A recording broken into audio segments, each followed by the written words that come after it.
What will transpire when an ancient martial artist traverses into the world of Qi Longzhu? Wumu. Is it truly feasible to transcend the void and encounter the indestructible deity in this realm? A martial arts enthusiast from reality crosses into the realm of Dragon Ball, merging Bajiquan and Taiji to forge his unique national martial arts domain through the power of energy. Suin Wukong. Wumu, you are indeed formidable.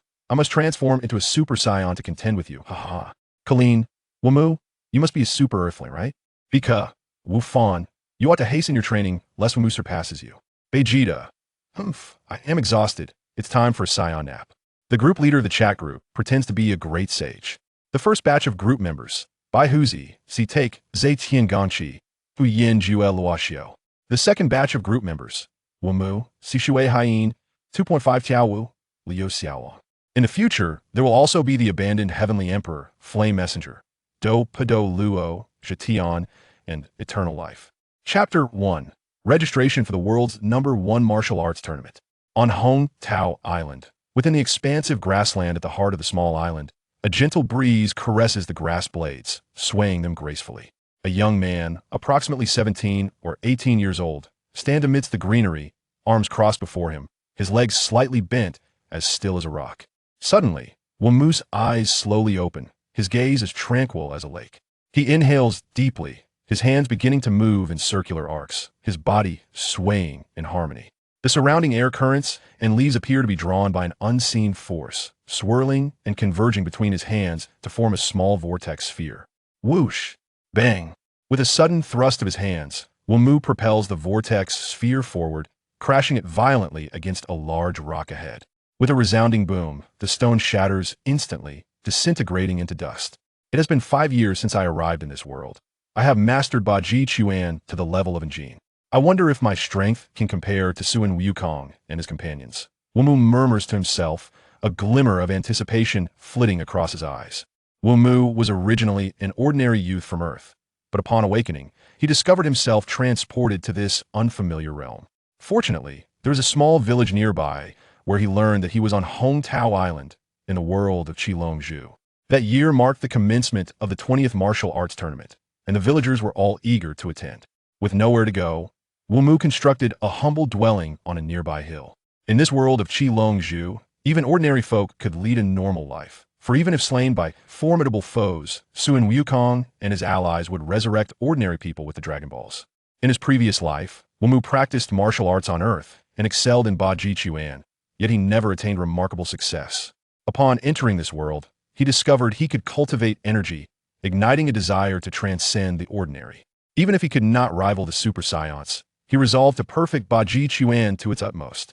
Now, with only a month until the 21st martial arts tournament, Wumu decided to journey on foot to Nandao, as Hong Tao Island was not far from it. Uncle Malua, will you attend the martial arts tournament this year? Wumu inquired while packing his belongings. Malua had been the villager who introduced him to the island upon his arrival, and he had cared for Wumu over the past 5 years. Uncle Malua scratched the back of his head, chuckling sheepishly. Wumu, I won't be going this year. There aren't any strong contenders at the tournament, so it's quite dull. Wumu smiled slyly, a spark of mischief in his eyes. Your words make me even more eager to attend. Perhaps my participation will bring some excitement to this year's martial arts tournament. Uncle Malua's eyes brightened, clearly intrigued by Wumu's proposal. Oh, you intend to join the martial arts tournament? Wumu nodded firmly. Yes, Uncle Malua. I have trained in Bajiquan for 5 years. Although I'm uncertain of my limits, I wish to test how far I can go. Uncle Malua patted Wumu on the shoulder, a face full of anticipation as he exclaimed, I believe in you. You will surely astonish everyone. Wumu nodded, filled with a resolute spirit.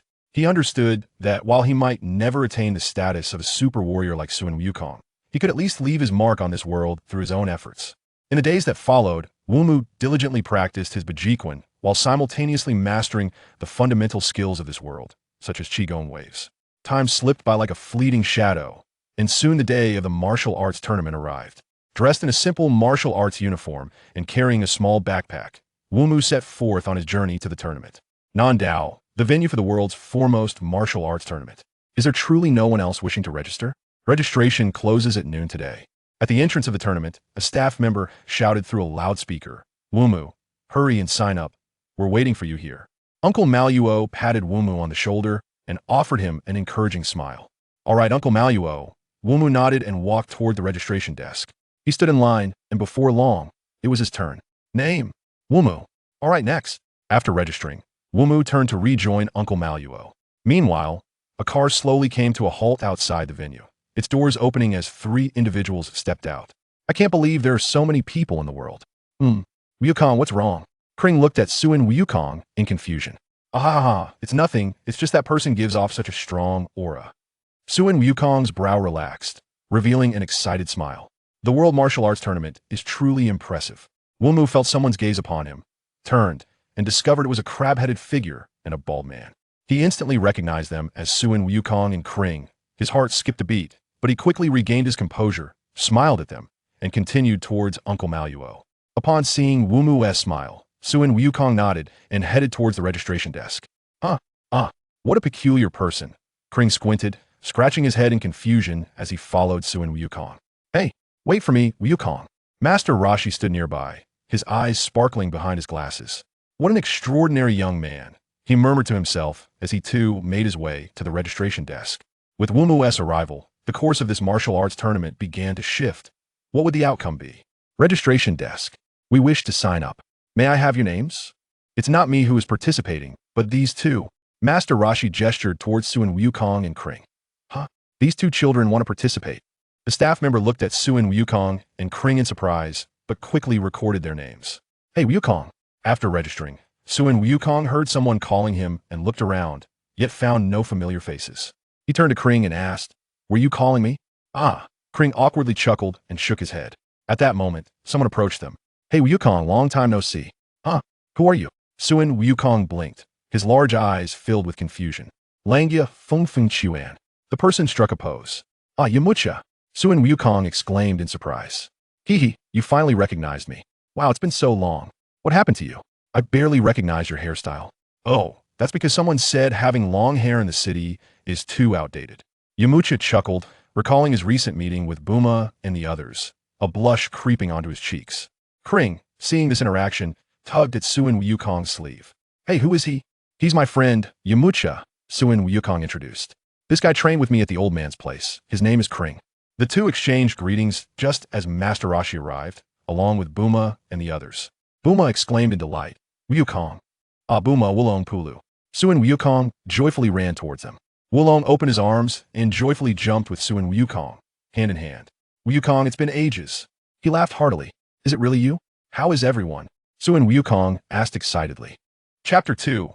The Joy of Reunion. The preliminary matches commence. The unexpected gathering of old friends brought immense joy to Goku and Bulma. "Goku, what brings you to this martial arts tournament?"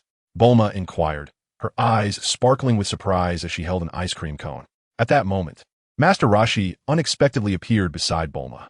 "Hello there." "Oh, Master Roshi," Bulma exclaimed, stepping back in fright, nearly dropping her ice cream.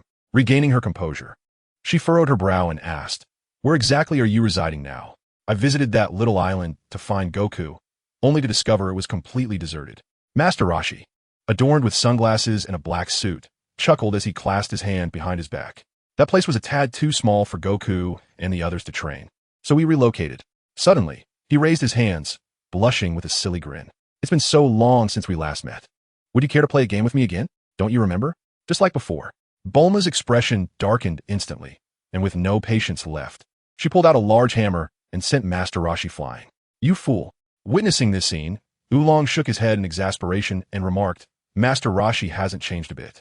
However, as Yamcha reflected on Goku's impending participation, a tinge of disappointment washed over him. Starting tomorrow, we shall be adversaries in the arena." Tomorrow? Aren't the matches today?" Bulma exclaimed, face palming in disbelief. "What are you talking about? Today is for determining the dormitory arrangements. The competition begins tomorrow morning." "Well, let down," Goku lamented, a hint of regret flickering in his eyes. With no matches to engage in, after conversing with his friends, Goku settled into the dormitory provided by the tournament alongside Krillin. The group dispersed, each preparing for the competition the following day. In their dorm, Goku and Krillin finished unpacking, and after washing up, they basked in the joy of reunion and anticipation for tomorrow's matches.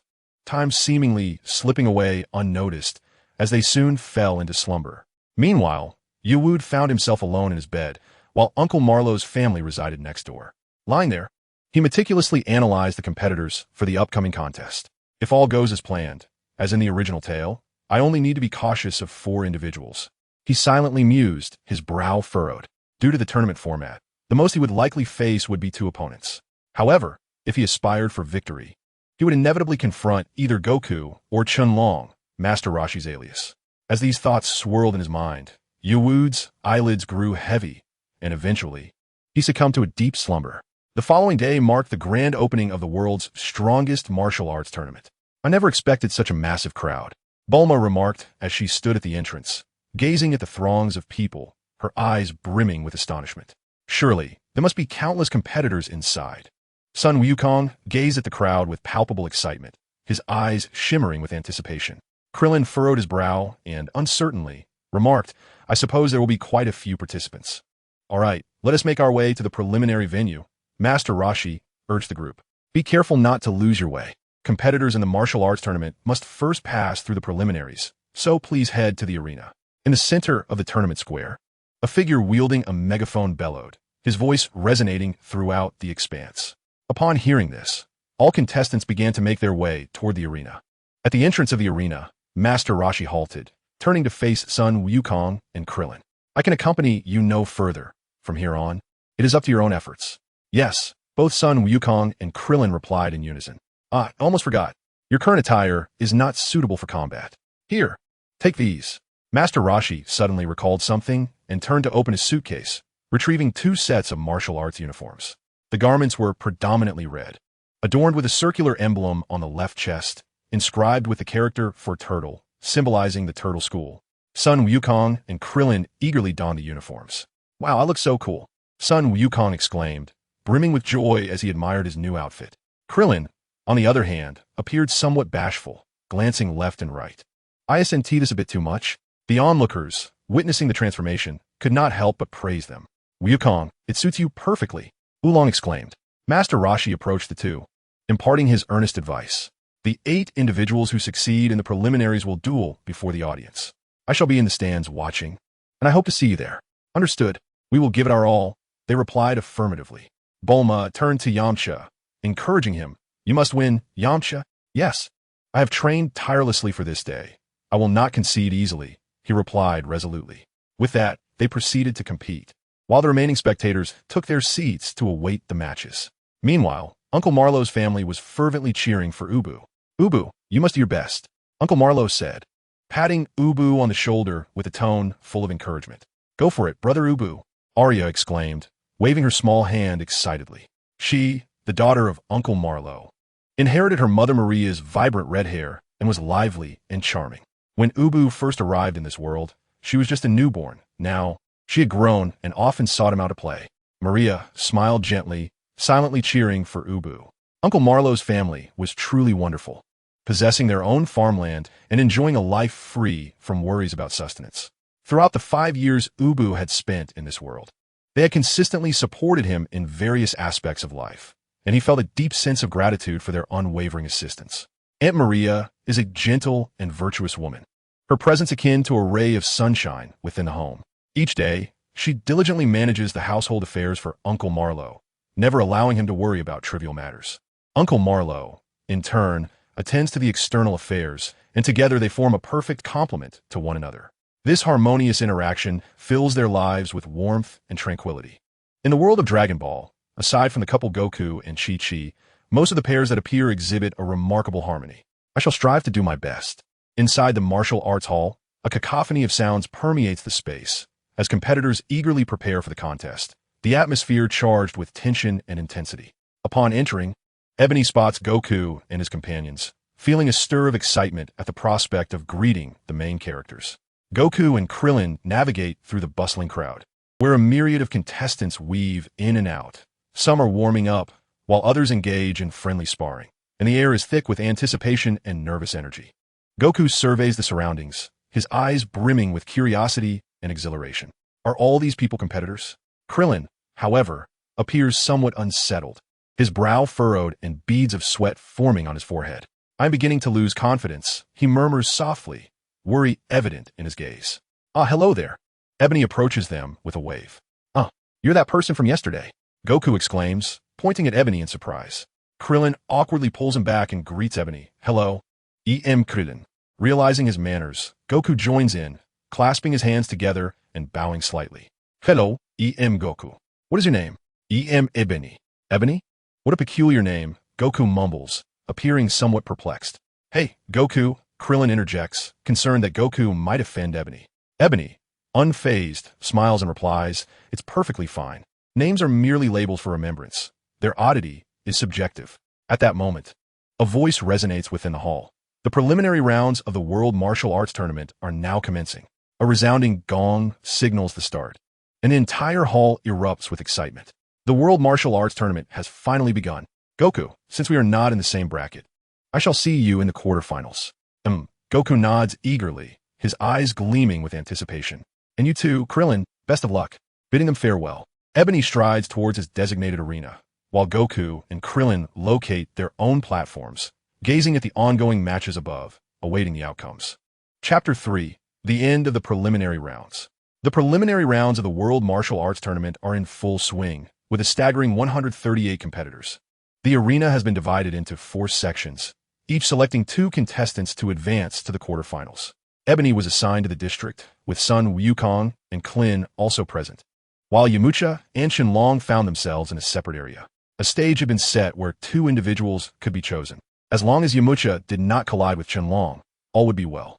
The 12th contestant had emerged victorious, and now the 13th and 14th competitors were summoned to the arena. The referee's voice echoed through the loudspeaker, and Ebony understood it was his turn. He took a deep breath, gently warmed up his body, and proceeded towards the stage. His opponent, flamboyant and ostentatious, performed a somersault onto the stage, clad in a tight-fitting outfit and sporting an extravagant hairstyle. Upon entering, he bellowed boisterously, exuding an air of arrogance. My opponent is just this pale little brat. Hurry up and leave, or I'll send you home to cry in your mother's arms." The 13th contestant was indeed fortunate, facing off against a mere child. Unfazed by the taunts, Ebony maintained a stoic expression. He knew that it would take but a moment to silence him, and thus refrained from engaging in further banter. With a swift motion, a resounding crash echoed as Ebony delivered a powerful punch, sending the 13th contestant hurtling out of the ring and crashing heavily onto the ground. A profound silence enveloped the arena, the spectators rendered speechless, having failed to comprehend Ebony's movement. As he turned and descended from the stage, he casually remarked to the referee, "It is time to announce the results." The referee, momentarily stunned, quickly regained composure and responded, "All right. The 14th competitor is the victor. The next group of contestants, please step forward." The crowd was left bewildered, questioning how the match concluded so swiftly. Ebony moved to a corner and sat in meditation, closing his eyes to rejuvenate. Such opponents posed no challenge to him, their abilities barely reaching the level of an ordinary individual. Unlike Sun Wukong, who would engage in a gradual exploration of their capabilities, Ebony preferred to swiftly identify the top 8 competitors and ascertain his own strength. Currently, without a structured combat power system, the determination of strength relied solely on intuitive perception. Within his heart, Ebony possessed a clear understanding of his prowess. His mastery of martial arts harmonized seamlessly with the energy of this world. Energy served as the foundation, while his martial arts elevated the total energy available. Each breakthrough in mastery resulted in a multiplicative enhancement of strength. The stages of martial arts include clear strength, hidden strength, transformative strength, elixir strength, external vitality, internal vitality, and the ability to break through the void and encounter the divine. With his transition to hidden strength, his power had doubled. Each subsequent breakthrough would yield exponential increases. Transformative strength quadrupled his strength. Elixir strength octupled it. External vitality increased its 16-fold. Internal vitality 32 times. Breaking through the void 64 times, and encountering the divine 128 times. If his initial combat strength during the clear strength phase was approximately 60, then with the breakthrough to hidden strength, Ebony's combat prowess had reached around 120 to 130. Naturally, this was merely an estimation. The true measure of his strength would be determined through competition with Sun Wukong and the others. At this juncture, Sun Wukong's combat strength had been estimated during his previous online discussions, with figures suggesting Master Roshi's strength to be around 137, while Sun Wukong himself was approximately 120. The ebony wood possesses no external enhancements in the early stages. It can keep pace with Sun Wukong due to its mastery of national martial arts. However, once the Namek saga unfolds and it transcends into Super Saiyan, the disparity will become pronounced. Breaking through the realm of national martial arts will double its combat prowess, and as long as the foundational strength is diligently cultivated, such an increase should remain on course. Alas, this thought weighs heavily on the mind of Wumu, for unlike other seasoned travelers, he lacks the support of a system that would enable him to kick the Grand Priest and strike the Omni King within a mere 2.5 years. It seems prudent to focus on earnest cultivation for now, as there are no immediate methods to enhance strength rapidly. Only the anticipated fruits of the Spirit Tree and the awakening from the Grand Elder of Namek lie ahead. As for whether the Grand Elder will assist Wumu in awakening, he is not overly concerned. As long as he fosters a good relationship with Sun Wukong, he can join him on adventures to Namek when the time comes. Come on, Krillin. This familiar voice abruptly interrupted Wumu's musings. Following the sound, he saw Sun Wukong cupping his hands in a trumpet shape, standing below the arena, loudly cheering for Krillin. On the stage, Krillin stood face to face with his opponent, a senior from his temple who had previously bullied him. Confronted by this figure, who had haunted his nightmares countless times, Krillin felt a surge of fear and trepidation. Those guys aren't formidable, Krillin. Just take him down with one punch. Upon hearing this encouragement, Krillin's body involuntarily trembled, and his legs began to quiver. He recognized that Sun Wukong was rooting for him, yet the fear within him proved difficult to dispel.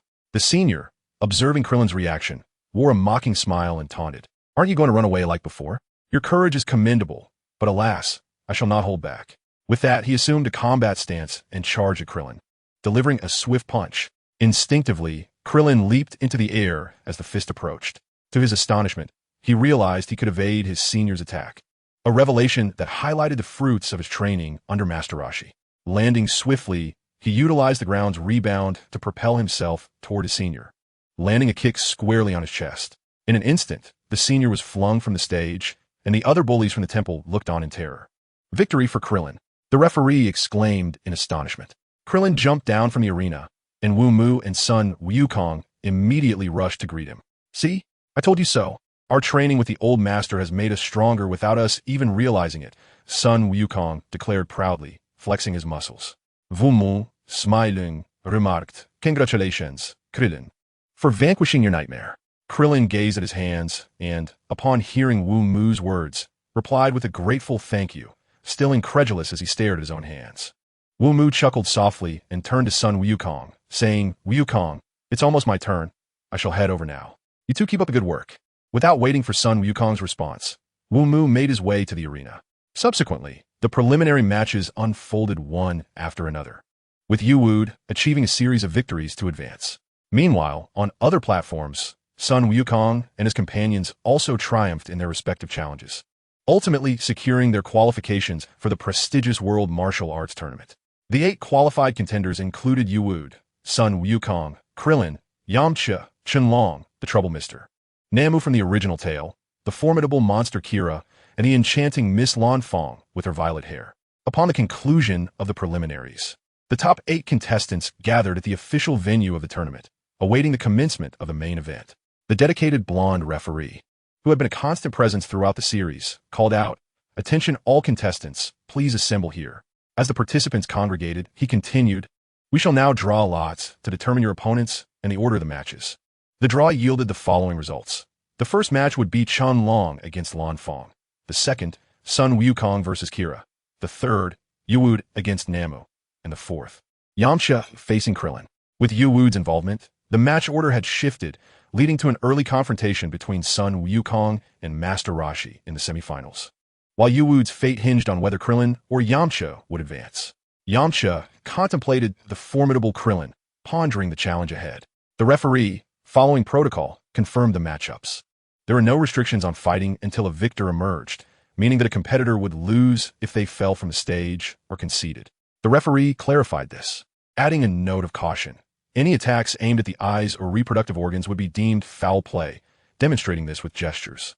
In a humorous moment reminiscent of the original narrative, Sun Wukong inquired about the meaning of reproductive organs, eliciting laughter from the audience. The referee then announced that the matches were about to commence, urging everyone to prepare for their entrance. Feeling famished, Sun Wukong inquired about dining options before scurrying off to eat, while the referee busied himself preparing the arena, leaving the remaining contenders to meditate and refine their martial skills in anticipation of the competition. Chapter 4. The quarterfinals begin, the essence of fisticuffs. After a series of meticulous preparations, the audience gradually settled into their seats, and the venue fell into a hush. A resounding drumbeat echoed through the air as the referee, microphone in hand, confidently strode to the center of the ring. The World Martial Arts Tournament is now officially underway. Let us commence the first match. Contestants, please prepare to enter. With the referee's words, Lan Fong and Chun Long emerged from their respective tunnels, ready for battle. The moment Lan Fong stepped onto the stage, she cast a flirtatious glance at the audience, eliciting a chorus of cheers. In stark contrast, Chun Long bore a look of infatuation. His eyes fixated on Lan Fong as he emitted a series of peculiar chuckles. Ha, Miss Lan Fong. He. Observing this, Lan Fong's lips curled into a slight smirk, her thoughts tinged with mockery for the lecherous old man. You shall merely serve as a stepping stone on my path to victory. As the signal for the match commenced, Lan Fong swiftly charged towards Chun Long, her fists raining down like a flurry of raindrops. However, Chun Long adeptly evaded each strike with nimble footwork, narrowly avoiding her attacks time after time. In the resting area, onlookers clamored to perch on the walls, their hearts racing with astonishment. What an impressive elder, exclaimed Sun Wukong, perched on the wall, his eyes shimmering with excitement. Indeed, this competition is truly a gathering of masters, murmured Krillin, his voice quivering with a hint of trepidation. Historically, Krillin had a penchant for clever tricks, but was easily intimidated and prone to retreat, and his unease was palpable at this moment. Could this venerable gentleman be Master Wu Tian? Yamucha mused, gazing at the arena before turning to Sun Wukong and Krillin, his mind racing with speculation. Namu leaned against the wall, eyes closed in quiet contemplation, silently vowing to secure the championship, for the salvation of the village depended on it. Wumu cast a sympathetic glance at Namu, feeling the weight of the village's burdens resting squarely upon him, enveloping him in a stifling atmosphere. While empathy stirred within Wumu, he felt powerless, hoping that Master Roshi might, like in the original tale, discern Namu's inner struggles and extend a helping hand. As for the match unfolding in the arena, Wumu remained indifferent, already aware of the outcome. He was currently meditating on the profound principles of Bajiquan, striving to discover the path to break through the transformation of strength. Renowned for its ferocity, Bajiquan, when practiced to a high level, embodies a harmony of rigidity and softness. In the realm of martial arts, no school can be solely rigid. Rigidity is prone to breakage. The essence of the world lies within the duality of yin and yang. One cannot exist without the other. Rigidity represents yang, while softness embodies yin.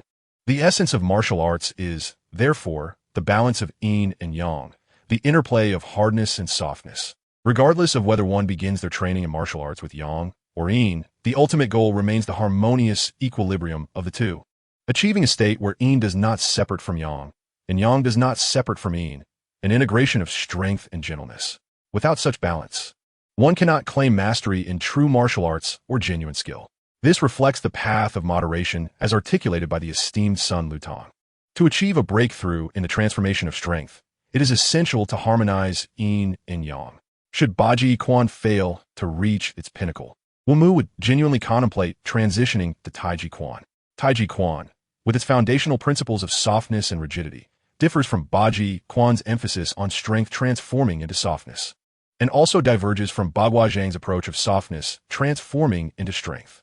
However, aware of the adage that one cannot bite off more than they can chew, Wumu resolved to first master Bajiquan until he reached a plateau before considering a shift to Taiji Quan.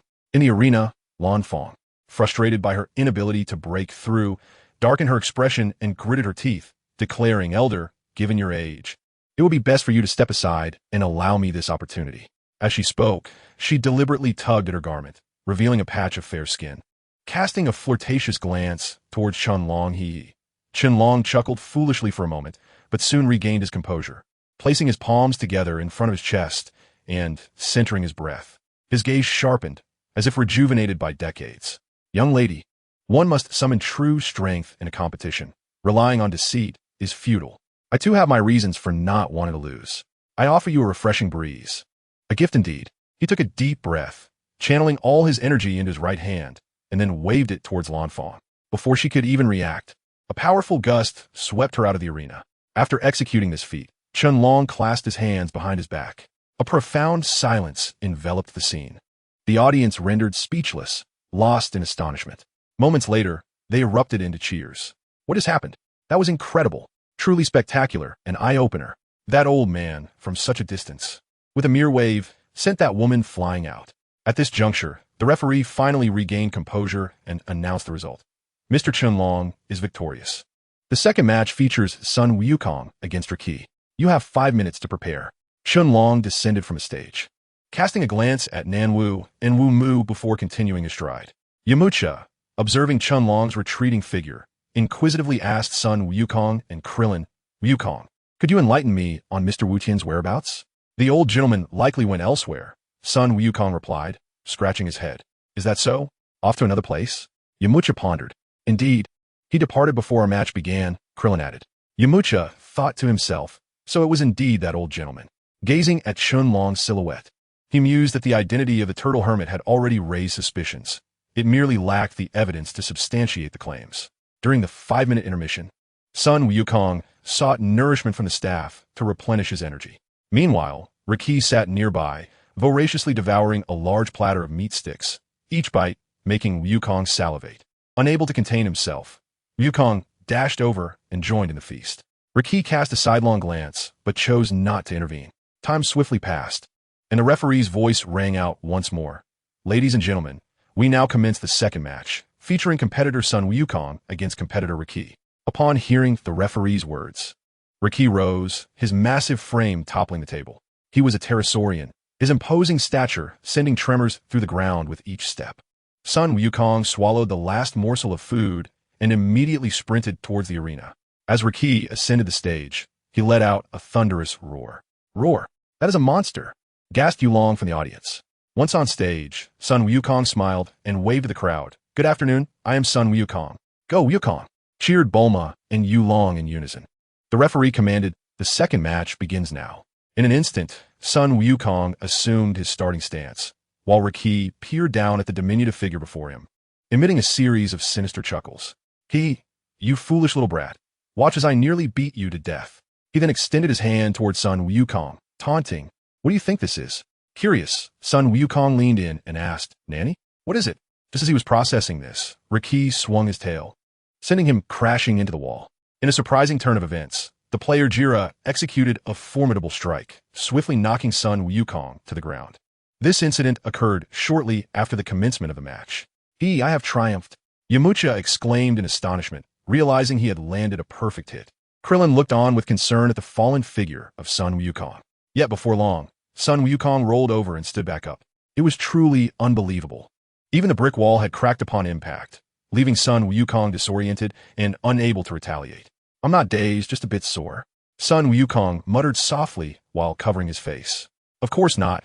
Wukong would never fall from a mere attack, Krillin declared excitedly from the edge of the wall. With renewed vigor, Sun Wukong charged towards Riki, throwing a punch. Riki, while blocking, retaliated with a punch of his own. When Sun Wukong failed to connect, he swiftly dodged Riki's fist and aimed a punch at Riki's abdomen. Riki cried out in pain, clutching his stomach. Seizing the moment while Riki was momentarily incapacitated, Sun Wukong leapt behind him, grasped his tail, spun around, and hurled him into the air outside the ring. Such formidable strength. The seemingly diminutive Sun Wukong had launched Riki, who was several times his size, out of the arena. A spectacular counterattack indeed. Chapter 5. The dramatic escalation. The appearance of Yuwood. Riki, losing momentum in midair, began to plummet. A rush of anxiety gripped him as he suddenly remembered he was a pterodactyl man. He quickly stabilized himself, unfurled his wings, and soared towards the ring. I absolutely will not be thrown out. You need not worry. Riki laughed triumphantly, his voice echoing across the arena. The referee's voice followed suit, declaring, Riki has risen like a phoenix. Indeed, according to the rules, a contestant is only deemed defeated if they fall outside the ring, so he was not yet vanquished. Sun Wukong wore a bewildered expression. Is there such a twisted logic? He furrowed his brow and assumed a combat stance. Nevertheless, I shall make you beg for mercy. Riki returned to the ring, his eyes glinting with cunning. Not wishing to engage Sun Wukong in close combat, he unleashed a wave of energy, which swiftly ensnared Sun Wukong, forming a sticky substance reminiscent of chewing gum. What is this? Sun Wukong struggled valiantly, but found himself unable to break free. I can't move. Hee hee hee. You're ensnared by my rubber band trap. Give up already. Riki laughed triumphantly. No one can escape my rubber band trap. Now you're like a rag doll.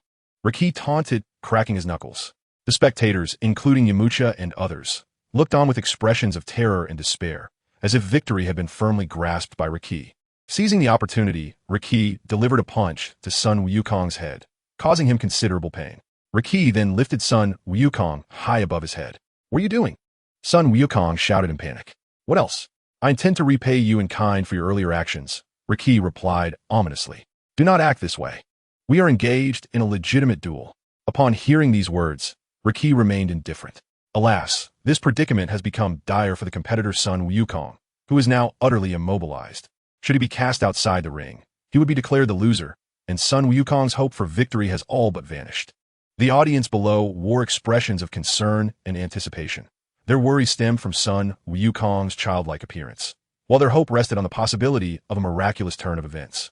You are destined to lose, Riki proclaimed with certainty, subsequently launching Sun Wukong into the air. Sun Wukong found himself unable to move, soaring swiftly through the skies. Oh no, Wukong, it's over. This time it's truly over, Krillin and Yamcha lamented as they watched Wukong fly out of the ring. Just as Sun Wukong braced for impact, he cried out, Nimbus, I beseech you, come quickly. Whoosh! A yellow streak zipped across the sky, swiftly arriving beneath Sun Wukong to catch him. Ah, EM saved. Thank you, Nimbus. Sun Wukong exhaled with relief after narrowly escaping disaster. In the astonished gaze of the onlookers, Sun Wukong soared back to the arena, leaving Riki in a state of disbelief. What? Krillin and Yamcha exclaimed in excitement. He has saved. He has saved. Nimbus settled atop the ring as Sun Wukong leapt down. I'm back. However, Sun Wukong remained unable to move, indicating that his peril was not yet over. Hey, that is not allowed. Using items is against the rules of the match. Riki pointed at Sun Wukong, directing his ire toward the referee. Sun Wukong quietly retorted, but you flew back down from the sky yourself. And what about that wretched ring? Riki furiously shouted, I flew with my own strength. That rubber ring was expelled from my mouth. The referee cleared his throat and announced, Ahem, after a discussion among the judges and the director, it has been decided that the use of the cloud by contestant Sun Wukong is permissible as a special exception. What? Seriously? Is this some sort of conspiracy against me? King Riki? However, the referee added, this exception can only be granted once. If you use the cloud again, you will be disqualified. Do you understand, contestant Sun Wukong? Ha ha. King Riki still has a chance. You're finished now, little imp. Let us see how you survive this. Riki gloated as he gazed at Sun Wukong. This is terrible. The audience's emotions mirrored the referee's words, filled with anxiety and tension. Should Sun Wukong be thrown out again, defeat would be inevitable. King Riki smirked coldly, swiftly charging towards the struggling Sun Wukong entangled in the rubber ring. His movements were as fierce as a descending tiger, imbued with overwhelming might. You shan't have another chance. I shall deliver you a mighty blow. He roared, launching a punch towards Sun Wukong, the fist whistling through the air, aimed directly at Wukong's face. It's over. Sun Wukong shut his eyes tightly in fear. However, just as the fist was about to strike him, his body suddenly vanished from the spot. The spectators below were left bewildered, completely unaware of what had transpired. Had he been sent flying? Riki glanced around, desperately attempting to locate Sun Wukong's figure. Where could he have disappeared to? At that moment, he felt an unusual sensation on his arm. Looking down, he discovered Sun Wukong hanging upside down from his arm by his tail. It turned out that at the instant Riki's fist approached, Sun Wukong had instinctively sensed the danger and swiftly evaded, wrapping his tail around Riki's arm. Due to the disparity in their sizes and Riki's blind spots, he failed to notice Sun Wukong's presence initially. My tail, it's back. Sun Wukong exclaimed excitedly, a radiant smile illuminating his face. The spectators, Yamcha, Oolong, and Bulma, were taken aback upon seeing Sun Wukong's tail had re-emerged, as if witnessing something utterly astonishing.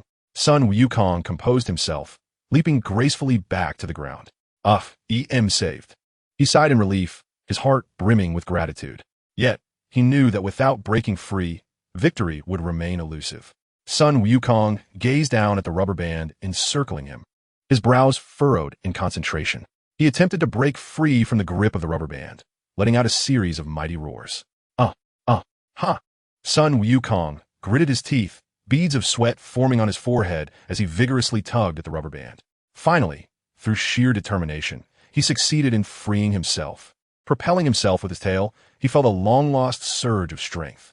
Having my tail back feels so powerful, he mused, a satisfied smile gracing his face. Riki, witnessing Sun Wukong's tail, stood aghast, his arms dangling at his sides, neck craned forward in disbelief. You aren't human? Sun Wukong ignored Riki's astonishment, and after his moment of elation, he supported himself with his tail, lifted his legs, and assumed an unusual attacking stance. Then, utilizing the springing force of his tail, he kicked fiercely at the wall beside the arena, causing it to collapse into a heap of rubble. Wonderful. I feel so much better now. Sun Wukong admired his handiwork, then turned to Riki, his eyes glinting with the fervor of battle. All right, it's time for my counterattack. At that moment, Riki, overwhelmed by Sun Wukong's display of prowess, panicked and waved a small white flag.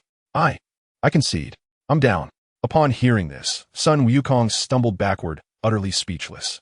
Oh yeah, the audience erupted in cheers, their applause resounding throughout the arena. Sun Wukong is the victor, announced the referee, his expression one of astonishment. The revelation of Sun Wukong's tale was indeed a remarkable surprise. The uninformed audience remained curious and astonished, while those in the know, such as Wumu, wore expressions of sheer terror. Meanwhile, Wumu ceased his meditation, aware that it was his turn to enter the arena. Although I felt sympathy for Nameless, I would not show him any leniency. As for Sun Wukong's tale, Wumu held no concerns. In the original narrative, Master Roshi had controlled Sun Wukong with the heavenly palm of all nations during the finals, which took place at dusk.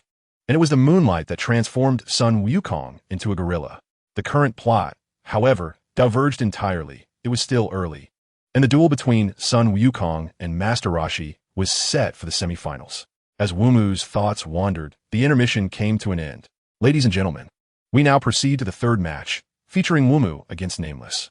Chapter 6 presents an exhilarating contest, marked by Nameless concerns. As Wumu and Nameless positioned themselves on the stage, the referee declared the match officially underway. Wumu assumed the initial stance of the 8 Extremes fist, his gaze resolutely fixed upon Nameless. Nameless, a formidable opponent in the early stages, compelled Wumu to remain vigilant and unrelenting. The 8 Extremes fist possesses unique advantages and drawbacks. Before reaching maturity, its ferocity is abundant but lacks endurance, making prolonged combat challenging. Its most distinctive feature is the grinding wheel step, designed for rapid approach to the adversary, followed by a series of movements to bring them down. It emphasizes overall explosive power, targeting 3 areas: the hands to open the door, the feet to control the entrance, and the body to make the final assault. In simpler terms, it begins with the hands pushing the door open, followed by the feet stepping through, with the body as the last line of attack. Nameless stood on the opposite side, furrowed brow reflecting the weight of the village chief's words before leaving the village. It was dire. The drought persisted, preventing any cultivation, and the village was doomed. Nameless realized that their village had run out of funds to purchase water. Resolving within himself, he vowed to secure the championship. Only victory would yield the prize money, 500,000, sufficient to buy water and alleviate their immediate crisis.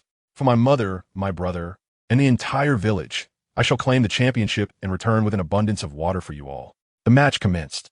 The sound of the gong snapping Nameless back to reality as he rallied his focus and assumed his stance.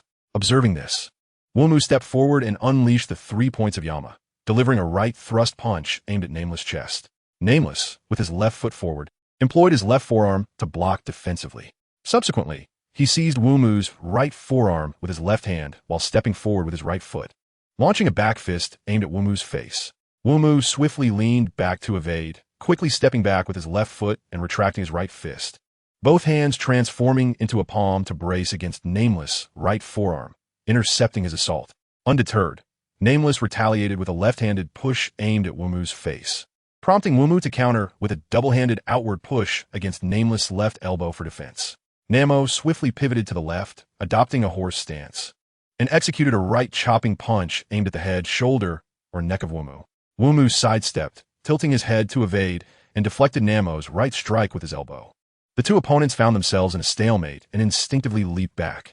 The spectators were taken aback by the intensity of the confrontation, enveloped in a moment of silence until one exclaimed, "This is simply spectacular. The speed is astonishing." This remark roused the crowd, who began to cheer in unison. "Go, dark-skinned Namo. Go, young Wumu." Even Uncle Marlo joined in the encouragement. Son Wukong, watching from the audience, exclaimed in astonishment, "One from the 10 nations." Meanwhile, Krillin, observing the two combatants on the stage, felt a twinge of anxiety, wondering if he would have to face Wumu. "Don't fret, just get through my round first. If anyone should be worried, it's me," Yamcha remarked calmly, arms crossed. Krillin, his eyes narrowing into slits, shot a sidelong glance at Yamcha.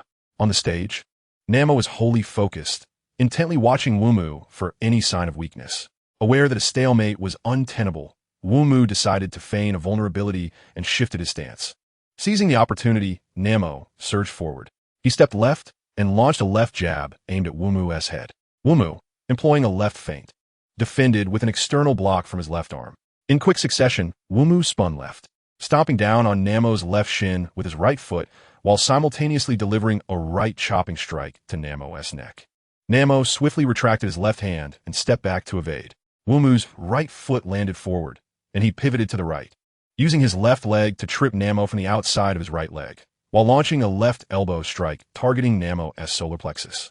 Without pause, Wumu continued to turn left, delivering a knee strike to Namo's abdomen, while simultaneously attacking Namo's chin with a right hook. Namo was sent flying, skidding across the ground until he crashed against the edge of the stage, stirring up a cloud of dust. Breathing heavily, Wumu wiped the sweat from his brow, mentally acknowledging the prowess of his opponent, who had once nearly defeated Sun Wukong. He realized the immense pressure he was under, knowing that even a moment's inattention could lead to his downfall. Namo, grimacing from the pain, pulled himself up, adjusting his stance once more, his gaze resolute. The referee continued his commentary, and the audience held their breath in anticipation. Namo rose, casting a serious look at Wumu, silently vowing, "I will not fall here." With a powerful push, he leaped into the air. Wumu recognized that Namo was preparing to unleash his signature move. The spectators followed Namo's ascent with their eyes, watching until his figure vanished from sight. After what felt like an eternity, a dark silhouette plummeted from the sky. As he neared the stage, Namo, head down and arms crossed beneath him, shouted, "Receive my strike, celestial cross punch. I must win. The entire village is counting on me."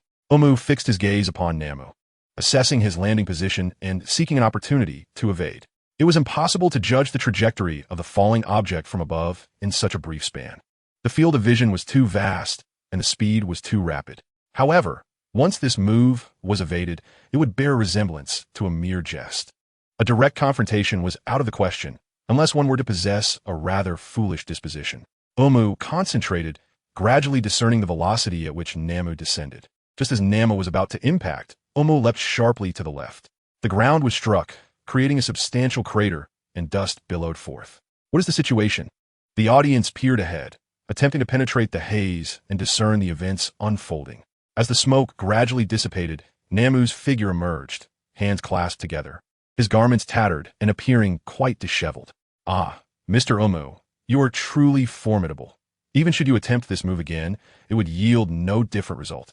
Wumu smiled faintly. "Mr. Namu, the match is not yet concluded. You surely possess another technique." Though phrased as a question, his tone was imbued with certainty. Namu shook his head, sighing. "It is futile. My final technique, the Super Sky Cross Punch, is akin to this one. I apologize, my fellow villagers. I concede defeat, Mr. Wumu.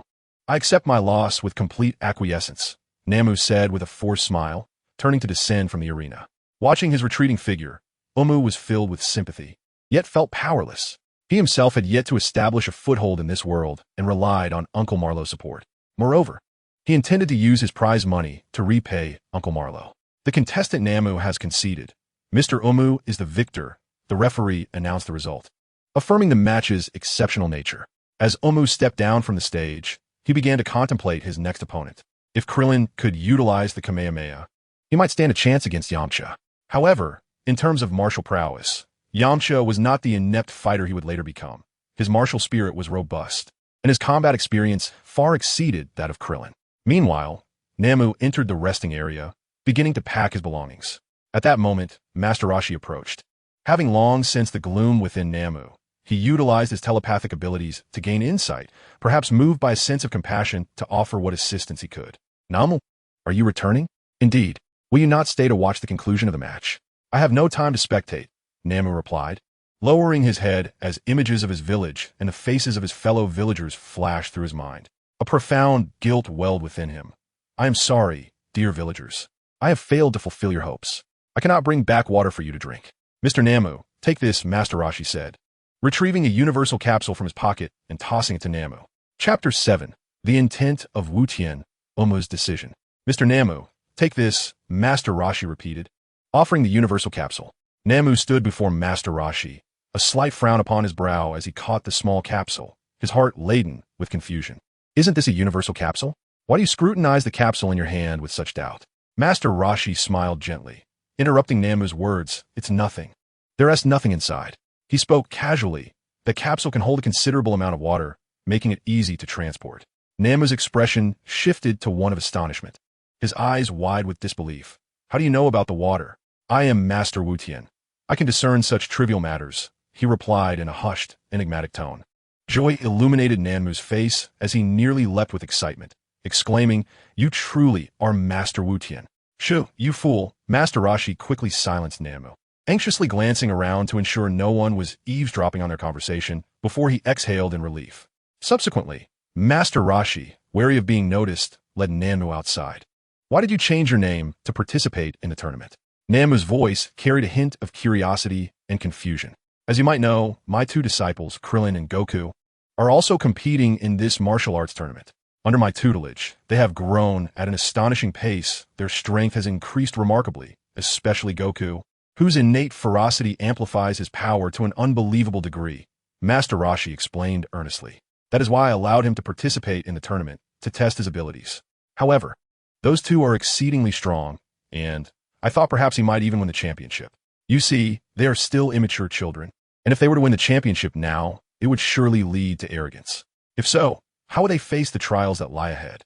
I wish for them to become more accomplished and great martial artists. After much contemplation, I decided to enter the tournament myself, disguised as another, to teach them that there are always greater forces beyond themselves. So, your hair is indeed a wig? Upon hearing Master Roshi's explanation, Namu innocently pointed at his hair. Yes, I feared the wig might fall off, so I secured it with a very strong adhesive. Now my scalp is quite itchy, Master Roshi admitted, scratching his head. Namu couldn't help but laugh, his admiration for Master Roshi deepening. It is an honor to converse with you, Master. I deeply bow, my eyes brimming with gratitude and respect. Speaking of which, I would like to return the all-purpose capsule you gifted me. I truly apologize. I have no money to buy water, so I no longer require it. Oh, Mr. Namu, please follow me, Master Roshi beckoned, leading Namu to the well and pointing at its opening. Look there. The water source in this area is abundant, and it is free to use as much as you need. If you were to buy from someone else, they would only laugh at you. Namu's eyes widened in surprise, his heart filled with appreciation and delight. Is such a thing possible? He clasped his hands together and solemnly bowed to Master Roshi, expressing his profound gratitude. I am eternally grateful to you, Mr. Chunlong. Your immense kindness shall forever remain etched in my memory. It is quite all right. Fare thee well, Master Roshi replied, waving his hand without looking back. Namu gazed at Master Roshi's departing figure, filled with appreciation and admiration. He then joyfully drew water from the well and filled it into a versatile capsule. In the fourth match, contestant Krillin faced off against Yamcha, marking the final battle to advance to the top 8. Who would emerge victorious? Let's await the outcome. The intermission passed in the blink of an eye. Krillin and Yamcha ascended the stage, locking eyes in a tense atmosphere. Let me witness the prowess of Master Roshi's disciple, Yamcha declared, assuming his fighting stance, his eyes glinting with determination. Krillin mirrored his stance, bracing himself for the encounter. With the referee's command, the two transformed into fleeting shadows, swiftly charging towards each other. The audience below held their breath, riveted by every movement on the stage. The sounds of their clash resonated, thud, thud, thud. They exchanged blows in a flurry of strikes, the speed of their combat leaving spectators in awe. Bulma and Poor fervently cheered for Yamcha, while Son Goku clenched his fists, rallying behind Krillin. Wolf on fist. The probing exchanges had nearly concluded, and Yamcha decided to unleash his ultimate technique. With hands poised like claws, he launched a rapid series of strikes towards Krillin. Krillin, unable to evade, was struck and fell to the ground. At this moment, Krillin possessed no formidable techniques. He relied solely on his physical conditioning, which proved insufficient against Yamcha. After enduring Yamcha's wolf fang fist, Krillin staggered to his feet, his strength waning. Why do you persist? It will be better to fall, Krillin mused bitterly. Yet, having risen, he resolved to continue. Surrender was not an option. Krillin stumbled forward, swinging a punch at Yamcha. Yamcha calmly observed Krillin's approach, and, as the fist came toward him, he deftly sidestepped, countering with a punch to Krillin's abdomen. Ugh! Krillin retched his eyes wide, before losing consciousness. In that instant, Yamcha caught him gently and laid him down on the ground. Yamcha was declared the victor, advancing to the semifinals. All right, everyone, take a 10-minute break as we await the semifinals, announced the referee. At that moment, Son Goku rushed onto the stage to check on Krillin, relieved to find him unharmed. He then turned to Yamcha with a smile. You've become incredibly strong. I would love to face you in battle. The old man coming up next is formidable as well. Though I too wish to spar with you again. That and Chun-Long are not to be underestimated, Yamcha replied. Yamcha spoke gravely, aware that Chun-Long was the alias of Master Roshi. He held little faith that Sun Wukong could triumph over Master Wu Tian, especially after witnessing the formidable match between Namu and Wumu. Upon returning to the lounge, Sun Wukong laid Krillin on the bench. At that moment, Yamcha's gaze shifted to Wumu, who was meditating with closed eyes. Sensing the attention, Wumu opened his eyes and, upon recognizing Yamcha, nodded and offered a faint smile. He thought to himself, indeed, it is Yamcha who has emerged victorious. If he wins this match and there are no complications with Master Roshi, I shall face him next. Master Roshi possesses a wealth of key techniques and exceptional martial arts prowess, while Wumu's Bajiquan is merely a form of martial skill, although he has cultivated his ki. He lacks formal training and techniques. Furthermore, in the previous world, which was devoid of magic, Bajiquan was only superior to that of an ordinary person. With this in mind, Wumu resolved to employ the prince's technique, the only ki blast that requires no technical finesse, releasing all the ki within him in a single surge. Observing Wumu's smile, Yamcha furrowed his brow and turned to Wukong, saying, Wukong, you must give it your all. After speaking, he made his way toward Master Roshi. It would be quite embarrassing to lose to his disciple, he mused. Hearing this, Master Roshi jolted and inquired, what do you mean, disciple? Yamcha merely smiled and continued on his way, while Master Roshi wiped the cold sweat from his brow, thinking to himself, what a perceptive young man. This martial arts tournament is truly exhilarating. Wumu is quite impressive. I wonder if he will seize the championship. Uncle Marlo chuckled innocently. Wumu, you will definitely win, shouted Yalaga, her eyes sparkling with admiration. Yes, you will win, Marlo laughed heartily, his eyes brimming with affection. Maria covered her mouth and smiled. Watching the warm exchange between the father and daughter, her heart filled with joy. Before long, the intermission concluded, and the host, microphone in hand, stepped onto the stage. Announcing in a booming voice, the semifinals are now commencing, with the first match featuring contestant Sun Wukong against contestant Chun-Long. Upon hearing this, everyone in the lounge exited, and both Chun-Long and Sun Wukong ascended to the arena. This time, aside from Krillin, who remained unconscious, even Wumu had come to spectate. Chapter 8. Sun Wukong versus Master Roshi. On the stage, Sun Wukong and Chun-Long stood facing each other, their gazes intense and their spirits high. Sun Wukong donned his signature orange martial arts GI, radiating vitality as if each strand of hair danced with energy. In contrast, Chun-Long wore a simple gray martial arts outfit and sported a gray-white wig. Though his attire was unassuming, his piercing gaze revealed his true strength. The venue for the competition was the martial arts tournament arena, surrounded by throngs of spectators. The audience's expressions varied widely. Some clenched their fists in nervous anticipation. Others nearly leaped from their seats in excitement, while many wore eager faces, yearning to witness this extraordinary clash.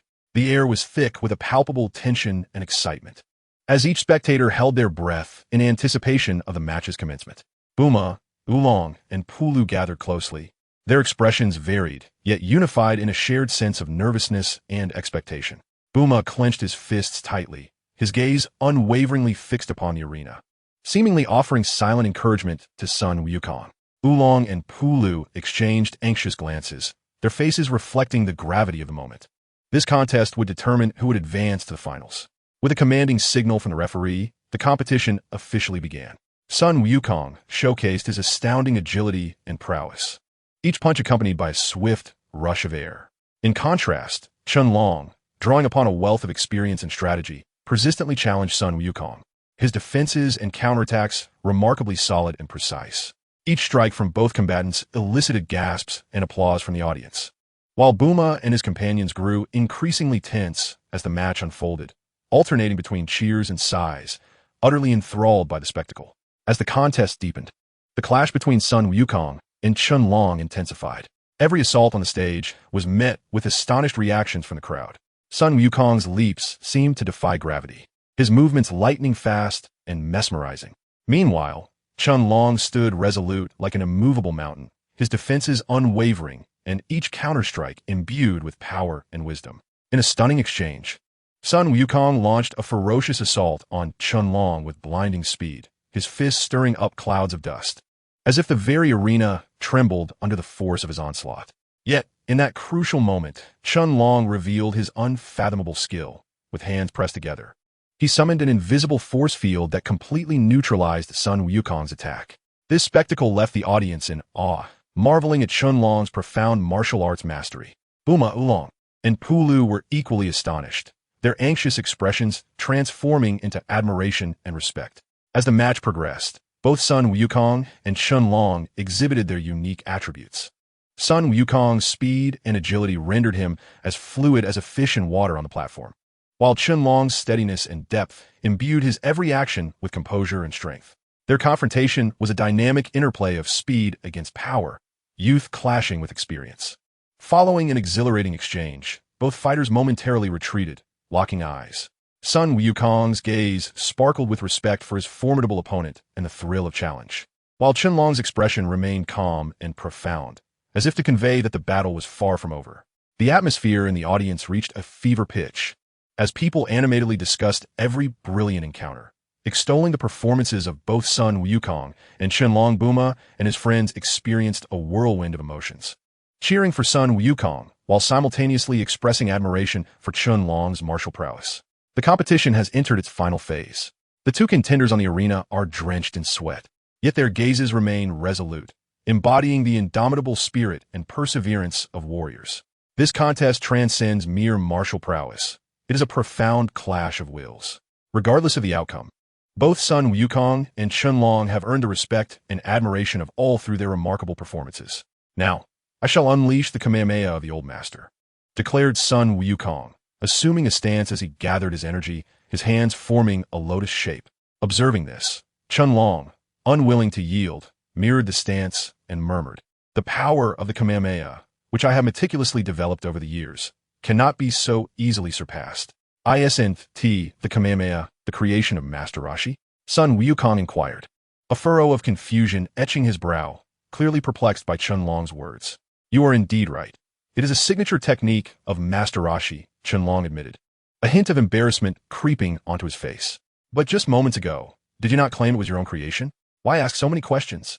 With your nature, you will find it hard to make friends," Chun Long retorted, a flicker of anger crossing his features, though it was overshadowed by a sense of resignation.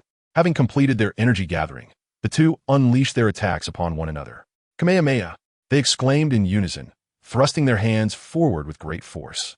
Two waves of azure energy collided in the center of the arena, illuminating the faces of everyone present. After a brief standoff, the dissipating energy sent both warriors crashing to the ground. Dust swirled around the arena, and the air was thick with the scent of singed matter. "How could this happen?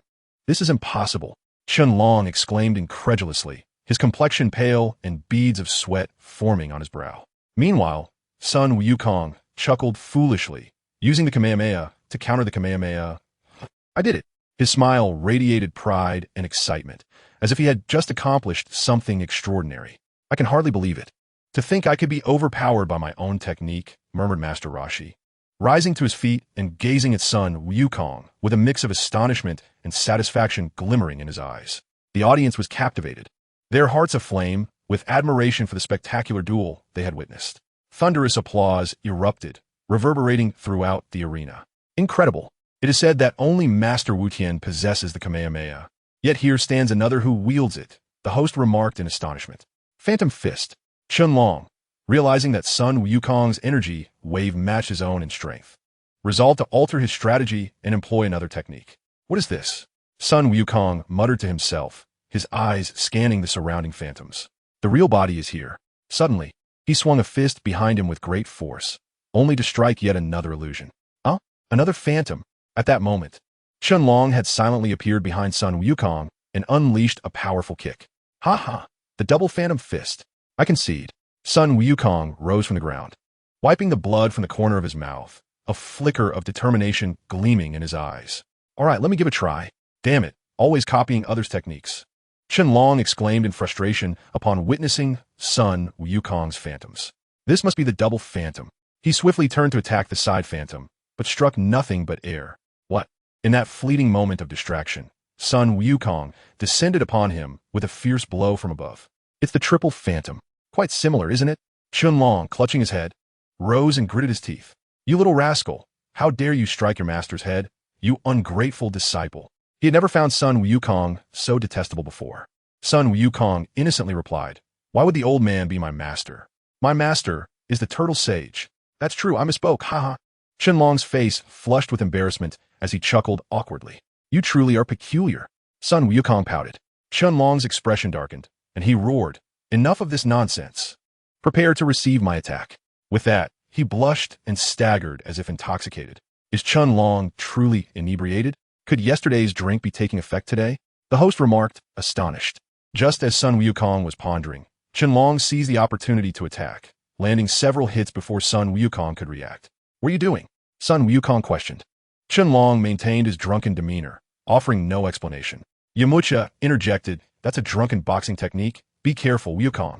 Huh? Just like the fighting style of my late grandfather. Truly perplexing. Sun Wukong murmured, scratching the back of his head. Suddenly, with a peculiar cry, Sun Wukong crawled on the ground toward Chunlong. Chunlong was forced to retreat under this unexpected assault. What a bizarre fighting style, like a wild monkey. Hee, this is Monkey Fist. The tide of battle shifted dramatically, as Sun Wukong began to overpower Chunlong, who had to exert all his strength to defend himself. Meanwhile, Bulma and their friends cheered with uncontainable joy, while Yamucha savored Chunlong's predicament. Wumu observed the scene, realizing that the turtle sage still had a secret technique up his sleeve. Indeed, as anticipated, Chapter Jivinch, Staberen Wukan, Wumu advances. Reluctantly, Chunlong decided to unleash his ultimate move, though it was perilous. Surely Wukong wouldn't perish. Universal Sanderpalm. Now, at a disadvantage, Chunlong was unwilling to prolong the fight any longer. He recognized how much Sun Wukong had grown and intended to defeat him, making him aware that there are always greater forces beyond. With that, Chunlong gathered golden electric energy in his hands and charged at Sun Wukong. Son Goku cried out in agony, enveloped in a golden electric aura. Yield, Chunlong, he urged. I will not, Son Goku retorted defiantly. Hurry and concede. If this continues, you will perish, Chunlong insisted anxiously. I refuse to be defeated by you, Son Goku proclaimed. You stubborn fool, you truly will die, Chunlong warned. Bulma and the others looked on with worry, offering their counsel. The audience held their breath, as if they could hear each other's heartbeats. Don't be stubborn, Goku. Surrender, Goku. You have done well, Goku. Upon hearing his friend's advice, Son Goku contemplated conceding, but before he could utter those words, he collapsed, unable to endure any longer. Goku. Chunlong quickly gathered his energy and rushed to assess the situation, administering CPR. After a while, Son Goku opened his eyes and weakly remarked, Grandpa, your technique is truly formidable. Relieved to see Son Goku safe, Chunlong remained silent, looking towards the host. Congratulations to Chunlong for advancing to the finals. The next match will feature Yamucha against Ubu. Chunlong carried Son Goku down from the arena, as there was no resting period during the semifinals. Meanwhile, Ubu and Yamucha ascended the stage. In the vast arena, Ubu and Yamucha stood facing each other. The audience held their breath, as if they could hear the rhythm of their own heartbeats. Ubu clenched his fists, his gaze resolute, thinking that victory in this bout would lead him to the finals. His body leaned slightly forward, legs tense, ready to launch an attack. Yamucha gazed at him with a serious expression. Let me see how strong you are. He stood firmly on the stage, his hands poised like claws. The battle was imminent. Ubu flashed forward like a specter, darting towards Yamcha. His movements were light and agile, each step causing the ground to tremble slightly, raising a cloud of dust like a golden whirlwind. Yamcha remained composed, a glimmer of brilliance flickering in his eyes. Like a wolf, he nimbly sidestepped Ubu's assault, effortlessly evading the attack. Following this, he skillfully employed a technique of yielding to overcome strength, nullifying Ubu's offensive with ease. Ubu's brow furrowed slightly at this, prompting him to change his strategy. Taking a deep breath, he thrust his right hand forward with great force, executing the mountain-splitting palm. The wind from his palm howled with a thunderous might, as if intent on obliterating everything in its path. Yamcha dared not be complacent. He agilely leaped back to evade this ferocious strike. Subsequently, he launched a kick, his leg tracing a graceful yet fierce arc in the air, the wind whistling around him, rustling the surrounding leaves. Ubu retreated a few steps, a flicker of surprise in his eyes. "Behold my tiger subduing technique." His voice thundered, resonating throughout the arena. Yamcha narrowed his eyes, crossing his arms over his chest, preparing to withstand this blow. He stepped back, feeling the strength of his opponent. His gaze was intensely focused, fixed firmly upon the ebony wood. He took a deep breath, adjusting his rhythm and breath. Then his legs began to bend slightly, poised to spring. The super wolf Fong Wind Fist. In an instant, Yamcha's body propelled forward like an arrow released from a bow. His leg muscles taut. He unleashed his power in a sudden burst. As he charged, his body inclined slightly, as if merging with the wind. His legs spun rapidly like a whirlwind, creating a powerful current of air. Dust swirled in his wake, forming a magnificent spectacle, as if a great dragon soared through the sky, roaring towards the ebony wood. Upon witnessing Yamcha's whirlwind-like approach, a flicker of astonishment crossed the ebony wood's eyes, yet he remained composed. He swiftly repositioned his feet, attempting to sidestep the fierce strike. However, Yamcha's speed was overwhelming, forcing the ebony wood to hastily extend his arms in defense. Yamcha's movements flowed with grace and naturalness, each claw strike and kick infused with power and elegance. His speed escalated, legs and claws weaving a dense tapestry in the air, dazzling the onlookers. The surrounding air seemed to ripple under the force of his fists, emitting a sharp, whistling sound. This whistling resonated like the beat of war drums, urging Yamcha to unleash even greater strength. The audience watched intently, transfixed by the duel, fearful of missing any thrilling moment. The might of the super wolf Fong Wind Fist was astonishing, its momentum akin to a tidal wave capable of uprooting the very ground. Despite the ebony wood's utmost efforts to withstand the assault, he could still feel the overwhelming impact, his feet sliding backward on the ground, leaving two deep imprints. Faced with such a formidable attack, the ebony wood's expression grew increasingly solemn. He clenched his teeth, focusing intently on countering Yamcha's onslaught. Internally, the ebony wood reflected, truly, Yamcha in his prime possesses remarkable martial talent. Meanwhile, Yamcha remained unperturbed by his transient advantage, his gaze fixed seriously upon the ebony wood. The ebony wood prepared to launch his counterattack. Yamcha, be warned, failing to receive the next move could prove fatal. With a lithe form, the ebony wood stepped forward, simultaneously swinging his right arm violently, executing a fierce chopping move from the Eight Extremes fist, akin to a giant axe cleaving towards his opponent. Yet Yamcha remained calm, slightly shifting his body to effortlessly evade the ferocious strike. Immediately, he countered with a swift kick, deftly neutralizing the ebony wood's assault. Undeterred, the ebony wood promptly adjusted his stance, unleashing a flurry of punches like a tempest. Each punch was imbued with formidable strength, accompanied by the sound of whistling wind. Yamcha responded to each attack, agilely navigating through the flurry of punches. At times he sidestepped, at others he blocked, skillfully deflecting the ebony wood strikes. Suddenly, the ebony would unleash the mountain-crushing palm, his palm strike thundering towards Yamcha's chest with tremendous force. However, Yamcha was well prepared. He swiftly retreated a step while gracefully drawing an arc with his hands, employing softness to counter hardness, thereby neutralizing the force of his opponent's attack. The two engaged in a mesmerizing exchange, each move brimming with a collision of power and technique, leaving the audience dazzled.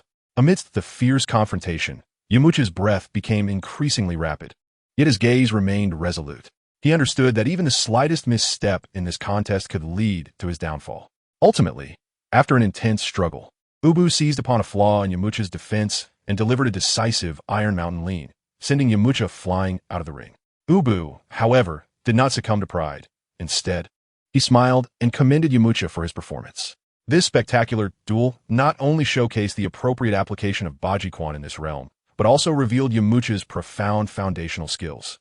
The audience erupted in a cacophony of applause, their cheers resonating like thunder, echoing endlessly. Uncle Marlowe's family could not contain their excitement, rising to cheer for Ubu. Congratulations to Ubu for advancing to the finals, which would commence after a brief intermission of half an hour, where Ubu would face off against Chunlong. Chapter 10, The Finals. The intermission swiftly passed, and the referee in the center of the arena raised the microphone, announcing in a resounding voice, "The match begins. Ubu versus Chunlong, please take the stage." As Ubu and Chunlong stepped onto the platform, Uncle Marlowe's family fervently supported Ubu, their voices cutting through the excited crowd. "Ubu, go for it. You are the best," Uncle Marlowe exclaimed, waving his arms with vigor. Ubu nodded in acknowledgement, a confident smile gracing his face before he turned to Chunlong. He knew he was facing the Turtle Hermit. The referee, standing at the center of the ring, declared loudly, "The match commences." Ubu and Chunlong slowly ascended the stage, exchanging smiles as the tension flowed between them. "Ubu, your performance has been remarkable. But do not underestimate an old man," Chunlong, the Turtle Hermit, said calmly, his voice tinged with anticipation. Ubu nodded earnestly in response. "Master Mateto, I have long admired your strength. It is an honor to fight alongside you." Hearing Ubu's respectful address, the Turtle Hermit chose not to refute him, having anticipated this acknowledgement. Apart from Sun Wukong, it seemed that most had already discerned his identity. At the referee's command, the finals officially began. Ubu understood that against the Turtle Hermit, he must take the initiative. He focused intently and charged forward, attempting to breach the Turtle Hermit's defenses with blinding speed. The Turtle Hermit smiled slightly, effortlessly retreating to evade Ubu's attack. His movements were elegant and composed, as if everything were well within his control. "Ubu, your speed is impressive, but mere swiftness is insufficient." Master Roshi gently spoke before launching a counterattack. Though his movements were not swift, each strike was executed with remarkable precision and astonishing power. Yuwood gritted his teeth, striving to evade while seeking an opportunity to retaliate. He was acutely aware that each of his assaults had to be meticulously targeted to potentially shake this master. The intensity of their duel escalated. Yuwood's every attempt was deftly neutralized by Master Roshi, while the master's counterstrikes thrust Yuwood into a grueling battle. "Yuwood, you are still young on the path of martial arts. It is not achieved in a day." Master Roshi imparted wisdom amidst the fray. To truly attain strength, it is not merely about technique and power. The state of one's mind is of paramount importance. A relentless pursuit of power leads one astray. As the fierce confrontation continued, Yuwood gradually grasped the profound essence behind Master Roshi's words. He began to adjust his breathing and rhythm, abandoning blind assaults in favor of waiting for the opportune moment. As time progressed, Yuwood's offensive became increasingly steady. Although he still could not gain the upper hand, he was better equipped to handle Master Roshi's attacks. "Well done, Yuwood. You are beginning to understand," Master Roshi remarked with approval, simultaneously intensifying his offensive, clearly seeking to further test Yuwood. The two fighters moved across the arena like dancers, each blow landing with resounding force, each palm slicing through the air. The audience was captivated by this breathtaking clash, erupting into waves of awe and applause. In that moment, Yuwood detected a minute opening in Master Roshi's defense. Without hesitation, he unleashed his Iron Mountain technique. Master Roshi, seemingly anticipating this move, smiled subtly, pivoted, and artfully evaded Yuwood's strike, swiftly countering with a blow aimed at Yuwood's vital points. Yuwood narrowly dodged, yet felt the brush of Master Roshi's strike, leaving a faint mark. Steadying himself, Yuwood took a deep breath. Faced with Master Roshi's nearly flawless onslaught, he recognized that he could no longer afford to attack recklessly. He needed to identify a perfect moment, one that would catch Master Roshi off guard. "Yuwood, your progress is remarkable. However, the true challenge lies in whether you can breach my defenses." Master Roshi smiled, as if appreciating a raw gem. Yuwood clenched his fist, his resolve strengthening. "Master Wutian, I am ready." No sooner had the words left his lips than Yuwood surged forward, his form like a flash of lightning, charging at Master Roshi. This time, his approach was not a mere linear assault. He employed all the techniques he had learned, striving to uncover Master Roshi's vulnerabilities. For the first time, A hint of seriousness crossed Master Roshi's expression as his hands moved like fish gliding through water, deftly parrying Yuwu's attacks. Yet, Yuwu's assault was markedly different this time. Utilizing an alternate application of the 8 Extremes Fist, rendering his movements unpredictable and compelling Master Roshi to focus even more intently. Excellent, Yuwu. It seems I must reveal my true strength, Master Roshi acknowledged. Suddenly, the turtle sage's demeanor transformed, an invisible current seemingly enveloping his body. Wumu felt an unprecedented pressure. Yet he did not falter. Rather, it ignited his fighting spirit even further. Come on, Master Wutian, let me witness your true strength. The two engaged once more, this time in a more fierce confrontation. Each of Wumu's strikes was imbued with power and swiftness, while the turtle sage deftly countered with his profound martial arts. Amidst the intensity of their clash, Wumu suddenly sensed an opportunity. In a fleeting moment of their skirmish, a subtle movement from the turtle sage revealed a glimmer of hope to Wumu. Without a moment's hesitation, he concentrated all his energy and unleashed the two-element pinnacle.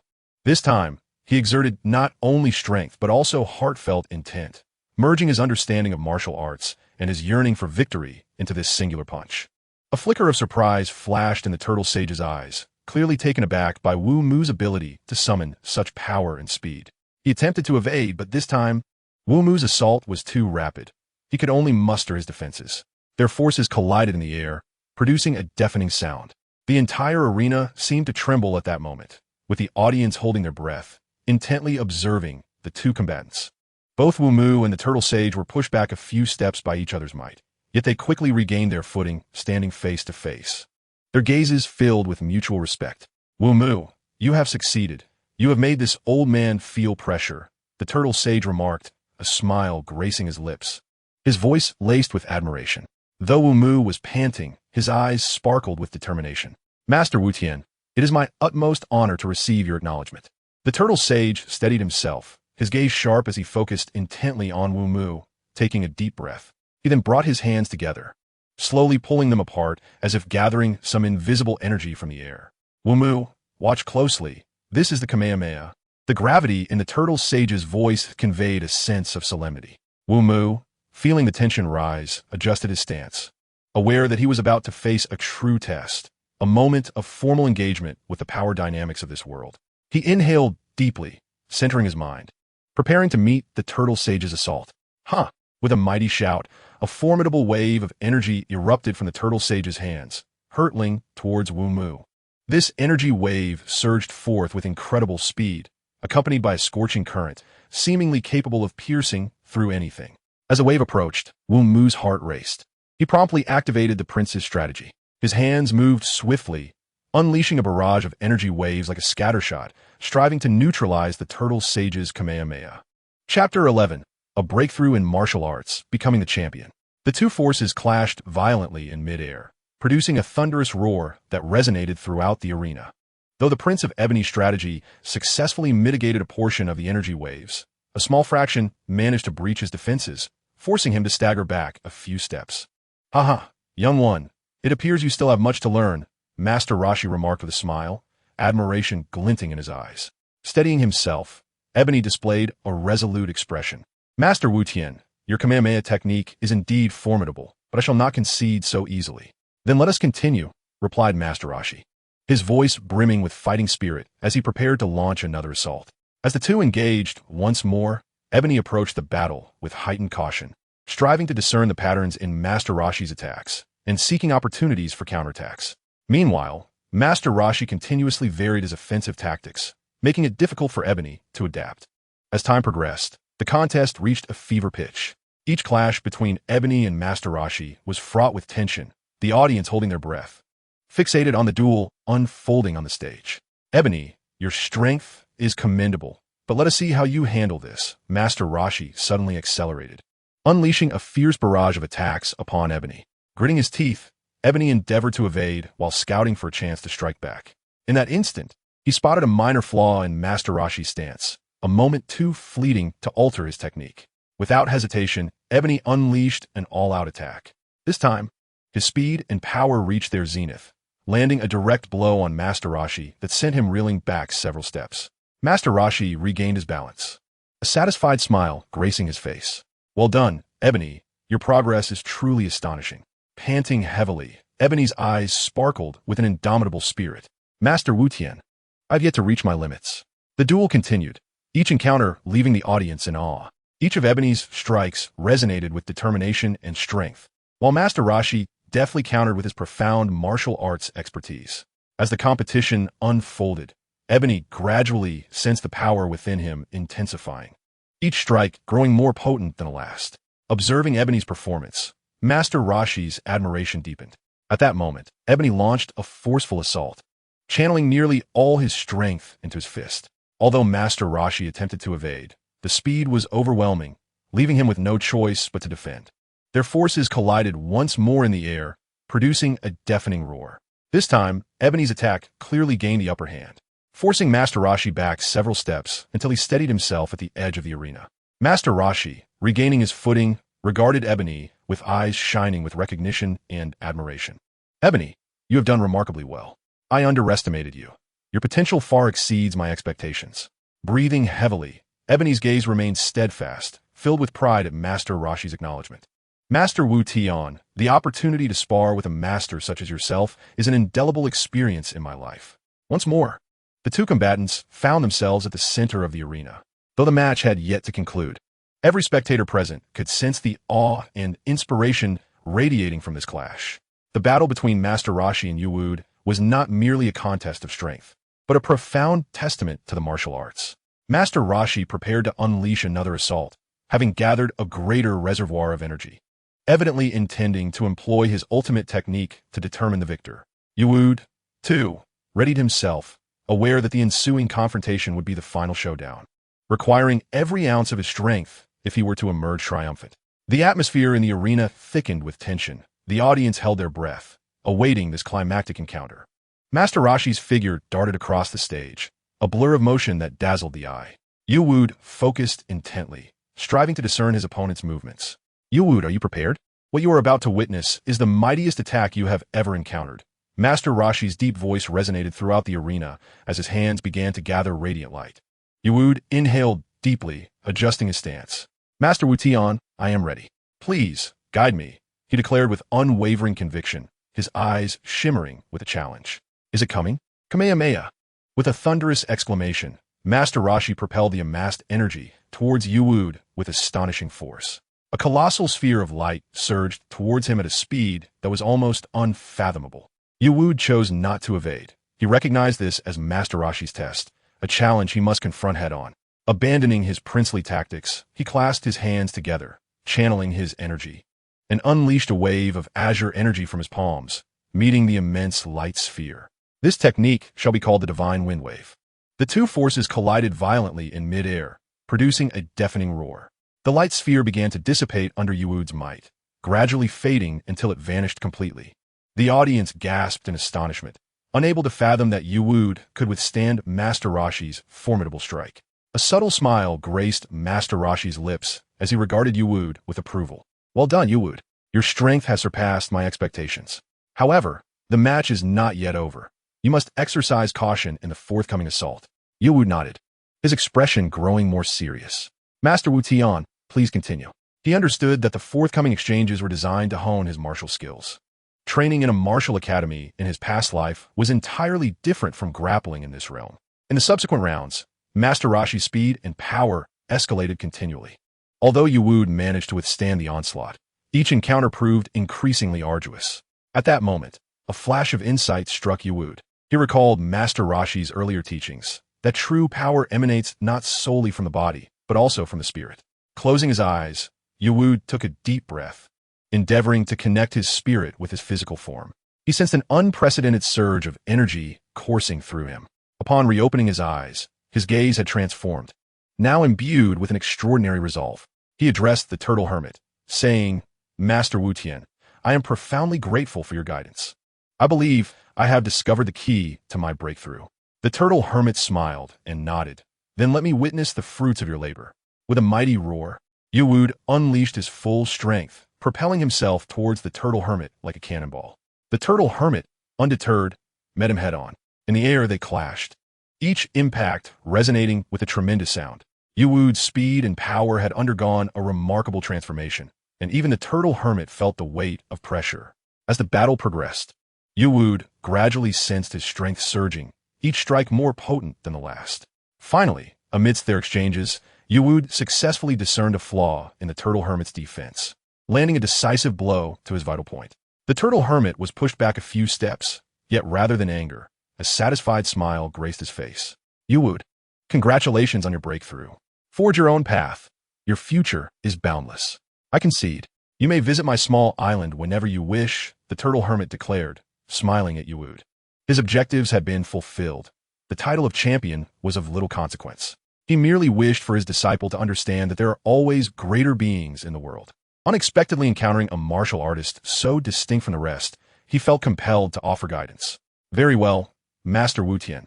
I shall seek your counsel, Yuwu replied, never underestimating the turtle hermit, regardless of his lecherous tendencies or waning combat prowess. He was, after all, a master of his craft.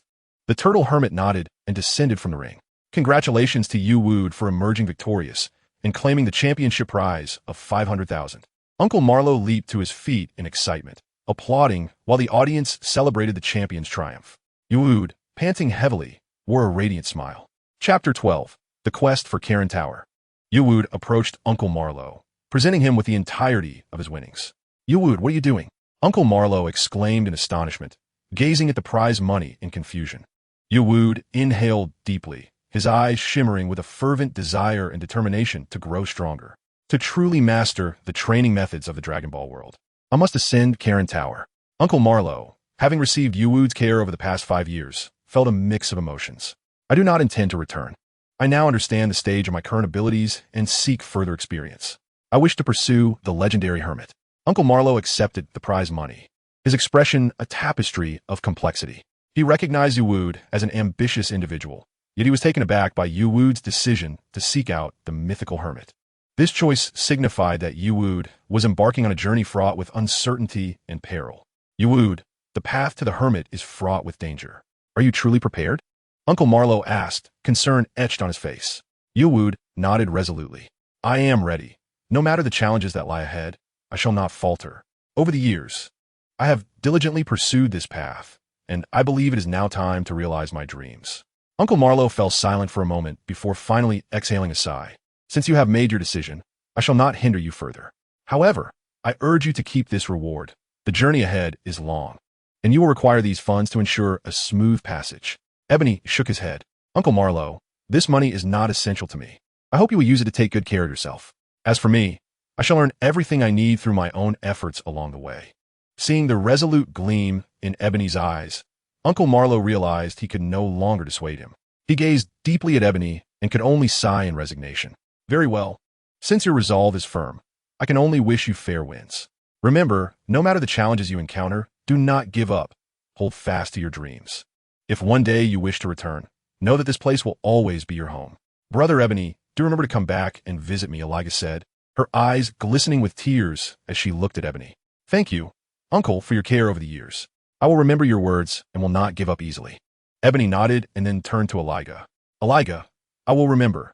Be sure to listen to Uncle Marlowe. After bidding farewell to Uncle Marlowe and his family, Ebony set off towards Sun Wukong. At this moment, Master Roshi had removed his disguise and joined Sun Wukong and the others.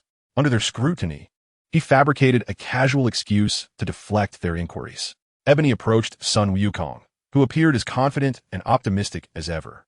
Wukong, now that the martial arts tournament has concluded, what are your plans? Ebony inquired tentatively. Sun Wukong turned his head and revealed his signature smile. Hee, I plan to search for my grandfather's relics, and after that, I think I will continue my training. After all, there's still many formidable opponents in the outside world. I cannot afford to stagnate. Ebony nodded, understanding Sun Wukong's insatiable fighting spirit. Just then, Master Roshi approached, his gaze seemingly imbued with a deeper significance. Oh, what are you two discussing? He asked nonchalantly. Sun Wukong immediately replied, Master Roshi, I am contemplating my training plan following the martial arts tournament. Master Roshi stroked his beard thoughtfully and said, training is indeed important. Yet, there is much in this world worthy of our learning. However, Wukong, do you not think that occasionally relaxing and enjoying life is also necessary? Sun Wukong scratched his head and chuckled. I just find training to be incredibly enjoyable. Listening from the side, Ebony could not help but marvel at son Wukong's passion and dedication to his practice, which was part of the reason he had wished to attend a martial arts school in his past life. Suddenly, he posed a question. Master Wu Tian, do you know the whereabouts of the esteemed Karen? I have heard that you received guidance from her in your youth. The turtle hermit gestured in a certain direction. The revered Karen resides atop the towering Karen Tower, which is diligently guarded. If one wishes to meet her, one must undertake the ascent of the tower personally. Proceed along this path, and you shall behold the tower. Wumu gazed towards the direction indicated by the turtle hermit, bidding him farewell. Thank you, Master Wu Tian, for your guidance during the tournament. Should you ever require my assistance, do not hesitate to reach out. Farewell, Wukong. I look forward to our next contest. Wumu glanced at Wukong and then nodded at Yamcha and the others. After departing from the martial arts venue, Wumu embarked on his journey to the Karen Tower. Along the way, Wumu reflected upon his growth. He had experienced a breakthrough during his match with the Turtle Hermit and anticipated further enhancement under Karen's tutelage. He intended to continue his quest for the Dragon Balls to fulfill his ambitions. As he journeyed towards the Karen Tower, his heart brimmed with hope for the future and contemplation of the past. He mused that although this martial arts tournament had concluded, it signified a new beginning for him. He looked forward to adapting his martial arts to this world under Karen's guidance. At that moment, Wumu suddenly heard a faint cry for help. Instantly alert, he scanned his surroundings in search of the source of the sound.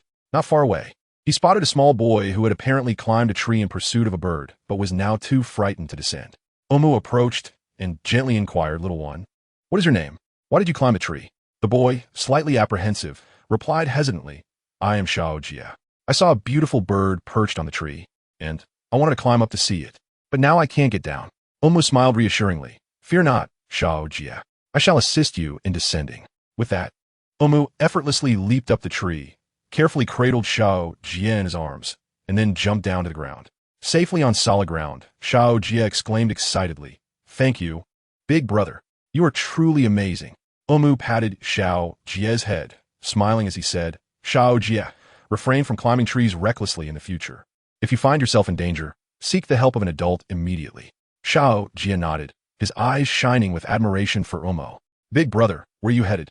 Wumu glanced towards the horizon, a glimmer of determination in his eyes.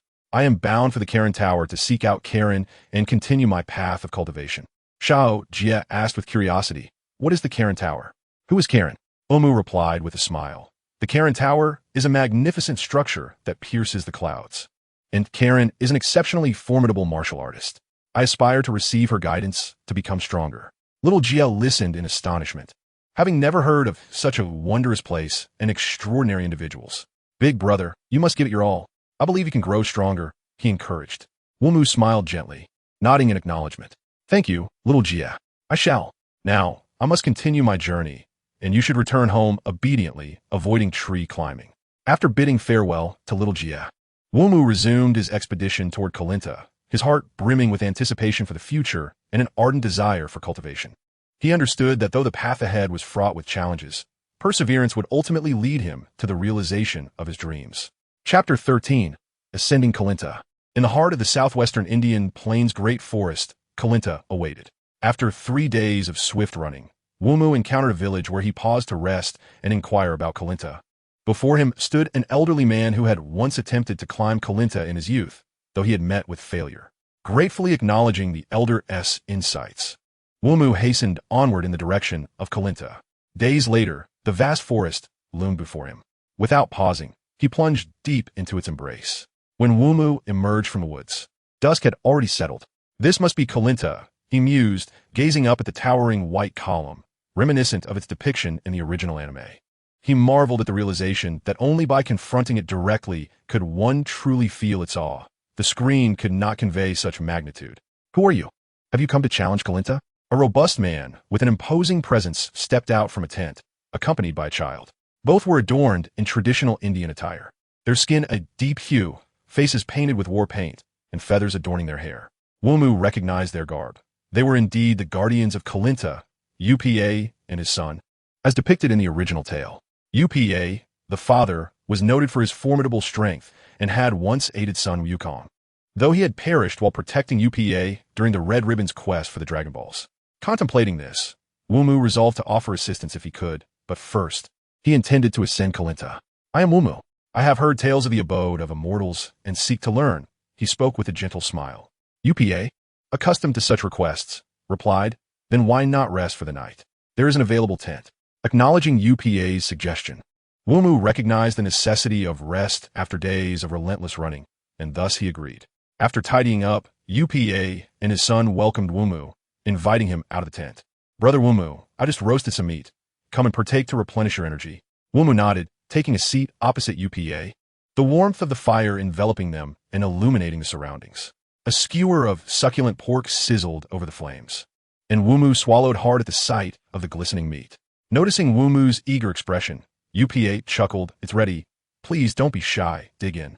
Unable to contain himself, the ebony-skinned youth, upon hearing the words of Bra, tore off a piece of meat and savored it heartily. How delicious! For a prolonged period, he had been on the road, deprived of decent sustenance. Alas, the tears flow when one speaks too much about it. It is not my intention to dishearten you. My brother Ebony, our clan has guarded Kalinta for generations and has encountered numerous challengers. Only Mr. Wutian succeeded 3 centuries ago. Bra gazed up at the towering Kalinta, shook his head with a sigh, and spoke solemnly. Those who failed, if fortune favored them, managed to return alive. Those less fortunate met their demise upon falling. I too once attempted to ascend. It seems this tower has no summit. Brother Ebony, I earnestly advise you, if you feel you can no longer endure, do not hesitate to descend. Ebony swallowed the morsel in his mouth, well aware that with his current strength, akin to that of Master Rashi, he could indeed climb. Yet he wished to remain humble. Thank you for your counsel, Brother Bra. Should I feel my stamina waning, I will certainly come down. Bra, upon hearing Ebony's response, nodded with a smile. All right, finish your meal and rest quickly. Tomorrow, I shall keep watch below. Once Ebony finished, he felt content, stretched his neck, and loosed his body before walking towards the river to cleanse himself. After washing, he addressed Bra. Brother Bra, I shall retire for the night. Very well, came Bra's reply. The following day, Ebony awoke early, practiced several forms of Bagwazang by the river, and then sat in meditation, attuning to the chi within him. During the final match with Master Wutian, he had experienced a sudden breakthrough, which in terms of realms, could now be classified as mid-stage dark energy. He had never categorized martial arts into distinct stages, but rather assessed his own progress. After remaining in a realm for an extended period, breakthrough occurs naturally. He was also uncertain of how to distinguish levels in the chi cultivated from the Dragon Balls. The breakthrough transpired due to a sudden increase in his body's capacity, allowing a greater surge of chi to emerge. By the strength assessment system, my combat power now stands at around 140 to 50. Once I ascend the tower and refine my skills, I shall venture beyond the cosmos. Brother Ebony, are you prepared? At that moment, Bra approached, eyeing Ebony with inquiry. Ebony nodded affirmatively. Brother Bra, I am ready. Bra patted Ebony on the shoulder. Remember, if you sense danger, descend immediately. While Kalinta is enigmatic, life is of greater value. Ebony smiled in response. Rest assured, I shall exercise caution. They proceeded together to the base of Kalinta, where Ebony lifted his gaze towards the cloud-kissed pinnacle, a surge of determination igniting within him. He commenced his ascent, employing both hands and feet, climbing steadily with purpose. Brave child, may the divine bestow their blessings upon you. Bra whispered a prayer, his eyes never leaving Ebony's form. Initially, the surface of Kalinta was smoother than Ebony had anticipated, requiring him to invest additional time in locating suitable handholds and footholds. He silently recited Bra's words to himself, striving to maintain composure as he gradually found his rhythm.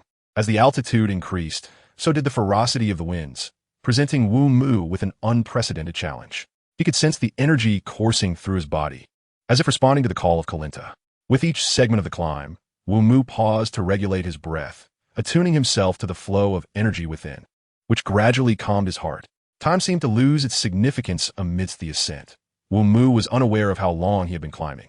His fingers began to tingle, and his muscles protested against the relentless exertion. Yet he pressed on, for he understood that this endeavor was not merely a test of physical stamina, but a profound trial of willpower. After several hours of climbing, Wumu felt his strength waning, each pull becoming increasingly arduous. He stopped to rest against a protrusion of Kalinta, closing his eyes and taking deep breaths in an attempt to rejuvenate his energy. In that moment, he heard a faint voice. Wumu, do not give up. You are nearing the summit. Opening his eyes, he searched for the source of the voice but found nothing. He realized it might be the voice of his own spirit, or perhaps the encouragement of Kalinta's celestial feline. Gathering his resolve, Wumu continued his ascent. Finally, as he summoned the last vestiges of his strength to pull himself to the pinnacle of Kalinta, he collapsed onto the ground, gazing at the boundless scenery around him, filled with an unparalleled sense of accomplishment and awe. For a moment, standing atop the tower, he surveyed his surroundings, witnessing the clouds flowing beneath him, as if the entire world lay at his feet. In that instant, he experienced an unprecedented sense of freedom and fulfillment. Is this the sensation of transcending one's limits? Wumu murmured, feeling an immense power swell within him. Then, he seated himself cross-legged, closed his eyes, and began to meditate. He wished to etch this feeling into his memory, the experience of surpassing his own limits, which he believed would bestow upon him boundless strength for his future journey. As he felt the energy flowing within him, it seemed as though, at that moment, he had merged with the universe itself. Just then, a gentle voice resonated in his ear. "Welcome to Kalinta, young one."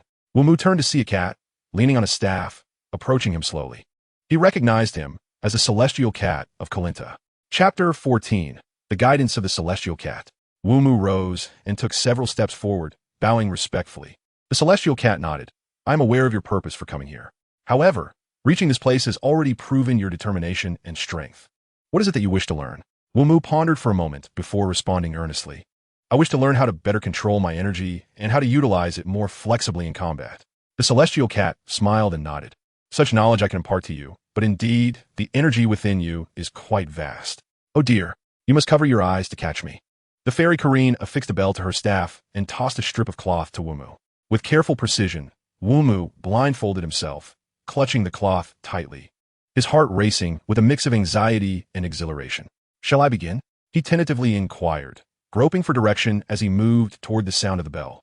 "Yes, let us commence." Krillin's voice resonated softly in the air, seemingly emanating from all directions, eluding his grasp on its precise location. Wumu slowly turned in place, attempting to discern Krillin's position through the gentle caress of the breeze.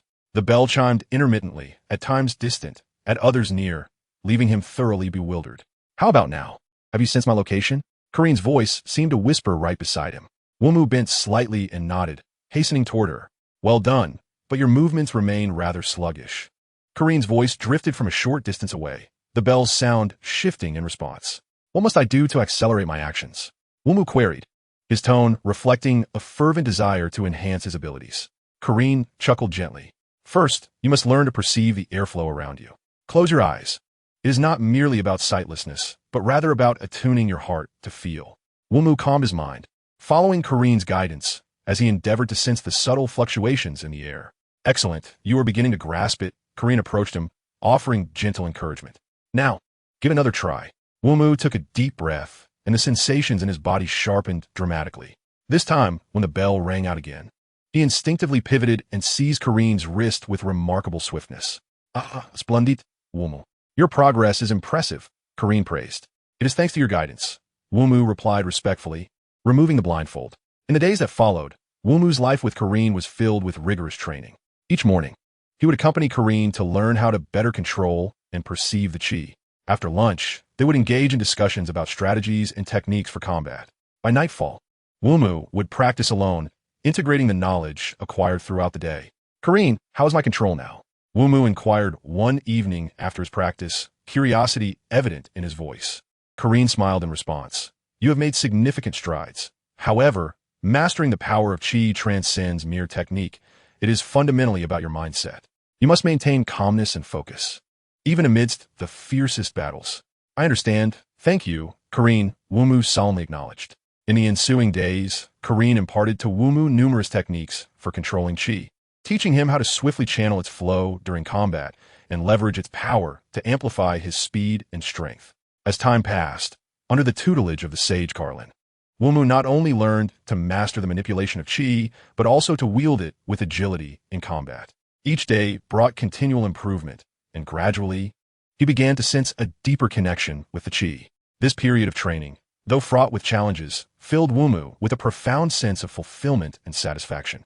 He understood that all his efforts were aimed at fortifying his strength. One morning, following a rigorous training session, Wumu sat on the ground to regulate his breathing while Krillin observed beside him. Master Carlin, I feel that every time I harness chi, it surges with such ferocity that I cannot control it properly. Wumu expressed, somewhat perplexed. Carlin chuckled softly. That is because you have yet to fully merge your consciousness with the chi. Envision the chi as an extension of yourself, a tool, rather than an adversary. But how can I achieve that? Wumu inquired earnestly. Guide it with your heart, rather than merely your will, Carlin replied, rising to demonstrate. Observe closely. With a gentle wave of his hand, a soft breeze materialized in the room, caressing Wumu's face. Wumu's eyes widened in realization. So that is how it is. Indeed, one cannot grasp the essence solely from animated depictions. Chi is not merely energy. It is not solely for destruction. Now give it a try, Carlin encouraged. Wumu closed his eyes, inhaled deeply, and endeavored to follow Carlin's guidance. Initially, he felt a faint current of chi swirling around his fingertips, but soon, as his focus sharpened and his heart guided him, the current grew stronger. Excellent. You have succeeded, Carlin praised, his voice brimming with approval. Wumu opened his eyes to behold the gentle breeze he was indeed commanding, a look of incredulous joy illuminating his face. In the afternoon, they engaged in a discussion about the astute application of chi in battle. Remember, the use of chi transcends mere direct attacks and defenses, Carlin articulated. It is a reflection of your inner self. Wumu nodded, silently committing these words to memory. As night fell, Wumu practiced alone beneath the cool moonlight. He sought to integrate the knowledge acquired during the day, focusing not only on controlling the chi, but also on employing it while in motion. I shall attempt the sky dance technique, Wumu mused, now aware of the chi's flow, and resolved to try the aerial maneuver. He took a deep breath, concentrating all his attention and strength, then endeavored to utilize the power of chi to lift himself. At first, only the tips of his toes barely grazed the ground. But soon, as his mastery over the chi grew more proficient, his entire body began to ascend slowly.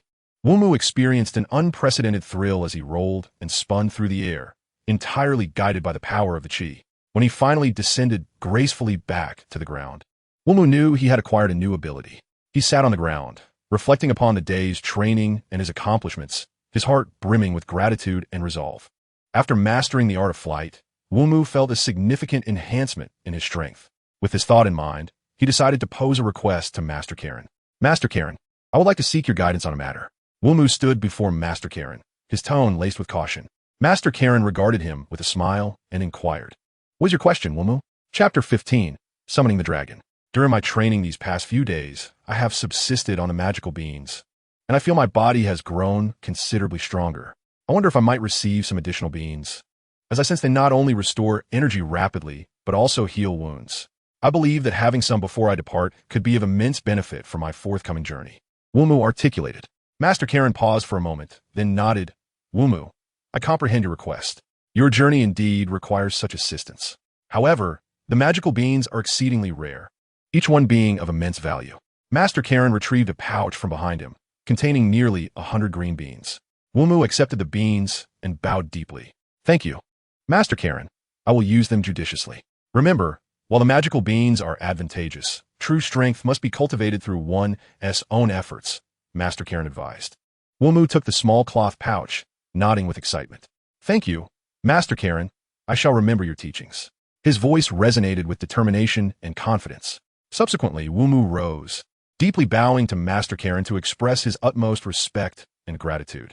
Master Karen returned the gesture with a smile, gesturing for Wumu to refrain from excessive formality. After bidding farewell, Wumu approached the edge of Karen Tower, gazing upon the azure sky and the vast earth below. He understood that his journey was far from over, with numerous challenges awaiting him. Drawing a deep breath, he focused his energy, then closed his eyes to attune himself to the currents beneath his feet. Master Karen, I shall take my leave. Go forth, Wumu, and believe that you will become an exceptional martial artist. Master Karen's voice was filled with encouragement. Wumu inhaled deeply, centering his spirit, and then utilized the flight technique to gently descend from Karen Tower. As he descended, the surrounding landscape became clearer, and his heartbeat quickened in anticipation. Ultimately, Wumu landed gracefully on the ground, surveying his surroundings to find the brave father and son awaiting him.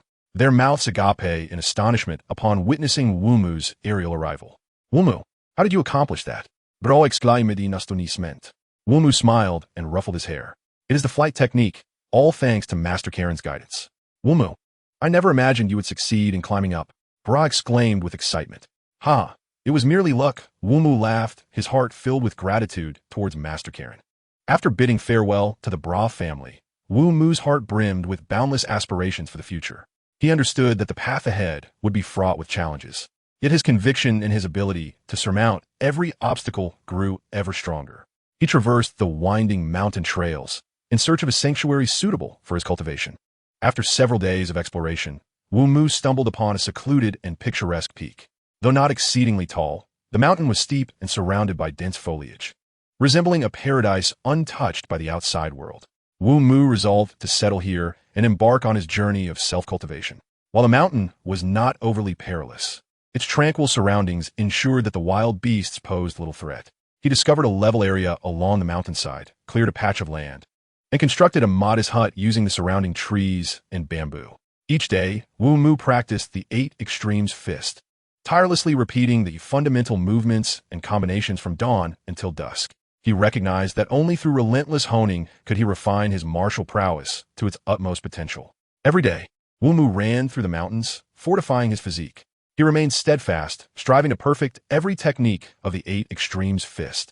Under the rigors of this intense training, his body grew increasingly robust, and his breath deepened in richness.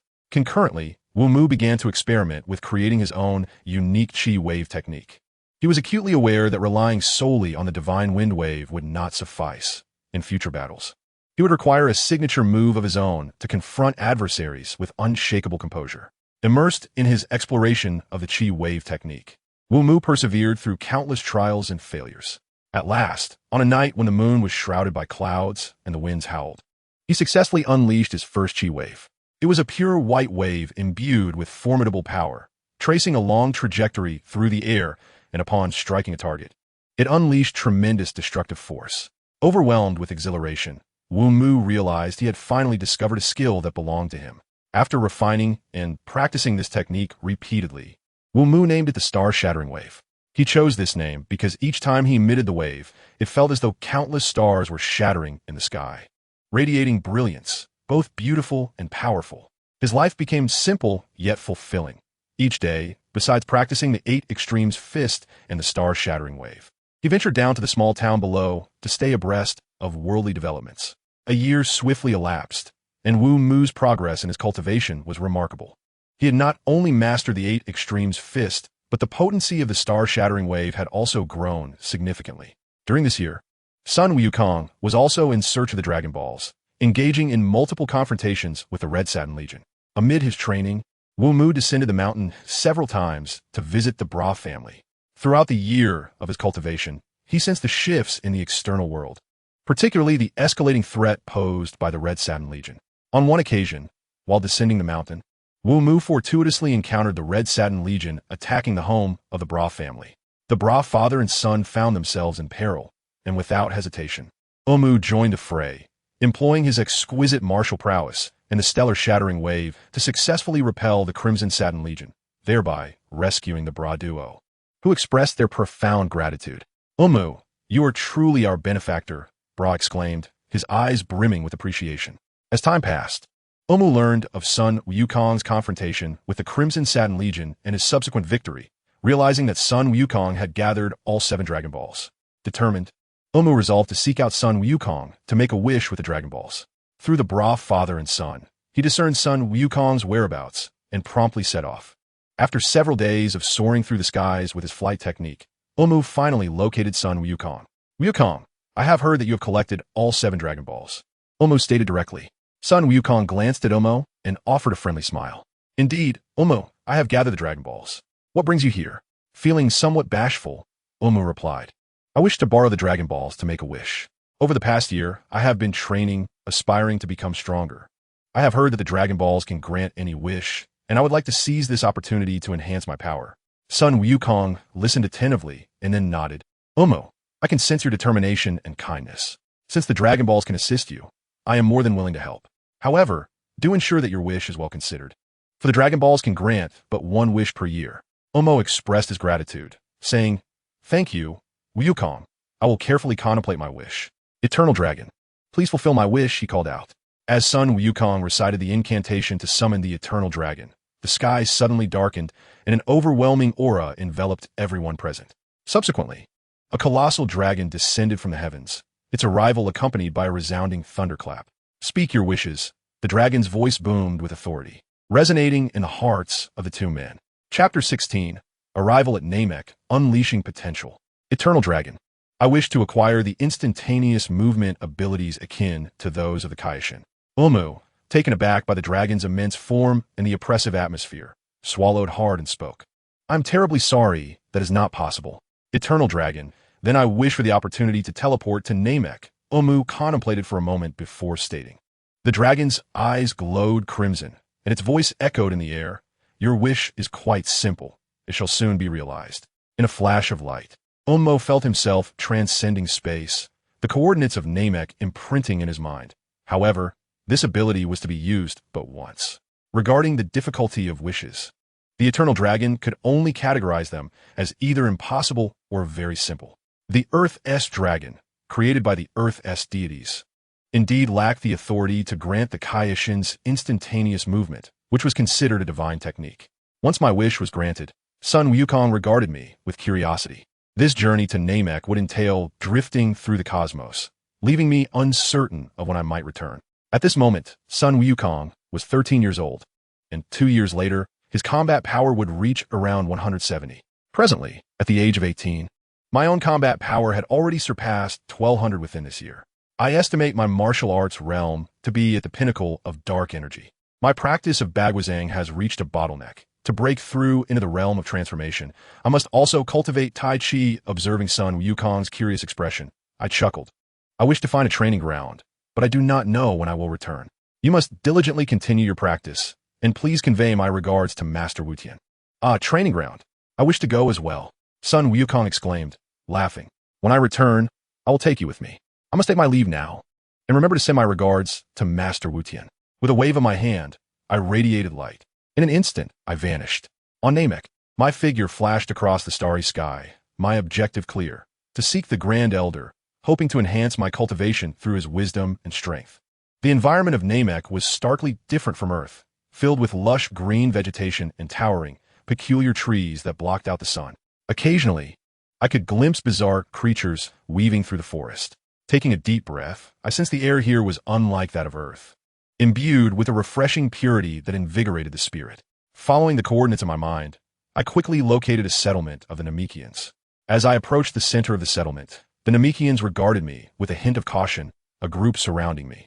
They were tall and slender, their skin a tranquil shade of green, adorned with distinctive antennae atop their heads, their eyes sparkling with intelligence. "Outsider, from whence do you come?" the leader of the Namekians inquired in fluent Earth language. This prompted me to ponder the inconsistency in the original narrative, where the Namekians possessed their own language. Yet throughout the cosmos, those I encountered could communicate effortlessly with Sun Wukong. Was this a universal language? "My name is Wumu, hailing from the distant planet Earth. I seek an audience with your Grand Elder," I stated directly. An elderly Namekian emerged, curiosity glimmering in his gaze. "Earth? A distant planet. Why do you wish to meet our Grand Elder?" "I have encountered a bottleneck in my cultivation journey," I replied earnestly. "I have heard that your Grand Elder possesses profound wisdom and formidable prowess, which may provide me with valuable guidance." The elder Namekian regarded me in silence for a moment, closing his eyes as if sensing the energy within me. After a brief pause, he opened his eyes, a flicker of acknowledgement shining through. He nodded, "Follow me. The energy within you is pure and potent. It seems your cultivation is not superficial. Our Grand Elder indeed possesses the wisdom you seek." A wave of joy surged within me, and I quickly expressed my gratitude. Subsequently, he followed the elder Namekian through verdant woodlands, ultimately arriving before a dwelling that bore the marks of great antiquity. This was the abode of the Grand Elder of Namek, enveloped in an air of solemnity and sanctity. "Are you prepared?" inquired the elder Namekian. Yuwud nodded, his heart brimming with anticipation and reverence. He understood that he was about to encounter a true sage, capable of glimpsing fragments of the future. The elder leader gently rapped on the door. "Grand Elder, a practitioner from Earth seeks an audience with you." The door gradually opened, and a powerful yet gentle aura enveloped Yuwud as he inhaled deeply and stepped inside. Upon entering the dwelling, Yuwu beheld the Grand Elder seated at the center. Though the Grand Elder's body appeared frail, his gaze possessed a penetrating sharpness that could pierce through all. "I have heard of your intentions," the Grand Elder spoke, his voice weak yet clear. "Your energy is pure and remarkably strong. Such qualities are rare. Grand Elder, I have encountered a bottleneck in my cultivation and have come seeking your guidance," Yuwu respectfully replied. Standing before the Grand Elder, he felt both nervous and filled with hope. Acutely aware that this sage possessed the ability to unlock his latent potential. Taking a deep breath, Yuwu resolved to candidly share his purpose and confusions with the Grand Elder. "Grand Elder, to be frank, my arrival on Namek was prompted by the knowledge that the celestial beings from our Earth hail from your esteemed planet. Their wisdom and strength have safeguarded Earth countless times," Yuwu articulated slowly, his eyes shimmering with a thirst for knowledge. A flicker of surprise crossed the Grand Elder's visage, soon replaced by a profound contemplation. "Oh, Earth also has Namekians?" Yuwu nodded affirmatively. "Indeed, it is said that long ago, a celestial being arrived on Earth aboard a vessel, becoming a martial artist, and subsequently sought a higher realm to succeed the previous celestial guardian. However, what he did not disclose to the Grand Elder was that this celestial being had, in fact, split into two on Earth. His malevolent side manifested as the tyrant demon King Piccolo, who had once wrought great havoc upon the planet." After a moment's silence, the Grand Elder spoke in a measured tone. "Ah, the child of Katas. It is astonishing that the little one has safely reached Earth." Yuwu bowed deeply. "Grand Elder, I humbly seek your guidance to help awaken the latent powers within me." The Grand Elder nodded, gesturing for Yuwu to approach his side. He extended his palm and gently placed it atop Yuwu's head. "Youth, are you prepared? I shall now assist you in awakening a portion of the potential that resides within you. But remember, true power emanates from your inner self." As the Grand Elder's words resonated, Yuwu felt a gentle yet formidable force surge into his being from above. This force is warm and profound, akin to the sun casting its gentle light upon the earth, enveloping his soul in an unprecedented sense of serenity and fulfillment. Wumu closed his eyes, immersing himself wholly in this powerful essence. He sensed his body and spirit gradually becoming more robust and resolute. After a moment, the Elder withdrew his hand, and Wumu opened his eyes, a new brilliance flickering within them. "Thank you, Elder. I have felt the transformation within myself. I shall cherish your teachings and persist on the path of cultivation," he expressed gratefully. The Elder smiled faintly. "Go forth, young one. Remember, wherever you may tread, your spirit is your most formidable strength." Wumu bowed deeply once more and turned to depart from the Elder's abode. Stepping outside, he inhaled the fresh air of Namek, his heart brimming with newfound hope and determination. Chapter 17. The Surge of Power. He turned to the elderly Namekian who had guided him earlier. "I seek a place to reside while I cultivate. Could you assist me in finding a suitable location?" Wumu inquired. The Elder pondered for a moment. "There exists a place most conducive to cultivation. Follow me." He led Wumu through lush green woodlands until they arrived at a serene valley. In the valley stood a small mountain, its summit harboring a cave, and before the cave lay an expansive flatland, ideal for cultivation. "This shall be your sanctuary for practice," the Elder proclaimed. Wumu surveyed his surroundings. The environment was tranquil, imbued with the essence of nature, perfect for his endeavors. "I am immensely grateful," Wumu expressed his appreciation to the Elder. Once the Elder departed, Wumu entered the cave to rest and attune himself to the power awakened within him. His combat prowess should now approximate 15,000. However, attempting a breakthrough to the next stage at this moment might prove counterproductive, for even achieving quadruple strength would only yield 70,000. At this juncture, Dale's power should be merely in the thousands, so there was little concern about seizing the fruits of his labor. Yet, inferring from the timeline of the films, Wumu contemplated that Goku had faced him prior to his arrival on Namek, though such timelines are often imprecise, given that the films are not canon. Wumu resolved to first familiarize himself with his newfound power on Namek, then continue his training, incorporating Tai Chi to prepare for a potential breakthrough. He would subsequently wish upon the Dragon Balls for a spaceship and a location of Dale's, aiming to seize the seeds of his spiritual fruit tree. From the following day onward, Wumu embarked on his training regimen. Each morning, he practiced martial arts on the flatland of the valley, executing the moves of Bajiquan with strength and elegance. As the sun ascended, Wumu's silhouette appeared particularly steadfast in the sunlight.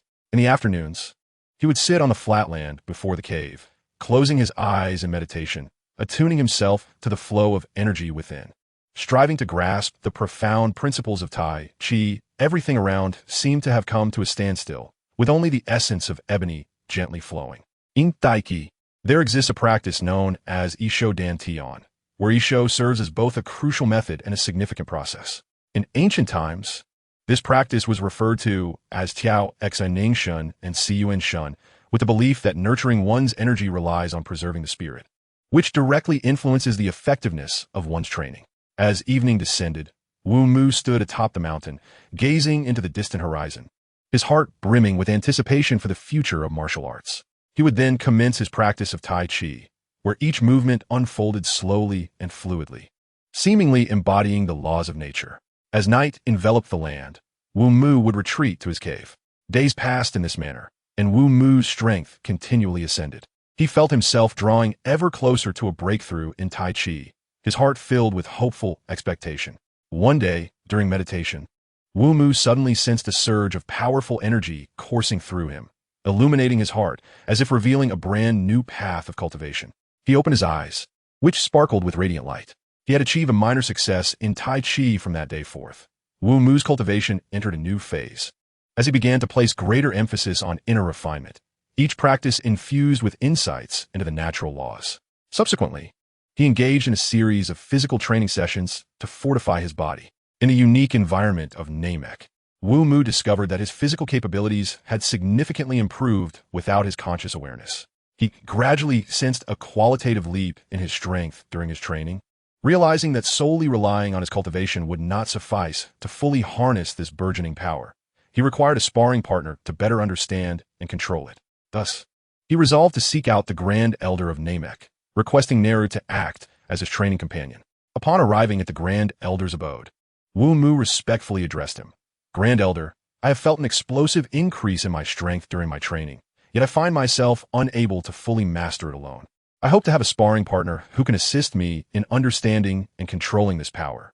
I would like to request your guard, Neru, for this purpose. The Grand Elder pondered for a moment before ultimately nodding in agreement to Wumu's request. Indeed, Neru is one of the few Namekians on our planet with a combat power exceeding 10,000. His experience and strength are well suited to your needs. I shall have Neru seek you out. May you both inspire and elevate one another. Wumu expressed his gratitude to the Grand Elder and subsequently met with Neru. Neru was a tall Namekian, exuding a formidable presence, reminiscent of the second-generation King Piccolo. From the following day onward, Neru began daily sparring sessions with Wumu. In their first encounter, Wumu exerted all his might, attempting to overpower Neru with the strength he had mastered. However, he soon realized that Neru's combat skills and experience far surpassed his own. Neru not only effortlessly neutralized Wumu's attacks, but also identified his weaknesses during counterattacks, placing Wumu under considerable pressure. After the battle concluded, Nailu remarked to Wumu, though your strength is formidable, there remains ample room for enhancement in control and technique. An exponential increase in power does not exempt you from the necessity of honing your skills. In the days that followed, Nailu committed to aiding Wumu in this pursuit. Wumu humbly embraced Nailu's counsel, and their exchanges transcended mere displays of strength, evolving into a focus on the refinement of technique and combat awareness. Wumu began to learn how to better harness his power, identify the weaknesses of his opponents during combat, and maintain composure in times of crisis. As time progressed, Wumu's control over his strength became increasingly precise, and his performance in battles improved remarkably. Nailu, too, sensed Wumu's advancement and remarked, "You have mastered the application of your power. Now, what you require is further combat experience to enrich your fighting style." Wumu understood the profound implications of Nailu's words. He recognized that despite his significant leap in strength, he held no distinct advantage against equally matched foes, and that wisdom and experience in battle were aspects he must continuously cultivate.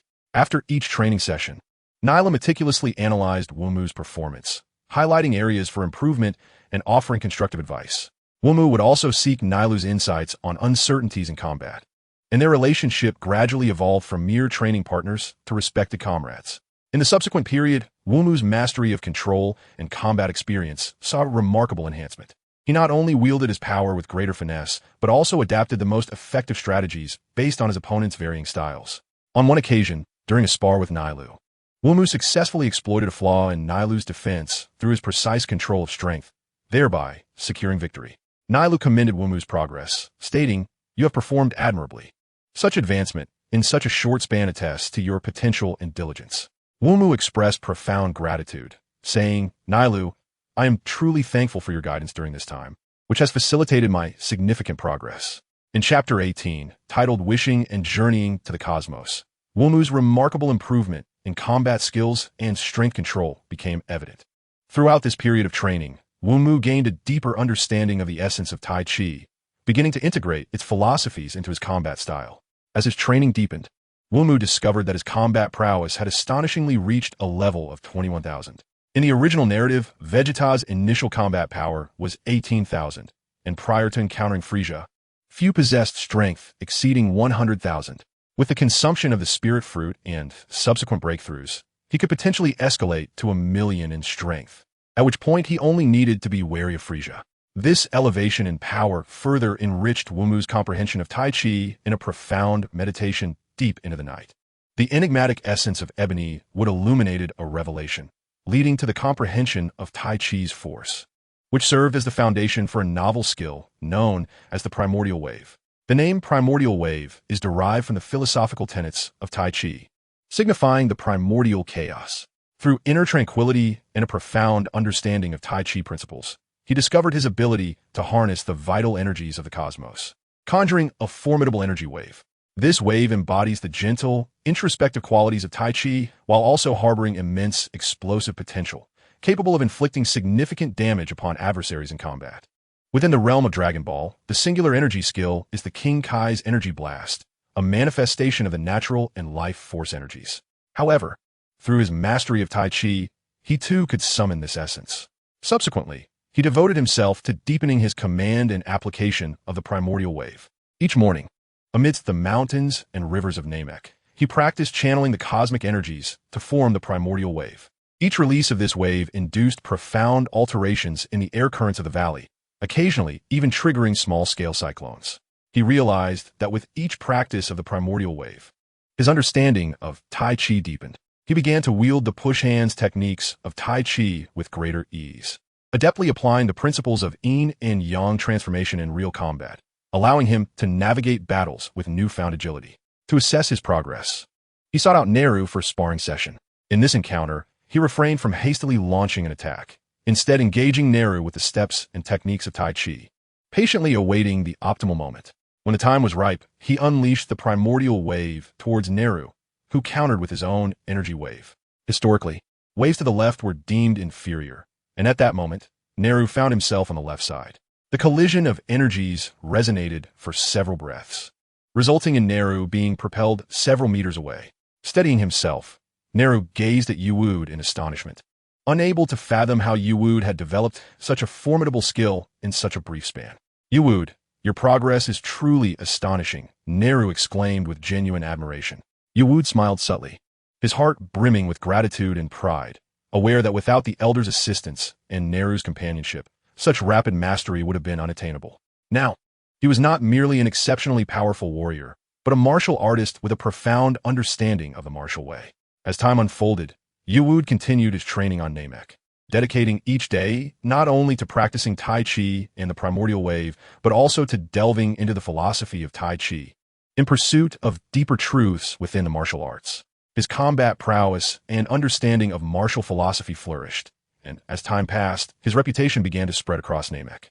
Many warriors from Namek sought the opportunity to spar with him, and Yuwood welcomed the challenges, each encounter yielding new insights, continuously enhancing his combat skills and understanding of Tai Chi. The following day, Wumu intended to depart from Namek and make his way to the residence of the Grand Elder, seeking to utilize the Dragon Balls of Namek. Upon arriving at the Grand Elder's abode, Wumu discovered Neru was also present. He greeted Neru, who responded with a nod, but remained still thereafter. Subsequently, Wumu respectfully bowed to the Grand Elder.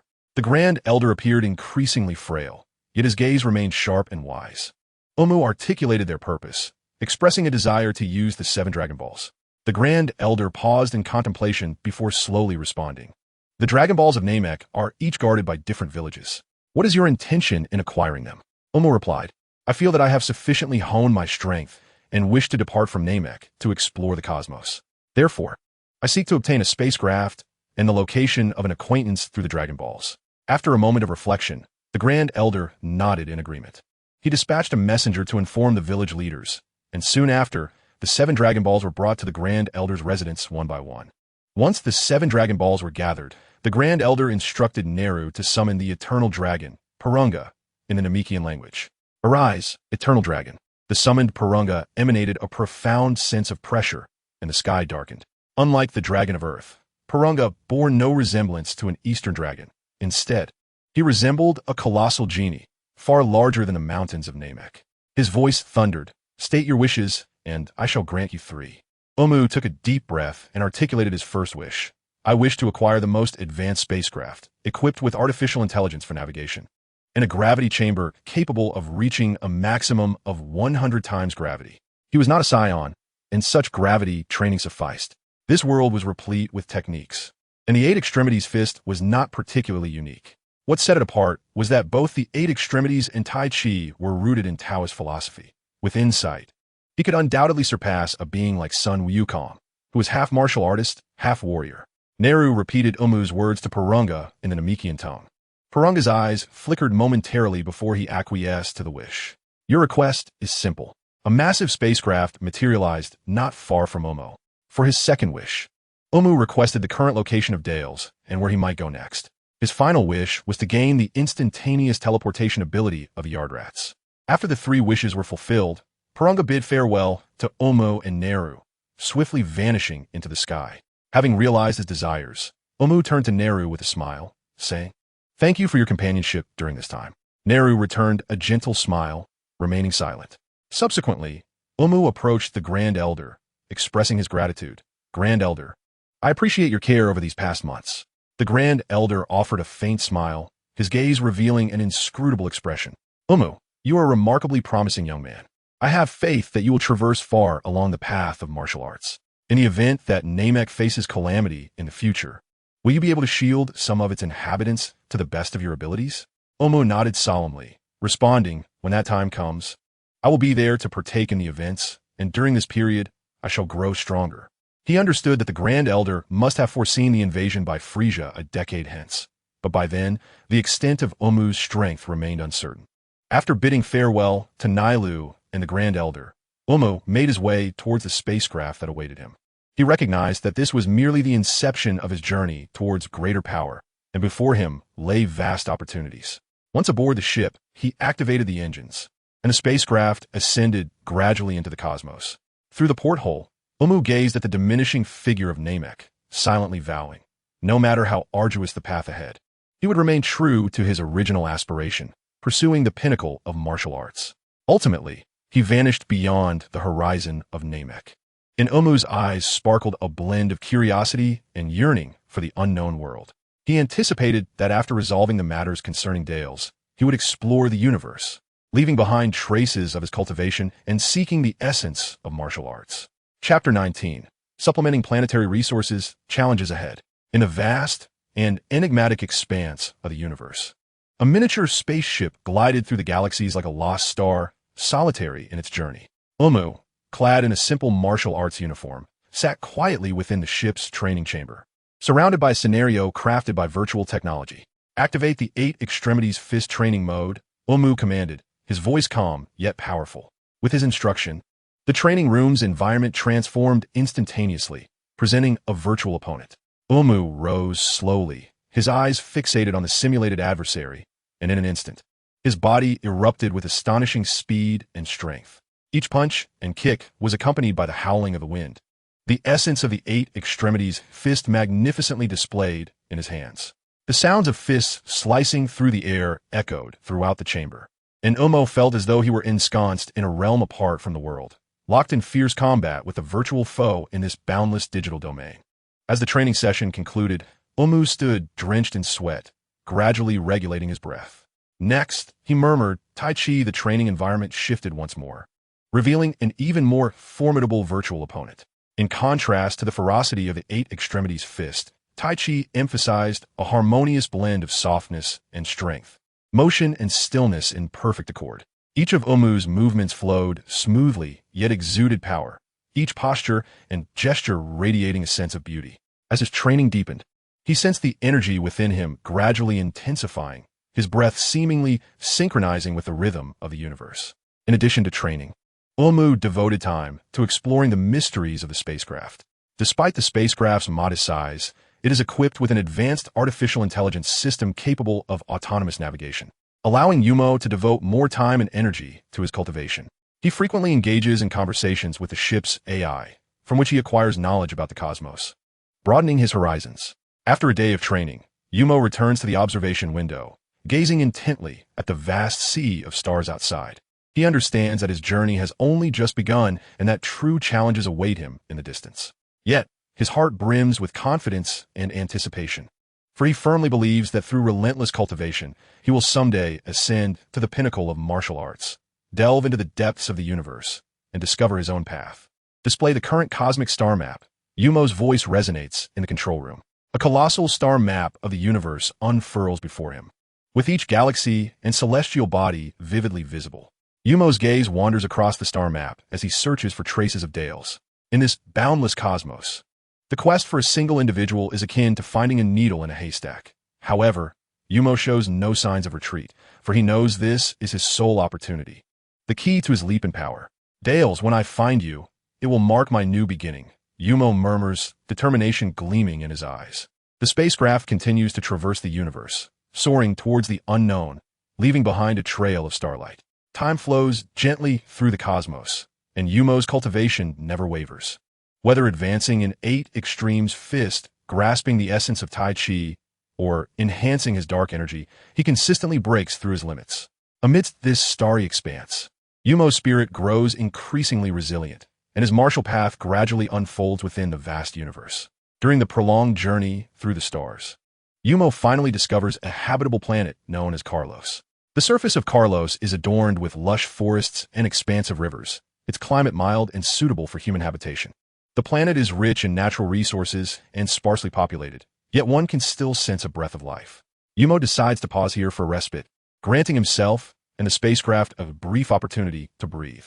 Upon landing in a tranquil town, Wumu feels a long-lost sense of peace and serenity. The townsfolk, clad in simple attire and wearing smiles, lead leisurely lives that starkly contrast with the tumultuous universe outside. Here, Wumu perceives no signs of conflict or strife. Everything appears harmonious. He strolls along a winding path to the nearest marketplace. The marketplace is bustling with activity, vibrant and lively.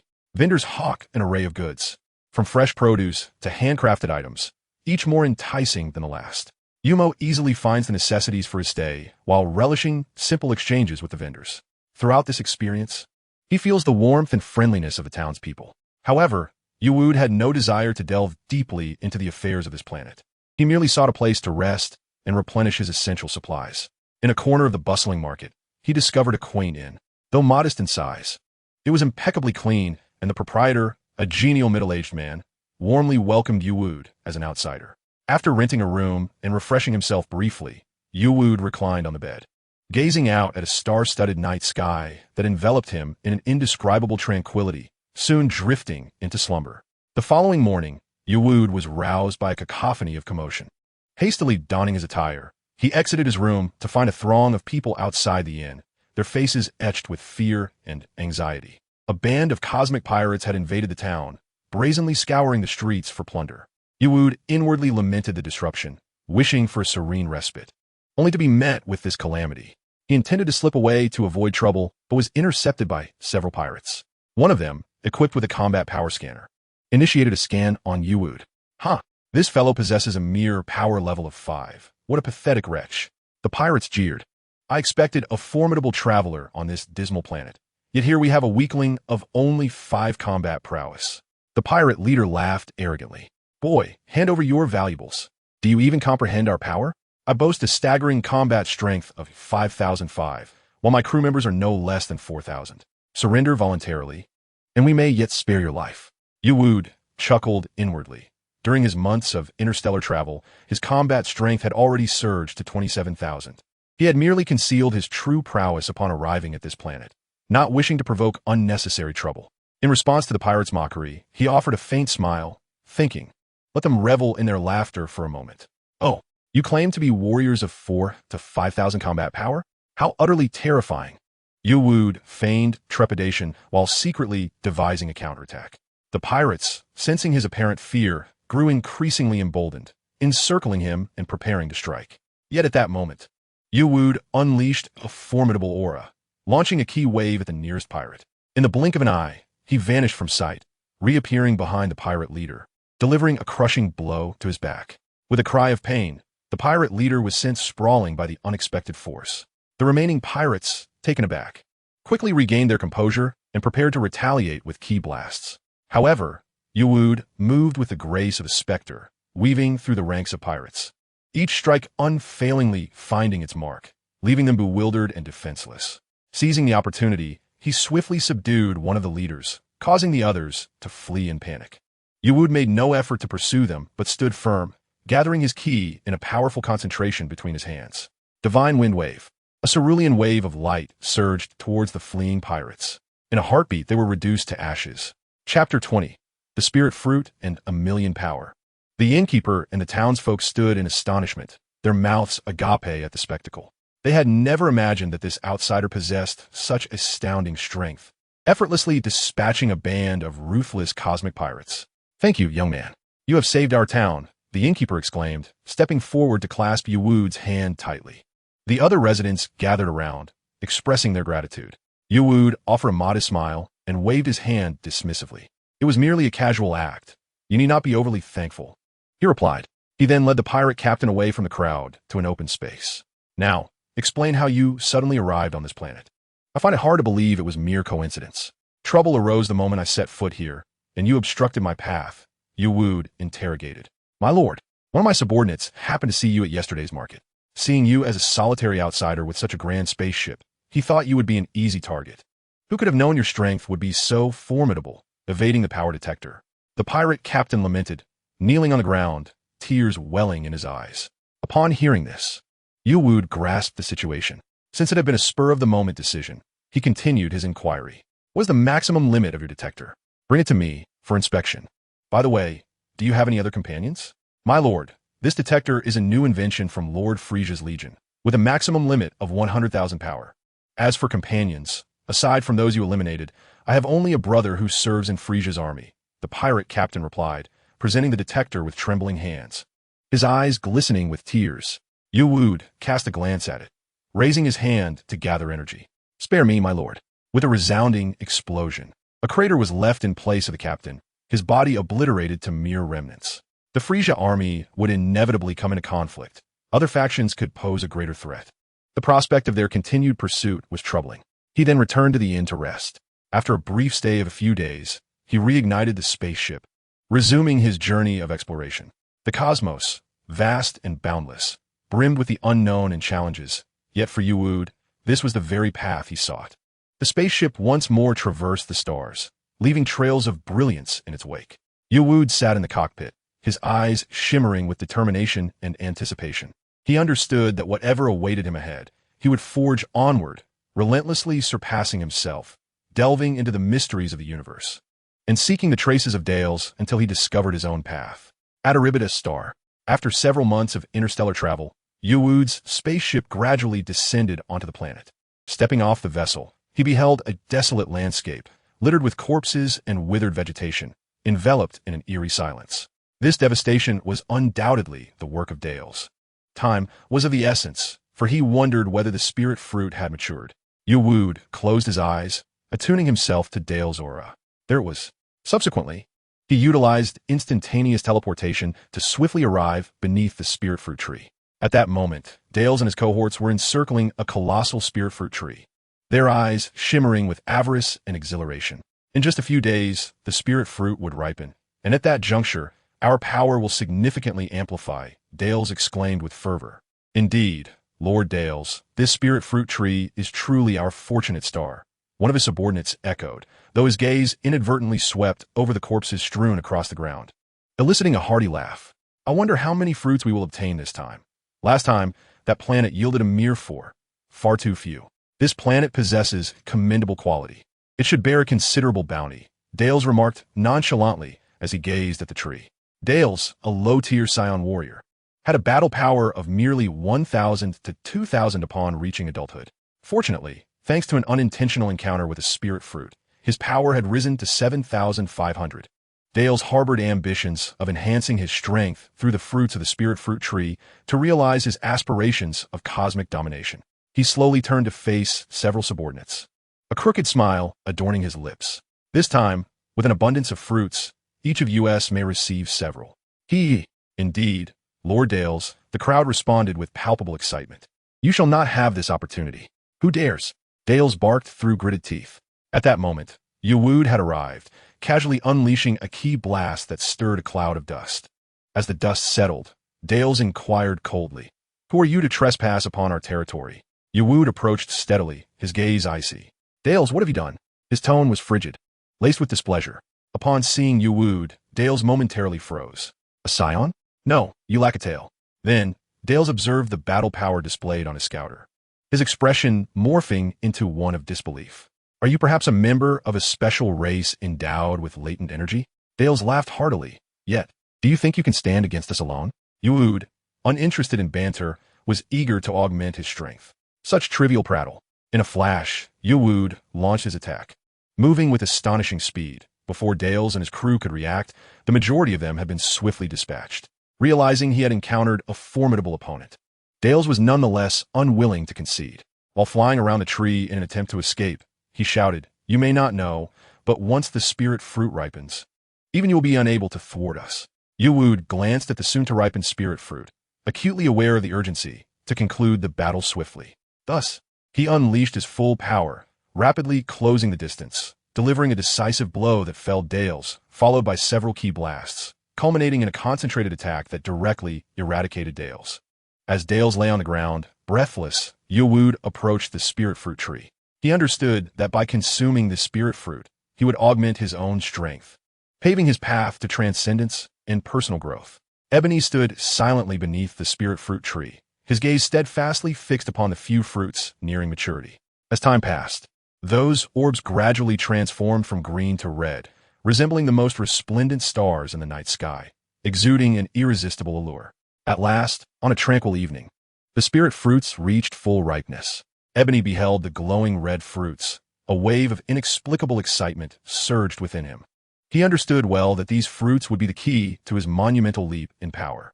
1, 2, 4, 7, 9. 9 fruits in total. He chuckled joyfully as he gazed at them. With deliberate care, Ebony extended his hand and gently plucked one of the spirit fruits. Upon touching it, he felt a warm energy radiating from his palm, coursing throughout his entire being, a sensation unlike any he had ever experienced. Without a moment's hesitation, he swallowed the spirit fruit whole. Instantly, he felt a powerful energy erupt within him, as if countless currents of electricity were traversing through every nerve and muscle. Closing his eyes, he immersed himself in the baptism of this newfound strength, as if time itself had come to a standstill. When Ebony reopened his eyes, he sensed a profound transformation within his body. His combat power had surged to an astounding 150,000. He continued to absorb the remaining spirit fruits, each bite amplifying his strength, conjuring a tempest around him. As he consumed the last fruit, he reigned in the rampant energy within. His combat power had now reached 620,000, though the enhancement from subsequent fruits was diminishing. Nevertheless, this breakthrough in his cultivation resulted in a formidable combat power of 248,000. With a hint of regret regarding the diminishing increments of power from the fruits, he settled into a meditative position, preparing to advance further in his cultivation. Chapter 21. Scion, on the planet Atabata, having achieved the breakthrough, his combat power now stood at 248,000. Aside from Frisia, he felt confident in his ability to dominate in the early stages. Rising to his feet, Ebony reveled in his newfound strength. Approximately 2.5 years had elapsed since the last martial arts tournament, with just 6 months remaining until the 22nd tournament. The previous tournament had seen Goku transform into a colossal ape, devastating the arena. The 22nd tournament might still follow a 5-year cycle. However, Ebony leaned towards the belief that due to narrative corrections, there would be other reasons for it to become a triannual event. Now, with his combat power exceeding 100,000, he had no intention of returning to Earth. Unlike other transmigrators equipped with systems and quests, his singular focus was on becoming stronger, striving to transcend the void and attain an inviolable state of existence. His intention was to journey to the planet Adratra in search of alternative cultivation methods, as King Kai's planet lay beyond this dimension, inaccessible to spacecraft. Much like the god of destruction's realm. Thus, Ebony gathered his belongings and set forth towards a spaceship, planning to explore for uninhabited planets along the way where he could plant seeds of the spirit fruit tree. His ship traversed the vastness of the cosmos, stars flashing by like blurred scenery at the roadside. His heart brimmed with curiosity for the unknown and an insatiable desire for power. This time, he set his sights on the planet Yadralath, seeking new methods of cultivation to enhance his strength. En route to Yadralath, his vessel unexpectedly detected an uninhabited planet, blanketed in lush forests teeming with life. He resolved to descend and explore. As he wandered through the verdant woods, he savored the unique essence of life that permeated this celestial body. Eventually, he stumbled upon a clearing and decided to plant the seeds of a spiritual fruit tree. The seeds swiftly took root and sprouted, yet soon after, the surrounding flora withered, transforming the land into a desolate wasteland. Observing this stark transformation, he lamented, "Alas, this spiritual fruit tree is truly tyrannical. Fortunately, I have chosen a deserted planet. Without any extraordinary means to grow stronger, I must resort to such methods." Though not inherently virtuous, he maintained his own principles, treating the kind with courtesy while adopting a contrasting demeanor towards adversaries. To weaker foes, he declared, "I can hardly be bothered to engage in lengthy discourse. You are not worthy of my words." In contrast, against formidable opponents, he opted to evade confrontation, biding his time until he could exact revenge once he grew stronger. As he delved deeper into his ruminations, a voice abruptly interrupted his thoughts. "Who are you? And how did this place come to be like this?" A tall scion materialized before him, clearly astonished by the scene. Turning to face the scion, he felt a flicker of surprise. He had not anticipated encountering a fellow scion on such a remote world. The scion pointed at him in disbelief. "A scion? You're also a scion?" he inquired eagerly. In response to the inquiry, he calmly replied, "I am not a scion. I am a human from Earth." The scion appeared unconvinced, suspecting that he had been sent by King Vegeta. He preferred not to elaborate further. Aware that planet Vegeta had been destroyed and the scion race was nearly extinct, he was disinclined to explain this to the individual before him. "I do not believe you. Are you not sent by King Vegeta?" The scion pressed. "The planet Vegeta has been annihilated. There are no scions left," he stated with a blank expression. Though he knew a few scions still survived, he was reluctant to clarify. "Impossible. We are a warrior race. How did planet Vegeta meet its demise? Tell me." The scion shouted, incredulous, his voice rife with disbelief and shock. He regarded him with a cold, indifferent gaze, gathering a shimmering energy sphere in his hand. His tone icy and resolute. "Be silent. Do not disturb me. Otherwise, I shall ensure the extinction of your kind."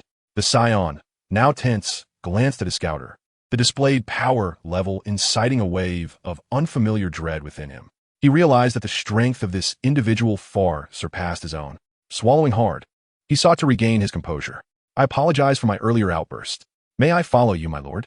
Though my power level is merely 12,000, I would gladly serve you." He pondered for a moment, a faint smile gracing his lips. "I do not require subordinates. However, given the absence of excessive ferocity within you, I shall allow you to remain by my side." Subsequently, Wumu beckoned Ganas to sit down together, awaiting the ripening of the fruit. "Chi?" Ganas inquired curiously. "Precisely. The so-called chi is what you refer to as energy. The people of my homeland can perceive the strength of this energy," Wumu elucidated.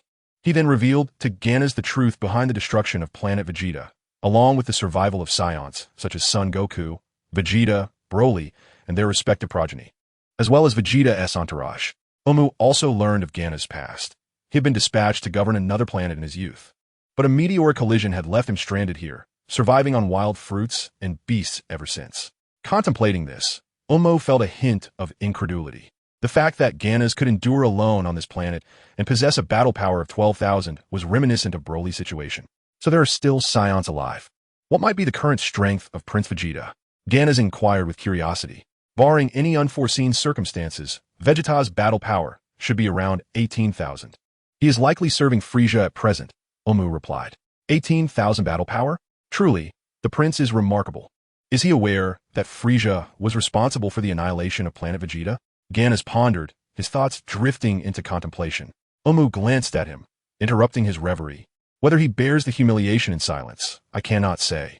However, with a battle power of merely 18,000, even multiplied by 100, it would still fall short against Frieza, whose power is an astonishing 120 million. Even I cannot help but feel a tinge of despair at this thought. In the forthcoming 8 years, prior to the events on Namek, he must elevate his strength to the million mark and attain an 8-fold enhancement through the breakthrough Danjin. There is no need to dwell on such matters. With the Saiyan King gone, you now follow me. I shall not treat you poorly, but I must clarify this. The openly acknowledged powerhouse, Frieza, possesses a battle power of 120 million, followed by my own 248,000. Beyond that, I have not heard of any individuals with battle powers exceeding 100,000, though this merely pertains to the public knowledge. 120 million? My lord, you indeed possess over 200,000 battle power. Ganas exclaimed in astonishment, his mouth agape. Wumu sighed, this is still far from sufficient. In the future, even more formidable beings shall emerge. Your potential is immense. Should you reach 300,000 battle power within the coming years, I can teach you to become a Super Saiyan. At that point, you will possess a battle power of 150 million. He then looked at Ganas with envy.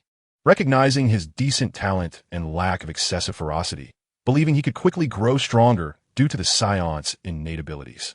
Super Saiyan? Does it truly exist? My lord, you possess such extensive knowledge, Ganas said, filled with admiration. It was a matter of chance that I learned of it. A Super Saiyan is a transformation that Saiyans can achieve when their battle power reaches 300,000, under specific conditions, allowing for a 50-fold increase. Ebenwood elucidated, and thereafter he refrained from further discourse, instead gazing silently at the soon-to-ripen spirit fruit tree, his heart brimming with anticipation. Chapter 22, Planet Adrat. After several days of prolonged waiting, those precious fruits finally reached maturity. During this interval, Ebenwood spared no effort in training Garnas, pushing him to the brink of death repeatedly, only to revive him with a miraculous beans, which propelled Garnas' combat power to an astounding 70,000.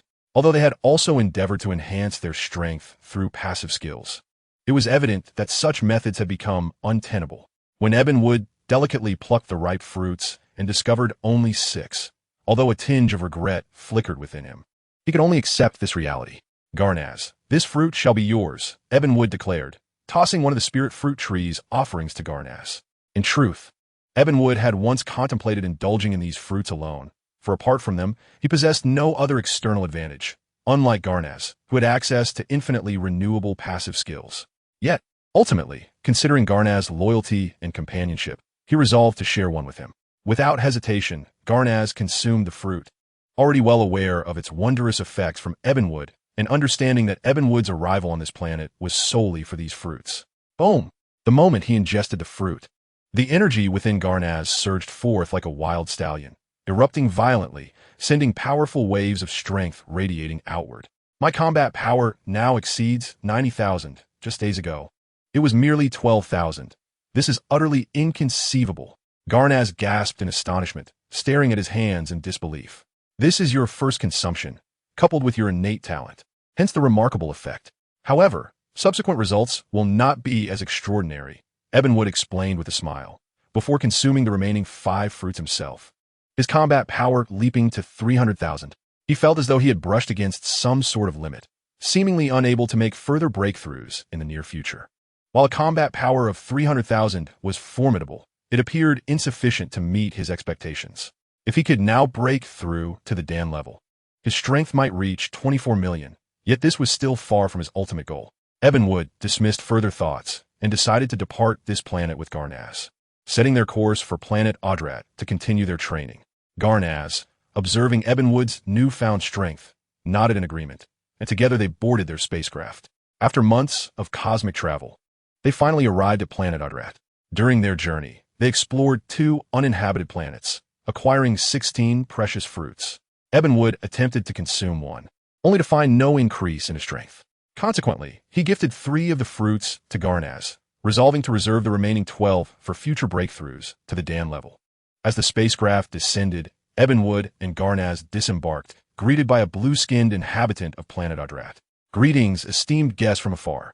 I am Pabala, an elder of planet Adrat. May I inquire about the purpose of your visit? Pibra's appearance resembled that of a catfish from the deep sea, his gaze imbued with curiosity. In the original tale, Sun Wukong also remarked that the inhabitants of the planet Adrat are exceptionally amiable. I am Yuud, hailing from Earth, and this is Ganas. We have come here to pursue the path of cultivation, Yuud replied politely. Oh, so you are here for cultivation, Pibra responded.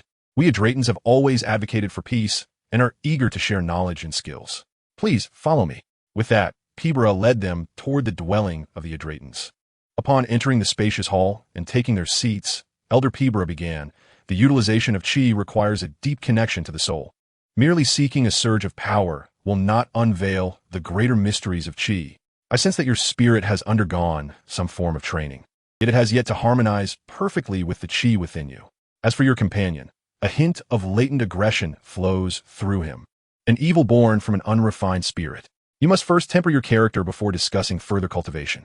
Upon hearing this, Yuud and Ganas exchanged glances and nodded in agreement. Understood. Elder Pibra. Thus, in the days that followed, they devoted themselves to the cultivation of spiritual strength under Elder Pibra's guidance. Yuud was acutely aware that in the world of Dragon Ball, many undervalue the importance of spiritual cultivation. However, for him, the breakthrough in the realm of national martial arts was particularly contingent upon the strength of the spirit. The rapid growth of his power during this period had nearly led him to overlook this vital aspect. Just as Sun Wukong in the original tale never abandoned the pursuit of spiritual practice, each of his mentors had emphasized the significance of spiritual learning. Under the tutelage of Elder Pibra, Yuud and Ganas began to prioritize and cultivate their spiritual strength. The environment of Adrat was serene and harmonious, surrounded by lush green forests, with a delicate fragrance wafting through the air, creating an idyllic setting for cultivation.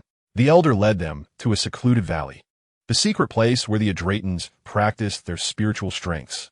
In the center of the valley lay a crystal-clear lake, its waters transparent to the bottom. At the heart of the lake stood a massive platform, intricately carved with elaborate patterns that radiated a soft glow. This is our sacred site for cultivating spiritual strength. Known as Lingshin Lake, Elder Pibra explained. Here, you will not only cleanse your spirit, but also grasp deeper layers of power. Yuud and Ganas complied and sat upon the platform, closing their eyes, and began to attune themselves to the surroundings.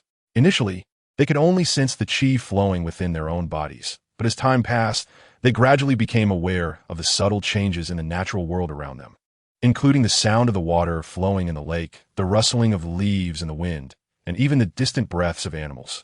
Yuud discovered that through spiritual cultivation, he could perceive the flow of Qi within himself more profoundly and even sense the delicate shifts in the surrounding nature. This sensation was unprecedented, leading him to realize that the enhancement of power transcended mere combat prowess. It was, more importantly, a harmonious resonance between the spirit and nature. As the cultivation deepened, Wumu's state of mind began to transform. The matters that once troubled him gradually faded away, replaced by an unprecedented sense of tranquility and peace. He felt as though his soul had been cleansed, becoming ever more pristine. The changes in Ganas were even more pronounced. The violent energy that once resided within him was gradually worn away during this period of training, supplanted by a gentle yet resolute strength. His gaze grew deeper, as if he could see into the hearts of others. A month slipped by in the blink of an eye. Under the guidance of Elder Pabala, both Wumu and Ganas not only honed their mental fortitude, but also learned to merge this power with their own energy, thus unleashing a more potent effect. It had been 2 years since they departed from Earth, and the 22nd Martial Arts Tournament must have commenced by now. I remained oblivious to the current state of Uncle Marlowe and the others. Next, the moment would arrive when the Demon King Piccolo made his appearance, ultimately defeated by his son Wukong, a historical juncture. In 3 more years, the 23rd Martial Arts Tournament would commence, followed closely by the wedding of son Wukong and Chi-Chi. 5 years later, Raditz would descend upon Earth, marking the official unfolding of a narrative. If my strength were sufficient by then, perhaps I could vanquish Frieza before son Wukong transformed. Chapter 23. The Top 8 of the 22nd Martial Arts Tournament. On Earth, the venue of the 22nd World Martial Arts Tournament on Papaya Island resembled a resplendent pearl nestled within the azure heart of the ocean. The sun blazed like a fiery eye, casting golden rays across the delicate, soft sands. The gentle waves lapped at the shore, producing a melodious sound akin to celestial music, creating an atmosphere of serenity and harmony for the grand event. At the heart of the venue stood a vast arena, steadfast and imposing. While the surrounding stands were already teeming with spectators, their excitement nearly rivaling the scorching sun. Warriors from all directions bore expressions painted with anticipation and tension, their eyes shimmering with an insatiable thirst for victory. The air was imbued with a unique scent, a blend of sea breeze and sweat, while the enticing aroma of food wafted from distant vendor stalls, infusing the entire venue with a rich essence of life. Occasionally, waves of applause and cheers surged through the fervent atmosphere, infusing the martial arts tournament with even more exuberant passion. Krillin, Yamcha, Tin Shinhan, and Chaozu gathered at the entrance to the tournament. These two aged brethren, mired in past grievances, created a subtly tense atmosphere around them. As proud disciples of the Turtle School, Krillin and Yamcha bore the weight of tradition, while Tien Shinhan and Chaozu represented the Crane School. Their peers' gazes aflame with competitive fervor. With a hint of disdain and confidence, Tien Shinhan remarked, "A bunch of inept fools. Don't get too cocky. I am thoroughly prepared this time." His words betrayed the remnants of the bitterness instilled by the extreme teachings of the Crane Master. Clint endeavored to ease the tense atmosphere, gently interjecting, "Ultimately, whether we belong to the Turtle School or the Crane School, our shared aspiration is the transcendence of martial arts." He was reluctant to incite conflict, striving to conclude the impending quarrel on a harmonious note. Yamcha nodded in agreement, adding, "Indeed, we should learn from one another and elevate ourselves together." At that moment, Jiaozi, filled with indignation, directed his ire at Tianjin Fan, declaring, "Tianjin Fan, we must demonstrate our true strength to them." Master Roshi, with a smile, interjected, "Ah, my dear disciples.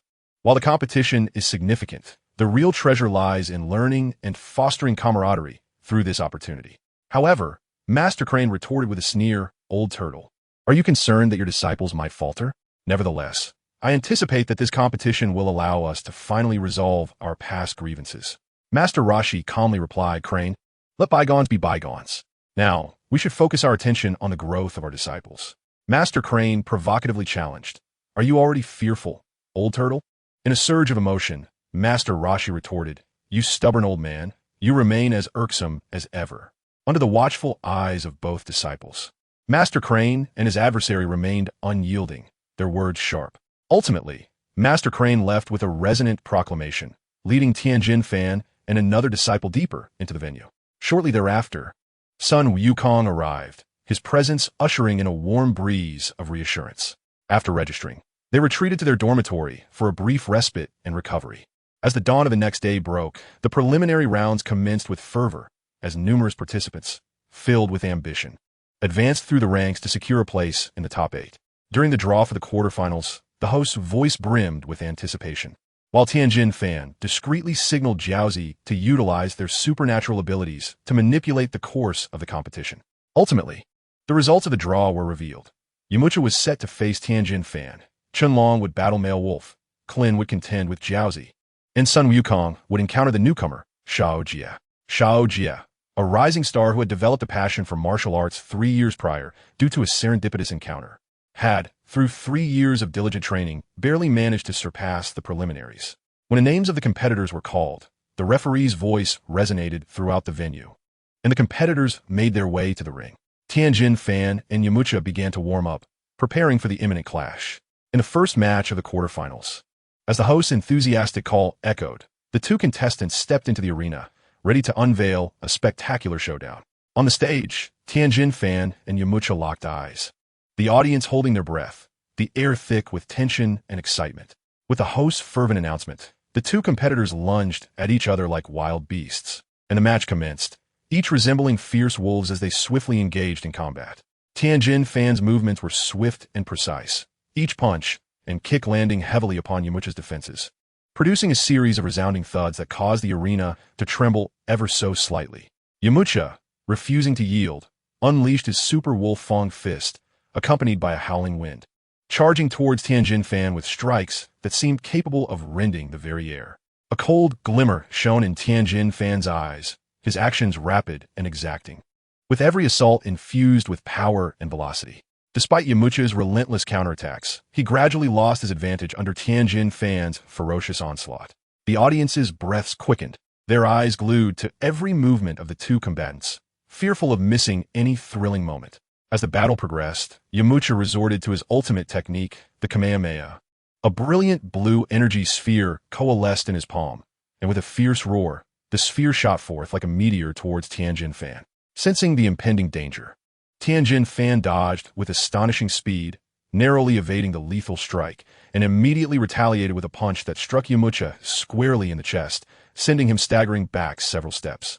At last, after a fierce exchange, Yamcha was struck by a powerful blow from Tianjin Fan, losing his balance and teetering on the brink of collapse. Tianjin Fan offered no respite, swiftly delivering a kick aimed at Yamcha's leg. The force of the kick, accompanied by a sharp crack, echoed through the arena as Yamcha fell to the ground in agony, his leg shattered. The scene fell into a hushed silence, the audience stunned by this sudden turn of events. Tianjin Fan stood atop the ring, his breath slightly quickened, but his expression impassive, seemingly unaffected by the thrill of his victory. Meanwhile, the defeated Yamcha curled in pain on the ground.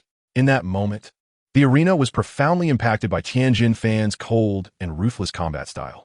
After a brief silence, the crowd erupted into fervent applause and cheers, exhilarated by the extraordinary duel, while also filled with awe at Tianjin Fan's formidable prowess. Chapter 24, Learning Special Skills.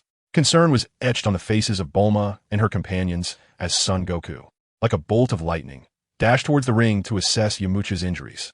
Tears welled in Puru's eyes as he flew onto the stage, his voice choked with emotion. "Yamcha, my dear master, I will take you to the hospital immediately." He then transformed into a flying carpet, gliding to Yamcha's side, urging Son Goku, "Goku, quickly, help me lift him up." "Of course. Krillin, come and lend a hand," Son Goku called out, and together they assisted Yamcha onto the flying carpet. Puru promptly soared towards the hospital, followed closely by Bulma and Launch. Son Goku glared at Tianjin Fan, his anger boiling over. "You have gone too far," he demanded furiously. "Yamcha has lost consciousness, and yet you still chose to strike." Tianjin Fan stood with his arms crossed, a smug grin on his face as he remarked, "The fact that I didn't take his life directly is already a stroke of fortune. Am I not displaying a fair amount of sympathy?" With that, he turned and departed from the arena. Enraged, Sun Wukong and Krillin glared at Tianjin Fan's retreating figure, their fists clenched tightly. "Yamcha, I will settle this score with him in the competition," Sun Wukong declared, his teeth gritted, his eyes gleaming with fury. "Ha, don't dream too much. You won't even make it to the championship," Tianjin Fan scoffed, halting his steps to cast a disdainful glance back at Sun Wukong. In the audience, Master Roshi observed Tianjin Fan's victory with immense pride, his laughter resonating with satisfaction. "Well done.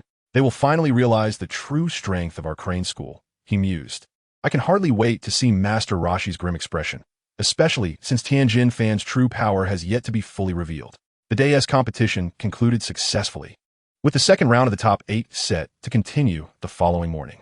In the locker room, Tianjin Fan encountered Chaozu, who greeted him with delight. "You won," he exclaimed. "That was inevitable, but the Turtle School's fighters are stronger than I anticipated." "You must be cautious," Tianjin Fan advised Chaozu earnestly. "Indeed, from what I observed, that opponent named Yamcha is likely the most formidable disciple of Master Roshi," Chaozu replied. "Then the championship is destined to be mine, and you shall inevitably be the runner-up," Tianjin Fan stated confidently, stroking his chin and showcasing a victorious smile. The outcome was already apparent. Upon meeting Master Roshi, Sun Wukong, aware that tomorrow was his time to battle, encouraged tomorrow then, "Good luck, old man." "Yes, but your performance earlier was commendable. You restrained your impulses and did not disrupt the match. You have matured considerably," Master Roshi responded with a look of pride. On the distant planet of Yadarat, far from Earth, Yawud and Ganas completed their training. This celestial body exuded an aura of enigma and wonder, with a sky painted in unique shades of violet, and stars twinkling in a manner entirely distinct from Earth, as if each star whispered ancient secrets. The ground was adorned with peculiar luminescent flora that illuminated the night, cloaking the planet in a veil of mystery. Yawud and Gana's training took place within an ancient forest, where towering trees reached for the heavens, their trunks so wide that a dozen people would struggle to encircle them. The leaves emitted a soft blue glow, and within this forest, time seemed to slow, the air filled with a fragrance that instilled a profound sense of tranquility. Yawud had been focusing on cultivating his mental strength, sensing that this inner power would be the key to transcending the void and attaining an indestructible spirit. Thus, he immersed himself in this spiritual practice until today. His mind and inner energy finally harmonized. Having mastered Bajiquan and attained proficiency in Tai Chi, Wumu has decided to abandon the pursuit of other martial arts, believing that honing these two disciplines is sufficient for his enhancement. Meanwhile, Ganas has found inner peace and has learned to harness and comprehend the essence of Qi. Together, Wumu and Ganas sit side by side upon a luminous expanse of grass, beneath a starry sky adorned with celestial bodies unlike those of Earth. The surrounding leaves, bathed in a gentle azure glow, sway softly in the breeze, emanating a tranquil radiance. Wumu takes a deep breath, a spark igniting in his eyes. Ganas, during this period of cultivation, I feel as though I have undergone a complete transformation. The power of the spirit is far more formidable than I had ever imagined. Ganas nods thoughtfully, his gaze profound. Indeed, I too have come to realize that true strength lies not solely in physical prowess, but in the serenity of the heart and the mastery of Qi. Upon completing their training, they make their way to the residence of Elder Pabala. His abode is nestled within a magnificent crystal palace, perched atop a colossal crystal mountain, resembling a vast gemstone embedded in the planet from afar. The interior of the palace dazzles with a kaleidoscope of colors as various crystals intertwine, casting a dreamlike play of light and shadow.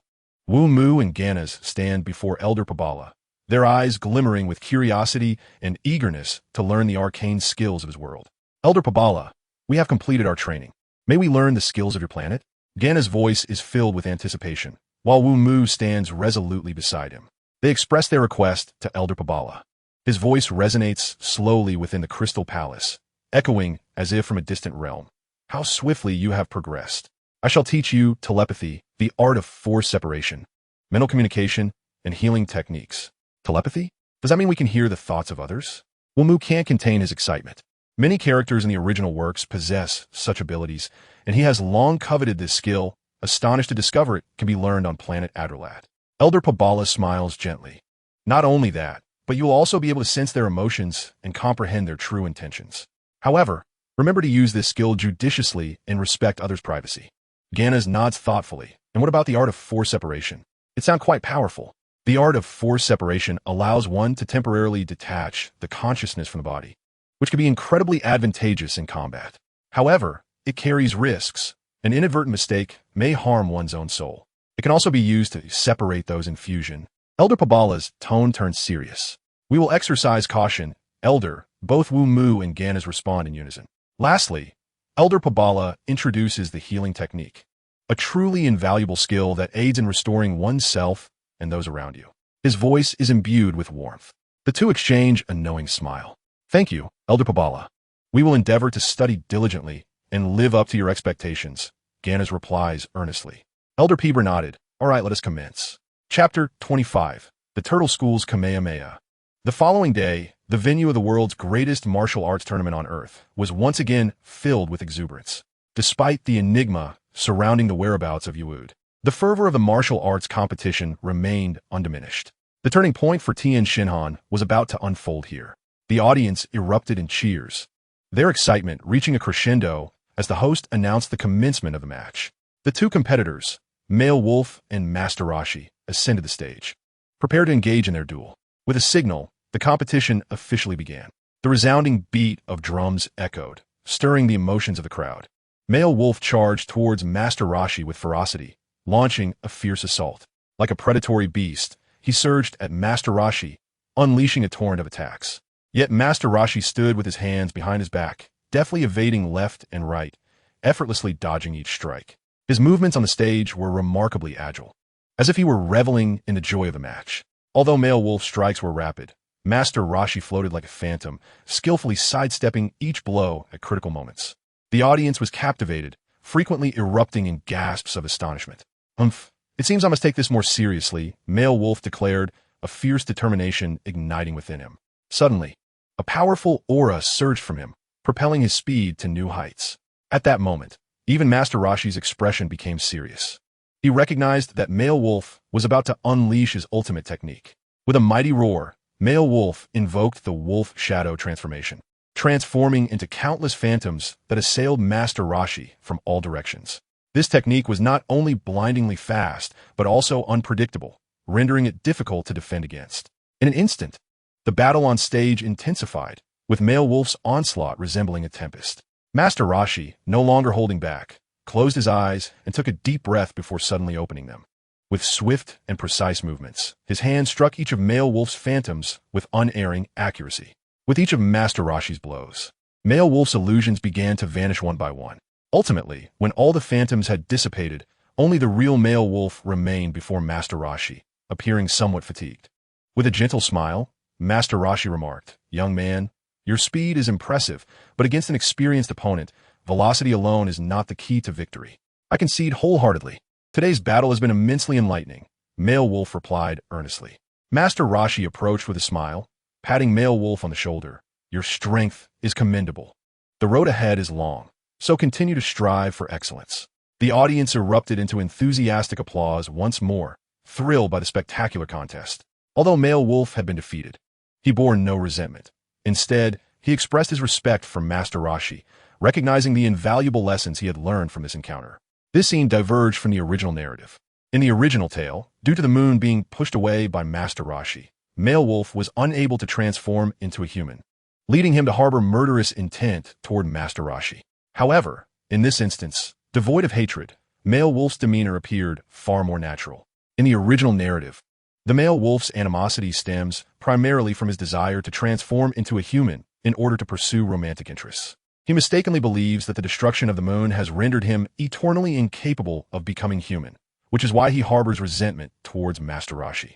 Below the stage, Tien Shinhan gazes intently at Master Roshi, who is masquerading as Chun Long, and solemnly remarks that the opponent in the semifinals will indeed be this venerable elder.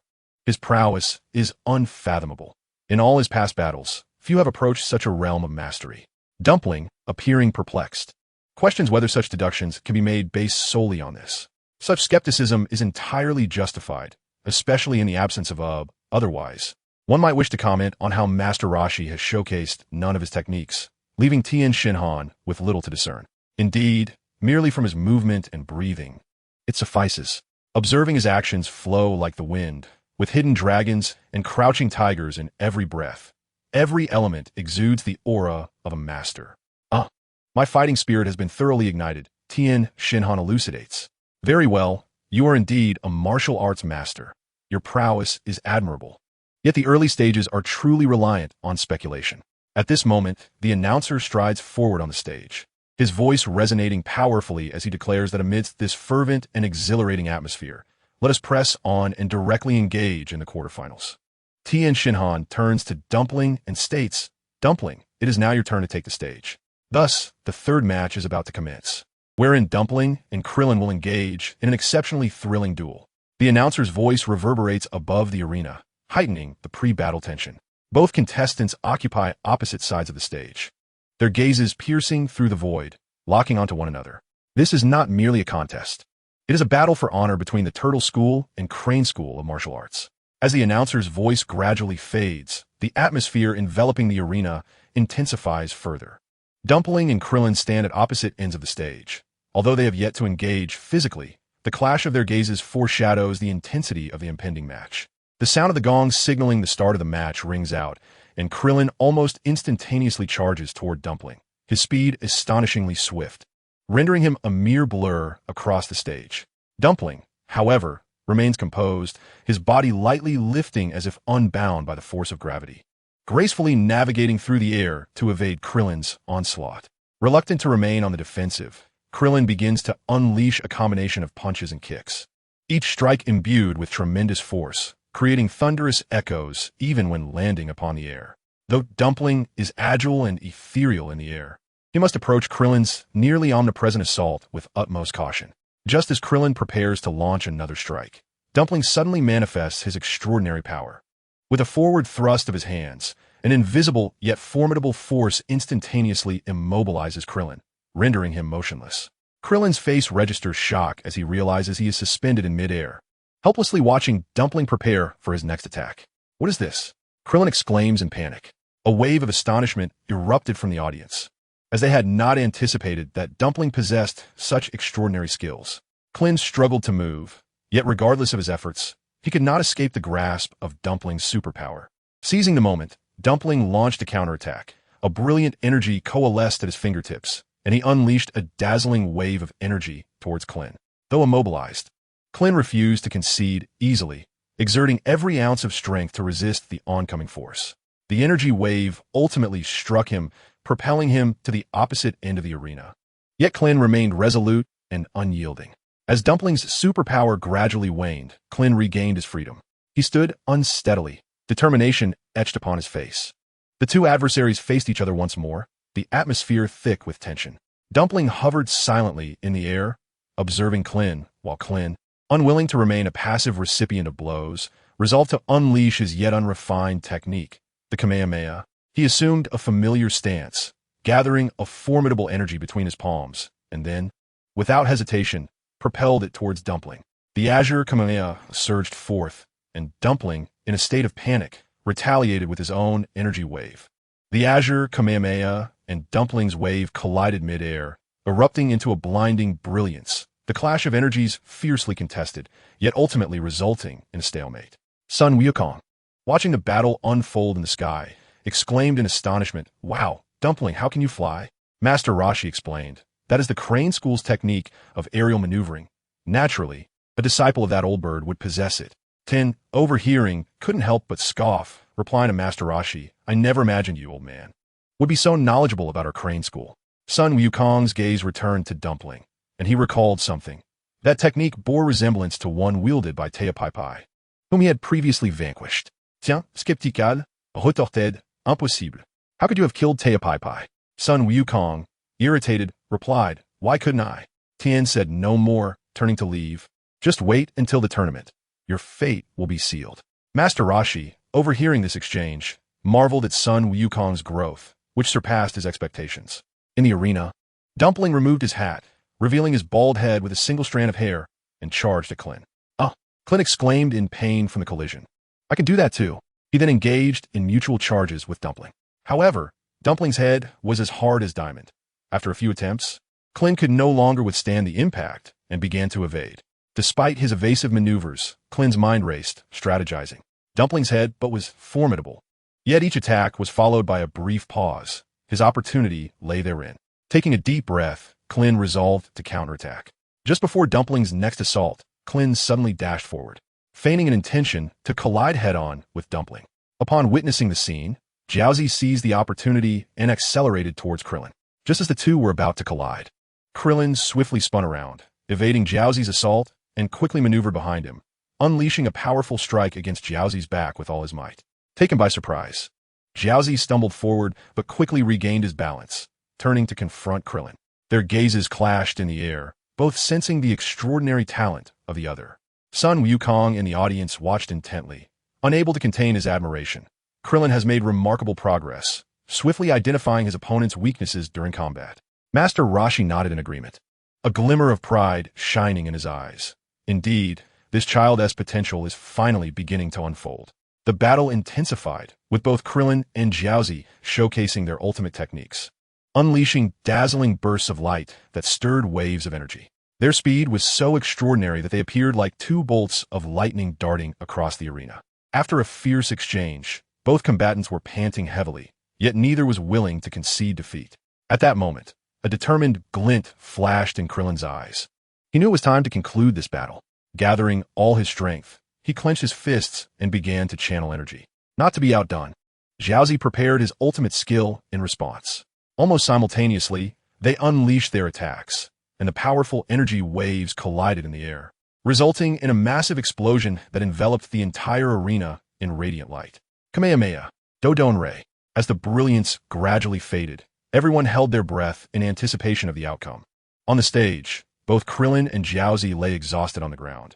Yet Krillin's arm slightly rose, signaling that he still possessed a flicker of strength. The audience erupted in thunderous applause, praising the splendid performances of both contenders.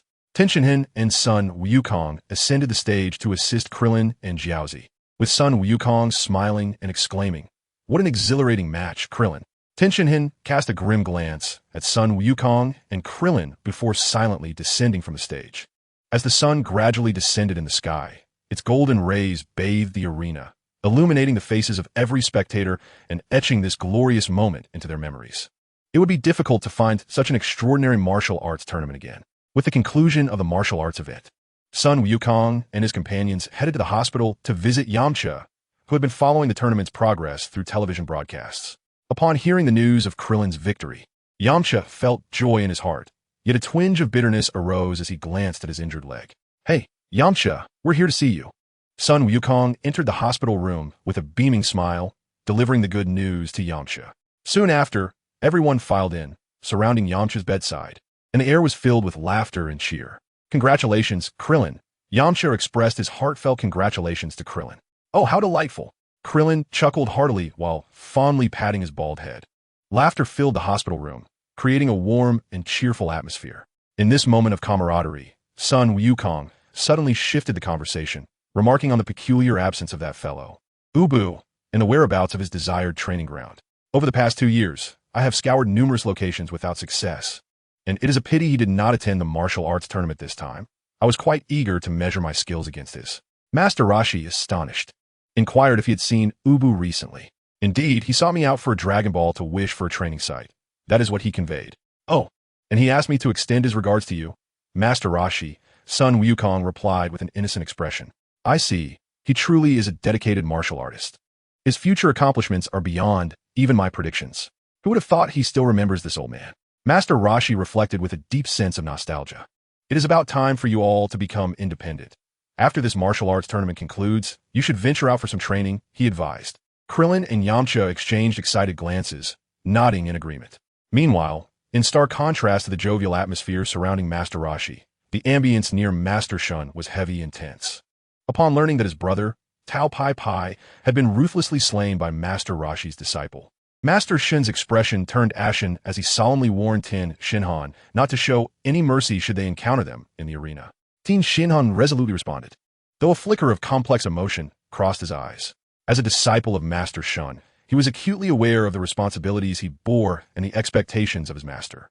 Nevertheless, within him lingered an unwavering passion for the pure pursuit of martial arts. He yearned not only for victory, but also to explore the profound truths of martial combat through battle. Yet, under the extreme tutelage of Master Shun, he grappled with inner conflict and difficulty. Alongside Kaiotsu, he was one of those sheltered by Master Shun, having executed numerous clandestine tasks for him, actions stemming from deep gratitude. Chapter 27, Martial Arts. The following day, at the venue of the martial arts tournament, at the break of dawn, the stage once again became the focal point of attention. On this day, the fierce battles of the quarterfinals continued, heralding an exhilarating clash between Sun Wukong and Little Jet. Little Jet, a rising star who had only entered the realm of martial arts 3 years prior, astonished everyone by securing a spot in the top 8 through remarkable talent and unwavering perseverance. Sun Wukong, as the previous tournament's third-place winner, possessed undeniable strength. However, in facing Little Jet, he opted for a less-than-full-throttle approach. With the referee's signal, the match officially commenced. Sun Wukong stood on the stage with an air of ease, while the visibly more tense Little Jet faced him. Despite his brief training period, Little Jet's innate ability and hard work propelled him to this moment. Sun Wukong smiled, sensing the tension and excitement radiating from Little Jet. As the bell of the competition tolled, Sun Wukong refrained from immediate attack, instead observing Shao Jie with a calm demeanor, as if awaiting the arrival of a pivotal moment. Taking a deep breath to quell his nerves, Shao Jie surged forward to launch an assault on Sun Wukong. Although his movements were swift, they appeared to unfold in slow motion to Sun Wukong. With a subtle shift, Sun Wukong effortlessly evaded Shao Jie's strike. As the contest progressed, Shao Jie began to experiment with a more diverse array of offensive strategies.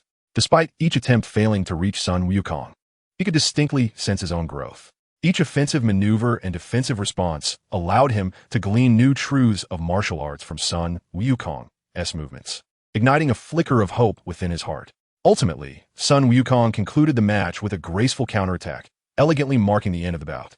Though defeated, Shao Jie held his head high, his eyes shimmering with a blend of determination and resolve. He understood that, despite his loss today, the experience and growth he had acquired were invaluable treasures on his journey toward the future. Sun Wukong approached Shao Jie with a smile, exclaiming, "You are quite remarkable. Dianye, you have demonstrated astonishing potential and are continually improving. You are far more capable than I was when I learned from my grandfather."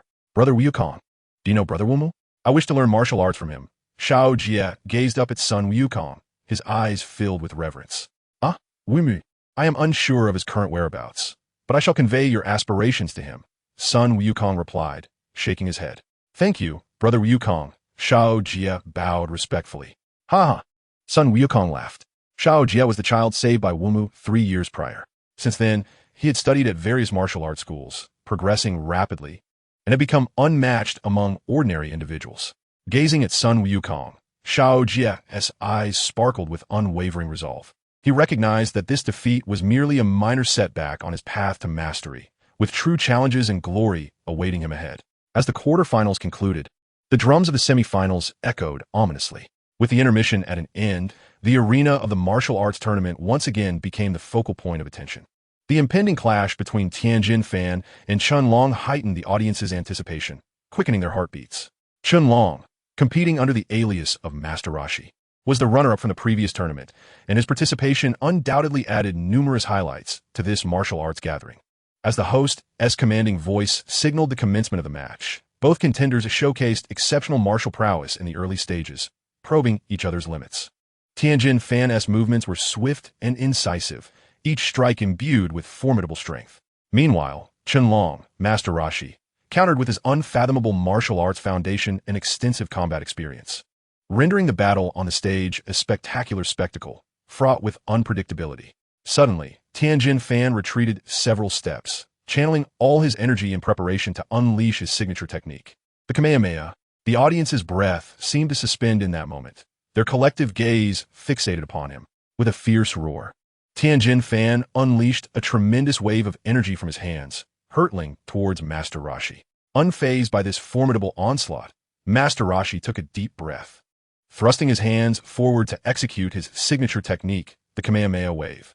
The two powerful energies collided in midair, erupting in a dazzling display of light.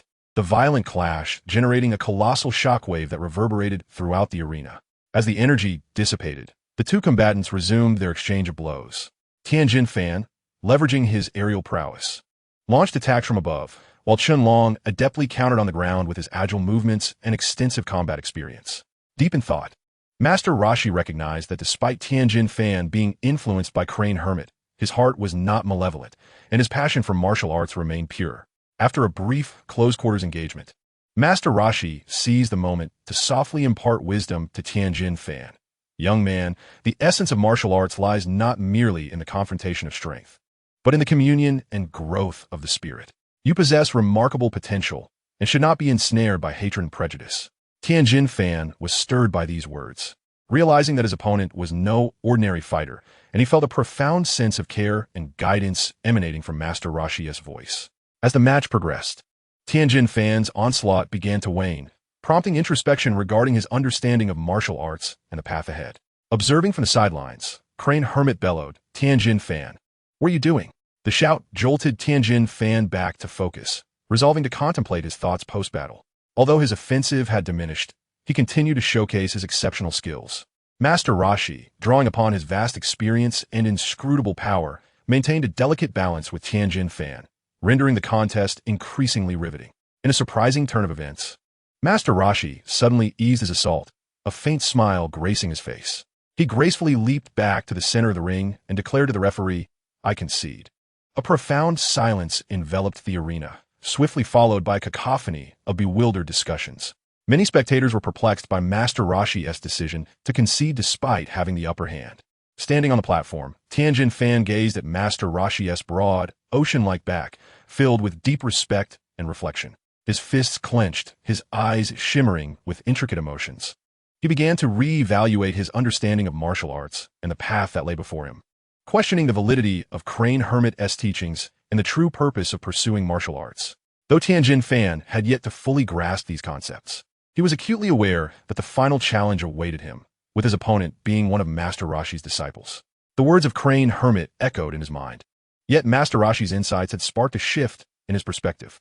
Meanwhile, Crane Hermit furrowed his brow, perplexed by Chunlong's concession, while also sensing Tianjin Fan's unease.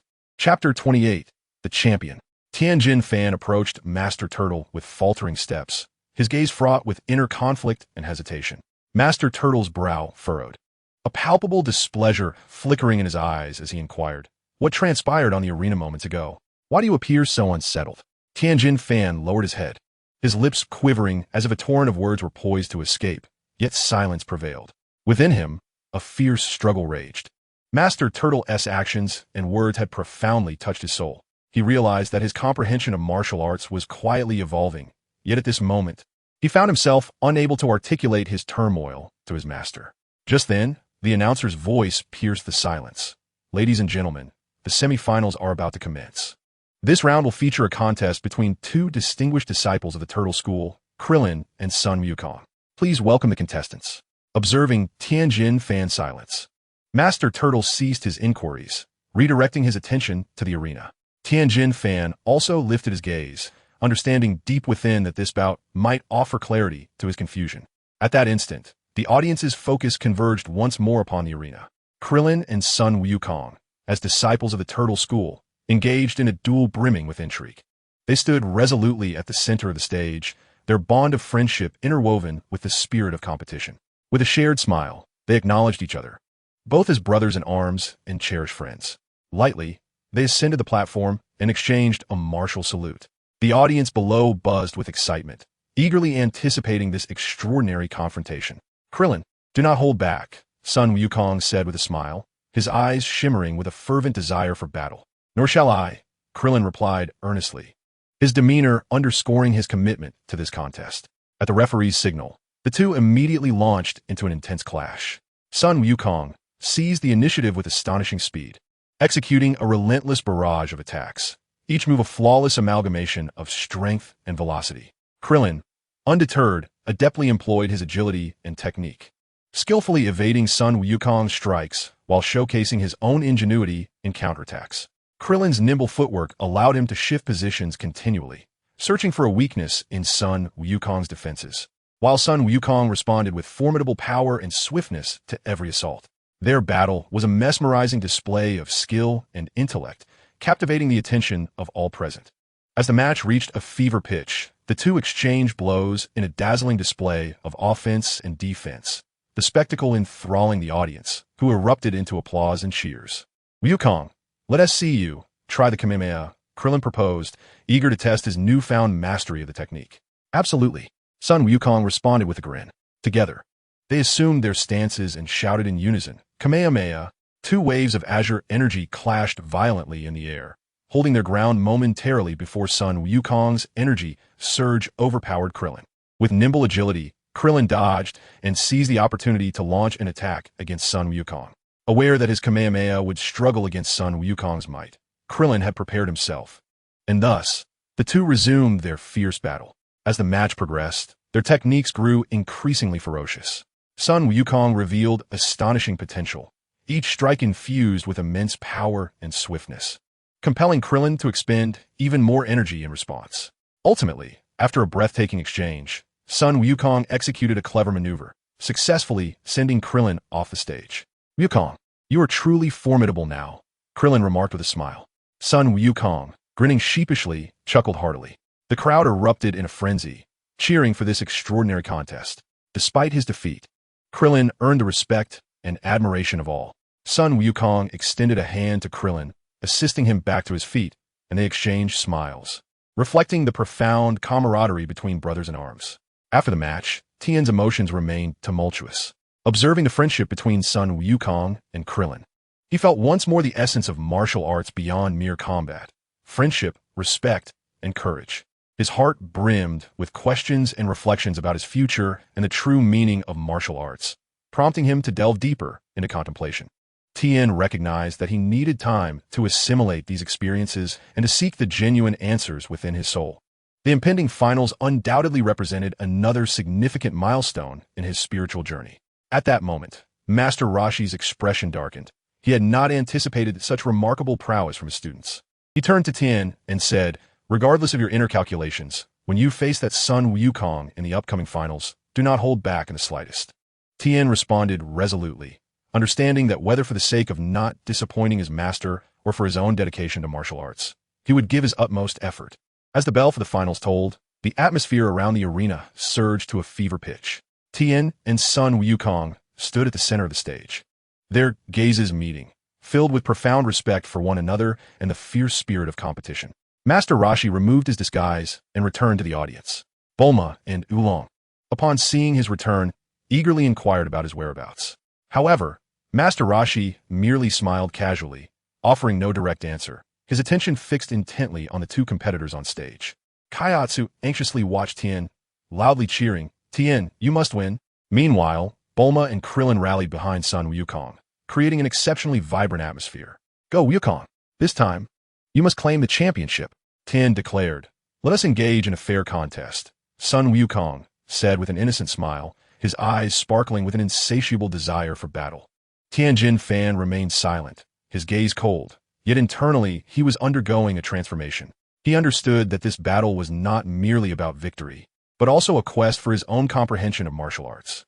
As the match commenced, Sun Wukong and Tianjin Fan immediately engaged in a fierce confrontation. Tianjin Fan initiated the Dance of the Void, swiftly evading Sun Wukong's attacks, while simultaneously employing the Four Symbols Fist, conjuring 3 clones to launch an assault on Sun Wukong.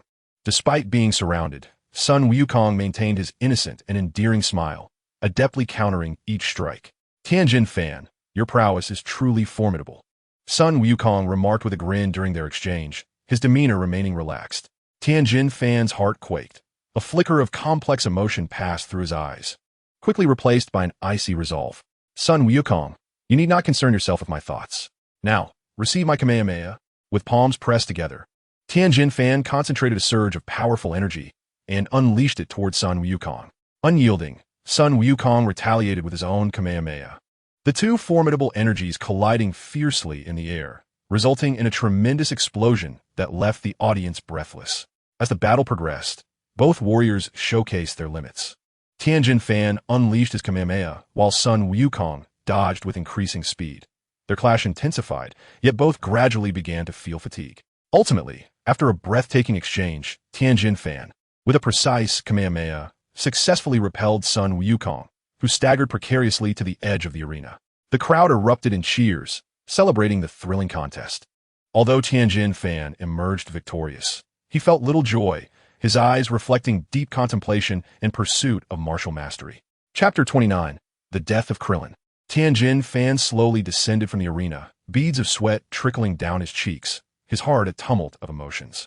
Beside him, Master Roshi's expression was as dark as a stormy sea, evidently displeased with Tianjin Fan's performance. In a frigid tone, he inquired, "Tianjin Fan, why did you not strike Sun Wukong with lethal intent?" Tianjin Fan halted, turning to face Master Roshi, his eyes shining with determination. "Master, I believe the essence of martial arts lies not in the contest of life and death, but in the continuous pursuit of improvement and self-transcendence." Master Roshi paused, momentarily taken aback, before storming away in anger, leaving Tianjin Fan and Kairatsu standing in place. Kaiatsu approached Tianjin Fan, softly offering comfort. "Tianjin Fan, I support your perspective." Just then, Master Roshi ambled towards Tianjin Fan, his voice gentle as he spoke. "Tianjin Fan, I witnessed your match with Wukong. It was truly extraordinary. On your path of martial arts, do not allow hatred and violence to cloud your vision. A true warrior is not merely defined by physical strength, but more importantly, by the fortitude of the spirit." Tianjin Fan listened intently, Master Roshi's words enveloping him like a warm spring breeze, dispelling the fog within his heart. The Turtle Sage continued. "The pinnacle of martial arts lies in utilizing one's strength to protect others, rather than to inflict harm. I perceive an insatiable yearning for power within you. Yet that strength should be devoted to safeguarding all that you hold dear." A glimmer of enlightenment flickered in Tianjin Fan's eyes as he gazed deeply at the Turtle Sage, nodding slowly. In that moment, he comprehended the true path of martial arts he sought. Taking a deep breath, the light of understanding once again illuminated his gaze. "Master Wutian, I am grateful for your guidance. I have gained insight." Meanwhile, Sun Wukong and Krillin had already ventured to a restaurant to celebrate their victory of the day. Laughter resonated within the establishment as they gathered around a table to relish in the delights of food and camaraderie. "Wukong, your performance today was simply astounding," Bulma exclaimed with excitement. Sun Wukong chuckled, ruffling his hair. "Haha, in truth, Tianjin Fan is exceptionally formidable. I nearly lost him." Krillin interjected, "Wukong, Although you did not emerge victorious, you consistently demonstrate remarkable strength at crucial moments. Sun Wukong bit into a meat bun, grinning. Perhaps it's simply because I relish challenges. Amidst the vibrant atmosphere, Tianjin Fan and Jiaozi found a tranquil corner to sit. Tianjin Fan pondered the turtle sage's teachings, nurturing new aspirations within his heart. Jiaozi, I believe I have come to understand. True martial arts lie not in defeating others, but in transcending oneself, Tianjin Fan stated earnestly. Jiaozi nodded. Tianjin Fan, I have faith that you will carve out a martial path that is uniquely yours. The joyful laughter of Sun Wukong and his friends gradually faded into the night sky as they prepared to depart after their hearty meal. Just then, Wukong suddenly patted his head, exclaiming, "Ah, I left something at the restaurant." He anxiously turned to retrieve it. Krillin immediately stopped him, saying, "No need to fret, Wukong. I'll go get it." With that, Krillin turned and ran towards the restaurant. Sun Wukong called out to him, "Krillin." Krillin glanced back, and Wukong continued, "Hurry back." With a smile, Krillin responded, "Understood, Wukong," and quickened his pace towards the restaurant. With a light step, Krillin navigated through the empty dining area, the echoes softly reverberating in the stillness. He vividly recalled his seat and confidently advanced in that direction. On the table, as he had anticipated, lay the unique treasure Sun Wukong had forgotten, the 4-star ball. Just as Krillin reached for the ball, preparing to leave, a piercing and harrowing scream suddenly pierced the night air, followed swiftly by chaos and panic. Wukong and the others stood outside the restaurant, the night breeze carrying a chill, the starry sky shimmering above. They were discussing the day's match, sharing their feelings and future plans. However, the abrupt scream from within the restaurant shattered the tranquility of the evening. A sense of foreboding gripped Wukong's heart as an ominous premonition surged through him. He immediately dashed into the restaurant. The scene inside left Sun Wukong in shock. Several individuals lay on the ground, the floor stained crimson with blood. Amidst the harrowing chaos, Krillin lay silently, devoid of life. The cherished 4-star Dragon Ball, once held dear by Sun Wukong, had vanished without a trace. Kneeling beside Krillin's lifeless body, Wukong was overwhelmed by a tumult of sorrow and rage. He clutched Krillin's hand tightly, softly calling his name, yet received no response. His heart swelled with anguish and fury. Fists clenched, tears shimmering in his eyes. What had transpired? Master Roshi and others had entered the scene. With tears brimming, Wukong lamented Krillin's untimely demise. At that moment, a trembling voice recounted the events. Monsters suddenly stormed in, attacking everyone before we could react. They took away a peculiar starry orb and the list of martial arts participants. Infuriated, Wukong's fists tightened, a sense of helplessness and rage coursing through him. He could scarcely fathom that a seemingly innocuous gathering after dinner could spiral into such a tragedy. Rising to his feet, determination ignited in his eyes, he understood that this was not the time for grief. He must seek out the murderer, reclaim the 4-star ball, and avenge Krillin. "Bulma, do you have the dragon radar?" Wukong called out to Bulma. Confused, she retrieved the radar, and he swiftly snatched it from her hand, darting out of the restaurant. Sensing something amiss, Master Roshi shouted, "Wait, Wukong." Ignoring him, Wukong continued, "I must find that person. I command you to wait." Master Roshi insisted. "I am determined to find that individual," Wukong retorted, and with a fierce cry, he summoned the flying Nimbus. A vibrant yellow cloud appeared beneath his feet. Leaping onto the Nimbus, he was engulfed by a whirlwind of emotions. Anger, sorrow, helplessness, but above all, unwavering resolve. He had to uncover the truth, no matter the cost. Guiding the Nimbus towards the unknown, Wukong's mind raced with thoughts of avenging Krillin and the other innocent lives lost. As the Nimbus soared through the night sky, his memories of Krillin flooded back, reminiscences of their first encounter, training together and fighting side by side. Each recollection pierced his heart like a sharp blade. He was engulfed in confusion. Why had this calamity befallen them? Who harbored such deep-seated hatred? What could their motives be? Was this all directed at him?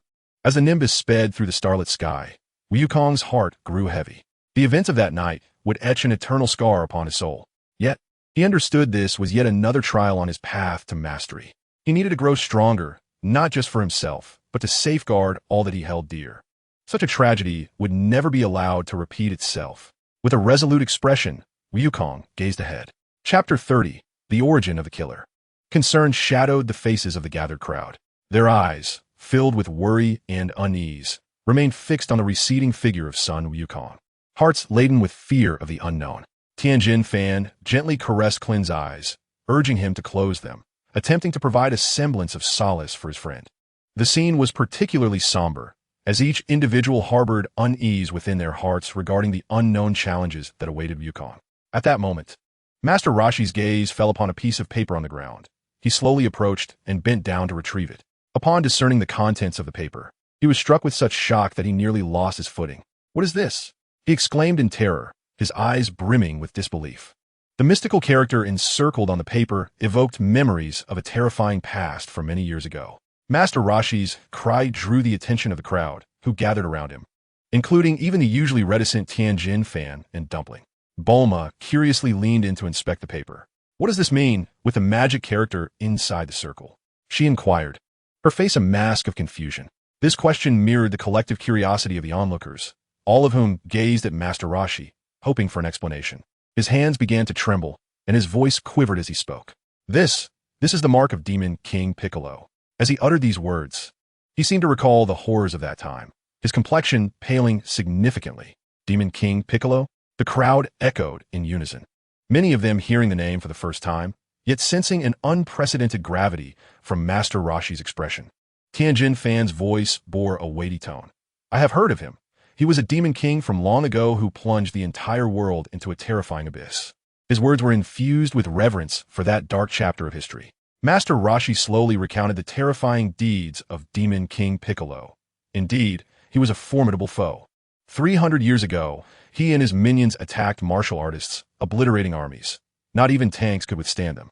This historical account sent a chill through everyone present, as they struggled to fathom the extent of such malevolence that had once ravaged the world, until our Master Mateto, sacrificed his life to seal him away. Master Roshi's voice resonated with admiration and nostalgia for Master Mateto. Tianjin Fan's expression grew complex. These matters were never disclosed to us by Master Crane. His voice carried a hint of regret and confusion, questioning why their master would remain silent on such significant history. Master Roshi sighed, because he was reluctant to revisit that dreadful past. It was also a factor that led Crane down a dark path. After that incident, Crane came to realize how powerless justice can be in the face of overwhelming power. His words were steeped in profound resignation and sorrow, encapsulating the eternal struggle between the forces of good and evil and the frailty of the weak. Yulong could not restrain his curiosity. And what happened next? Master Roshi spoke solemnly. Later, the medium used to seal the dreaded Majin Buu, the rice cooker, was personally cast into the depths of the ocean by me. Logically, there should be no possibility of his resurrection, absolutely none.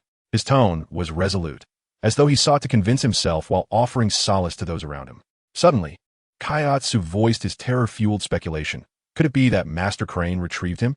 This conjecture struck like a bolt of lightning, stirring a tempest of anxiety among the group. However, Master Roshi turned to Katsu and firmly countered, "No, that is impossible. He understands the terror of Majin Buu all too well." His words brimmed with a deep understanding and trust in Master Crane, despite his previous missteps into darkness. Roshi believed that in this matter, Crane would not resort to such madness. His assertion seemed to provide a modicum of reassurance to the others. Yet, Yamcha's expression turned grave as he continued. "But if the one who killed Krillin is indeed a minion of Majin Buu?" His unfinished statement cast an unutterable dread upon everyone present.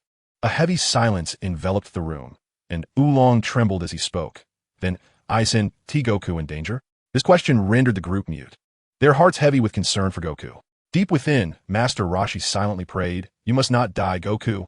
Puar's voice trembled with fear as he scanned the faces of those assembled, seeking understanding and support. If that terrifying being were to be revived. His words hung in the air, thick with foreboding. Oolong quickly seized the moment, his tone slightly flippant, yet his eyes betraying a hint of seriousness. Then we would be in grave trouble. This simple declaration struck like a hammer upon the hearts of all present. They all understood the catastrophic fate that awaited them should that entity truly return. Tien clenched his fists tightly, his gaze resolute yet tinged with anxiety, fully aware of the dire situation they faced.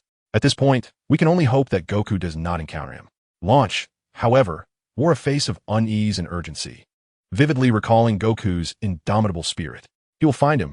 Haven't you forgotten? Goku has the Dragon Radar." Her words revealed a stark reality. Goku's possession of the Dragon Radar provided him an unparalleled advantage in locating the Dragon Balls. Master Roshi now appeared particularly pensive, his gaze profound, his concerns extending beyond the mere possibility of Goku locating that being. Moreover, I am deeply troubled by what they have taken, the Dragon Balls and the roster of the World Martial Arts Tournament. His voice conveyed profound worry. The theft of the Dragon Balls and the tournament roster hinted at a scheme far more intricate and sinister than they could have ever imagined. The Dragon Balls and the roster of the World Martial Arts Tournament may appear to be unrelated, yet certain individuals have forcibly taken them, suggesting a hidden intrigue behind this act.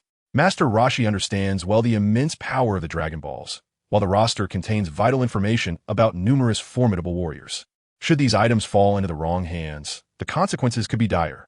At this moment, Tien Shinhan is utterly bewildered, urgently inquiring, "What on earth is going on? What do you mean by balls and radar?" His voice is laden with confusion and urgency. He comprehends the gravity of the situation, yet feels lost regarding the unfamiliar concepts of the Dragon Balls and the Dragon Radar. Sighing softly, Master Roshi gazes into the distant night sky, his eyes seemingly piercing through time and space, glimpsing a more distant future. He murmurs to himself, "What is that fellow truly contemplating?" His tone is somber, filled with endless worry and unease. In this crucial moment, every heart is rife with doubt and fear. They are uncertain of what lies ahead and unable to predict the calamity that will ensue following that individual's resurrection. Chapter 31. The Demon King Piccolo. In an unnamed expanse, a massive airship hovers in the sky. Unlike ordinary vessels, its exterior is adorned with mysterious symbols, as if it were an envoy from another realm. Inside the airship, a cloaked figure sits upon a uniquely designed skeletal chair. His skin exhibits an unusually green hue, and atop his head, two slender antennae protrude. Prominently embroidered on his chest is a large character symbolizing demon, revealing his extraordinary identity, Demon King Piccolo. Beside him stands a crow-like figure, though small in stature. The keen intelligence and vigilance in its eyes command respect. "So it is," murmurs Demon King Piccolo, his voice infused with astonishment and satisfaction at a significant discovery. "If I gather all 7, any wish can be granted?" He posits, his tone contemplative. Hearing this, Pilaf lets out a few awkward chuckles, attempting to lighten the tense atmosphere. "Indeed, of course.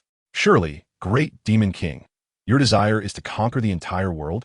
He tentatively queries, rubbing his hands together, his gaze flickering with uncertainty. "Conquering the world does not require the aid of the Dragon Balls," Demon King Piccolo replies, gently shaking his head, a confident and enigmatic smile playing upon his lips, as if the entire world were under his control. "Then what is it that you desire?" Pilaf inquires curiously, a glimmer of curiosity flashing in his eyes.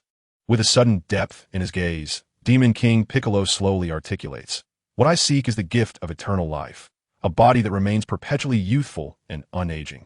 If I can attain that, this world shall forever be under my dominion." Upon hearing this, Pilaf bursts into laughter, exclaiming, "Ah, the king truly possesses foresight." He chuckled awkwardly, a fleeting hint of embarrassment flickering in his eyes, seemingly eager to change the subject. Suddenly, Pilaf became a bit flustered, his voice tinged with tension. "What is it?" the mighty King Piccolo asked impatiently, a trace of displeasure crossing his gaze.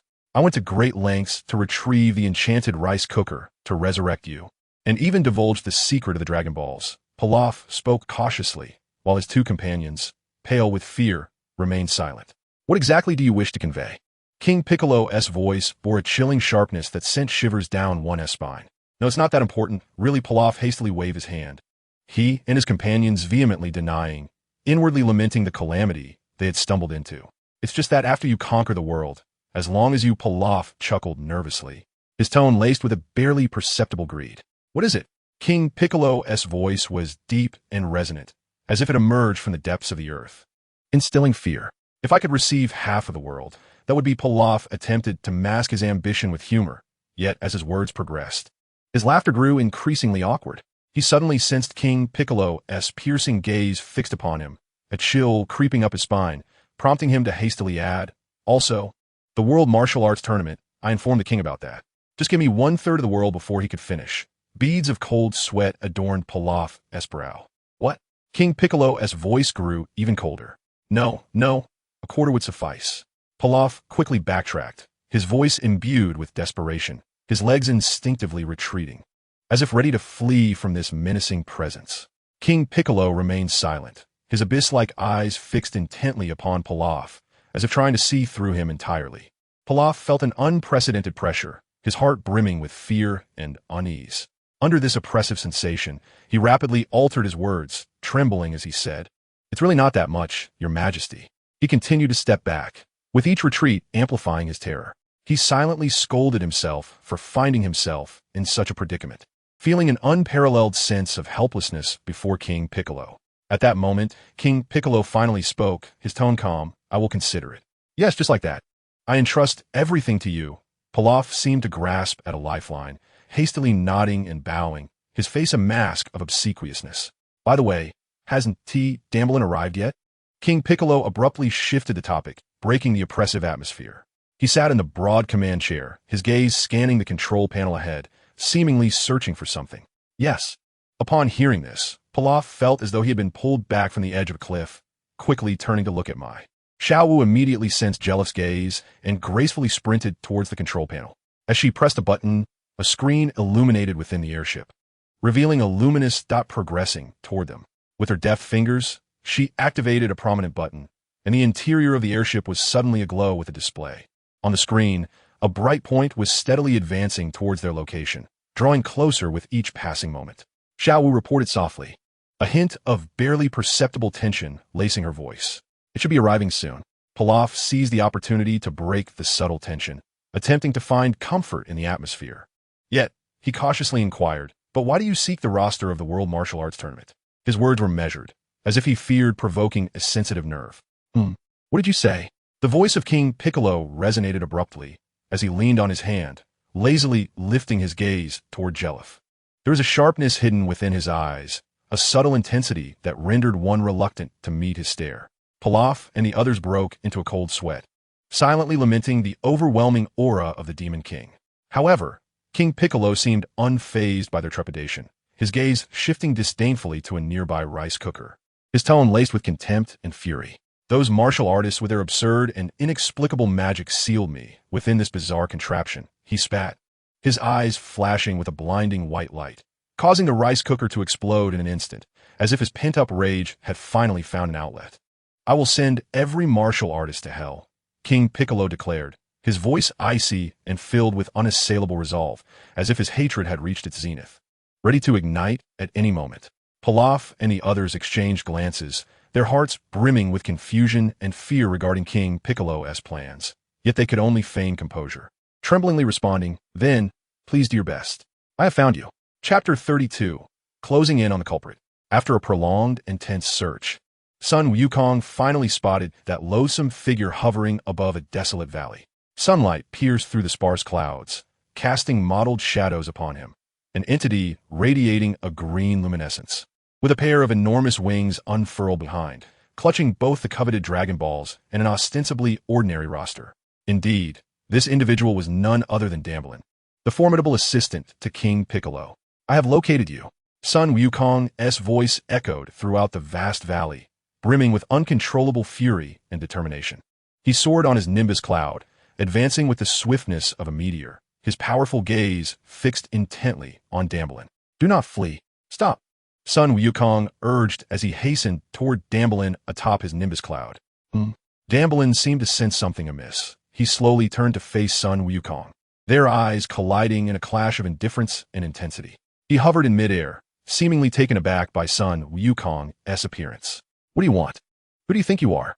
Son Goku gritted his teeth, his gaze piercing as it suddenly fell upon the 4-star ball in Dambrin's hand.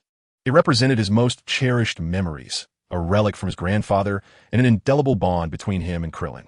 In that moment, a tumult of sorrow and indignation surged within Son Goku, as if every emotion erupted in that instant. "My 4-star ball," he nearly roared the words, each syllable brimming with boundless fury. "What are you talking about?" Dambrin's voice betrayed a hint of confusion, but more so, an impatience. "Return my Dragon Ball and Krillin's life."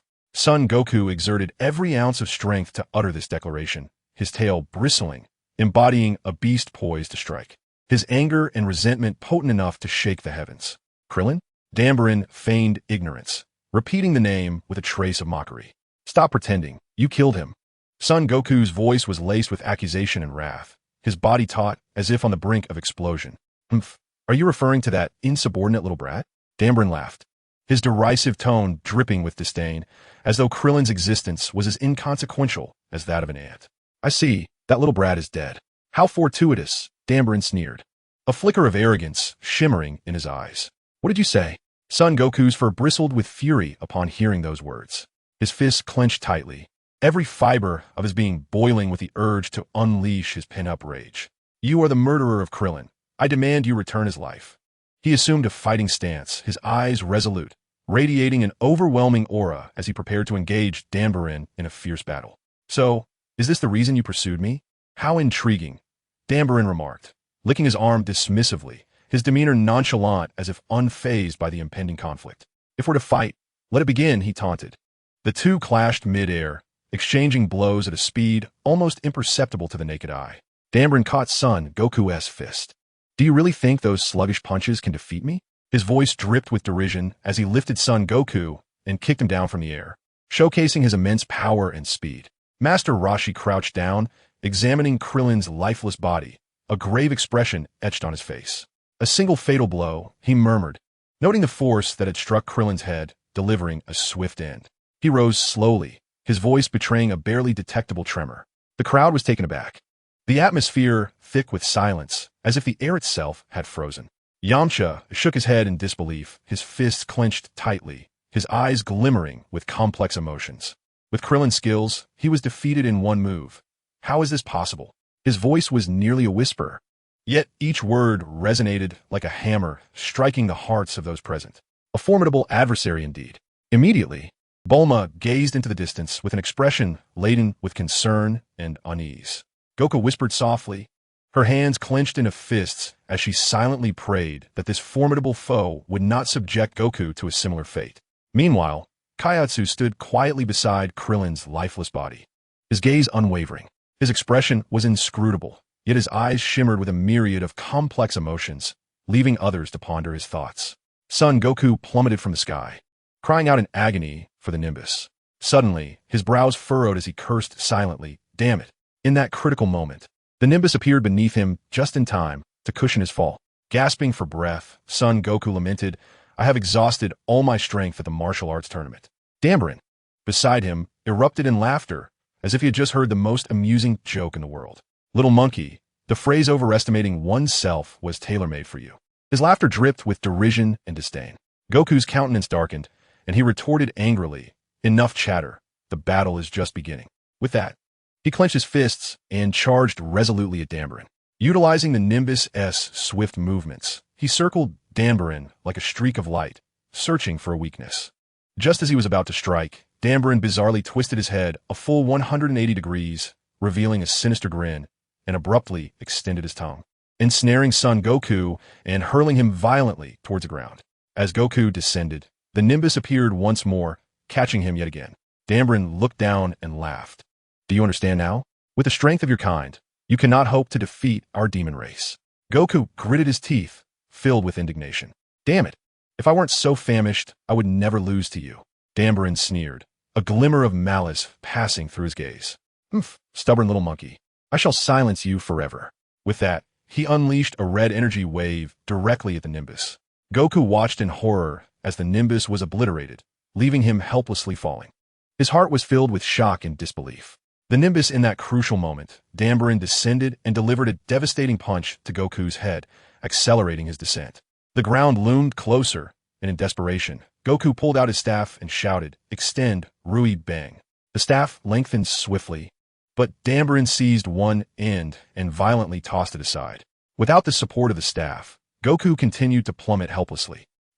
Goku crashed heavily to the ground, causing the earth to tremble as if reverberating from his fall. He lay motionless, seemingly having lost consciousness. Immediately following, Danbren descended from the sky, his knee crashing forcefully on his son Wukong's back. This blow was, without a doubt, adding insult to injury. The sensation of taking a life was excruciatingly painful. A cruel smile graced Danbren's lips, as if he were savoring this moment, yet his heart was brimming with frustration. What a hassle! Why was this opponent so tenacious? Believing Son Wukong to be devoid of life, he flapped his wings, preparing to vacate the battlefield that had begun to wear him down. However, at that very moment, Sun Wukong unexpectedly reached out, grasping Dambelin's foot with a vice-like grip. Pain coursed through his entire body. Yet his eyes blazed with unwavering determination as he struggled to lift his head and declared, "I shall avenge Kekulin." Dambelin, consumed by fury, was taken aback by Sun Wukong's unexpected resistance. Enraged, he seized Sun Wukong and unleashed a relentless barrage of blows upon him, each strike fueled by overwhelming wrath. Subsequently, he hurled Sun Wukong into the air, following suit, raising his fists high before bringing them down with tremendous force upon Sun Wukong. Once more, Sun Wukong crashed heavily to the ground, his arms slightly lifted, as if he wished to make a move, but ultimately fell limply to the earth, motionless. Dambelin descended, gazing down at the fallen Sun Wukong with a cold smirk. "Humph, you've wasted quite enough of my time." With that, he flapped his wings and departed from scene. Chapter 33. The Demise of the Martial Artist. So, this is the Dragon Ball? King Piccolo gazed at the four-star ball in his hand, a glimmer of undeniable excitement flickering in his eyes. It was indeed the resplendent Dragon Ball that Dambelin had returned to him, shining like the brightest star in the night sky, exuding a mysterious and formidable power. Yes, the Dragon Ball was precisely located where these individuals had indicated. Dambelin turned to Pilaf, his eyes imbued with a sense of assurance.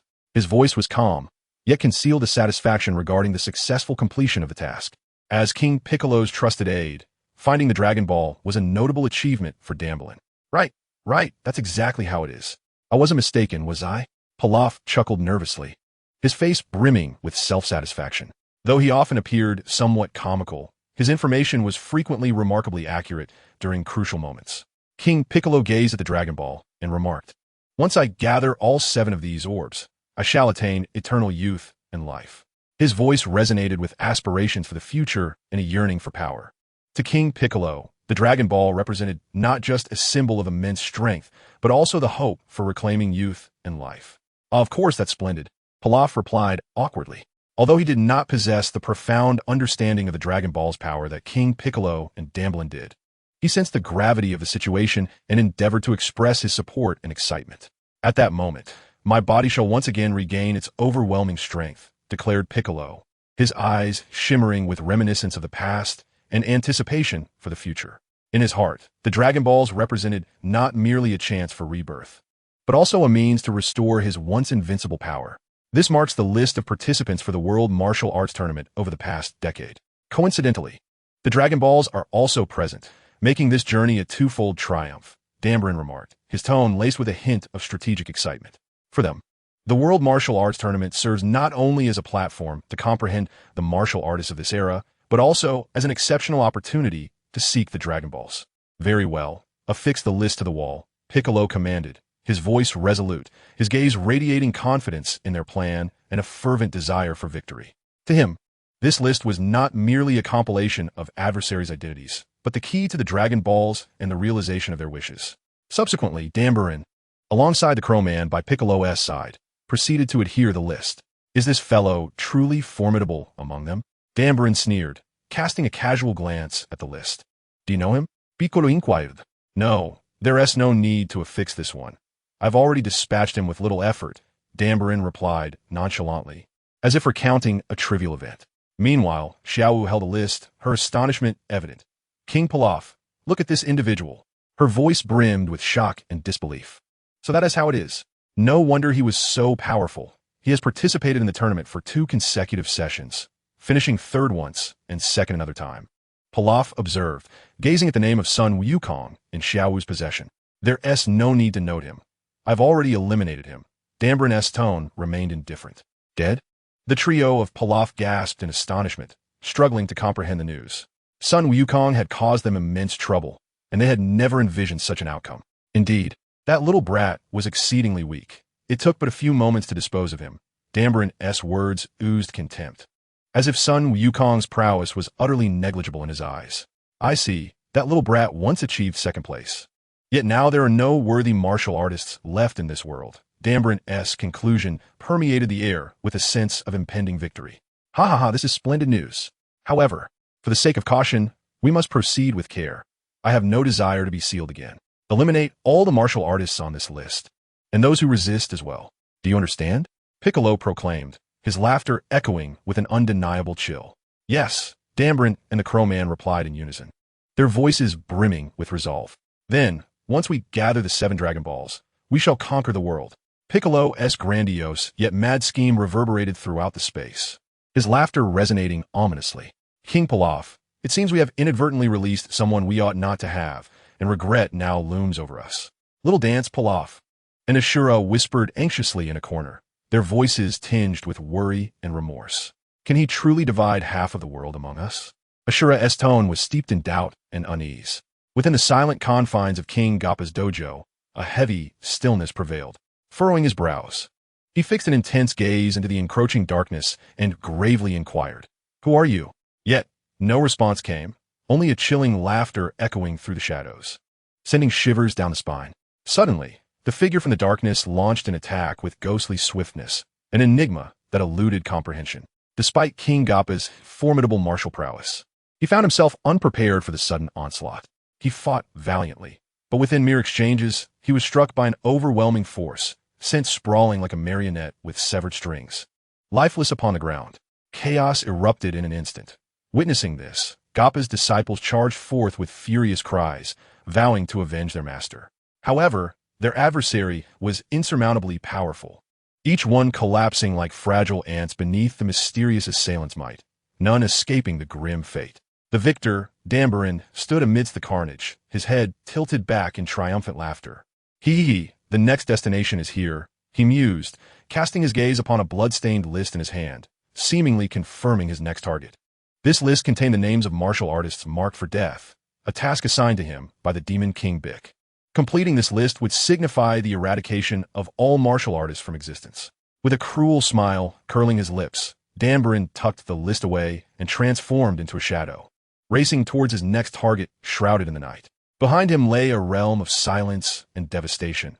Yet what was to come was merely the tip of the iceberg.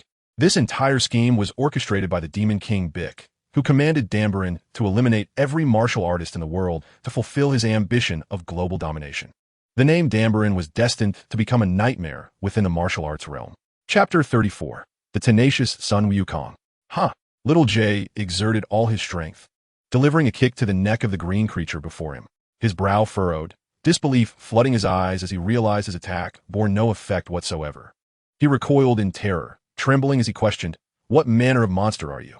Though Little J possessed considerable talent in martial arts, he often lamented the absence of a capable mentor and the insufficient time devoted to his training. He had long desired to be taken under the wing of the ebony hero who had saved him 3 years prior. Before him stood the creature, Dambaran, a sinister grin playing upon his lips as he emitted a mocking cackle, seemingly deriding Little J's impotence. With cold scorn, he taunted, little brat, your strength is utterly feeble. Subsequently, with a swift and vicious swipe of its sharp claws, it effortlessly tore through Little J's chest, causing blood to spatter in all directions.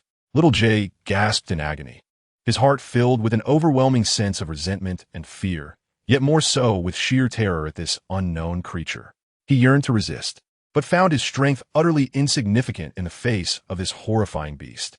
Dambaran appeared to take great satisfaction in its handiwork, casting a glance around before murmuring, still a dozen or so left. With that, its figure vanished into the night like a fleeting gust of wind. Little J lay on the ground, feeling the excruciating pain radiating from his chest, his mind engulfed in endless confusion and dread. He could not comprehend how such a monster could exist in this world. His vision gradually blurred, consciousness fading yet deep within him. A fervent desire to survive and an abiding fear of the unknown remained. Your melon soda has arrived. Little Wu walked delicately, cradling a large bowl of fragrant green liquid, and approached the formidable King Piccolo with a hint of reverence in her gaze. King Piccolo sat in his chair, exuding an air of superiority, and made a gesture as if to sip from the air. The liquid in the bowl seemed drawn by an invisible force, gradually diminishing in volume. Might I inquire, great Demon King, how do you propose we gather the Dragon Balls? Asked the Crow Man, standing nearby, his tone respectful yet cautious. Let us add another warrior to assist in the search, King Piccolo replied after a moment's contemplation, his voice cold and seemingly already plotted out. Another one? The news caused the faces of the Pilaf trio to pale in shock as they exchanged terrified glances. Asu leaned in close to Pilaf, whispering, he is going to perform that again. I really don't want to see it. It will ruin my appetite. Pilaf frowned and muttered under his breath. That is not advisable, great Demon King. If you were to lay another egg now, it would deplete your strength and hasten your aging. You might perish before conquering the world, the Crow Man urgently cautioned, his voice laced with concern for the Demon King's well-being. Nonsense. Just a little longer, and we shall have the Dragon Balls. Until then, using my power a few more times will not lead to my demise, King Piccolo retorted dismissively, appearing resolute and confident in his endurance and magical prowess. With that, King Piccolo strained with all his might, reciting incantations, and soon, astonishingly, he expelled an egg the size of a dinosaur egg, still slick with saliva, creating a scene that was both wondrous and somewhat repulsive. This spectacle prompted silent incredulity among all present, as they internally criticized the Demon King's outrageous conduct, yet none dared to voice their thoughts, only able to lament in silence. Awaken, for your name shall be Simbalubik, the great Demon King, he declared to the egg before him, his tone imbued with a hint of anticipation and commanding authority. The colossal egg trembled momentarily before cracking open, revealing a dragon's head reminiscent of Western lore, which slowly opened its eyes and rose to its feet. Have you awakened, Simbalub? The great Demon King inquired once more, a glimmer of satisfaction and expectation dancing in his gaze. Indeed, my lord, Simbalub responded, his voice resonating with reverence and loyalty. You comprehend your task, do you not? The great Demon King pressed, his tone laden with gravity. Your command is to gather the remaining Dragon Balls, Simbalub articulated clearly, demonstrating his understanding of the order and his unwavering resolve to execute it. What is the location of the next Dragon Ball? The great Demon King turned his attention to Pilaf and his companions, his gaze piercing like a searchlight, leaving no space for concealment. Upon hearing the Demon King's voice, Shun hurriedly checked the radar, her movements swift and tense, as though engaged in a critical mission. Pilaf then disclosed the location of the nearest Dragon Ball to Simbalub, who bid farewell to the great Demon King before soaring from the airship, his figure streaking across the sky like a meteor, vanishing into the distant horizon. Meanwhile, Sun Wukong lay on the ground, his eyes gradually fluttering open. Through his blurred vision, he discerned a frog leaping about, creating a series of afterimages. With effort, he propped himself up, his body trembling slightly as he rose. He began, but before he could finish, a wave of dizziness washed over him, causing him to slump back to the ground uncontrollably. Grasping his head, he furrowed his brow in pain. How long have I been asleep? He wondered. Just then, his stomach emitted a loud growl, prompting him to scan the surroundings for something to satiate his hunger. His eyes suddenly sparkled upon spotting several enticing fruits hanging from a nearby tree. He dashed over, effortlessly plucking one and placing it in his mouth. The hunger transformed this simple fruit into a delightful feast. Yet, merely consuming fruit was far from sufficient to quell his appetite. I'm still hungry, he thought to himself. At that moment, an alluring aroma wafted through the air. Following the scent, he soon discovered a large fish roasting over an open fire not far away. His eyes lit up with excitement, and without a moment's hesitation, he lunged forward, devouring the fish with fervor.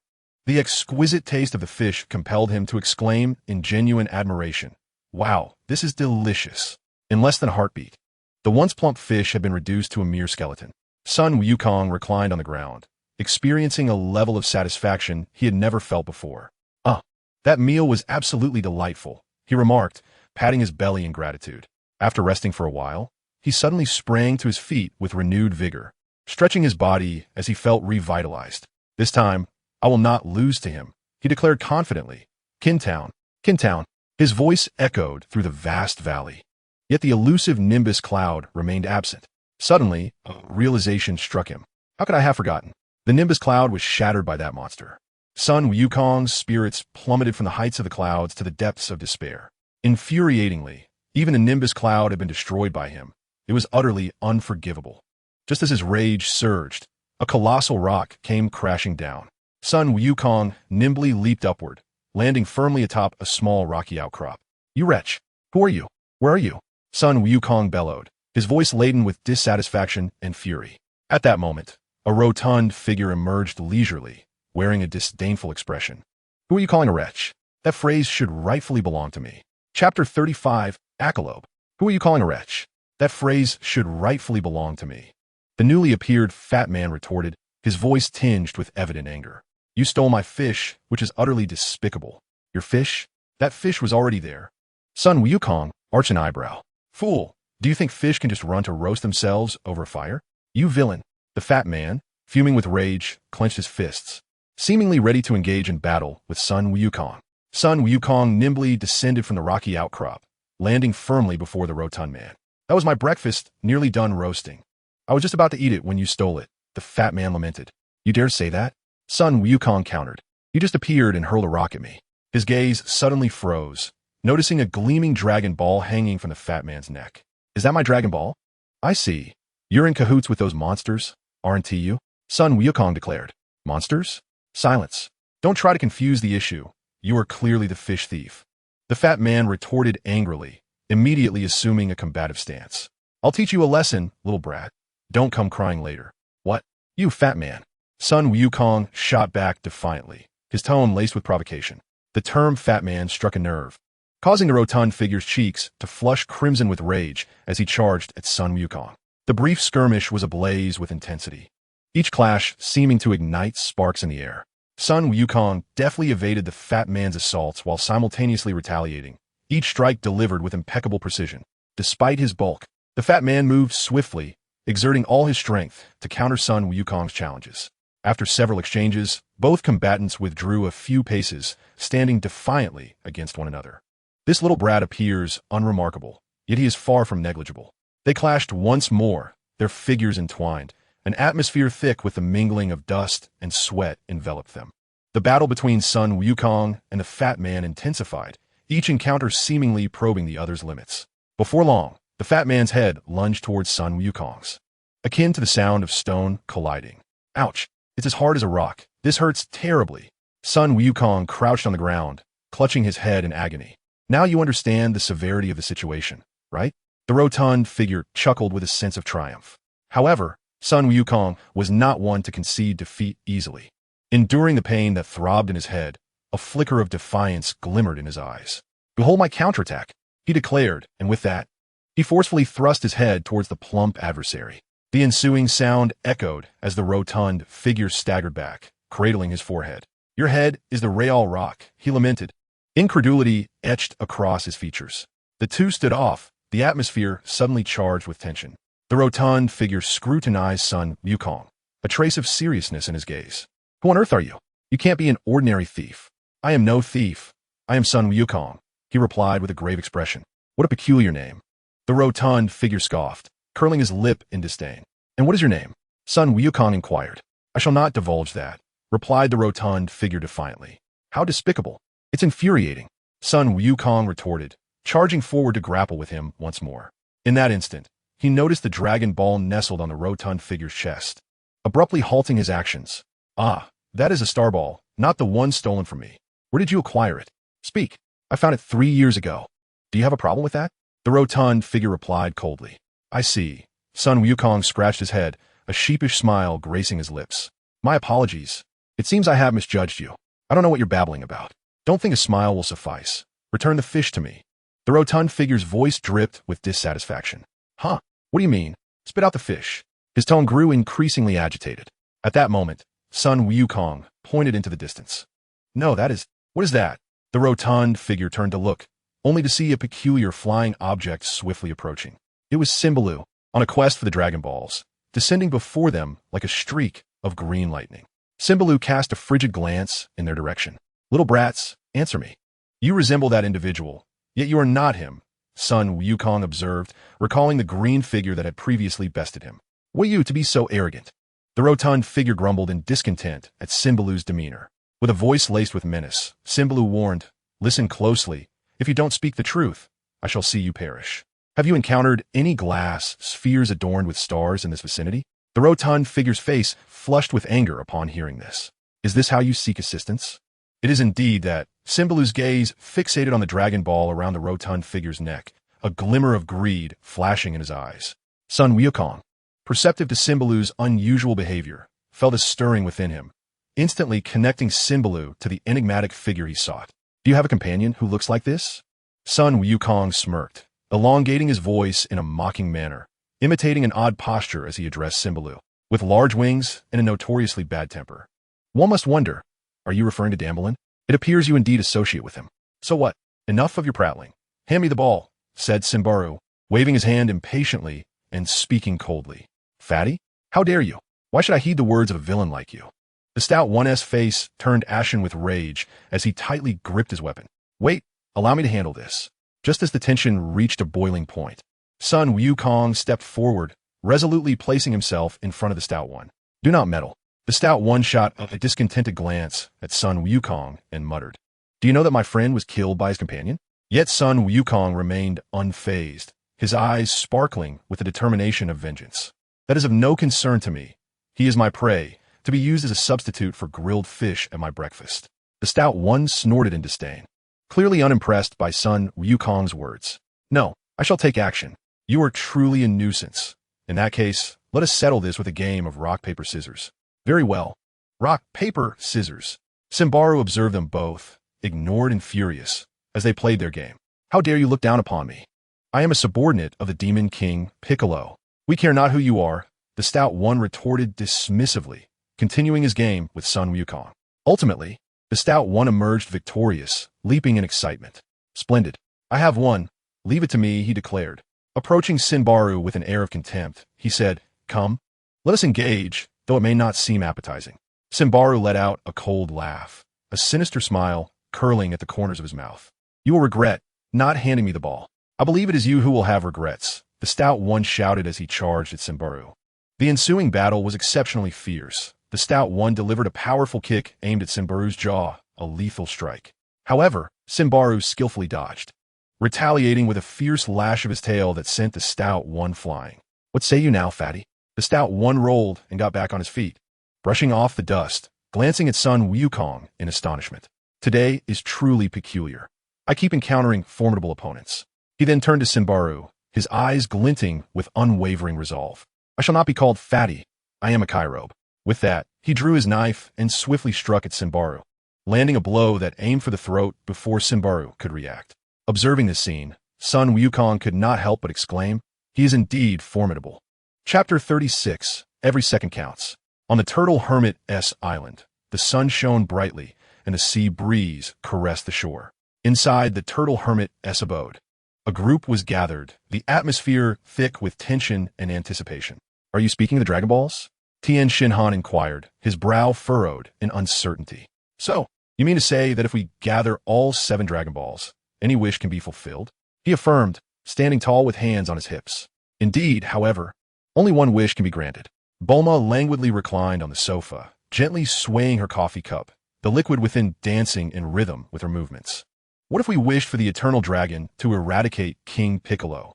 Yamcha clutched his teacup tightly, a flicker of hope and confusion illuminating his gaze. As far as we know, King Piccolo is far beyond our capabilities. This seems to be the best course of action I could devise. I've heard that once the Dragon Balls grant a wish, the world remains petrified for an entire year, Poor interjected cautiously, his voice deep and laden with the apprehension of shattering the tranquility of a moment. If that's the case, wouldn't we have to wait a long time to resurrect Krillin? Oolong lamented, grasping his head in distress, urgency and helplessness seeping into his tone. In that scenario, the corpse would decompose, Launch remarked, her brow furrowed. You need not worry about that, Bulma replied confidently, her demeanor relaxed. What are you talking about? Poir queried, perplexed, casting a bewildered glance at Master Roshi. What sort of battle plan is this? He continued, his eyes fixed intently on the turtle hermit, seeking a definitive answer. Seated on the ground opposite Bulma, who was adorned in a fitted mini-skirt, Master Roshi suddenly declared, No, I meant Bulma's underwear. This statement abruptly transformed the previously serious discussion into an awkward silence. Bulma reacted instantly, her expression shifting to one of fury as she dropped her leg and slapped Master Roshi across the face. Where are your eyes wandering? What time is it? And you're still peeking in my underwear? You lecher? Wait, I merely intended to lighten the mood, Master Roshi stammered, awkwardly rubbing his face in an attempt to explain. I need you to lighten the mood, Bulma retorted angrily. Master Roshi promptly retracted his jest, his tone turning serious. In any case, we must locate all 7 Dragon Balls. Though fraught with peril, we can only do our utmost. At that moment, the television broadcasted a report detailing that numerous martial artists had been slain by the same individual, leaving behind a symbol of the demon. This news sent shockwaves through the group. I didn't expect it to escalate so swiftly. They began discussing various strategies, contemplating how to reach the remaining survivors. However, the list of contacts had been taken, leaving them without means of communication or addresses, plunging them into a predicament. Ultimately, Master Roshi made a decisive choice. Staying here poses its own dangers. In any case, let us relocate to another place. His voice resonated with determination. He then turned to Bulma. Bulma, how long will it take to create a new radar? After a moment of contemplation, she quickly calculated in her mind and replied, if we push ourselves, it will take at least half a day. Half a day is acceptable. Please expedite the process, Master Roshi instructed after a brief moment of reflection. Understood.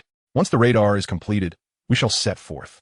Subsequently, the group departed the small island aboard their flying vehicle, their destination a nameless isle. The aircraft traced a stunning arc across the sky before landing steadily upon that enigmatic land. As the crowd disembarked, everything before their eyes appeared both novel and unfamiliar. Master Roshi surveyed his surroundings and addressed the group. This place is not easily discoverable. However, you must exercise caution. I understand. By the way, I hope you can gather all the Dragon Balls swiftly, even faster than the dreaded King Piccolo, Bulma remarked. Indeed, pour caution Kairatsu, we must be vigilant along the way. There was a hint of concern in his tone. Understood, Kairatsu replied resolutely. Damn it, if my foot weren't injured, I could join you, Yamcha lamented, his voice tinged with frustration. Take care of yourself here. If we perish, you will be our only hope, Master Roshi advised. Ah, old teacher, Yamcha exclaimed anxiously. Hey you. Launch strode up to Tenshinhan with an imposing demeanor. If you dare to die, I will not forgive you. Whether your head is smashed or your stomach is pierced, you must return to me alive, or I shall hunt you down. Tenshinhan flushed, shyly responding yes. The group stared in astonishment at Launch and Tenshinhan, who found herself blushing under their gaze. Soon after, Tenshinhan piloted the craft, carrying Master Roshi and Kairatsu, in search of the Dragon Balls. Their silhouettes gradually receded into the sky, leaving behind the others' hopes for their success and boundless imaginings of the future. Oolong remarked, I hope they succeed. It would be best if they could defeat that wicked King Piccolo. Now, I shall prepare a refrigerated capsule to protect Krillin's body. Bulma stated as she tossed a capsule that transformed into a house. She entered, followed by the others, as they awaited news of what was to come. At that moment, although fraught with uncertainty and peril, their hearts brimmed with trust in their friends and hope for the future. King Piccolo, communicating through telepathy, called out, Tambourine, tambourine, respond. Yet, all that met his call was an oppressive silence, heavier than any words. Indeed, he is dead. Tambourine, his offspring born from suffering, had perished within mere days, igniting a fury and resentment within King Piccolo. He immediately redirected his focus, using his telepathy to locate Drum. Drum. At that moment, Drum had discovered Bulma's hiding place. His gaze cold as the energy he wielded threatened Kairatsu's very lifeline. Yes, my lord, I am executing the plan as intended. Only a handful of martial artists remain. Good. You are performing admirably. However, I bear unfortunate news. Tambourine has been slain while seeking the Dragon Balls. King Piccolo's voice carried a weight of sorrow. Impossible. Drum gasped. Disbelief etched across his face, eyes wide with shock and incredulity. You must immediately proceed to eliminate that individual, the one responsible for the demise of Cymbaloo. I shall reveal the location. 2933, continued Piccolo. Understood. I shall resolve this matter at once, responded Damblin, prepared for departure. Subsequently, he concluded his telepathic exchange with Piccolo and coldly addressed Yamcha. Consider yourself fortunate. I shall allow you to live a while longer. His tone dripped with disdain and mockery as he transformed into a shadow, swiftly heading towards the designated target. Chapter 37. The Personal Encounter. As Damblin soared towards the location 2933 with astonishing speed, Sun Wukong awaited in silence. The atmosphere was thick with tension and impending peril. Sun Wukong's gaze was unwavering, his aura ablaze like a raging inferno, heralding the fierce battle that loomed ahead. Finally, he has arrived, Sun Wukong murmured, his sharp eyes fixed on the approaching silhouette. Clenching his fists and tensing his muscles, he stood ready for combat. Akairobe, I shall not relinquish this foe to you, he declared. Akairobe chuckled lightly in response. Very well. You may handle him, but the spoils are mine. His tone was casual, seemingly dismissive of the adversary before them. Damblin eventually descended to the ground, his eyes gleaming with a cruel light. So it was you who killed Cymbaloo. What a pitiful bunch to be vanquished by mere children. His voice resonated with contempt. How dare you call us children? A Kairobe retorted, clearly incensed by Dambelin's derision. Dambelin turned his gaze to Sun Wukong, tauntingly declaring, "You dare to challenge me? You are utterly feeble. It appears you truly wish for your demise." His thumb pointed arrogantly at himself, his eyes brimming with provocation. Sun Wukong's presence intensified. His response resolute, "I am far more formidable now, having replenished my strength." His voice exuded undeniable confidence. "Oh, what distinguishes you now? Show me," Dambelin sneered, clearly unimpressed by Sun Wukong's assertions. "Behold, you have harmed my friend, and I shall not let you escape unscathed," Sun Wukong bellowed, his aura surging ever more powerfully. Flames of vengeance ignited in his eyes. Each cell in his body braced for the impending clash. The two warriors' gazes clashed like lightning in an instant. Sun Wukong charged at Dambelin, his fists slicing through the air with thunderous force. Dambelin reacted swiftly, unfurling his wings to evade the assault. Yet Sun Wukong deftly countered with a powerful strike aimed at Dambelin's chest. Struck, Dambelin staggered back, a flicker of astonishment crossing his features. He had not anticipated such formidable strength from Sun Wukong. Seizing the opportunity, Sun Wukong unleashed a barrage of attacks, each blow infused with raw power and speed, leaving Dambelin overwhelmed and struggling to respond.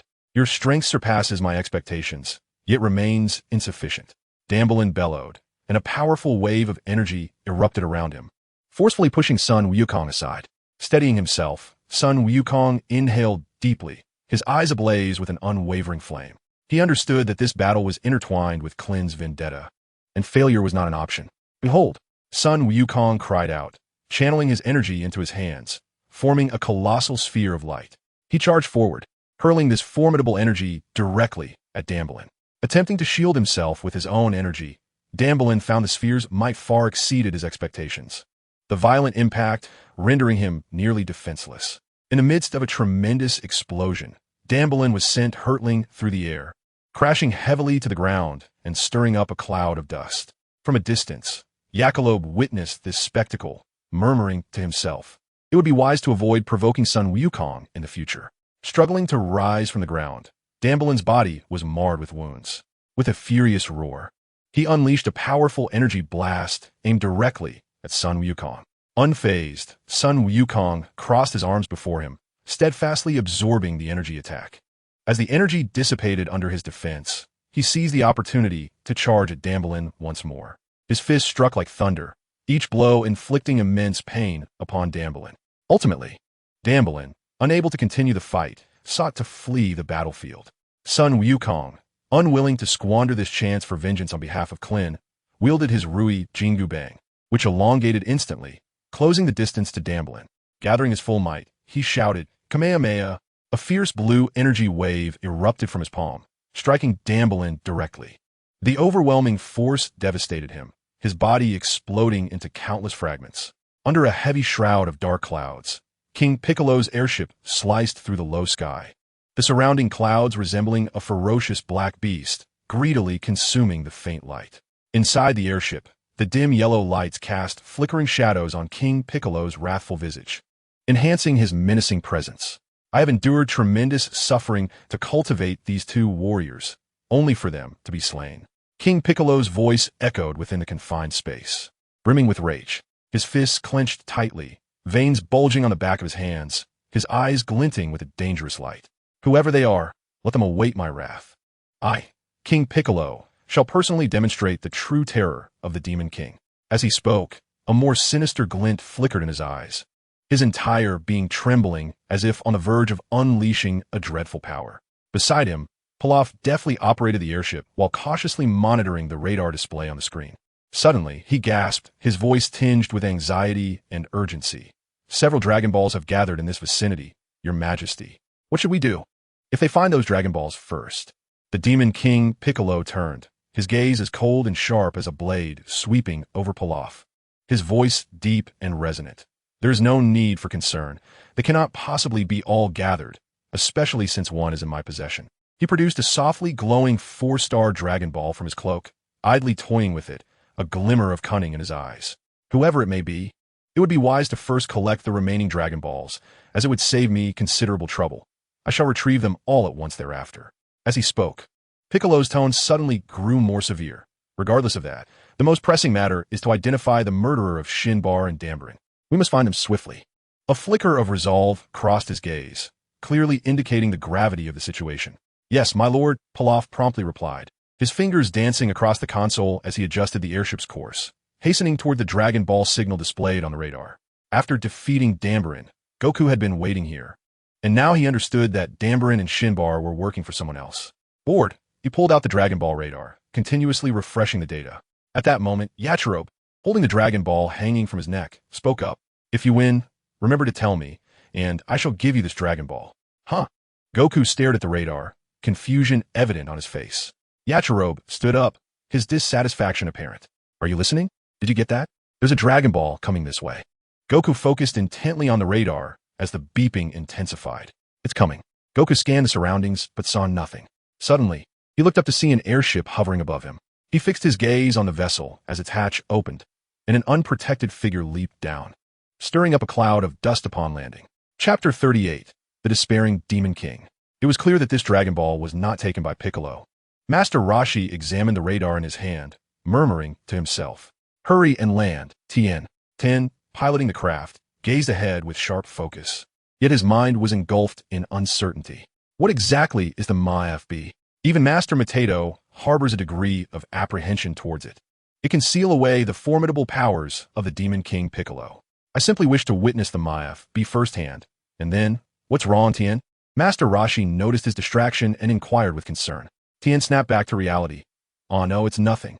I'll land now. No sooner had he spoken than he deftly maneuvered the craft to descend steadily among the stone forest. As they touched down, the dust gradually settled, revealing Piccolo's eyes, brimming with malice. Tell me, did you kill Krillin? Were you the one who led the theft of my Dragon Balls? Goku stepped forward, his voice imbued with undeniable seriousness. With his hands clasped behind his back, the Demon King Piccolo spoke in a calm, yet somewhat indifferent tone. So it is you. No wonder you still possess a Dragon Ball. This particular Dragon Ball had originally belonged to the formidable Yamcha, sensing danger prior to Piccolo's descent. Entrusted it to Son Goku before hastily vacating the scene. So it is you. This time, I shall not let you escape, Son Goku declared with unwavering resolve. You do not intend to forgive me, do you? Piccolo mocked with a derisive laugh. Truly, you have no intention of granting me forgiveness? Son Goku furrowed his brow, questioning. What are you laughing about? It seems your skills are indeed considerable, as even the two warriors I dispatched were unable to subdue you, Piccolo smirked, an expression of wicked glee gracing his lips. I shall defeat you and reclaim the Dragon Ball you possess. Son Goku's eyes blazed with determination, his spirit invigorated. Piccolo raised an eyebrow, intrigued. How amusing. It appears you remain unaware of the terror that is the Demon King Piccolo, especially after my prolonged period of concealment. I have no desire to understand someone like you, Son Goku retorted with fury. His gaze shimmered with resolute light as he charged towards Piccolo, his fists striking like lightning. However, each blow merely stirred an invisible wind against Piccolo, inflicting no tangible harm. A look of contempt crossed Piccolo's face, his body unwavering amidst Son Goku's assault. Suddenly, his counterattack was as swift as thunder, a single punch landing squarely on Son Goku's chest, sending him crashing backward. The surrounding air trembled with the force of this blow, dust and debris swirling violently. Despite Son Goku's utmost efforts, it became evident that Piccolo's strength far surpassed his expectations. Following a fierce exchange, Son Goku found himself felled to the ground by a powerful strike from the Demon King. Rising to his feet, Piccolo wore a smirk of mockery. I never imagined I would be brought down. Truly remarkable for one who could slay two of my subordinates. As he spoke, he shed his cloak, revealing his muscular physique, the aura around him swelling dramatically, creating a tempest that lifted the dust from the ground, forming a swirling dust storm. Son Goku gritted his teeth, bracing himself against the earth, striving to withstand the overwhelming pressure of the wind. Piccolo's figure flickered in the haze, suddenly materializing before Son Goku and delivering a fierce blow to his chest. The pain surged through Son Goku as he was sent hurtling backward, crashing heavily to the ground.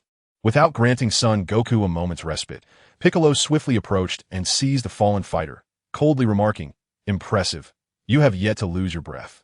In the face of agony, Son Goku gritted his teeth and replied defiantly, of course. Yet before he could finish, Piccolo landed another brutal punch to his face, sending Son Goku flying like a marionette with severed strings, crashing down with a thud, blood staining the ground. Despite his battered state, the fire of indomitable fighting spirit continued to blaze in Son Goku's eyes. He struggled to rise, re-engaging in combat with the formidable Piccolo. Their movements were so swift that they appeared as mere shadows flickering in the air. Sun Wukong sought opportunities amidst his limits, his fists and feet unleashing a tempest of strikes that forced Piccolo to retreat, a look of astonishment crossing his face. Yet, he quickly regained his composure, a malevolent smirk curling at the corners of his mouth, indicating he had yet to reveal all his cards. The battle raged on, despite his grievous injuries. Sun Wukong endured the pain, rising each time he was felled, determined to continue fighting. Within the stone forest, the intensity of their clash was extraordinary, each attack imbued with the power to shatter the very earth. Surrounding stone pillars crumbled under the shock waves of their confrontation, creating a truly magnificent spectacle. For the next few minutes, they exchanged blows, each one more ferocious than the last. Though drenched in blood, the indomitable light in Sun Wukong's eyes remained undimmed. His movements quickened to the point of invisibility, and suddenly he channeled all his strength into a formidable energy wave directed at Piccolo. Caught off guard by this unexpected assault, Piccolo was sent hurtling backward like a kite severed from its string, crashing heavily against a massive boulder. The ground trembled from the violent impact, dust swirling in the air. Sun Wukong gasped for breath, his body having reached its limits, every cell within him groaning in agony. Yet, he knew he could not surrender. The vengeance for Krillin and the retrieval of the stolen Dragon Balls compelled him to fight on. Piccolo slowly rose from the rubble, wiping the blood from his mouth, an unprecedented seriousness gleaming in his eyes. Sun Wukong, you have rekindled my appreciation for the thrill of battle, he spoke in a deep, resonant voice, his aura intensifying in that moment. Their gazes clashed once more, tension and ferocity saturating the air. It felt as if the world around them had come to a standstill, leaving only the sounds of their breathing and heartbeats echoing through the stone forest.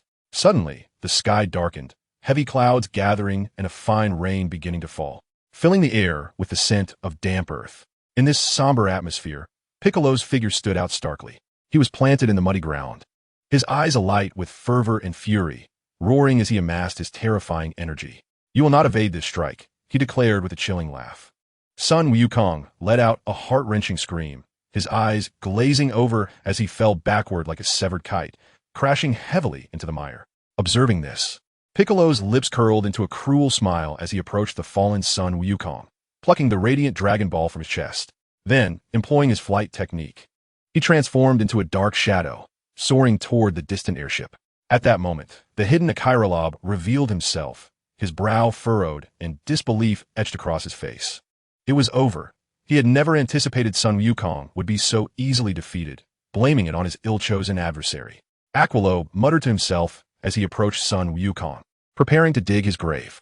It appeared that he was not as easy to deal with as one might think. Thud, thud, thud. Just as Aqualobe bent down to commence his excavation, a sudden, thunderous heartbeat reverberated, growing louder and more profound. Aqualobe, astonished, leaned closer to Sun Wukong's chest to confirm the astonishing sound of his heartbeat. Could it be? How is this possible? He shook Sun Wukong, attempting to rouse him. With great effort, Sun Wukong managed to utter a single word. Aqualobe immediately scooped him up and hurried to the nearby riverbank, carefully offering him water to drink. As the water flowed in, Sun Wukong's complexion gradually began to restore. I never imagined your vitality to be so resilient. You truly can revive. Sun Wukong let out a bitter smile, his voice weak yet resolute. It's infuriating. I have no means to contend with that Demon King Piccolo. It's not your fault. After all, Demon King Piccolo is a monster, Aqualobe reassured him. Slowly, Sun Wukong rose to his feet, his gaze resolutely fixed on Aqualobe. Hey, take me to a place where I can receive treatment. Where? Make sure to let me feast afterward, Aqualobe replied. Sun Wukong smiled faintly. Rest assured, I won't let you go hungry. Chapter 39, Master Roshi's solo battle against the Demon King. Ah, I found it, Dumpling exclaimed excitedly, his voice echoing through the vast valley. He joyfully raised the shimmering 3-star Dragon Ball in his hand, sunlight refracting dazzlingly off its surface. At that moment, Master Roshi and Tien Shinhan, having heard the commotion, hurriedly approached from the other side of the slope. Master Roshi adjusted his sunglasses as he walked, eyeing the Dragon Ball in Dumpling's possession with satisfaction. This makes 5. His voice carried an unmistakable thrill. Tien Shinhan furrowed his brows, a flicker of concern crossing his features.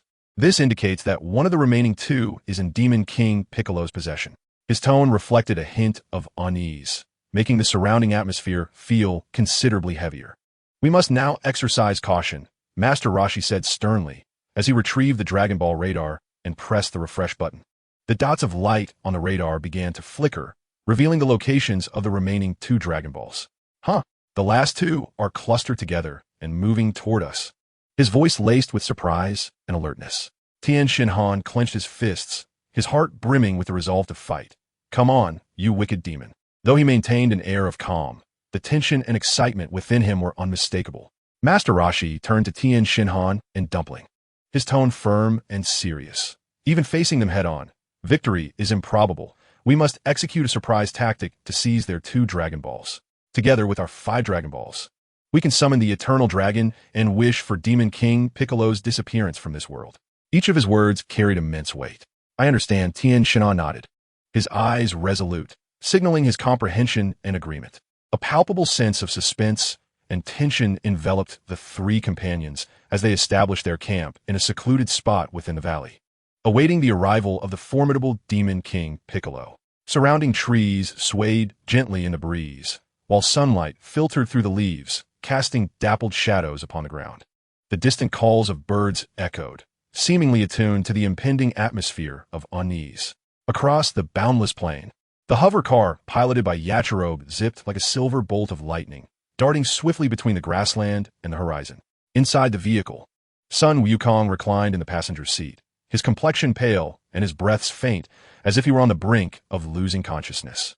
Outside, the wind howled, intertwining with the faint rustle of grass and the roar of the automobile, creating a symphony of the wilderness. Yachirobe cast a sidelong glance at Sun Wukong, his tone dripping with irony. "Honestly, I've never encountered someone as foolish as you, daring to confront the Demon King Piccolo single-handedly." Beneath his sardonic words lay a subtle hint of concern, though primarily there was an air of exasperation and reproach. Sun Wukong coughed weakly, a flicker of stubbornness and self-reproach gleaming in his gaze. "I must say, Yachirobe, I never anticipated you would refuse to assist me," he rasped, each word seemingly draining what little strength he had left. Yachirobe snorted dismissively, redirecting his focus to the road ahead, though the twitch of his lips betrayed an inner turmoil. "Of course, I loathe the idea of dying. I would rather avoid it." His words, though flippant, were tinged with genuine concern that slipped through the cracks of his bravado. "Which way should we go?" Yachirobe suddenly inquired, interrupting the weighty atmosphere. Sun Wukong slightly turned his head, summoning all his energy to gesture towards the front. "A little more to the left." Yachirobe promptly adjusted the steering, the hovercar carving an elegant arc across the grassland. "But really, Yachirobe, your vehicle is quite impressive." Sun Wukong managed a weak smile, attempting to lighten the tense mood. "Isn't it splendid?" "I acquired it," Yachirobe replied with pride, pressing down on the accelerator. The car surged forward like an arrow, kicking up a cloud of dust and grass. "Nonetheless, I sincerely hope you refrain from challenging that fiend in the future. He is exceedingly powerful." Yachirobe's tone shifted to one of seriousness, a flicker of concern flashing in his eyes. Sun Wukong paused for a moment before slowly asking, "Have you heard of him?" Yachirobe nodded, his tone heavy with gravity. "I've only heard tales. In essence, he is a nefarious demon, intent on ruling the world, and was ultimately sealed away by a warrior." His words brimmed with reverence for the legend. Sun Wukong's eyes shimmered with a mix of admiration and defiance. How formidable! What must one do to vanquish such a being? Above in the endless azure sky, clouds churned and the sun glowed ominously red, as the airship of Demon King Piccolo loomed overhead, resembling a dark fortress, foreboding and enigmatic. Standing at the control panel, little Wukong reported with a serious demeanor, "Lord Piccolo, we have reached the location indicated by the Dragon Ball's readings." The formidable Piccolo slowly rose to his feet, casting a long shadow within the tense confines of the chamber. "Very well, I shall commence," he declared, his voice deep and resonant with authority. He then grasped 2 shimmering Dragon Balls, swallowed them whole, and strode purposefully toward the hatch. Meanwhile, on the ground, the discordant voices of Master Roshi and Tien Shinhan shattered the tranquility of the air. Tien's face was tense, his eyes gleaming with an indomitable spirit. "Please allow me to duel with Piccolo, Master Roshi." Master Roshi shook his head, a mixture of resignation and resolve etched upon his face. Do not worry. I shall not perish. I have consumed the elixir of immortality. His tone was calm, yet his gaze betrayed a complex array of emotions. Tien's brow furrowed, ready to retort, but was abruptly interrupted by a cloud of mist expelled by Master Roshi. The mist, imbued with a faint, alluring fragrance, overwhelmed Tien, causing him to sway and collapse to the ground. With a soft sigh, Master Roshi bent down to lift Tien, carefully placing him within a concealed cave. I apologize. Rest for a while. We can no longer afford to sacrifice innocent lives, he murmured, his voice heavy with a sense of inevitability. Standing tall, he fixed his determined gaze on the unconscious Tien, his voice dropping to a solemn whisper.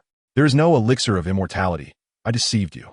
If I were to fall and Goku is absent, you are the hope against the Demon King. These words resonated as a silent vow, a reluctant confession. He then turned, embodying the gravitas of a master, and exited the cave. Each step he took was deliberate, resonating with unwavering strength. Approaching another cave, he quietly instructed the hidden dumpling. The previous battle plan is rescinded. No matter what transpires, do not emerge. From the depths of the cave, Dumpling's voice trembled, yet remained resolute. Yes, I understand. With determination, Master Roshi advanced to a position directly beneath Piccolo's airship, his silhouette appearing remarkably solitary against the desolate valley. He raised his gaze to the airship, his voice booming with authority, as if striving to pierce the overcast sky. Descend, Piccolo. All the Dragon Balls are here. Within the airship, Piccolo, upon hearing this proclamation, arched an eyebrow, a sardonic smile curling at his lips. He stood at the edge of the vessel, surveying the elder below with a flicker of surprise. Oh, he knows I am his adversary and dares to challenge me. He possesses quite a bit of audacity. Subsequently, Piccolo employed his flight technique, gracefully descending to the ground like a leaf in the wind. As his feet touched the earth, dust swirled around him. He locked eyes with Master Roshi, his voice cold and unwavering. Your courage is commendable. The depth of his tone reverberated through the vast valley. In the presence of Piccolo, Master Roshi's expression grew solemn, his aura becoming increasingly steadfast. He gradually assumed a combat stance, feet firmly planted, fists clenched, bracing himself for the imminent confrontation. Chapter 40. The disappearance of the Wish Grand-Tailleur Piccolo, with a disdainful glance, dismissed the Turtle Hermit's prepared stance, his smile deepening with a sense of superiority. A flicker of derision crossed his eyes as he suddenly advanced, his speed astonishingly swift, almost imperceptible to the naked eye. The air around him whistled softly in response to his movement, as if time itself had paused momentarily. The Turtle Hermit barely had time to register his presence before Piccolo materialized before him, silent as a specter. Hastily, he raised his hand to block, and their fists collided with a thunderous crash that reverberated through the air, shaking the very fabric of the space around them. Thus the battle erupted. Every strike from Piccolo was imbued with ferocious power, each punch and kick carrying the force of thunder. In contrast, the Turtle Hermit, relying on his profound martial arts skills and extensive combat experience, met each attack with remarkable precision. Though his movements lacked the ferocity of his opponent, every dodge and counterattack was executed with uncanny accuracy. Their encounters sent ripples of force through the air, stirring up dust that obscured the sky, while rocks in the valley were sent flying in all directions. This confrontation was not merely a clash of strength, but a duel of wills. Amidst the intensity of the battle, the Turtle Hermit felt a bittersweet smile emerge within him. Confronted by such a formidable adversary, he was acutely aware of his precarious situation. Yet he understood that retreat was not an option. With each collision against Piccolo, he felt the flame of life burning within him. Every evasion and counter was a test of his limits. As the skirmish continued, even the tempest seemed to resonate with their fervor, growing more tumultuous. The wind whipped up more dust, and dark clouds churned in the sky, as if threatening to engulf the entire world. In this tumultuous environment, the battle between the Turtle Hermit and Piccolo reached a fever pitch. After a particularly fierce exchange, the Turtle Hermit staggered back a few steps, regaining his footing. A glint of determination flashed in his eyes. Despite facing such a powerful foe, there was no hint of retreat in his gaze. Are you all right? You've sweated quite a bit, a Karob observed with concern as he glanced at Sun Wukong, his voice tinged with worry. Sun Wukong wiped the sweat from his brow and weakly replied, "Please, take me to Karen Tower." His voice was low, betraying his exhaustion. Evidently, there was a formidable doctor there. Let us hurry to see Master Karen, Sun Wukong urged, his tone growing more urgent. It seems that Dr. S' name is Karen. A Chiral mused, a hint of curiosity gracing his expression.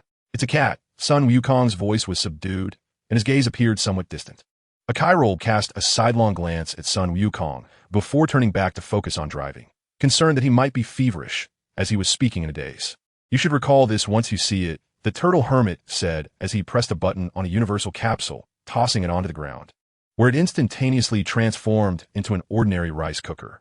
The voice of King Piccolo was filled with terror, and disbelief flickered in the eyes of the rice cooker as his hands trembled slightly. No, this was impossible. King Piccolo's voice nearly turned into a whisper, as an inexplicable fear surged within him. He recalled a long-ago moment when Master Mateto had sealed him using the very same method. To his astonishment, the seemingly harmless elder before him possessed the same formidable skill. The Demon Seal Wave. Master Mateto intended to unleash the Demon Seal Wave. Indeed, Master Mateto knew the Demon Seal Wave. This meant he was prepared to face his demise. Tianjin Han had regained consciousness while the turtle hermit battled King Piccolo. Though his body was utterly fatigued, he lay at the cave's entrance, his eyes fixed intently on the fight outside. It seems you remember the time when Master Mateto sealed you away, the turtle hermit stated calmly, yet with an undeniable resolve. He assumed a stance as his aura began to concentrate around him. King Piccolo retreated in terror, his complexion turning a sickly green, and cold sweat poured from him. His eyes filled with the panic of prey pursued by a ferocious beast. At that moment, the clouds in the sky began to swirl rapidly, and the ground cracked open around the turtle hermit as if the whole world responded to his power. The turtle hermit was enveloped in a radiant white light, and then he released a beam of green energy towards King Piccolo.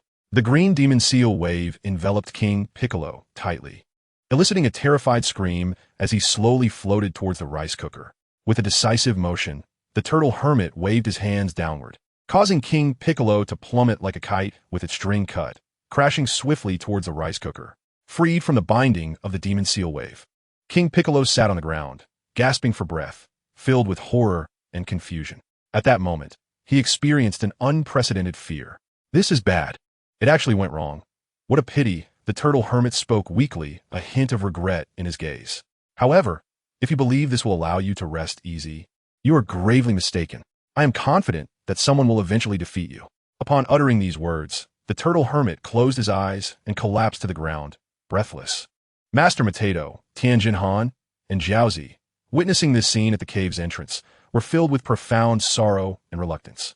Simultaneously, sitting in the car, Sun Wukong suddenly felt a sharp pang in his heart, his face paling. What's wrong? Is it still hurting? A Chiralobe asked, concern etched on his features. It feels like something is amiss, Sun Wukong murmured, a sense of foreboding creeping into his heart. You are quite the peculiar fellow. Is your injury acting up again? A Chiralobe drove, his tone imbued with care and worry. Hee. King Piccolo chuckled as he gazed at the fallen turtle hermit. He is finally dead, that foolish fool. Even so, I too shall perish. Who would have thought someone else could wield the demon seal wave? Yet, he is dead now, ha ha. He then gathered the remaining Dragon Balls. Placing them together, the 7 Dragon Balls radiated a dazzling light, and the sky turned pitch black. Come fort, Shenron. On the other side, the sky was shrouded in profound darkness, the stars obscured and devoid of their brilliance. Bulma anxiously gazed toward the horizon, her eyes shimmering with unease. She clutched the detector tightly, her heart brimming with confusion and concern, uncertain of who had successfully acquired the Dragon Balls. Sun Wukong also sensed the disturbance, standing atop a massive boulder, his gaze piercing the distance, fully aware that this must be the handiwork of the evil King Piccolo. Clenching his fists, a look of defiance crossed his face. Meanwhile, Tien lay on the cold ground, utterly powerless, forced to communicate with Kairatsu through telepathy. His voice was frail yet urgent. Kairatsu, listen to me. I am unable to move, incapacitated by Master Mateto's potent drug. King Piccolo is on the verge of fulfilling his malevolent wish. You must wish before him, erasing him from this world. Kairatsu, though engulfed in fear, recognized the weight of his responsibility and stammered in response, I will do my best. At this critical juncture, a radiant light streaked across the sky, revealing a colossal dragon before King Piccolo, its immense form shimmering with an enigmatic luster. The dragon's eyes sparkled like 2 brilliant jewels, its voice resonant and commanding, echoing throughout every corner. Speak your wish, whatever it may be, and I shall grant it. King Piccolo, standing before the dragon, wore an ecstatic smile, arms outstretched as if victory was already within his grasp. Then I shall declare, please allow me. Just as he was about to make his wish, a figure suddenly burst forth like lightning. Kaiotsu cupped his hands, shouting with all his might towards the dragon. I implore you, make King Piccolo vanish from this world. King Piccolo's expression shifted to one of sheer terror. He had not anticipated anyone would thwart him at this crucial moment. Chapter 41. Is the dragon dead? Overwhelmed with fear, King Piccolo felt an unprecedented threat, his eyes glinting with anxiety. In this dire moment, he hastily unleashed a powerful energy blast aimed directly at Kaiotsu. The energy wave carved a brilliant arc through the air, striking Kaiotsu with blinding speed. Kaiotsu's body instantly lost balance, crashing heavily to the ground. He struggled to utter a final word, his voice faltering, King Piccolo, but ultimately succumbed, his eyes gently closing as he fell into eternal slumber. King Piccolo, standing nearby, displayed a relieved expression. How infuriating, that was close. I did not expect he would have accomplices, he muttered to himself, feeling fortunate while warily scanning for any other potential threats. At that moment, the dragon's voice resounded once more, shattering the tense atmosphere. Speak quickly. What is your wish? The dragon's tone held an undeniable authority. King Piccolo promptly collected himself, responding gravely, restore my youth, bring me back to that vigorous era. Can you accomplish this? A glimmer of yearning flashed in his eyes. It was but a trivial matter. Suddenly, a crimson light flickered in the dragon's eyes, revealing its immense power. Subsequently, a radiant white aura enveloped the entirety of King Piccolo, and within the luminous glow, his form began to transform. As the white light gradually dissipated, his muscles distinctly grew more robust, and his visage reverted to a youthful appearance. Ha! This is what it feels like to be young. I have returned.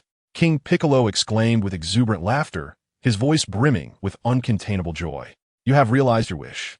The dragon said softly, preparing to vanish. However, an evil smile suddenly crept across King Piccolo's face. How unfortunate, he cackled.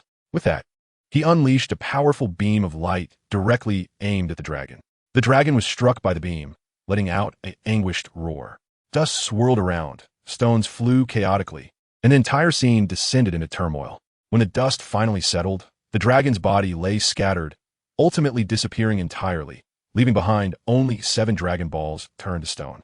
Now they become mere rocks. Ha ha ha. The dragon is dead. King Piccolo laughed triumphantly, his mirth echoing with the arrogance of a victor. Now, nothing can threaten my existence. Meanwhile, from a distance, Tien Shinhan witnessed this harrowing event, disbelief etched upon his face. He muttered himself, how could this be? His voice was laden with shock and confusion. Yet, overwhelmed by the dual onslaught of mental and physical exhaustion, he eventually collapsed, losing consciousness. King Piccolo, brimming with pride, employed his flight technique, ascending towards the distant airship, leaving chaos and bewilderment in his wake. On an uncharted island, the turtle hermit's abode sat quietly.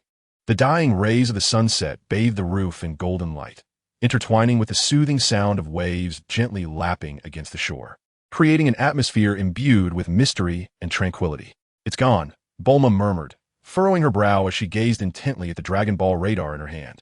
The once flickering lights on the screen had vanished entirely. Her voice was tinged with disbelief and urgency. Yamcha, Launch, and the others exchanged glances, confusion and concern written across their faces. Launch nervously bit her lip and asked, so, who succeeded in this endeavor? Yamcha inhaled deeply and conjectured. If Master Roshi and the others summoned the dragon, then King Piccolo must have perished. A glimmer of hope flickered in his eyes. Oolong interjected, his tone resolute. Indeed. It must be so.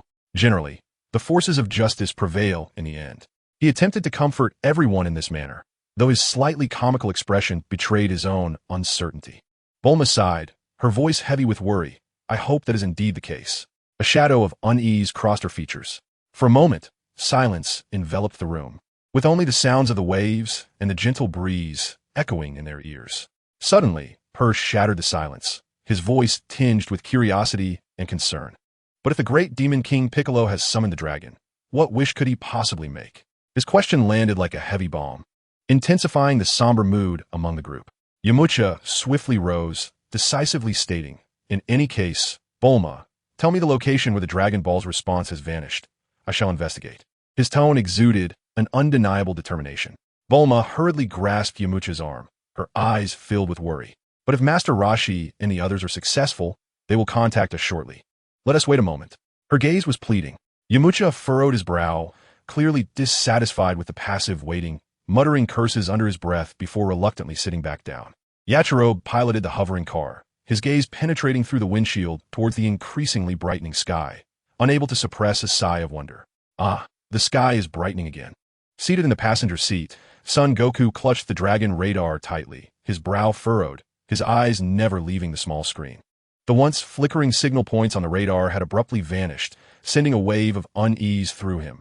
Indeed, that fiend was making a wish. His fist clenched involuntarily, a flash of anger igniting in his eyes. Yachirobe, catching on to this, responded softly, the dragon. Huh? I would very much like to see that. Son Goku's voice was low and contemplative. What wish could such a formidable being possibly make? His words revealed a profound curiosity and a subtle apprehension regarding the unknown wish. The atmosphere within the vehicle grew increasingly tense as their conversation unfolded. The scenery outside rushed past as the hovering car glided steadily across the plains, surrounded by sparse trees and the occasional hillock. The morning dew sparkling on the tips of leaves. Just then, Yachirobe abruptly pointed ahead, his voice laced with excitement. Look, that must be Karin Tower, right? Son Goku quickly lifted his gaze to the distant, ethereal tower.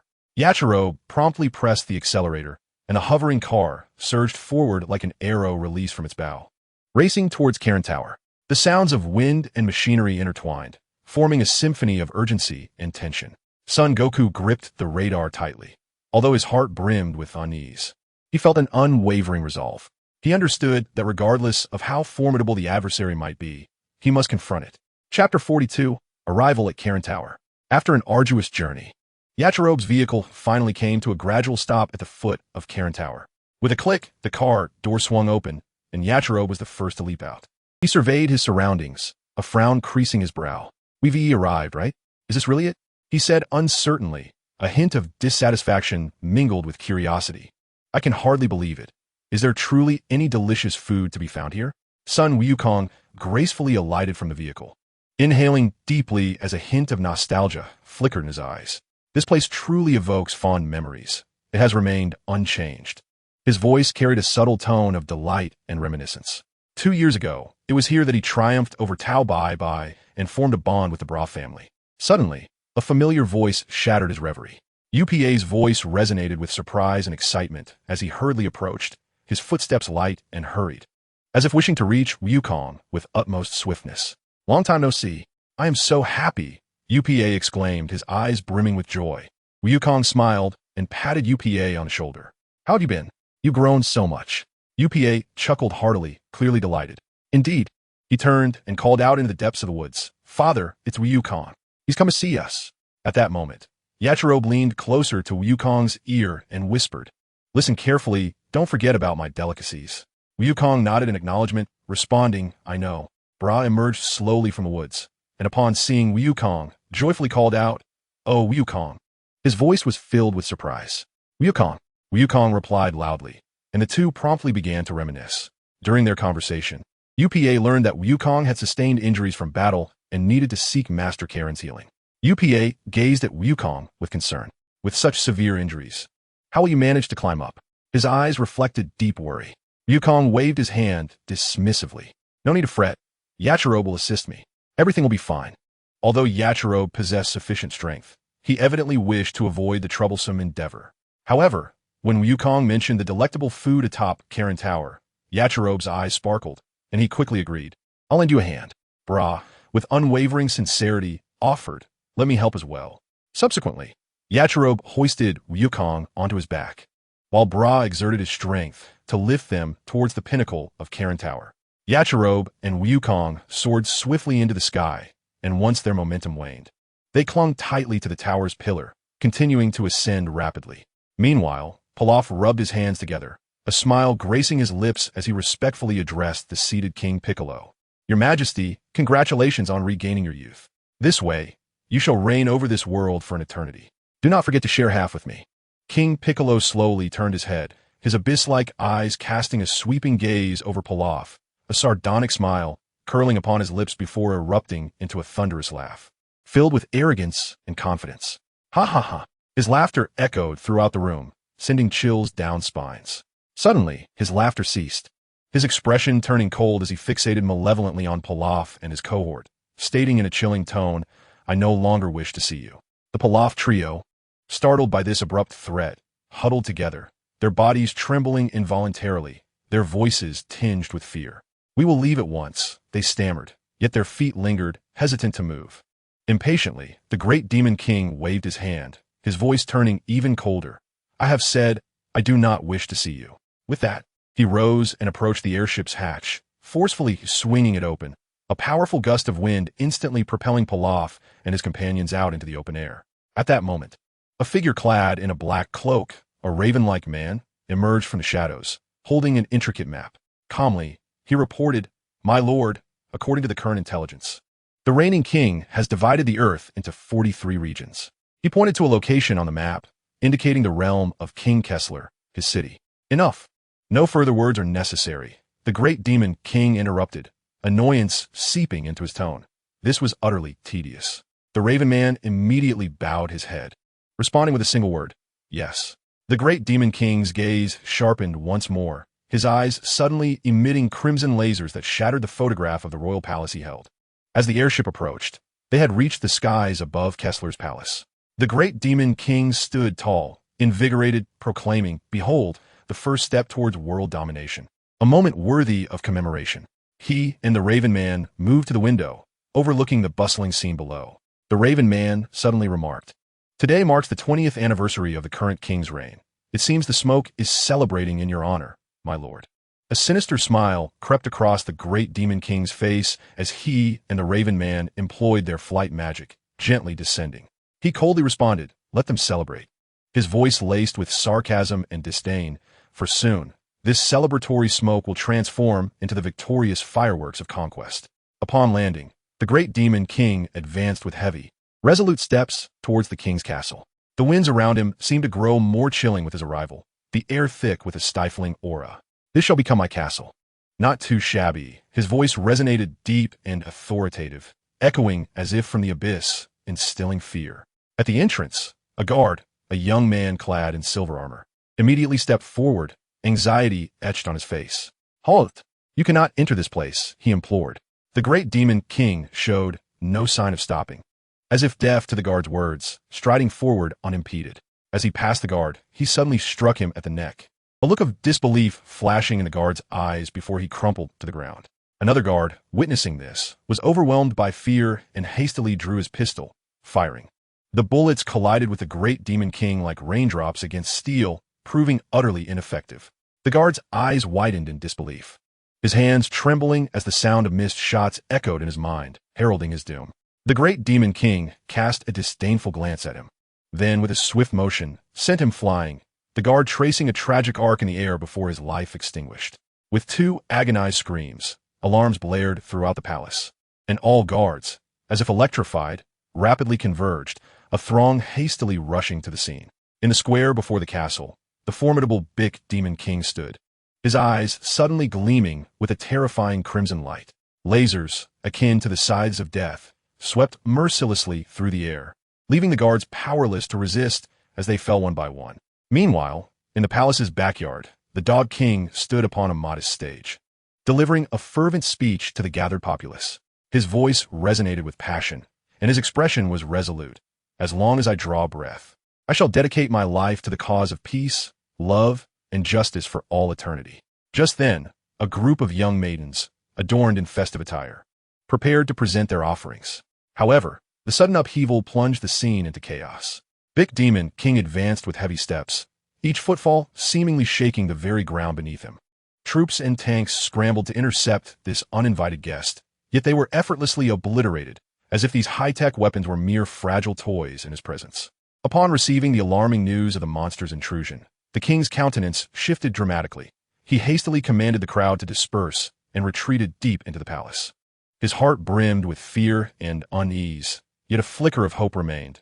Perhaps someone would thwart this impending calamity. But the big Demon King, akin to the harbinger of death, relentlessly pursued the scent of terror, ruthlessly slaying all who stood in his way. The king, standing with his back to a window, trembled slightly, his eyes filled with dread and despair. His lips quivered as he attempted to utter words, yet no sound emerged. A glint of mockery flashed in the eyes of the big demon king as he approached the monarch, each step echoing ominously in the king's heart. His voice was low and chilling. "This castle now belongs to me." Chapter 43. The Awakening of All. Within the valley, shadows danced, casting a somber atmosphere over the entire expanse. A gentle breeze rustled through the treetops, whispering mournfully as if lamenting a great loss. Tianjin Fan meticulously arranged the bodies of Master Roshi and Dumpling side by side, his movements tender and deliberate, as though fearing to disturb their eternal slumber. He stood quietly nearby, his gaze profound, as if piercing through the fabric of time to confront his inner anguish and fear. A tumult of complex emotions flickered in his eyes, rage towards the big demon king intertwined with an undercurrent of terror. He inhaled deeply, striving to quell the tempest within. Suddenly, the roar of aircraft engines shattered the valley stillness. Tianjin Fan abruptly turned, his gaze sharp and piercing towards the heavens. The planes drew closer, the vibrations of their bodies becoming increasingly distinct. "This is the location where the Dragon Ball's energy has dissipated," Bulma remarked, urgency lacing her tone. She gripped the aircraft's controls tightly, her eyes alight with anticipation and anxiety. "All right, let us descend and investigate," Lan Chi responded, her voice resolute and brimming with undeniable courage as she clutched her submachine gun. In contrast, Yamcha displayed a more cautious demeanor, maintaining a steady hover in the aircraft and stating solemnly, "No, we should first assess the situation. There may still be enemies lurking about." His gaze remained vigilant, scanning the surroundings with keen awareness. As Oolong stood nearby, he lamented, "I knew we shouldn't have come to this place. What a mess." Bulma, however, paid no heed to Oolong's complaints, her gaze fixated on the window. Suddenly, her eyes lit up. She exclaimed, "That STN." With urgency, Yamcha deftly maneuvered the aircraft for landing, and everyone rushed out, hurrying to Ten's side. Yamcha was the first to notice the lifeless body of Master Roshi, his complexion drained of color as he crouched down, voice choked with emotion. How could Master Roshi end up like this? The group gathered, tears glistening in their eyes, faces etched with sorrow, and the air was thick with a palpable grief. Launch and Tin stood silently to the side, Tin's eyes betraying a profound sense of helplessness and resolve. Wiping away his tears, Yamcha stood up, his tone resolute yet filled with rage as he addressed Tin. "Tin, it's just the two of us now. We must unite our efforts." His eyes sparkled with unwavering determination. Tin nodded solemnly, his voice low. "Yamcha, there is something I must accomplish." His gaze was steadfast, radiating an undeniable conviction. Yamcha, feeling anxious, watched as Tin hesitated before finally stating, "I must learn the Mafuba. I am determined to defeat King Piccolo." Yamcha responded eagerly, "If that is the case, I shall train in Mafuba as well." Tin shook his head, his tone heavy with gravity. "No, the Mafuba requires first-hand knowledge. It's not something you can simply learn." A profound disappointment flickered across Yamcha's face. He opened his mouth as if to argue, but Tin resolutely turned away, striding towards the parked aircraft. His movements were swift and decisive, as though all hesitation and pleas had been cast aside. The roar of the engine shattered the silence, and soon he piloted the craft, a fleeting shadow racing away. The others stood in quietude, watching as Tin's vehicle gradually vanished beyond the distant horizon. Yamcha's face was a canvas of frustration and worry, his hands unconsciously clenching, fingertips paling. Suddenly, a gentle breeze stirred, lifting the dust around him, but failing to dissipate the heavy fog that enveloped his heart. Subsequently, Bulma and the others busied themselves, carefully wrapping Master Roshi and Kairatsu's bodies in cloth bags, each movement imbued with profound respect and sorrow. Their eyes reflected disbelief, struggling to accept that such a formidable figure as Master Roshi could fall. Yamcha, suddenly agitated, dashed towards the now empty aircraft, urgently contacting Tin via the communicator. "Tin, come back. I want to train in Mafuba too. I must defeat King Piccolo." His voice resonated with determination and urgency. On the other end of the communicator, Tin answered, yet remained silent. At this moment, Bulma joined the conversation, saying, "Tin, if we find the Dragon Balls again, we can wish for Master Roshi, Kaiatsu, and Krillin to be revived." However, Tin's response felt like a bucket of cold water, extinguishing all hope. it's too late. Shenron has already been slain by Demon King Piccolo. The news of Shenron's demise struck every person present like a thunderclap, leaving them speechless as they exchanged incredulous glances. Yamcha soon regained some composure and spoke into the communicator. That's it. I must train harder to master the Mafuba. Tien, did you hear that? Tien remained silent for a moment before hastily ending the call, thinking to himself, one sacrifice is enough. His heart was heavy with helplessness and guilt. Yet it bore the resolute spirit of a lone warrior. Bulma muttered sorrowfully, is it true that Goku has really died? A glimmer of tears shone in her eyes.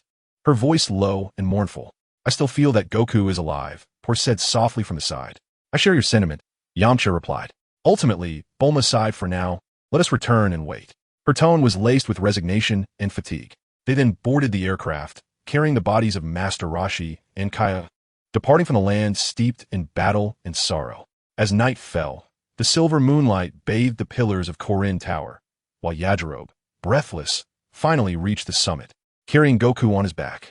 Master Korin, it has been a long time, Goku exclaimed as he jumped down, rubbing his sore shoulders and smiling at Korin. Yajirobe looked at Korin with confusion, realizing that this seemingly ordinary cat was, in fact, the legendary sage. Is this guy really a sage? He questioned aloud. I am Son Goku. Goku started to explain, but Korin raised a hand to interrupt him, saying, you need not elaborate. I'm already aware of everything. What do you know? Goku asked curiously, his eyes filled with bewilderment. You lost terribly in your battle against Demon King Piccolo, did you not?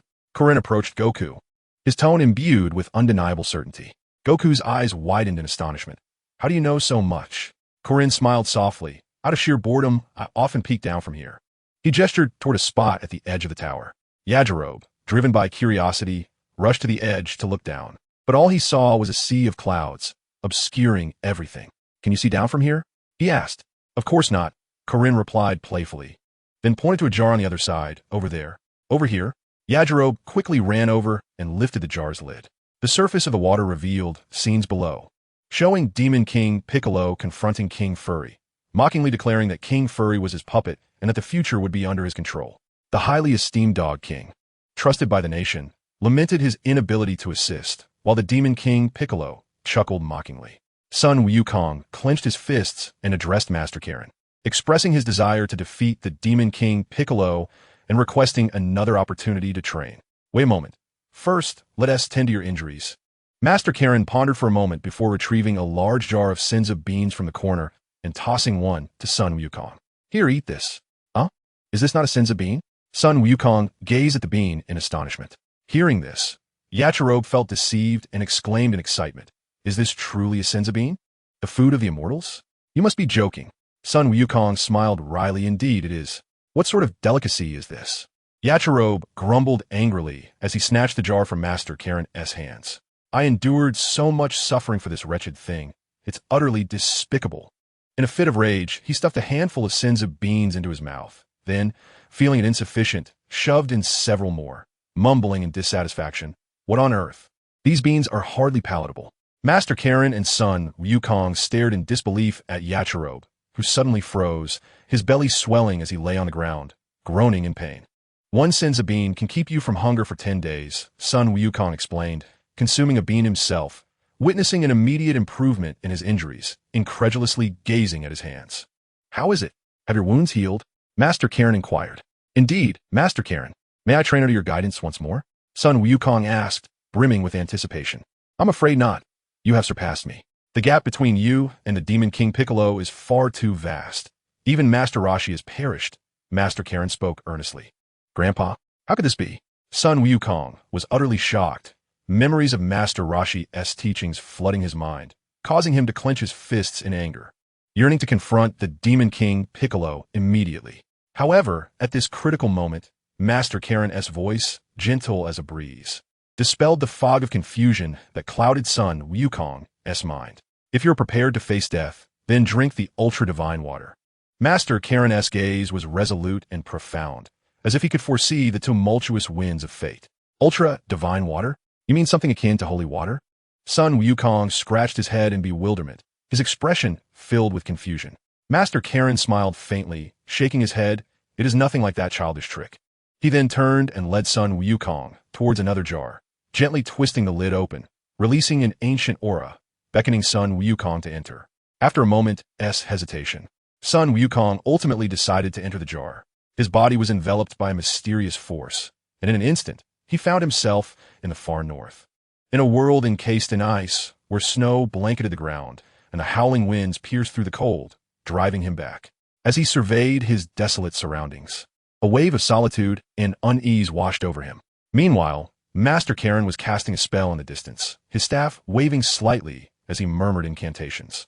Before long, the swelling in Yakalob's abdomen began to subside gradually, returning to its normal state. The face of Master Karen bore a satisfied smile as he and Yakalob sat in serene silence, awaiting the outcome from Sun Wukong. Chapter 44. The conclusion of training before the final battle. As night descended, the stars adorned the firmament, casting a tranquil ambience over the forest, interrupted only by the crackling sounds of a small campfire. The flames danced gracefully in the gentle breeze, illuminating the countenance of Tianjin Fan, revealing his serious and focused expression. Sitting cross-legged upon the ground, his eyes were tightly shut, hands forming intricate seals, seemingly detached from the world, wholly immersed in deep meditation. In his mind's eye, vivid scenes of Master Roshi employing the Mafuba technique replayed incessantly. As his thoughts returned, Tianjin Fan slowly opened his eyes, inhaling deeply before rising to his feet. He adjusted his breathing and centered his focus, commencing to mimic Master Roshi's movements. His arms gradually lifted, fingertips gathering a vibrant green luminescence, which intensified in accordance with his gestures. However, at the moment he unleashed the Mafuba, the light abruptly veered off its intended path, ultimately tracing a mere arc in the air, failing to strike any target. Damn it, Tianjin Fan muttered through clenched teeth, his brow furrowed, a glimmer of frustration and anxiety flashing in his eyes. He understood that each attempt at the Mafuba drained his precious vitality. Yet the urgency within him compelled him to master this skill swiftly. The looming threat of Demon King Piccolo hung over him like a sword, preventing him from finding peace. He needed to grow stronger, to safeguard himself and his friends from peril. He closed his eyes once more, endeavoring to recall every detail of how Master Roshi executed the Mafuba. Was it his hand gestures that lacked precision, or was it a mismanagement of power? He pondered deeply, striving to uncover the reasons behind his failure. Then, he attempted again. The brilliance in his hands shone even more brightly, his expression resolute. The light surged forth again, swifter and more accurately directed. Though it still did not achieve perfection, significant progress was evident. Still not good enough, Tianjin Fan chastised himself, discontent with his performance. By the fireside, his silhouette appeared increasingly solitary yet determined, as he practiced relentlessly, pouring his heart into every attempt. The night deepened, the starlight remained steadfast, and his resolve, akin to the vast expanse of the heavens, burned eternally bright. On a remote, nameless island, the turtle hermit's abode sat quietly. Sunlight filtered through the leaves, dappling the path before the house. This place was once a sanctuary of tranquility. However, the atmosphere inside was now rife with tension. The disappearance of Sun Wukong had rendered everyone in a state of anxious despair. Tianjin Fan had ventured alone to an unknown location to hone the Mafuba, leaving only Yamcha with any fighting spirit. Each individual within the dwelling awaited with bated breath, the air thick with an unsettling aura. At that moment, the television suddenly crackled to life with a news broadcast. On the screen, King Dog appeared exceedingly anxious, speaking urgently into the camera. People of the world, I have a message to convey to you all. I implore you to gather before your screens. I have been forcibly deposed from my throne, and this world has fallen into the hands of the wicked King Piccolo. Once this fiend ascends to the throne, our world shall descend into ruin. Hurry! We must vanquish this detestable creature. As his words deepened, the voice of the dog king grew increasingly agitated, his eyes filled with panic and helplessness. Bulma and the others, witnessing this sudden revelation, displayed expressions of shock. Bulma clutched the remote tightly, her brow furrowed, unable to fathom the gravity of the situation. I should have warned you. No speaking out of turn. A deep and authoritative voice interrupted the dog king's speech. The figure of King Piccolo materialized on the screen, his hand gripping the dog king's neck, lifting him effortlessly, his gaze cold and merciless. You do not wish to be killed, do you? His voice was frigid, sending shivers down the spine. He then hurled the dog king violently to the ground, turning towards the camera with eyes aflame. People of the world, Heed my words. I am your new king, King Piccolo. As for my power, simply behold the ruins of Kakarot, and you shall understand. He subsequently proclaimed his ambitions. Now, allow me to share the aspirations of your new sovereign. First, I must declare that I harbor a profound disdain for justice and peace. I have no intention of restraining or sanctioning my subjects. What I mean is, you may indulge your desires as you see fit. The profession of policing is abolished. Acts of war, violence, and murder are all free. Go forth and act as you will. Yamcha clenched his fists, a flicker of rage crossing his eyes as he muttered curses at the screen. Truly abhorrent. As King Piccolo's words concluded, it was as if a signal had been issued to the criminals of the world, who began to wreak havoc and plunder with impunity.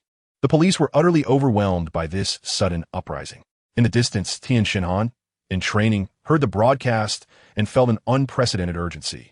He understood that only by mastering the Mafuba technique could he hope to halt this calamity. Bulma, unable to endure the tragic scene before her, switched off the television and sank to the ground in despair, cradling her head in her hands, her eyes brimming with helplessness and fear. At that moment, Launch gently patted Bulma's shoulder in an attempt to console her. Do not worry, we still have Tien. Once he learns the Mafuba, everything will be all right. However, Yamcha suddenly lifted his head, a glimmer of anxiety in his gaze. But do you remember? Master Roshi once said that the one who performs the Mafuba will die. Silence enveloped the room, and the faces of all present were etched with worry. Following several days of chaos, violent incidents surged across the globe, as righteous individuals rose to confront the rampant destruction. Amidst this tempest of disorder, King Piccolo unveiled a chilling plan. He would annihilate a city every day. His voice was frigid and merciless. With a casual wave of his hand, a formidable energy wave cleaved through the sky, racing towards the horizon. With a resounding explosion, a city was obliterated in a cacophony of destruction, leaving behind only billowing smoke and rubble. The great demon king Piccolo hovered in the air, surveying the devastation below with a derisive laugh, relishing today's sacrifices.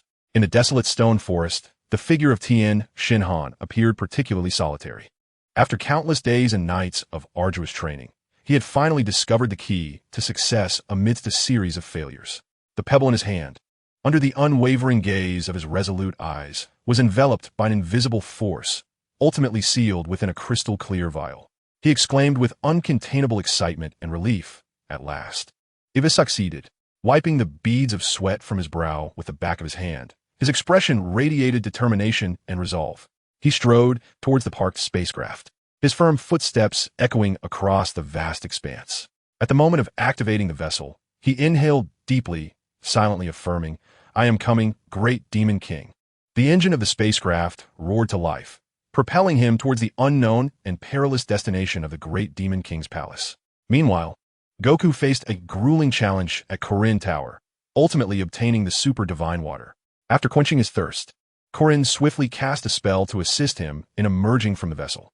Goku felt an immense power surging through him, his muscles swelling, and an unprecedented brilliance igniting in his eyes. He was nearly overcome with excitement, eager to rush out of the tower to seek vengeance against the great demon king. However, Krillin timely intervened, conjuring a vast expanse of Kinto on clouds. Goku gazed in astonishment at the clouds before him, as Krillin gestured for him to take one.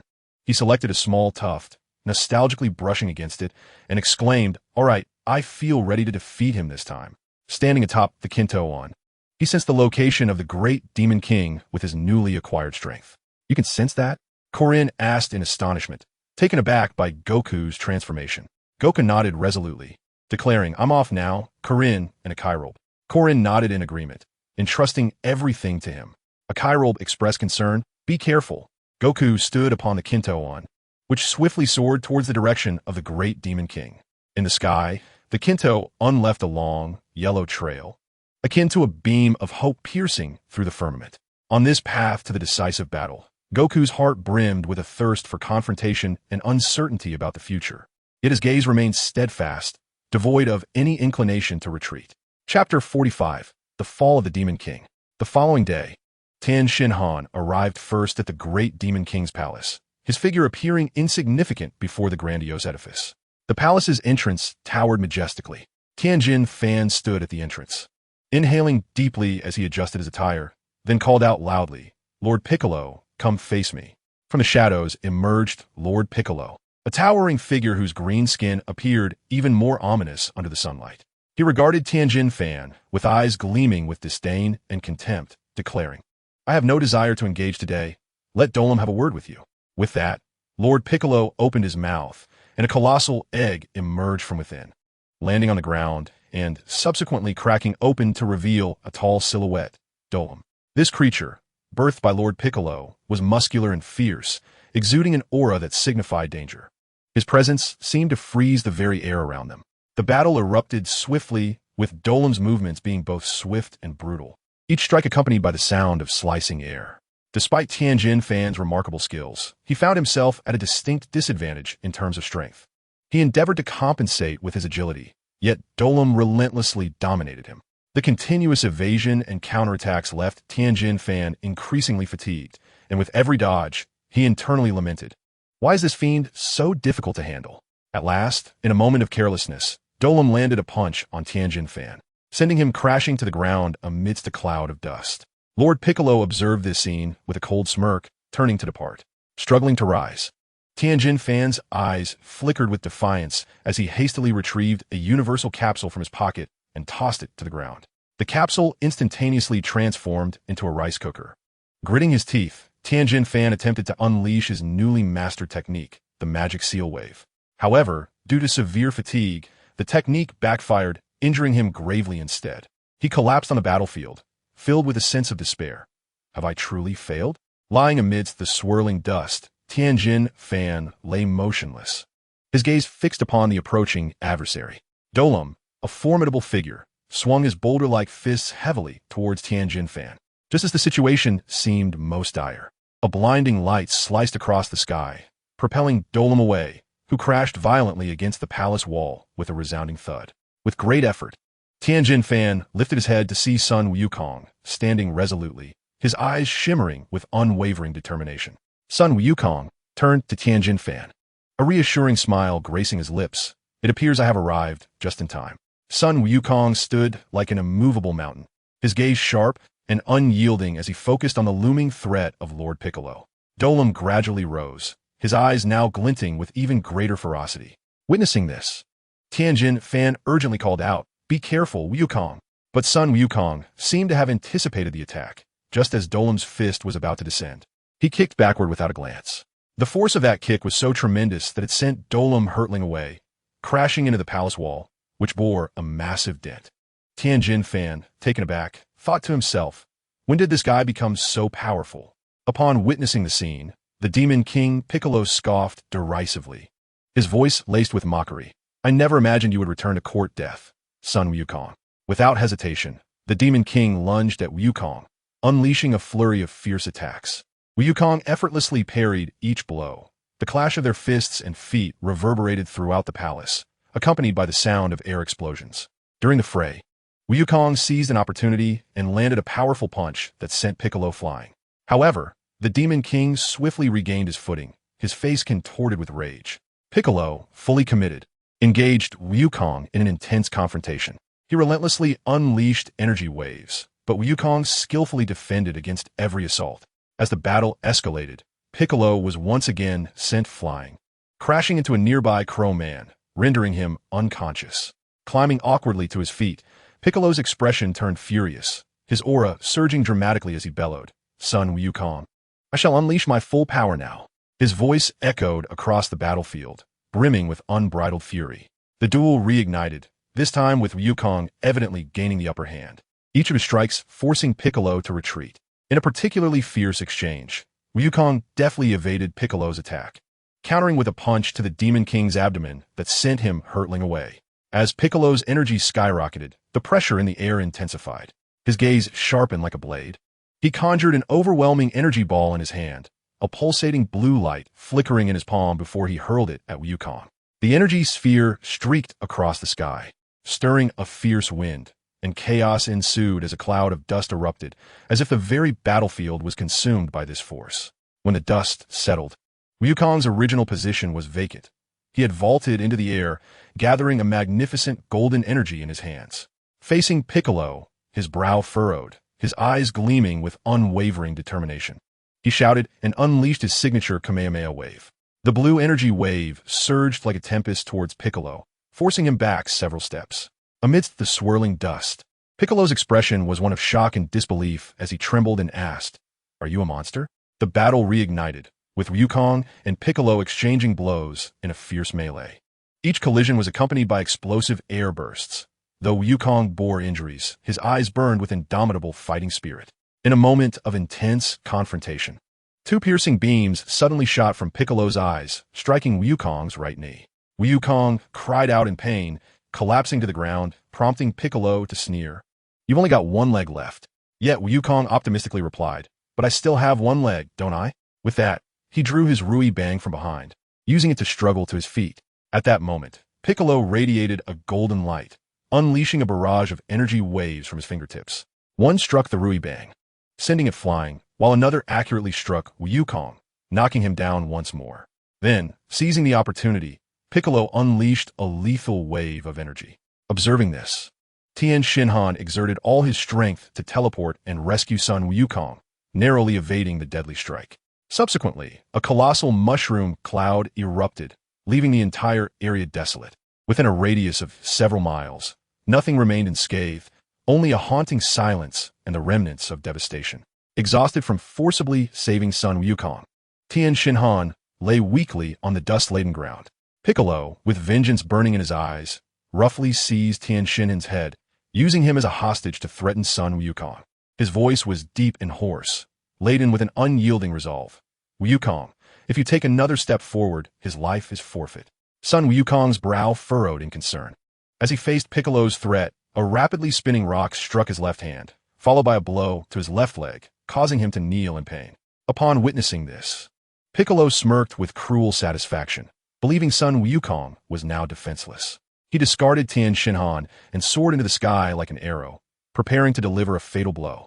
Despite his grievous injuries, son Wukong's eyes still burned with indomitable fighting spirit. He struggled to move his right hand, gathering blue light that coalesced into a brilliant energy sphere around him. He positioned the energy sphere beneath him and unleashed a powerful wave of energy, propelling himself skyward. In midair, son Wukong executed a punch that pierced through Piccolo's chest. Piccolo's expression turned to one of disbelief as he felt his life force rapidly draining away. He realized he was at the end of his days. In his final moments, Piccolo summoned the last of his strength to expel an egg containing all his hopes for vengeance, casting it far into the distance. That egg symbolized the continuation of his legacy, the successor Piccolo Jr. Subsequently, Piccolo chose to self-destruct, unleashing a tremendous force that shook the entire battlefield, causing son Wukong to plummet. In this critical moment, an unforeseen rescue arrived. Yajirobe sped towards the scene in a hovering car, leaping out just in time to catch the rapidly descending son Wukong. At that moment, Tien Shinhan, dragging his weary form, also arrived, a relieved smile gracing his face. Tien Shinhan proposed a rematch at the next martial arts tournament to assess their growth. Observing this, Yajirobe smiled as he drove away with son Wukong, leaving the battlefield behind.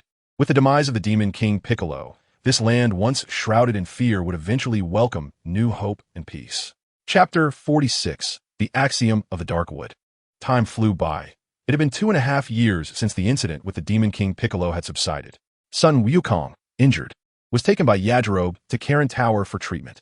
Thereafter, through the introduction of Master Karin, Wukong learned of a temple floating above the tower, a sanctuary for the divine. Driven by curiosity, he ascended to discover a deity strikingly similar in appearance to the Demon King Piccolo. Having comprehended all the antecedents and consequences, Wukong commenced a prolonged period of cultivation under the guidance of Mr. Bobo. Meanwhile, Bulma hurriedly arrived to escort Tien away. Subsequently, the celestial beings restored the dragon, and Bulma and her companions retrieved the Dragon Balls. Through the granting of wishes, those who had perished at the hands of the Demon King Piccolo were resurrected. The revived individuals began the arduous task of rebuilding their homes, while the deposed Dog King regained his throne, once again ruling over his dominion. On the planet Yardrath, Yumo and Ganas engaged in rigorous training for nearly 3 years, mastering all the skills available to them.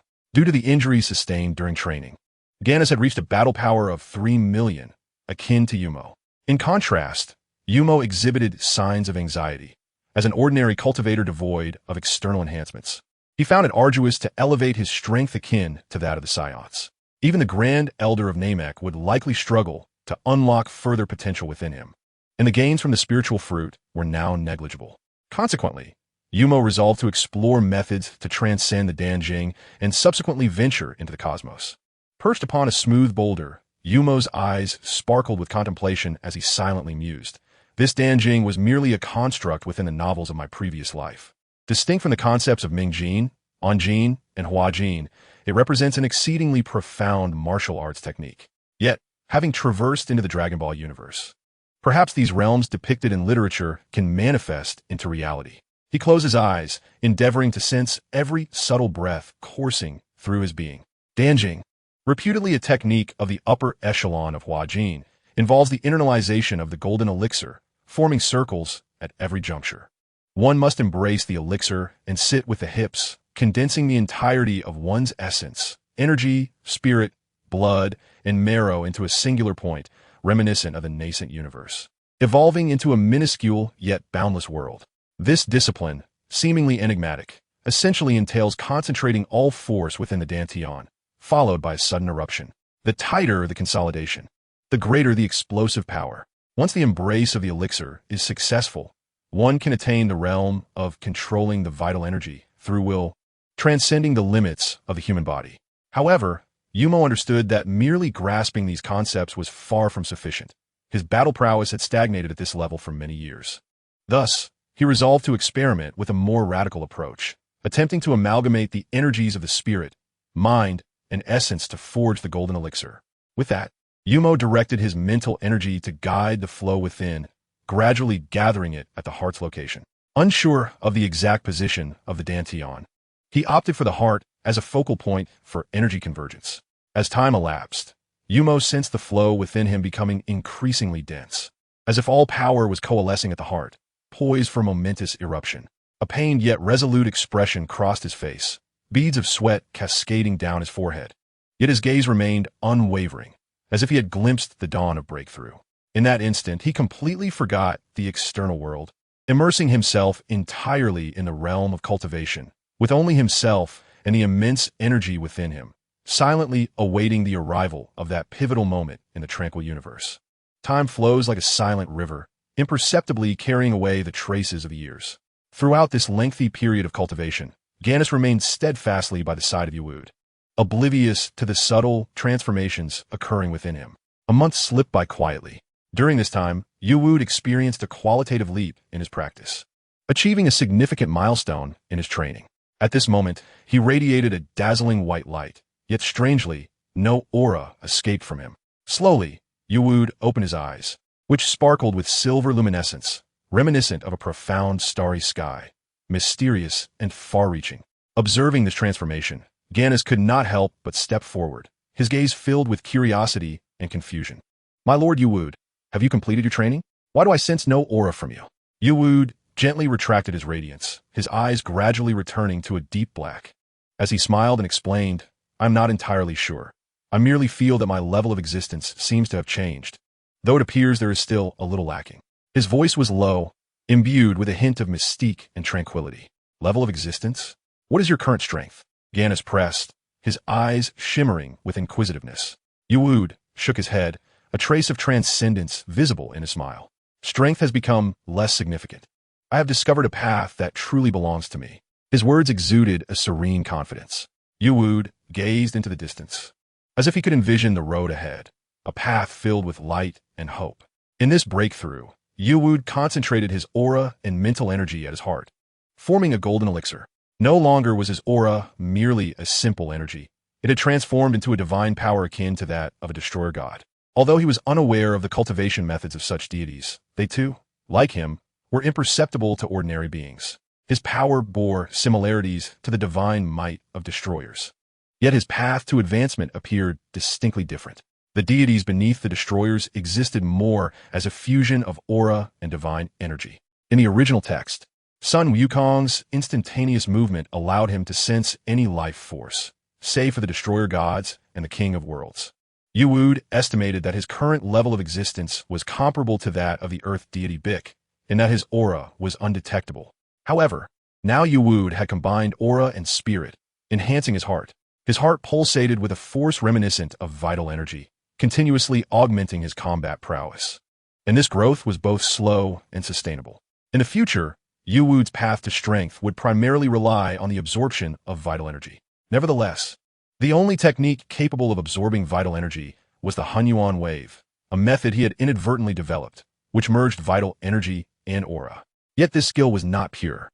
Thus, Yuwood intended to seek out the King of Worlds to explore the cultivation method of the vital energy sphere, aiming to create a means of absorbing vital energy.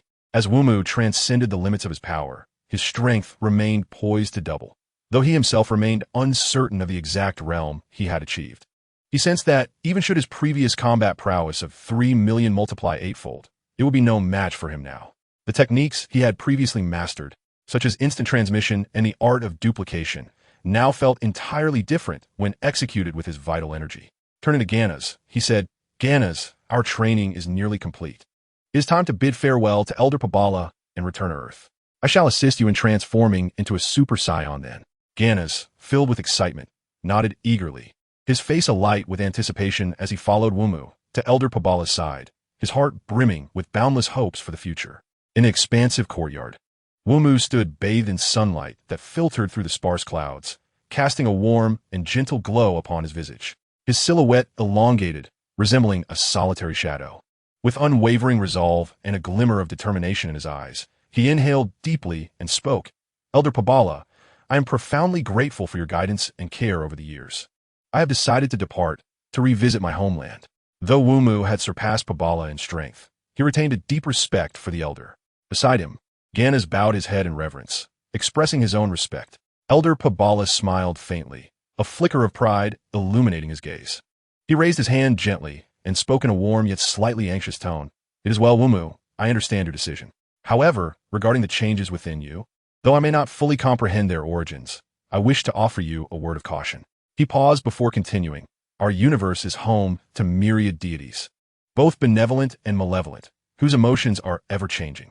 In my youth, I had the fortune of hosting a god of destruction named Beerus, whose temperament is notoriously unpredictable. Your transformation may draw their attention. Regardless, as you venture forth, exercise utmost caution." Listening to the elder's words, Wumu was taken aback to learn that Pabala had personally hosted Beerus and emerged unscathed. He nodded thoughtfully, contemplating the implications. If his assumptions were correct, through the cultivation of vital energy, he might ascend to the level of a deity. At that juncture, without the authority of the Omni-King to bestow divinity, he might be considered a mere wild god, uncertain of whether they would take notice. The Kaishin would be manageable, but he feared the interference of Beerus and Whis. With that, Wumu and Ganas bid their farewells and utilized instant transmission to leave the planet Yardrat. After several transitions, they finally arrived on Earth. Wumu's current method of instant transmission, rooted in his vital energy, did not rely on sensing others, but rather communicated with the spiritual essence of the planets. Ensuring he would not lose his way, the celestial bodies responded to him, guiding his path. In a northern galaxy, on the blue planet known as Earth, Wumu materialized amidst a lush, verdant forest. He inhaled deeply, savoring the crisp, fresh air, a profound nostalgia washing over him. Although Wumu was not a native of this world, since his arrival, he had resolved to regard it as his home. "Lord Wumu, is this truly your homeland?" Ganas gazed around with curiosity, captivated by the unique spectacle that starkly contrasted with the rest of the universe. With a playful smile gracing his lips, Yuwood's eyes sparkled with a hint of mystery, suggesting that this place would soon become bustling with activity. His laughter echoed with an enigmatic quality. Ganas touched his head, pondering the notion of bustling activity. "Is it really going to be lively?" he repeated, somewhat perplexed, before inquiring with curiosity, "Where shall we go now?" After a moment of contemplation, Yuwood's gaze deepened. "I intend to visit an elder who has shown me great kindness. You may choose to accompany me or explore on your own, but remember, refrain from using any powers." Ganas resolved to explore Yuwood's homeland. Yuwood nodded, then closed his eyes, beginning a silent communion with the spirit of Earth. His body trembled gently, as though engaged in a wordless dialogue with the soul of the planet. Meanwhile, far away in the temple, an immortal sensed the fluctuations of Earth's spirit. Peering down upon the mortal realm, he furrowed his brow, in surprise. Isn't that the young martial artist from a few years ago? How much he has changed. Although taken aback, the immortal did not intervene excessively. He recalled Yu Wu's time training in Kalinta and felt assured of Yu Wu's character. He had once intended for Yu Wu to assume divine status when the time was right, but now it seemed unnecessary. Upon completing his communion with Earth's spirit, Yu Wu's figure abruptly vanished from sight. Gannis, noticing Yu Wu's absence, shrugged and activated his flight technique, soaring towards the distant city. The urban landscape was a stark contrast to the mountains and forests, where towering skyscrapers loomed and neon lights flickered.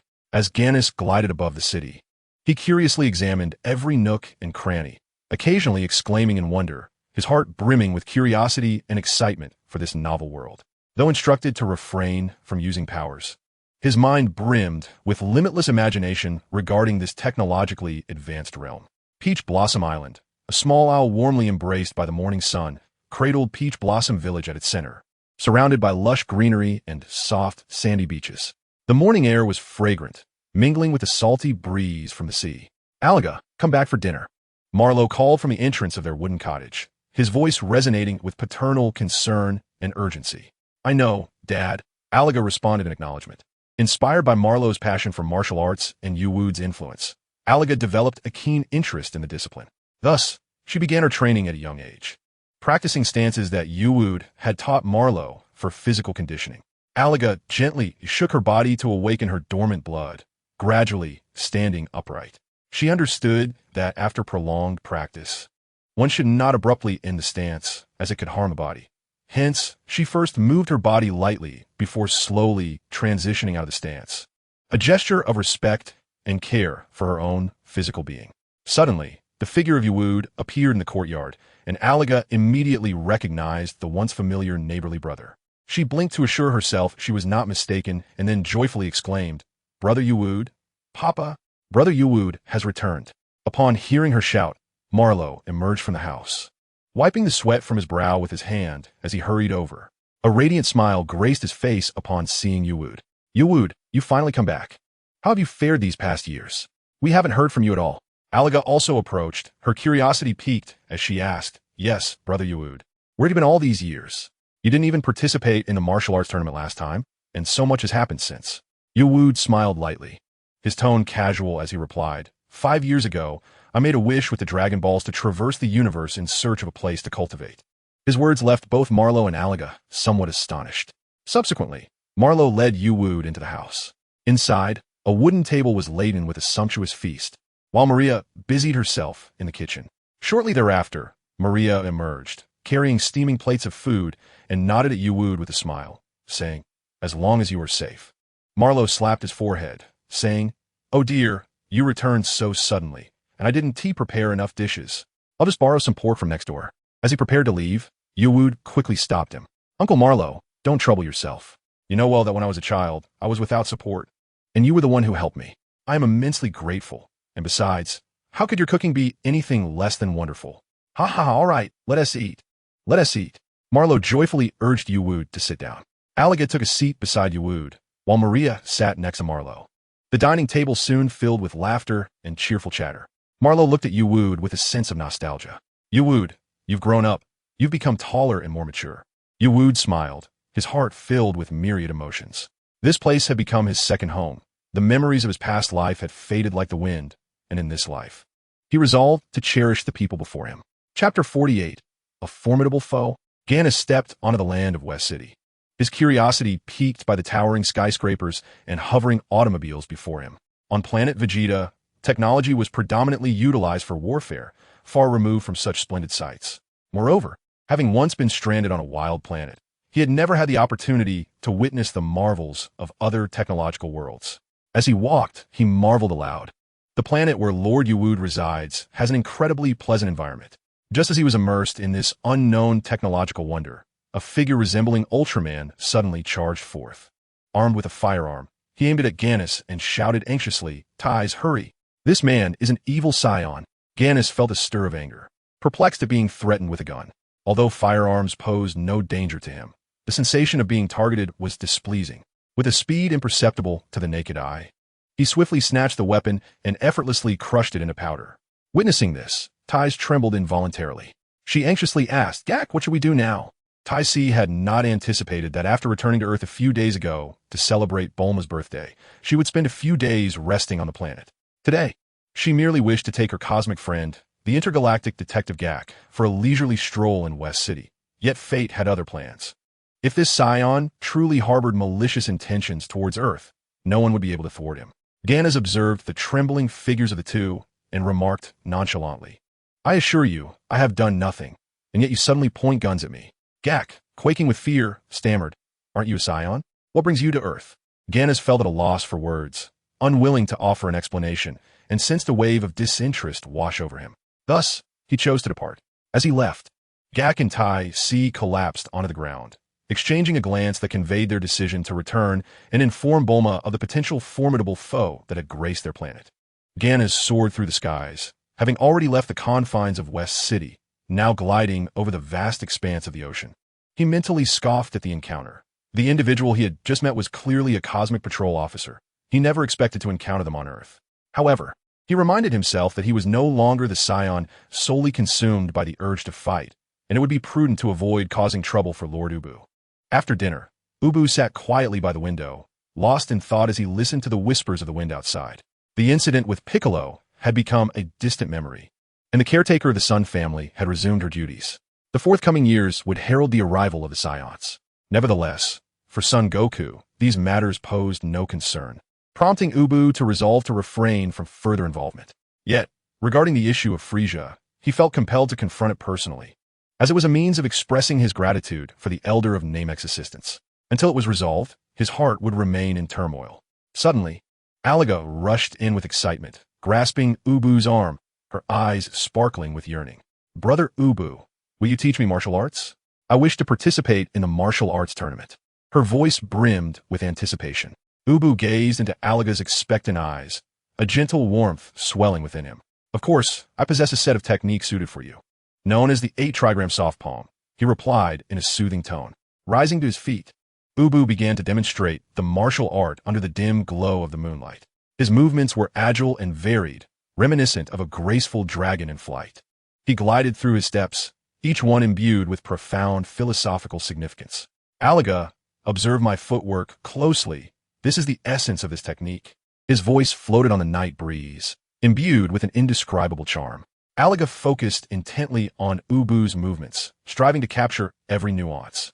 Ubu intentionally slowed his pace, allowing Alaga to clearly perceive the transitions of each motion. After showcasing 3 sets of the 8-trigram soft palm, he paused, his gaze piercing as he addressed Alaga. Did you comprehend it? His tone carried a hint of challenge. I saw it clearly, Alaga responded, though her voice betrayed a hint of uncertainty. Ubu nodded, continuing his instruction. When practicing this footwork, you must incorporate breath control. As you step, channel your energy to your dantian, maintaining a low center of gravity. And once you are accustomed, you shall practice on a stance. His words conveyed a sense of rigor and seriousness. Alaga nodded thoughtfully, beginning to imitate the movements of Ebony as she practiced. Though her actions were somewhat awkward, her gaze was resolute, clearly brimming with passion for the martial art. Ebony observed attentively from the side, occasionally correcting her missteps, with each of his instructions precise and well-timed. As the night deepened, the moonlight poured like water over the training grounds, where the two figures moved gracefully in the stillness, as if weaving a dreamlike martial dance. With the nightfall, the last remnants of the setting sun faded from the horizon. Ebony gazed at the dimming sky and softly remarked, "All right, that will be all for today." His voice drifted with the gentle breeze, carrying a hint of imperceptible loneliness. Alaga halted her movements, the sweat on her forehead cooling in the night air. She gently wiped it away, her eyes filled with reluctance as she looked towards Ebony and asked softly, Brother Ebony, are you leaving? A note of uncertainty tinged her voice. Ebony sighed lightly, his gaze distant as if lost in reminiscence, and slowly replied, I will be departing in a few days to visit an elder. Alaga's expression dimmed slightly, and she whispered, Oh, will you return for the martial arts tournament in a few months? Ebony smiled faintly, his gaze warm as it fell upon Alaga, as if he could see through her thoughts. I will return. Are you planning to participate in the tournament? You are only 11. Perhaps you should train a few more years before competing. His words, though gentle, carried an undeniable firmness. Were it not for the impending tournament, A fateful battle between Piccolo Jr. and son Wukong, Ebony would certainly allow Aliga to compete. However, knowing that children often find ways to defy restrictions, he felt it necessary to voice his concerns, confident that he would be present, rendering Piccolo incapable of causing much trouble. Aliga, clearly unyielding, pouted and retorted with a mix of defiance and confidence. Don't underestimate me. I'm sure I can make it to the top 8. Wasn't T-son Wukong only 12 when he participated? Her eyes sparkled with unwavering determination, reflecting her strong belief in her abilities. Ebony chuckled helplessly, gently ruffling Aliga's hair. His tone filled with affection. All right, I will be watching from the sidelines, cheering for you. His gaze was filled with love and anticipation for the little girl. At this, Aliga beamed with satisfaction and turned to enter the house. Just then, Marlowe emerged from within, looking at Ebony with gratitude. I truly appreciate your help, Ebony. Aliga has always admired you. Ebony responded with a smile. It's no trouble at all, Uncle Marlowe. You should return to rest. His voice was warm, revealing respect for the elder. Marlowe nodded and added, Ebony, you should head back and check on things. I will come inside shortly. Ebony bid farewell to Marlowe and slowly made his way back to his wooden cabin in the mountains. As he opened the door, a wave of warmth surged within him upon witnessing the immaculate cleanliness of the room. Over the past few years, Uncle Marlowe must have tirelessly come here to maintain its order, and his heart brimmed with gratitude. Lightly tidying up, he then reclined on the bed, gazing at the ceiling. Beneath the serene night sky, his heart seemed to find a fleeting moment of tranquility. In Chapter 49, the sound of the sea breeze at sunset, Bulma furrowed her brow. Casting a skeptical glance at the figure before her, Gak, are you saying that aliens have come to Earth to dominate it? And upon seeing you, they simply let you go? Her voice was laden with incredulity. Gak nodded emphatically, urgency flickering in his gaze. Indeed, you must swiftly inform the formidable beings of your planet to unite in resistance. The Saiyans are the most brutal race in the universe. They frequently invade other planets only to sell them off. His tone was grave and earnest. Bulma remained unconvinced, turning to her sister, Tais. Her eyes pleading, is what Gak says true? Tais hesitated but nodded, her voice tinged with uncertainty. It's true, but I feel that this Saiyan may not be as terrifying as the rumors suggest. Her brow furrowed, seemingly lost in thought. Regardless, Bulma resolved to take action. She stepped into the yard, retrieved a universal capsule from her pocket, and with a gentle toss, it transformed into an aircraft. Turning to her sister and Gak, she declared, Follow me. We must consult with my friend regarding a strategy. The three swiftly boarded the plane, with Bulma taking the pilot's seat and initiating flight toward Kame House. Curious, Gak inquired, Bulma, is your friend truly formidable? Without glancing back, Bulma replied coolly, they are among the strongest on our planet. If even they cannot resolve this, we may have to resign ourselves to fate. With a sigh, she pondered the recent turmoil. It had been merely over 2 years since the events involving Demon King Piccolo, and now another crisis loomed. Her heart felt heavy with concern, hoping that Gak's words would not ring true. As they journeyed, her mood remained somber and troubled. Kame Sennin sipped his tea, reflecting, I see, so Yuwood has ventured into the cosmos these past years. A complex emotion flickered in his eyes. As he mused on how swiftly Yuwood had grown, he had known from their first encounter that Yuwood's spirit would eventually surpass his own. Yet he had not anticipated Yuwood's foray into the universe. Across from him, Ganas cradled his teacup, his demeanor calm and focused. Having departed from West City the previous day, he had sought solace in a new locale, only to discover a small island and an elder with formidable combat prowess. He descended to learn more about Yuwood's homeland. Knowing that Yuwood had once crossed paths with the elder and had been guided by him, Ganas felt a deep respect for the old man and thus sat attentively, engaging in conversation with Kame Sennin. Where is Yuwood now, and what brings him back this time? Kame Sennin inquired. Lord Yuwood expressed his intention to visit an elder who had once cared for him. Ganas replied and then shook his head, admitting he was uncertain about Lord Yuwood's true intentions. He gently nodded, his gaze drifting through the window, observing the gentle waves lapping against the shore, seemingly in search of inner tranquility. Master Roshi, could you enlighten me further about Lord Yuwood? He inquired. I can't shake the feeling that he possesses a sense of urgency. A cool breeze wafted through the window, prompting Master Roshi to smile faintly. Yuwood, well, I've only interacted with him once. At that time, I recognized his immense potential. His techniques were unprecedented, and he was remarkably astute, growing rapidly with the slightest encouragement. I confronted him with my Kamehameha, and in that moment, He devised a technique that rivaled my own. It was then that I understood this child would eventually surpass me. A glimmer of admiration flickered in Master Roshi's eyes. However, regarding the urgency, I cannot say for certain. I once believed he was merely pursuing martial arts. Ganas listened intently, his hand instinctively tightening around his teacup, causing the tea to ripple slightly. Could it be that his sense of urgency stems from a profound sense of responsibility? He pondered aloud. Perhaps Master Roshi sighed. A moment of silence enveloped them, and suddenly Ganas rose, moving to the window to gaze upon the vast expanse of the sea, seemingly deep in thought. He turned to Master Roshi and declared, I believe I am beginning to comprehend Lord Yuwu's choices. He is not merely seeking power. He is in search of his own path. Master Roshi nodded slightly, rising to pat Ganas on the shoulder. Young man, each individual's journey is unique. You too shall discover your own path, just as Yuwu has. Ganas returned a smile, a flicker of determination igniting in his eyes. Thank you, sir. The two resumed their tea conversation as the wind outside intensified, carrying distant whispers that seemed to respond to their dialogue, as if heralding the promise of the future. As the afternoon sun pierced through the clouds, casting slanted rays beneath the azure sky, a silver-gray aircraft streaked across the heavens, descending gently upon a tranquil island.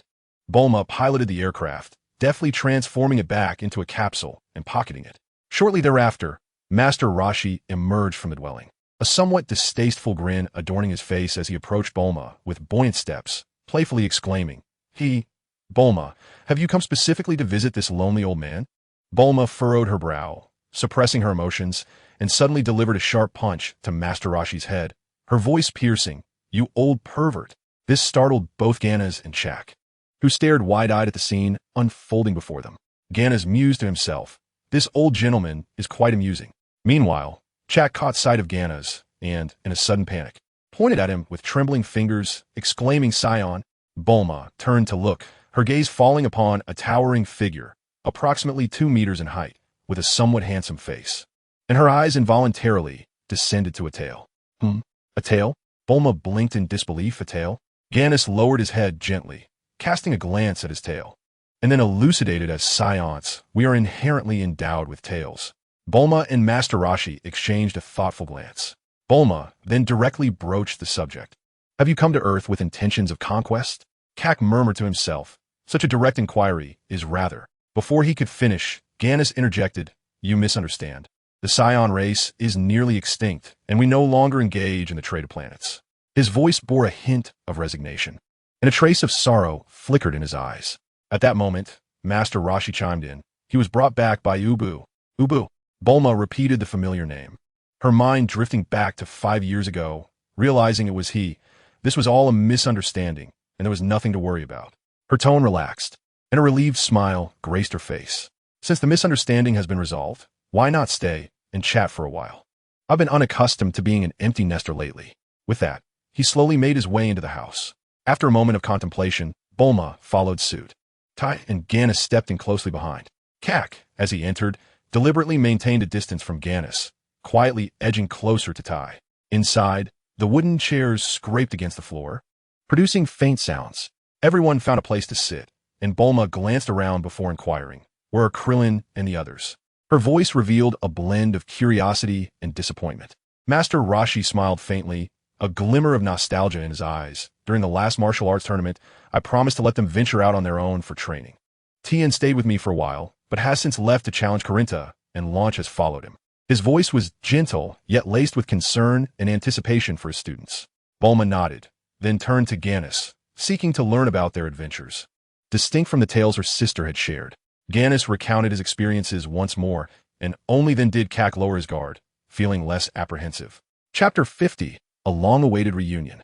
The morning sun filtered through the sparse woods, casting dappled light upon the earth. The refreshing air was imbued with the fragrance of soil and grass. Alaga stood resolutely before a stout oak tree, her figure appearing particularly steadfast in the sunlight. Each strike she delivered resonated with the sound of forceful wind, her palm's power creating ripples in the air. This morning, Ubu had instructed her to maintain the stance of the 8 stances for an hour and a half. This was a foundational practice of Bajiquan, encompassing the 8 sets: Taiji stance, 2-element stance, 3-talent stance, 4-symbol stance, 5-element stance, 6-harmony stance, 7-star stance, an 8-trigram stance. Following the standing practice, she engaged in footwork exercises, repeating each movement until it was executed with precision. Now, she began to cultivate her palm power, delving deeper into the morning's practice. Each strike required the consolidation of her entire strength, and with every blow, the tree trembled slightly. Beneath her palms, the tree bark showed subtle indentations, a testament to her formidable force. Wumu stood to the side, his gaze piercing, observing every movement and detail of Alaga. His voice was deep and resolute. Alaga, from now on, adhere to this training regimen daily. Alaga's palm struck the tree once more with fervor. She did not cease her actions, merely replying softly, her tone laced with fatigue, yet underscored by determination and tenacity. She understood that each practice session was a step towards fortifying her strength. Upon witnessing Alaga's adept control over her power, Wumu nodded, a faint smile of satisfaction gracing his features. Then, he vanished silently, leaving Alaga to continue her training alone. At Karin Tower, for warriors engaged in a fierce clash, Tianjin Fan, Krillin, Yamcha, and Dend. Sunlight filtered through the sparse clouds, casting dappled shadows on their sweat-drenched faces. Yamcha and Krillin had once journeyed far and wide, delving into the mysteries of martial arts. They had heard tales of Goku's training at Karin Tower and embarked on a quest to find this sacred place. Upon their arrival, they discovered that Tianjin Fan and Dend had already been honing their skills for some time. Thus, the four resolved to train together, exchanging techniques that ultimately erupted into the current chaotic melee. The sounds of battle resounded incessantly as they exchanged blows.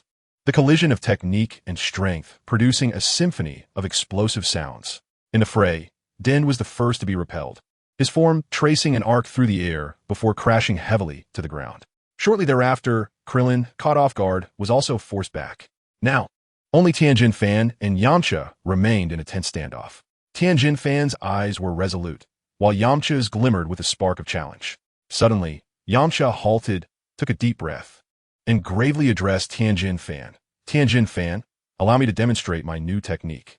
His voice resonated with undeniable determination. Yamcha firmly grasped his left wrist with his right hand, as a sphere of blue light began to coalesce in his palm, swirling and growing larger. His brow furrowed. He focused intently on the gathering energy. Spirit Ball, he exclaimed, unleashing the blue orb like a released arrow, hurtling towards Tianjin Fan. Seeing this, Tianjin Fan swiftly sidestepped, his movements agile and precise.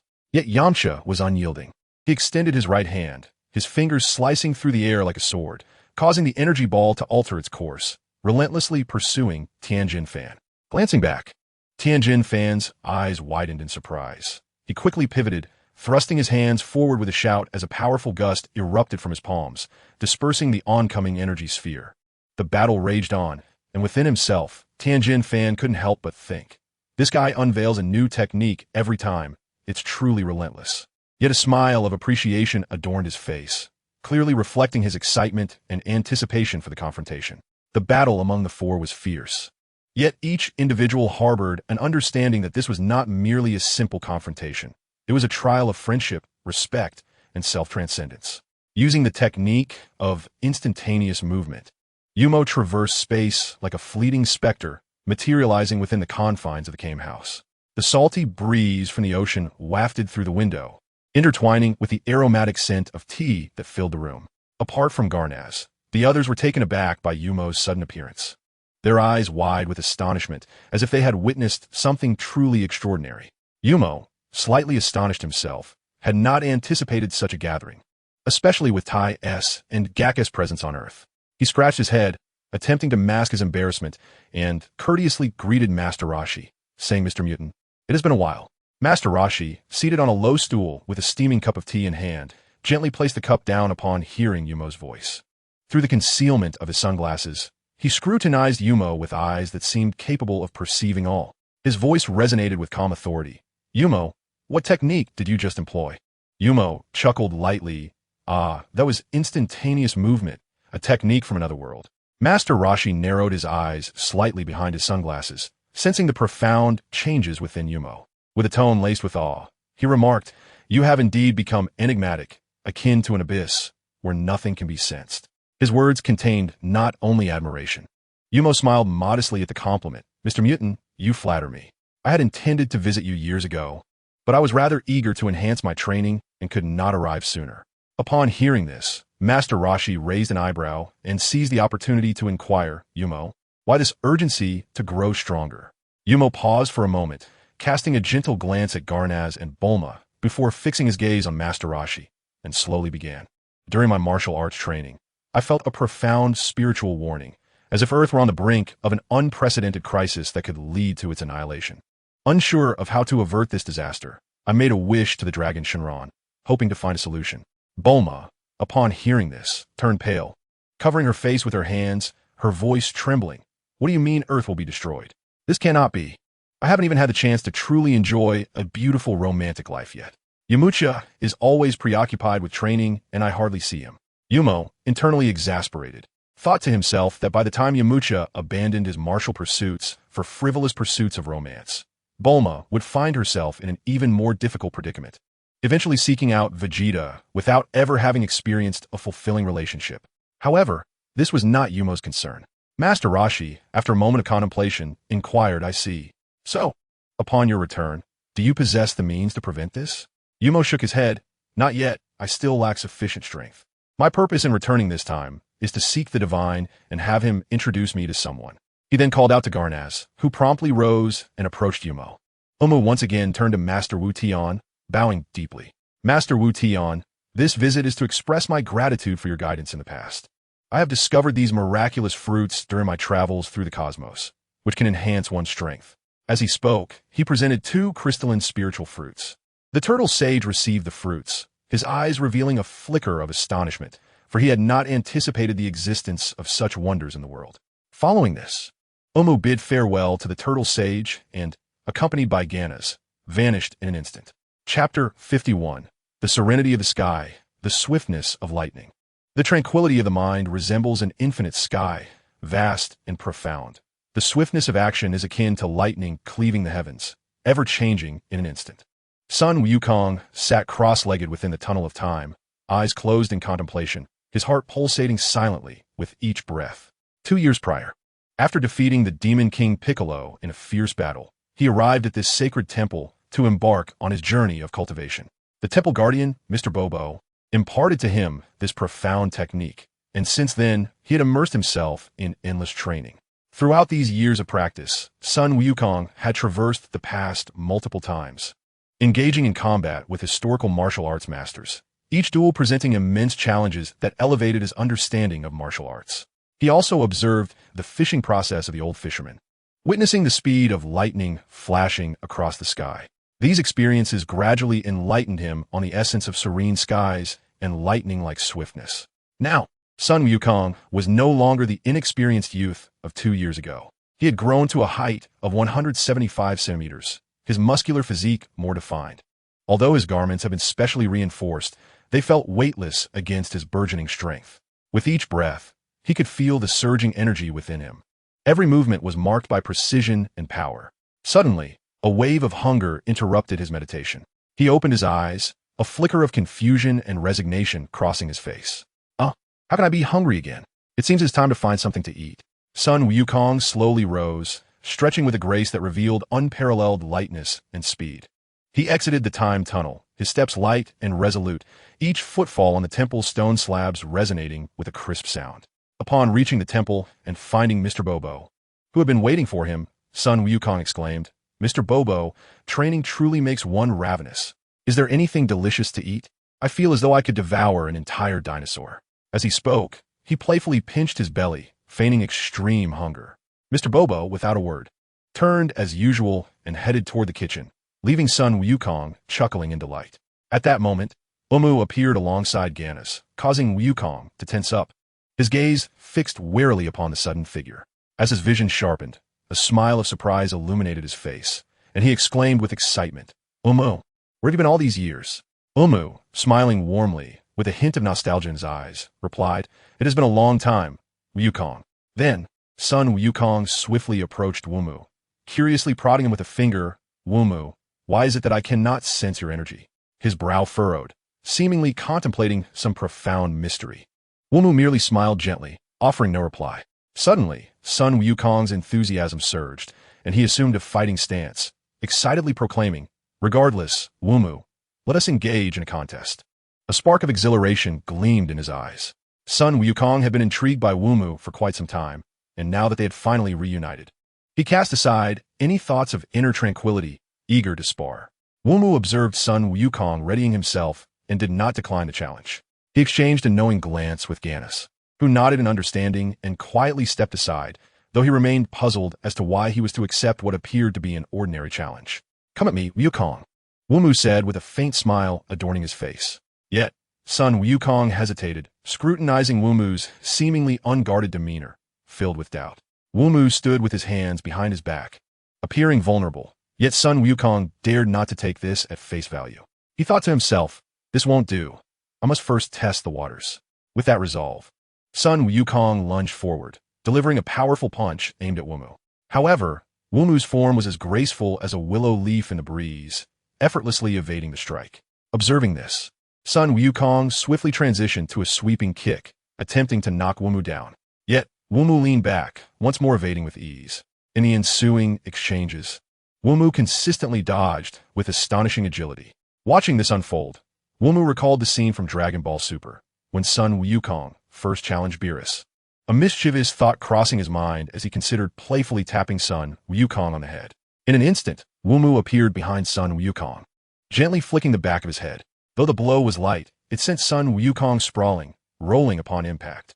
In the shadows at the entrance of the temple, the deity and Bobo stood silently, witnessing the spectacle. The deity recognized that Sun Wukong had grown immensely powerful, surpassing him by great margins, and although he sensed Wumu's strength, he was astonished by how effortlessly Wumu defeated Sun Wukong with a single blow. Rubbing the back of his head, Sun Wukong painfully rose, gazing incredulously at Wumu. "Ouch. That hurts. Wumu, you have become remarkably strong. How had you trained?" Wumu stood with his back to the setting sun, casually resting his hands behind him, a subtle smile playing on his lips. He softly inquired, "Do you wish to continue the contest?" Sun Wukong replied, "Of course. Let me try this." As soon as he finished speaking, he quickly resumed his fighting stance, his hands firmly placed at his waist. As his energy began to coalesce, a stunning blue light emanated from his palms, a formidable aura erupting like a tempest. "Kamehameha!" Sun Wukong shouted, unleashing a powerful wave of energy that surged towards Wumu like a ferocious beast.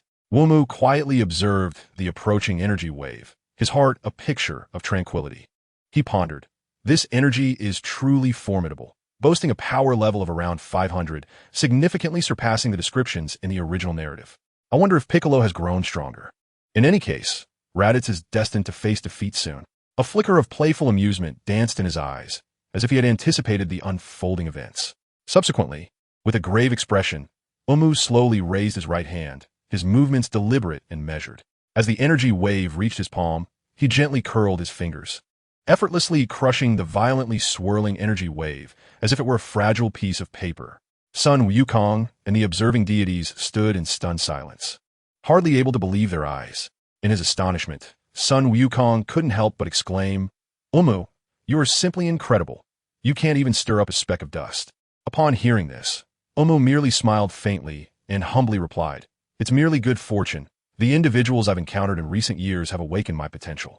You two shall catch up in due time." He gazed at Sun Wukong with a hint of envy. Sun Wukong looked at Wumu with a perplexed expression. At that moment, the deity and Bobo slowly emerged. The deity wore a gentle smile, addressing Wumu. "Greetings, it's a pleasure to meet you for the first time." His voice was calm and warm, imbued with wisdom and compassion. Beside him, Ganas exclaimed in surprise at the deity's green complexion. "A Namekian?" Chapter 52, Paradise, the Serpent Path. "A Namekian? Me?" The deity paused, a look of confusion and curiosity in his eyes, his brow slightly furrowed as he attempted to comprehend this sudden revelation of identity. His fingers unconsciously stroked his chin. Observing this, Wumu chuckled and explained, "Divine One, your skin tone and features bear a striking resemblance to those of the Namekians. A truly unique race in the universe." Wumu thought to himself, I hadn't anticipated Ganas' reaction to be so pronounced, inadvertently revealing my heritage to the Divine One. The trajectory of the plot has now become unpredictable. In his shock, the deity expressed a sense of awe. "So, I am an extraterrestrial. I always believed myself to be an extraordinary Earthling." His voice trembled slightly, hands clenched tightly, emotions swirling within him. He gazed up at the starry sky, as if he could glimpse the distant Namek. I truly wish to return to Namek and see it again. His voice was filled with longing. The deity's gaze grew resolute. It was also tinged with a hint of resignation. However, as the guardian of Earth, I cannot leave so easily. His shoulders sagged slightly, revealing the weight of responsibility. His eyes reflected a profound sense of duty, intertwined with a sense of helplessness regarding his own fate. Divine One, I have a request. Wumu's tone turned serious. I need a journey to heaven to seek the King of Worlds. Could you take me there? His eyes sparkled with unwavering determination, exuding an air of earnestness. The deity took a deep breath, pondering for a moment before finally nodding. Wumu, you wish to go to heaven to find the King of Worlds? Wumu affirmed with certainty. Yes, I have important matters to discuss with King. If possible, I hope you can accompany me on this journey. The celestial being pondered for a moment before finally nodding in consent. Very well, I shall assist you. He then turned to the figure beside him, Bobo, and said, Bobo, I will take them to the underworld to meet King Yen. I shall return shortly. Bobo's dark countenance remained expressionless as he mechanically nodded, his movements slow and deliberate, as if time itself had come to a standstill. At that moment, Sun Wukong excitedly patted the shoulder of the ebony figure. Wum, I will grow stronger. Wum smiled faintly, a hint of mystery and anticipation in his expression, and nodded gently in return. Sun Wukong and Bobo waved their farewells as the celestial Wum and Ganas were transported to the underworld. In this realm, the celestial and the infernal coexisted. Rows of magnificent palaces stood proudly, each radiating a distinct aura of sanctity and solemnity. Before the first palace, a winding path was lined with an endless queue. The souls within this procession appeared as ethereal wisps, light as clouds, translucent and fleeting. At the forefront, a small demon with a blue visage and two pointed horns was bellowing through a massive trumpet. Ladies and gentlemen of the soul, please maintain order and proceed in an orderly fashion. His voice echoed through the mysterious expanse, and despite their varied forms, all souls exhibited remarkable compliance. At the end of the path loomed a grander palace. Within its confines, a king of immense stature, akin to a mountain, sat before a vast table, wielding a vermilion brush as he scrutinized the deeds of these souls from their mortal lives. His presence was as formidable as an insurmountable peak, instilling awe in all who beheld him. Just then, a celestial being appeared, accompanied by two special guests, Wum and Ganas, through a mysterious teleportation spell. Abruptly entering this solemn gathering, Wum and Ganas surveyed their surroundings with curiosity. Everything felt so foreign and awe-inspiring. Wum couldn't help but exclaim, this is nothing like the experience of watching an anime. The reality is truly breathtaking. The King of Hell is enormous. I wonder what he eats. The king, keenly sensing the breath of the living, thundered with a voice like rolling thunder. A living being? The resonance of his voice was so powerful that it startled even the celestial being, who hastily bowed and replied, yes. It is indeed a minor deity who has brought them. The king scanned the room, and his gaze finally settled upon the celestial at his feet. With a voice imbued with undeniable authority, he intoned, ah, it is you, the deity of Earth. What brings you here, and why have you brought two living beings? The celestial being appeared somewhat awkward, stammering an explanation. Well, this is Wum and his companion. My intention was to guide them through the serpent path to meet the realm king. The king contemplated for a moment before picking up a ledger from the table, his gaze once again falling upon Wum and Ganas. Slowly, he spoke, very well. I should make an exception for the living, but I must caution you, do not fall.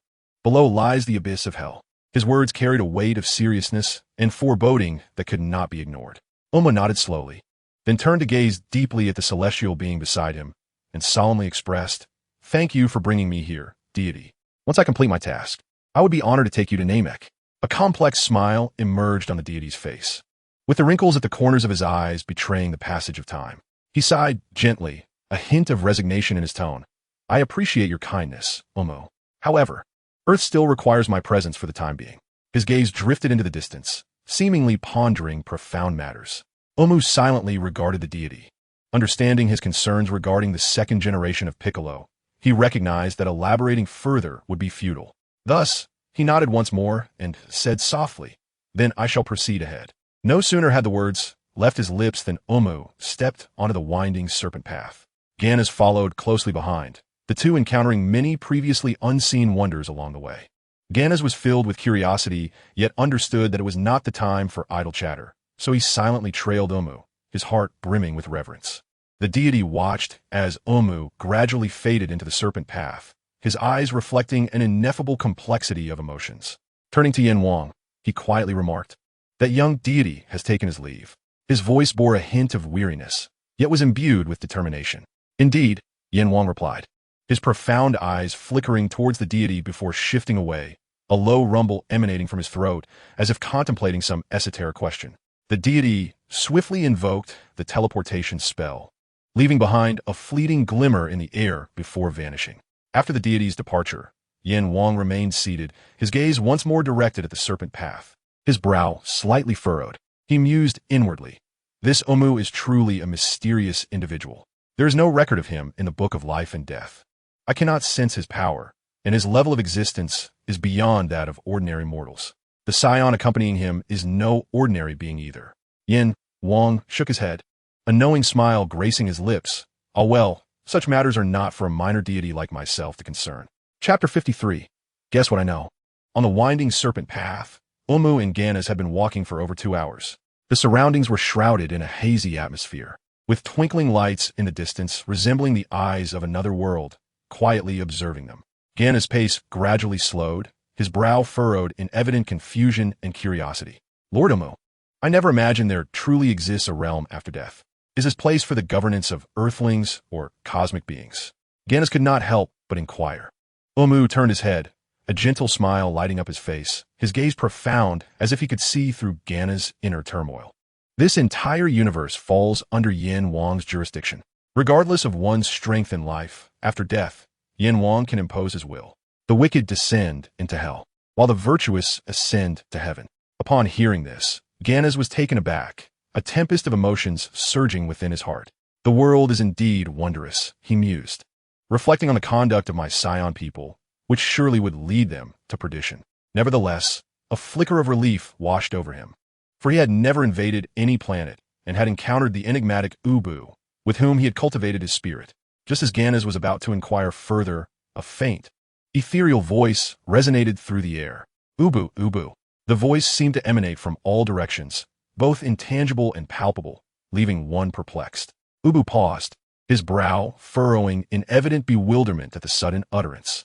He surveyed the surroundings, noting the indistinct scenery flanking the serpentine path, devoid of any signs of life. "In this realm, I'm not acquainted with many, nor has anyone perished. It would be improbable for someone to call my name from the underworld, especially on this path leading to the King of Worlds," Ubu pondered, while remaining vigilant in his search for the source of the voice.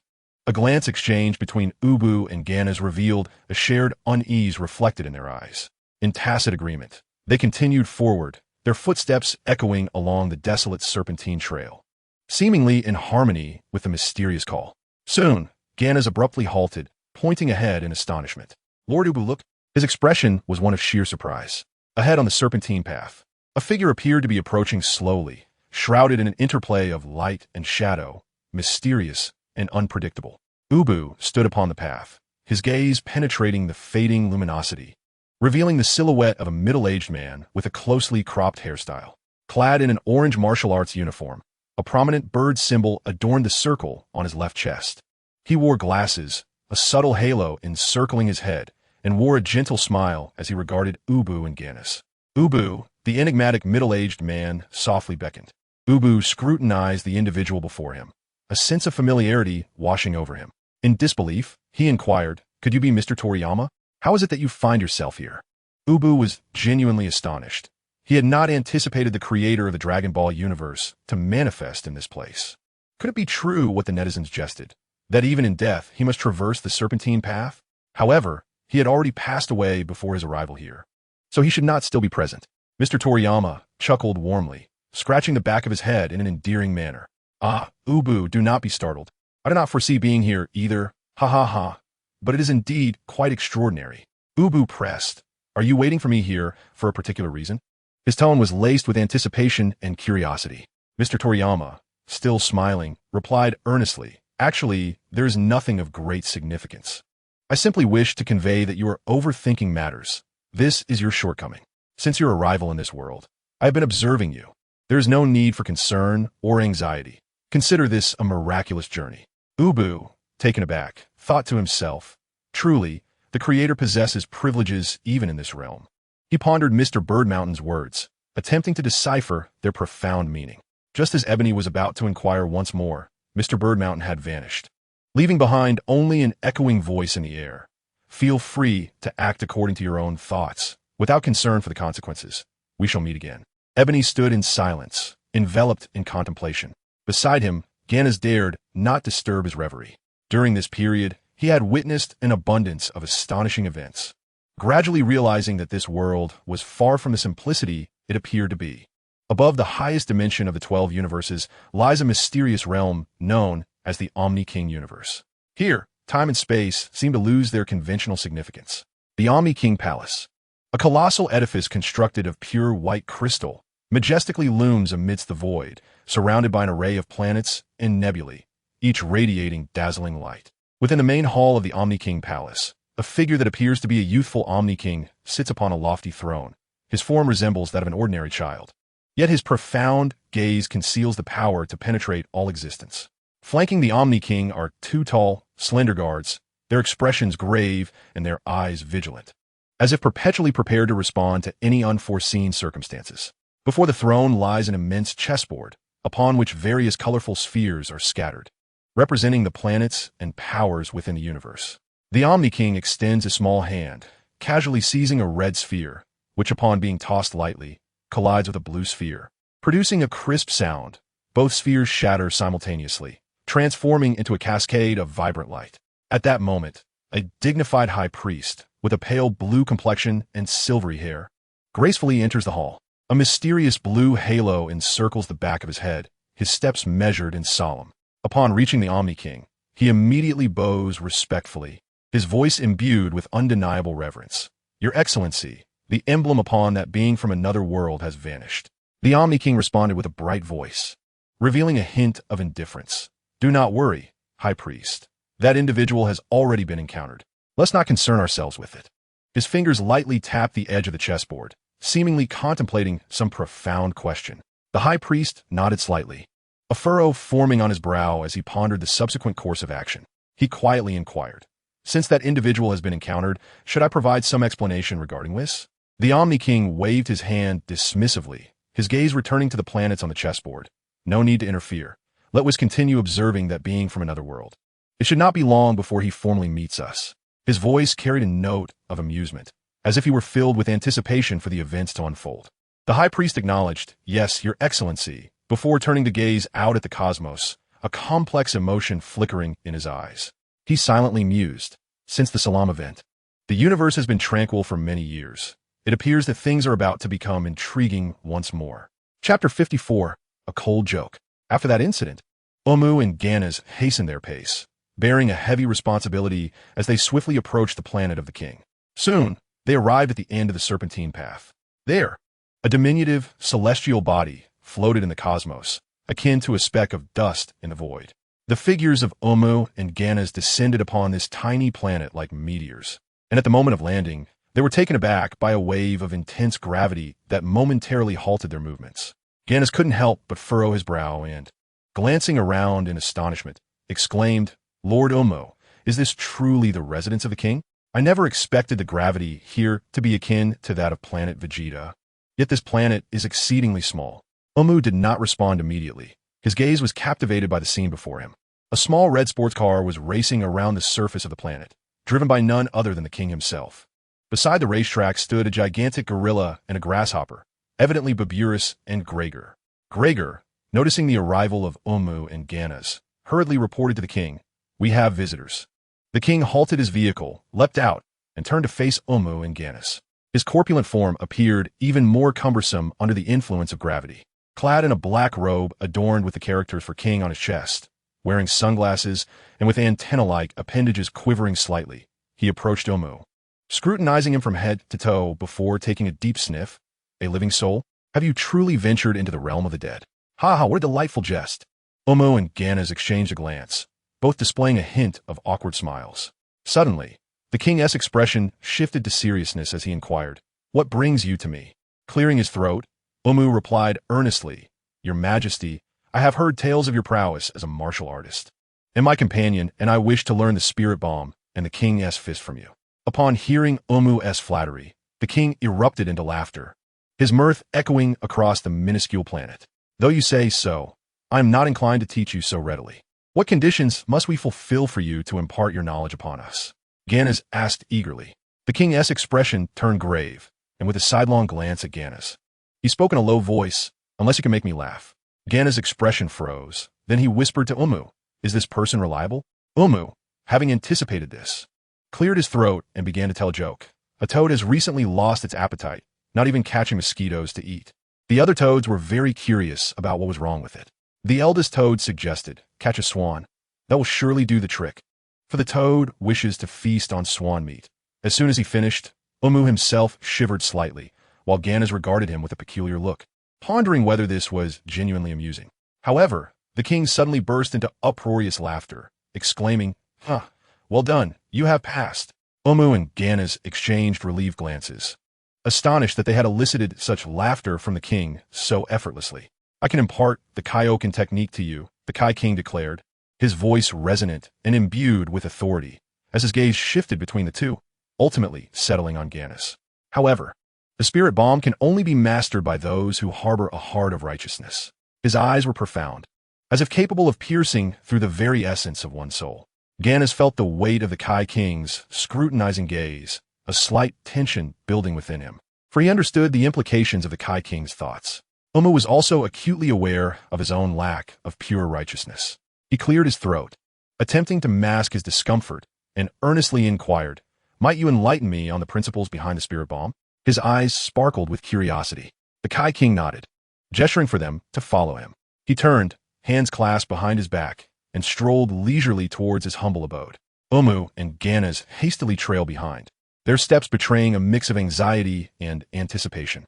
Beside the dwelling, a solitary, rudimentary table stood awkwardly, an incongruous sight. Once seated, the Kai King beckoned them to join him. Wumu and Ganas exchanged a glance before taking their places opposite him. The Kai King's demeanor softened as he began to elucidate. The spirit bomb is, in essence, quite simple. Every living being is imbued with the essence of nature. This is true for all entities in the universe. The spirit bomb harnesses this life force, gathering it into a cohesive form. This essence is the primal energy that has existed since the dawn of the cosmos. Wumu nodded, a contemplative expression gracing his features. "Is there a method to absorb this essence into oneself?" The Kai King regarded Wumu with a knowing look, pausing for a moment before responding, "Indeed, there exists such a method. Just as I mentioned, this energy has been present since the universe's inception. In my pursuit of this energy, I once contemplated drawing it into myself to augment my strength.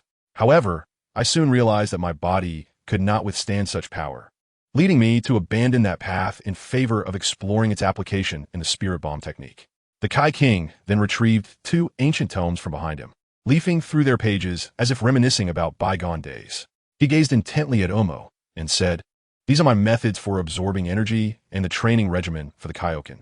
Wumu received the texts, slightly bowing in gratitude towards the Kai King. The Kai King nodded in acknowledgement. "I cannot teach you anything more. You have already taken the first step. Peruse the methods contained within and embark on your learning journey." Wumu recognized that despite the Kai King's often humorous demeanor, he was indeed a true deity, possessing extraordinary insight. Presently, Wumu's heart surged like an unceasing engine, continuously supplying energy, thereby enhancing his physical prowess daily. He understood that to grow stronger, he must persist in absorbing energy until his body reached a state of saturation, at which point he could seek a breakthrough to the next phase. Relying solely on the energy provided by his heart was simply too sluggish. With a firm voice, Wumu declared, "Then, Kai King, we shall take our leave." As soon as he spoke, he turned and made his way outside. Ganas cast a puzzled glance at the Kai King before promptly following suit. He caught up with Uwood and inquired, "My lord Uwood, shall we proceed like this? Are we not to learn?" Uwood halted, turned around, and a glimmer of amusement flashed in his eyes. The objective has already been achieved. Learning was merely a pretext.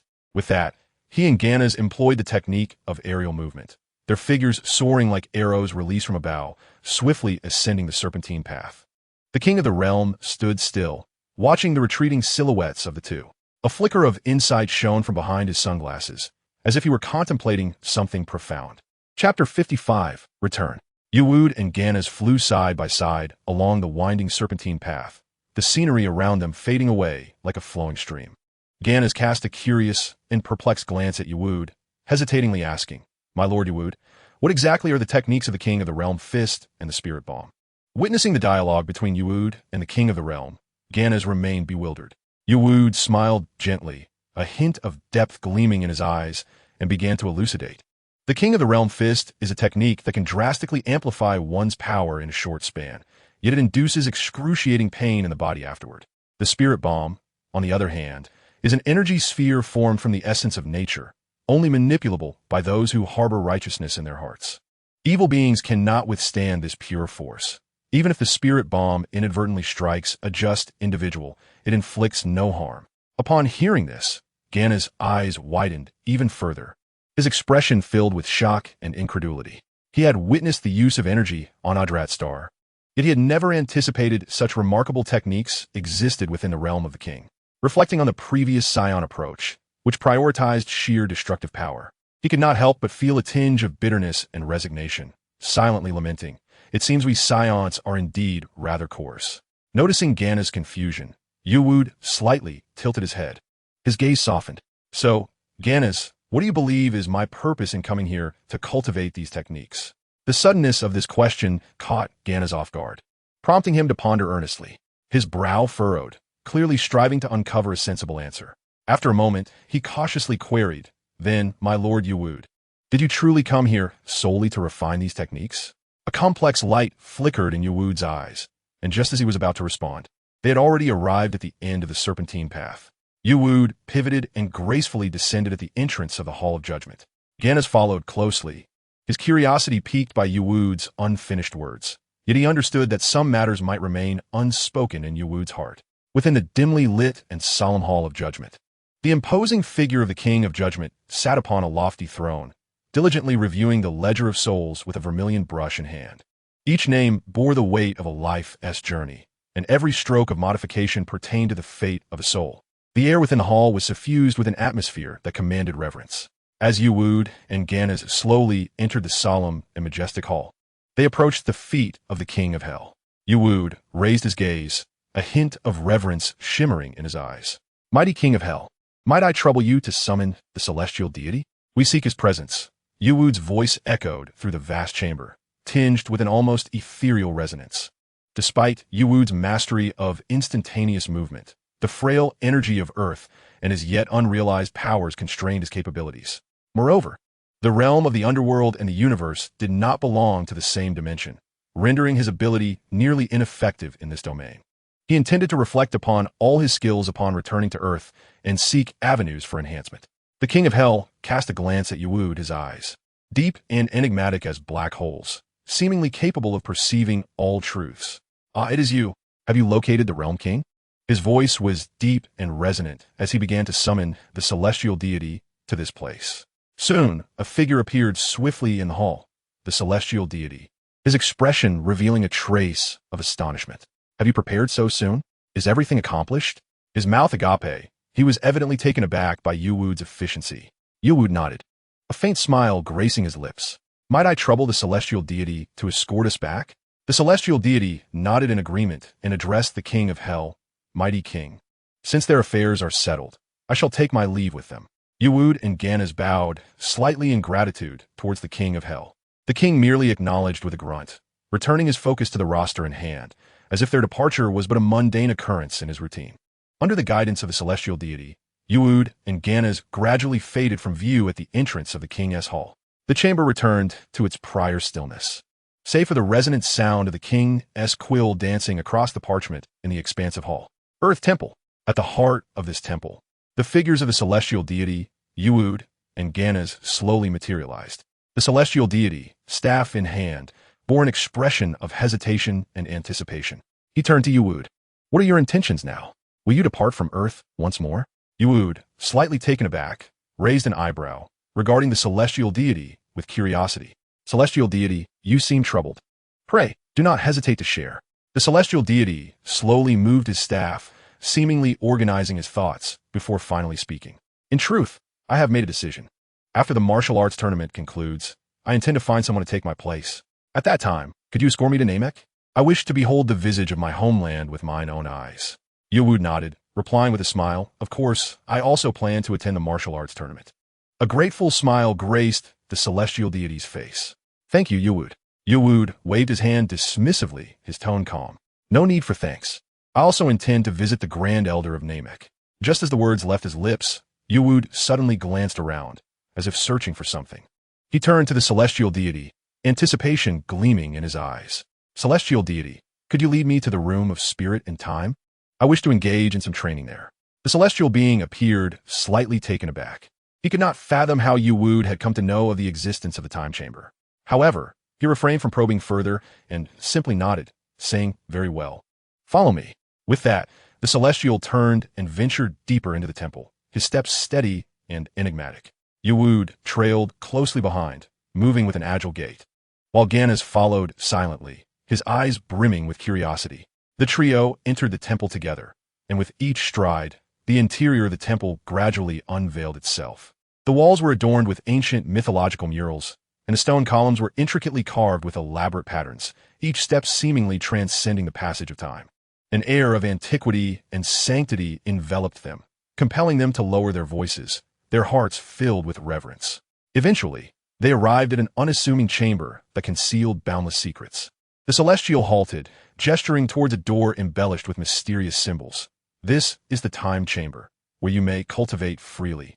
Time flows differently here. I hope you find it fruitful. Yuwu nodded, his eyes gleaming with determination, fully aware of the significance this training held for him. Before stepping into the chamber, he turned back to the celestial and smiled in gratitude. Then he and Ganas stepped through the enigmatic door, disappearing into the radiant light. Chapter 56. Training within the time chamber. As Yuwu entered, he advanced forward, while Ganas surveyed the surroundings, which appeared vast and nebulous. Despite the thin, oppressive air, the extreme temperature fluctuations ranging from 50 degrees Celsius to -40, and the gravity being 10 times that of the outside world. The chamber was well equipped with sustenance and shelter. Ganas, filled with curiosity, inquired, Lord Yuwu, what is so special about this room? Yuwu turned to Ganas, explaining, this is the miraculous realm of Earth, known as the time chamber. Here, a year equates to merely a day in the outside world. Each individual may only remain for 2 days in their lifetime, meaning we can utilize this time to train for 2 years. I intend to use this period to help you break your limits and become a Super Saiyan.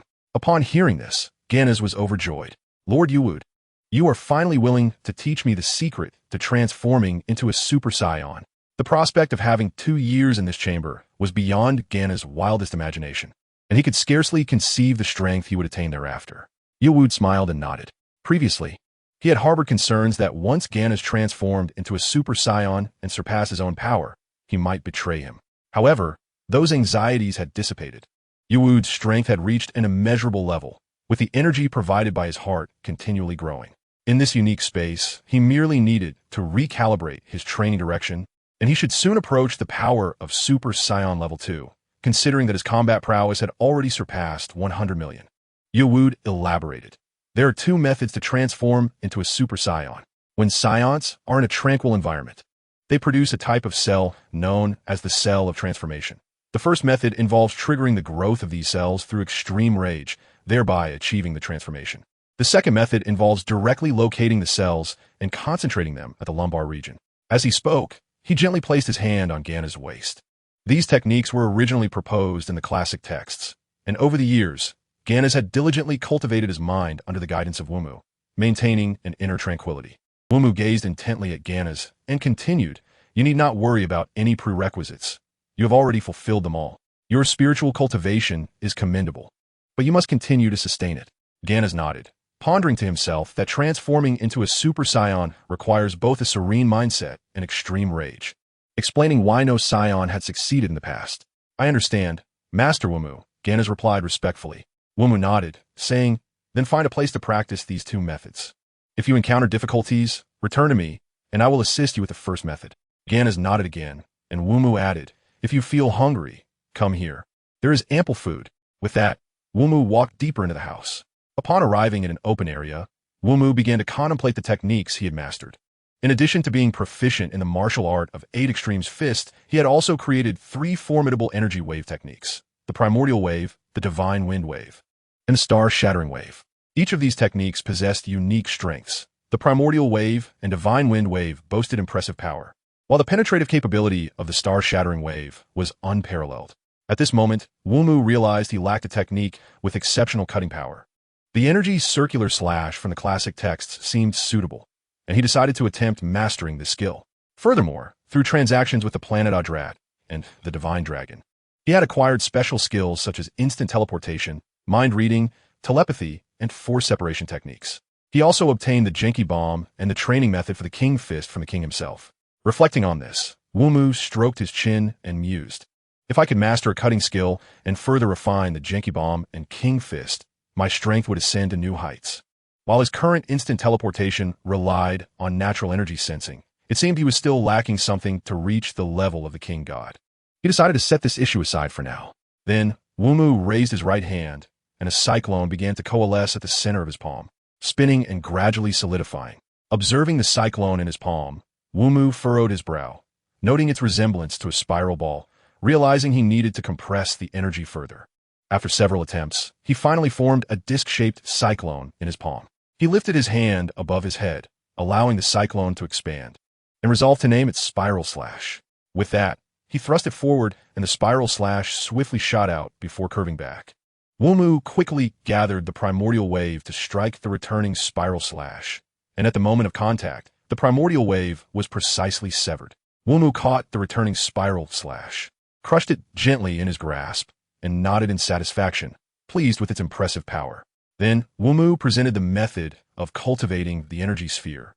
For now, he intended to absorb energy in a manner reminiscent of the mystical training methods found in fantastical realms. According to the King of the Worlds, this natural energy of the Dragon Ball universe manifests alongside the cosmos, and the body cannot endure its absorption. Beings like the King, though possessing a higher life form than ordinary mortals, could only be regarded as demigods, failing to reach the realm of destruction gods, and hence unable to absorb such high-level energy.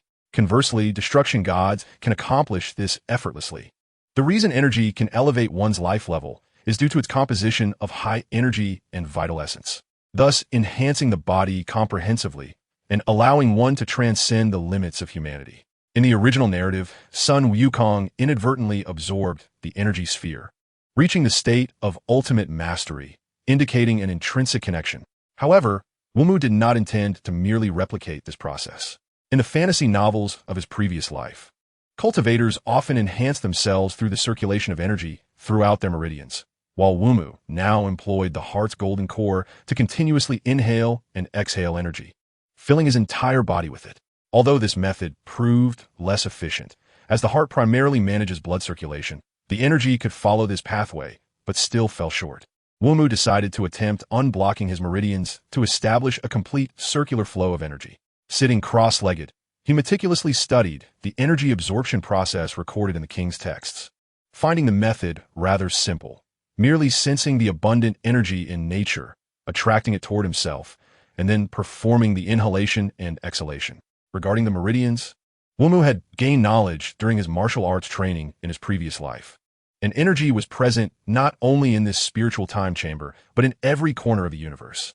Closing his eyes, Wumu commenced the absorption of energy, a process strikingly similar to his instantaneous movement technique, and he swiftly grasped the essentials.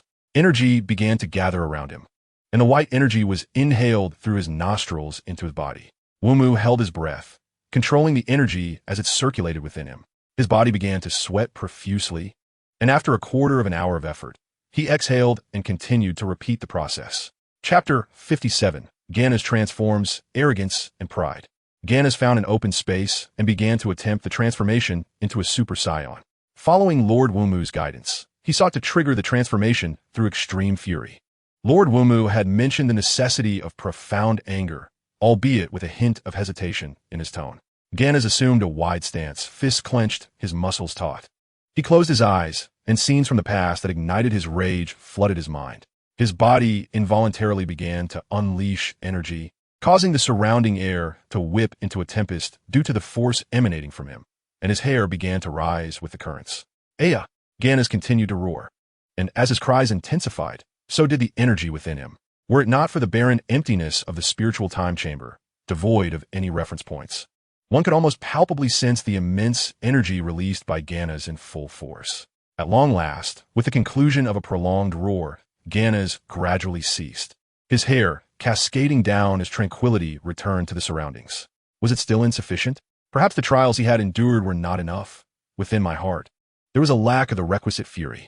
Towards Lord Ebony, I harbored nothing but gratitude. Were it not for his assistance, I might still be struggling for survival on some desolate planet, devoid of the strength I possess today. Ganas gazed down at his palms, murmuring to himself, I must attempt an alternative approach.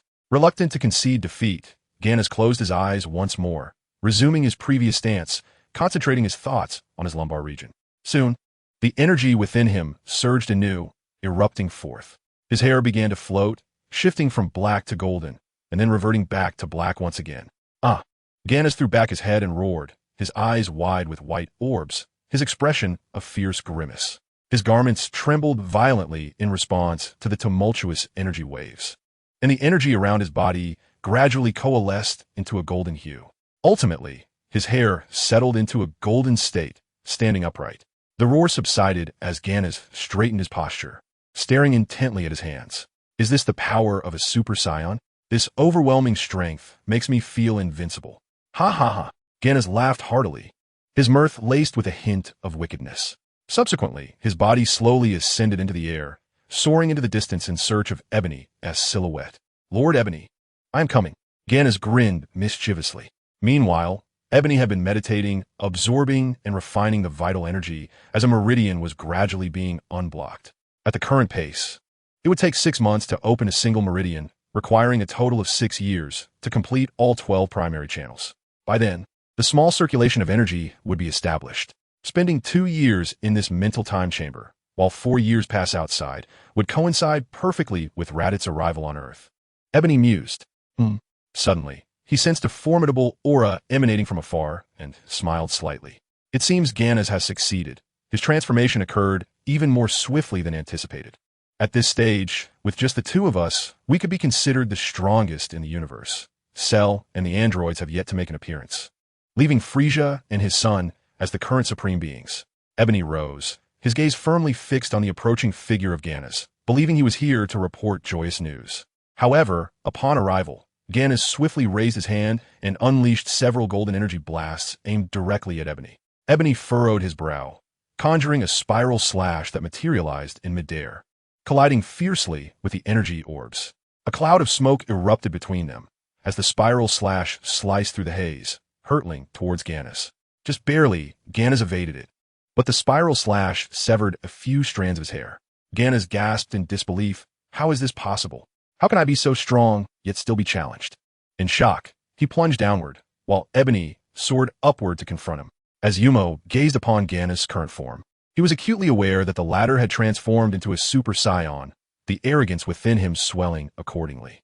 Ganas, being a pure-blooded Saiyan, had cultivated his spirit over the years, becoming increasingly placid, yet this newfound formidable power still failed to temper his innate hubris. Wumu mused that this presented a prime opportunity for enlightenment. For Wumu, an adversary with a combat power exceeding 100 million could be effortlessly vanquished. Bolstered by the significant enhancement of his own vitality, the energy supplied by his heart continually augmenting his strength. In a mere moment, their fists collided, the energy released from the impact radiating outward, causing their hair to dance wildly in the aftermath. How can you be so strong? Ganas exclaimed, his eyes wide with disbelief. Teeth clenched tightly. A Super Saiyan should be invincible. Before he could finish, he launched another fierce assault, but Wumu simply deflected Ganas' blows, calmly stating, Are you satisfied with being a Super Saiyan? There is still a second stage to attain. Ganas halted mid-strike, suspended in the air, lost in contemplation. Wumu continued, While transforming into a Super Saiyan may double your energy, it dissipates rapidly, and the resulting arrogance can be overwhelming. You must learn to maintain inner tranquility in this state. Only then can you achieve the full potential of a Super Saiyan. I can guide you to the next stage.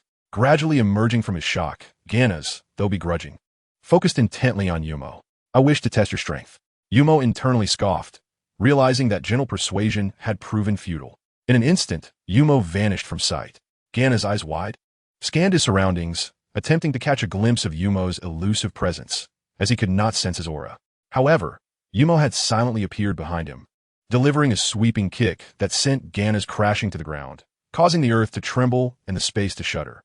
Following that, Wumu placed a foot upon Ganna's chest, the sound of cracking bones echoing ominously. Ganna's body curled in agony, reminiscent of a shrimp dumpling, as he gasped, expelling a mixture of bile and blood. Subsequently, his hair returned to its original hue, shifting from golden to a mundane black, as he lay on the ground, struggling to catch his breath. Wumu stood nearby, his expression impassive, casually tossing a senzu bean that landed quietly beside Ganna's. With great effort, Ganna's managed to move his left hand, trembling as he grasped the bean and swallowed it. In an instant, his injuries began to heal. With renewed determination, Ganna's pushed himself upright, gazing down at Wumu. Master Wumu Chapter 58. The Formal Subjugation of Ganna's. Master Wumu, Ganna's attempted to defend himself. Yet, Wumu raised a hand gently, interrupting Ganna's words, his tone flat and composed. There is no need for further discussion. It seems you still harbor resistance within. The state of a Super Saiyan merely amplifies the voice of your innermost self. If you cannot confront your own heart, I do not mind removing you. To me, the presence of followers holds little significance. Even the cultivation of new adherents is a task I could undertake with ease. Do you grasp my meaning? Ebony's gaze was as sharp as a blade, fixed intently upon Ganna's. Ganna's raised his head, opened his mouth, and ultimately let his shoulders droop in resignation. Understanding, I comprehend, Lord Ebony.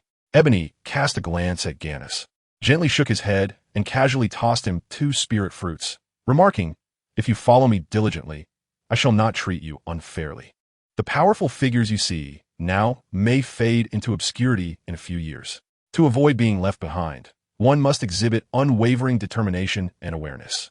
At that moment, Ganna's resolve solidified within him, musing silently. Indeed, without Lord Ebony, I might still be struggling at a battle power of 12,000. Thus, Ganna's nodded earnestly, affirming I understand. Lord Ebony, I have grasped what I must do. A faint smile appeared on Ebony's face. Since you have comprehended, spend this time practicing transformation in the previous location. Strive to live in the state post-transformation, allowing your mind to find tranquility. Do not disturb me unnecessarily. As for meals, tend to them yourself. Ebony continued. Very well. Lord Ebony, I shall take my leave, Ganna's replied. Ebony waved his hand, and Ganna's rose, transforming into a fleeting shadow as he sped back to his previous practice site. Ebony watched Ganna's departing figure, a complex glimmer flashing across his eyes. I hope you truly grasp the essence. Without wisdom, you lose your worth. After a moment of contemplation, Ebony decided to temporarily set aside the cultivation of vital energy absorption and instead refine his usage of the King's Fist technique. The King's Fist could unleash one's physical potential within a short span, manifesting formidable combat prowess. Yet afterward, the body would feel sore, akin to the effects of adrenaline. However, this method should not be relied upon for the long term. As my life level continues to evolve, I must maintain my body in impeccable condition, necessitating the improvement of this physically detrimental technique, Ebony mused. The 8 gates technique from my previous life as a Hokage was also quite remarkable. It seemed capable of unlocking seal vitality at the cost of temporary immense strength. Yet now, merely relying on vital energy absorption suffices to contend with all forthcoming adversaries. Deep in thought, Ebony shook his head. My concern lies in the potential confrontation with Beerus in over 20 years. By then, I might reach a life level comparable to his, attaining divine status. Nonetheless, even then, disparities in divine power may remain, as Beerus, the mightiest god of destruction, has cultivated for several 100 million years. If I cannot significantly elevate my strength in a short time, catching up may prove challenging. Yet, will the King's Fist truly be effective by that time? Ebony found himself at a loss. Just then, a fleeting inspiration struck him. He suddenly recalled that each time he practiced vital energy absorption, a portion of energy would dissipate. If he could control and store this emitted energy, releasing it when needed, it would undoubtedly yield greater efficacy. Upon contemplating this, Wumu ceased his hesitation and promptly commenced the execution of his thoughts. He settled himself cross-legged and began to harness his vital energy. As the energy coursed through his body, it traversed his meridians, with a portion seeping out through his pores. Wumu swiftly directed this energy towards his spine, allowing it to coalesce there. Over time, one of the vertebrae transitioned from a pristine white to a mystical bluish-white hue. Through this process, Wumu not only maximized every fragment of energy, but also continuously opened his meridians and fortified his spine. As his cultivation deepened, he perceived a gradual enhancement in his physical constitution, filling him with joy and exhilaration, which spurred him to exert even greater effort in his practice. The vital energy surged around Wumu like a tidal wave, forming a luminous blue spherical halo that enveloped him entirely. Seated at the center of this orb of light, he ascended slowly, resembling a radiant energy sphere from a distance. In this ethereal training space, time slipped by minute, and soon half a year had elapsed. Wumu gently opened his eyes, a satisfied smile gracing his face. He had finally unblocked a meridian, and of the 26 vertebrae, 7 had been invigorated, significantly augmenting his strength. Wumu murmured to himself, a hint of pride evident in his tone. According to the calculations of combat power, his strength now surpassed 270 million. Merely this one meridian had contributed over 50 million to his combat prowess, a remarkable increase indeed. He then surveyed the sphere of energy surrounding him, feeling a twinge of surprise. However, he quickly comprehended the reason behind it and chose to disregard it, closing his eyes once more to continue his cultivation. In this realm of spiritual time, each precious second was invaluable, and none could be squandered. Meanwhile, on the other side, Ganas maintained his Super Saiyan form, seated at a dining table, voraciously indulging in food, with stacks of empty bowls piled high beside him. I wonder how Lord Wumu's cultivation is progressing. My strength has improved significantly since my injuries healed 6 months ago. I have gradually acclimated to this transformation, but I ponder how far I am from full power. As Ganas continued to eat, he mused internally. Over the past half year, he had dedicated time to familiarize himself with this transformed state, ultimately sustaining it. Initially, he often exerted too much force while handling objects, but gradually, he learned to navigate with caution and could now engage in daily activities with ease. In addition to eating and sleeping, he practiced combat techniques and honed his mental strength while maintaining this form. As Ganas finished his last bowl of rice, he slowly rose and walked to a nearby open space, sitting cross-legged to immerse himself in the cultivation of his mental prowess. After the meal, he intended to complete his spiritual cultivation before immersing himself once again in the practice of martial arts. Thus, within the confines of the hyperbolic time chamber, Wumu and Ganas cherished every moment, transcending their own limits through relentless training. Chapter 59. The conclusion of cultivation, strength surges. Enveloped in the secluded space of the chamber, Wumu and Ganas were absorbed in their training, as if the passage of time outside was irrelevant to this realm. At last, as this period came to a close, Wumu slowly opened his eyes. Seated in mid-air, the ethereal orbs of energy surrounding him had vanished, replaced by a silvery aura emanating from his being. This radiant energy reverberated through the vastness, illuminating his silver eyes and hair, which had transformed to match. The striking contrast between his silver locks and the dark martial attire created a powerful visual impact.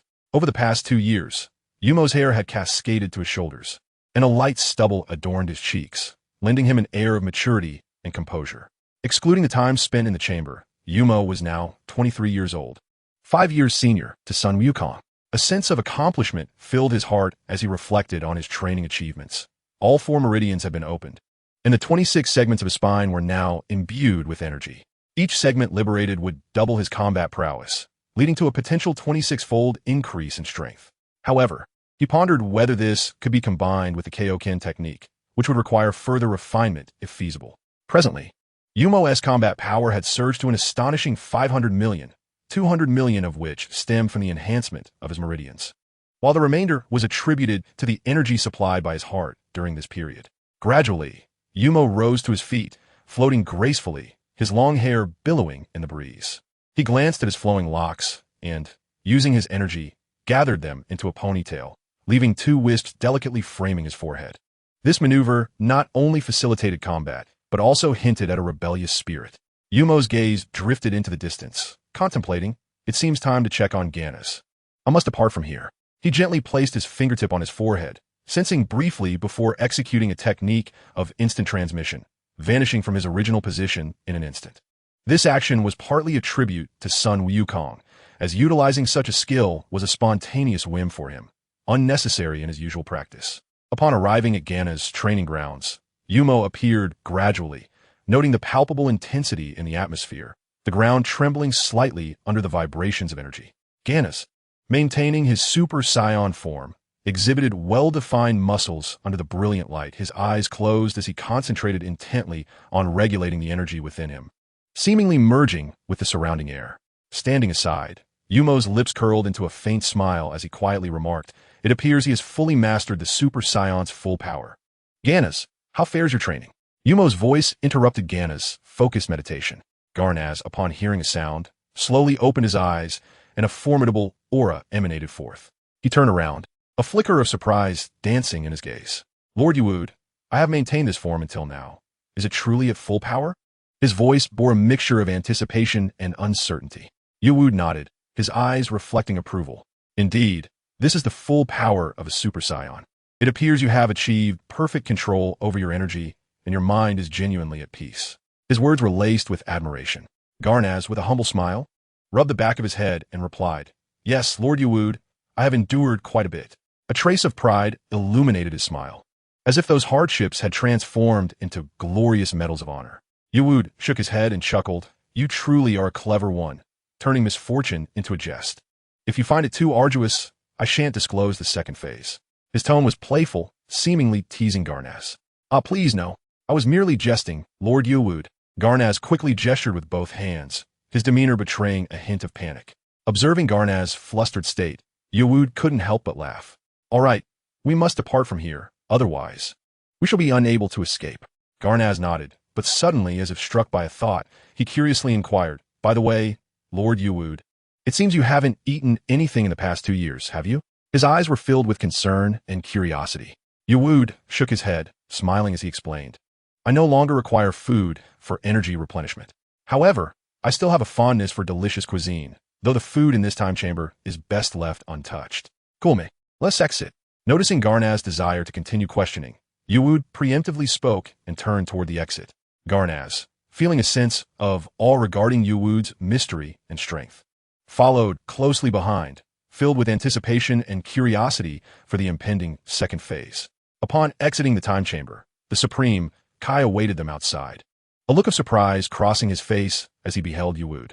As Yuwood and Garnaz approached the Supreme Kai, Yuwood smiled and inquired, "Supreme Kai, have you been waiting for us all this time?" The Supreme Kai shook his head, his expression serious as he replied, "I calculated the time. It was about when you would emerge, so I came here. By the way, what happened to your hair?" He pointed at Yuwood's silvery locks, his tone tinged with curiosity.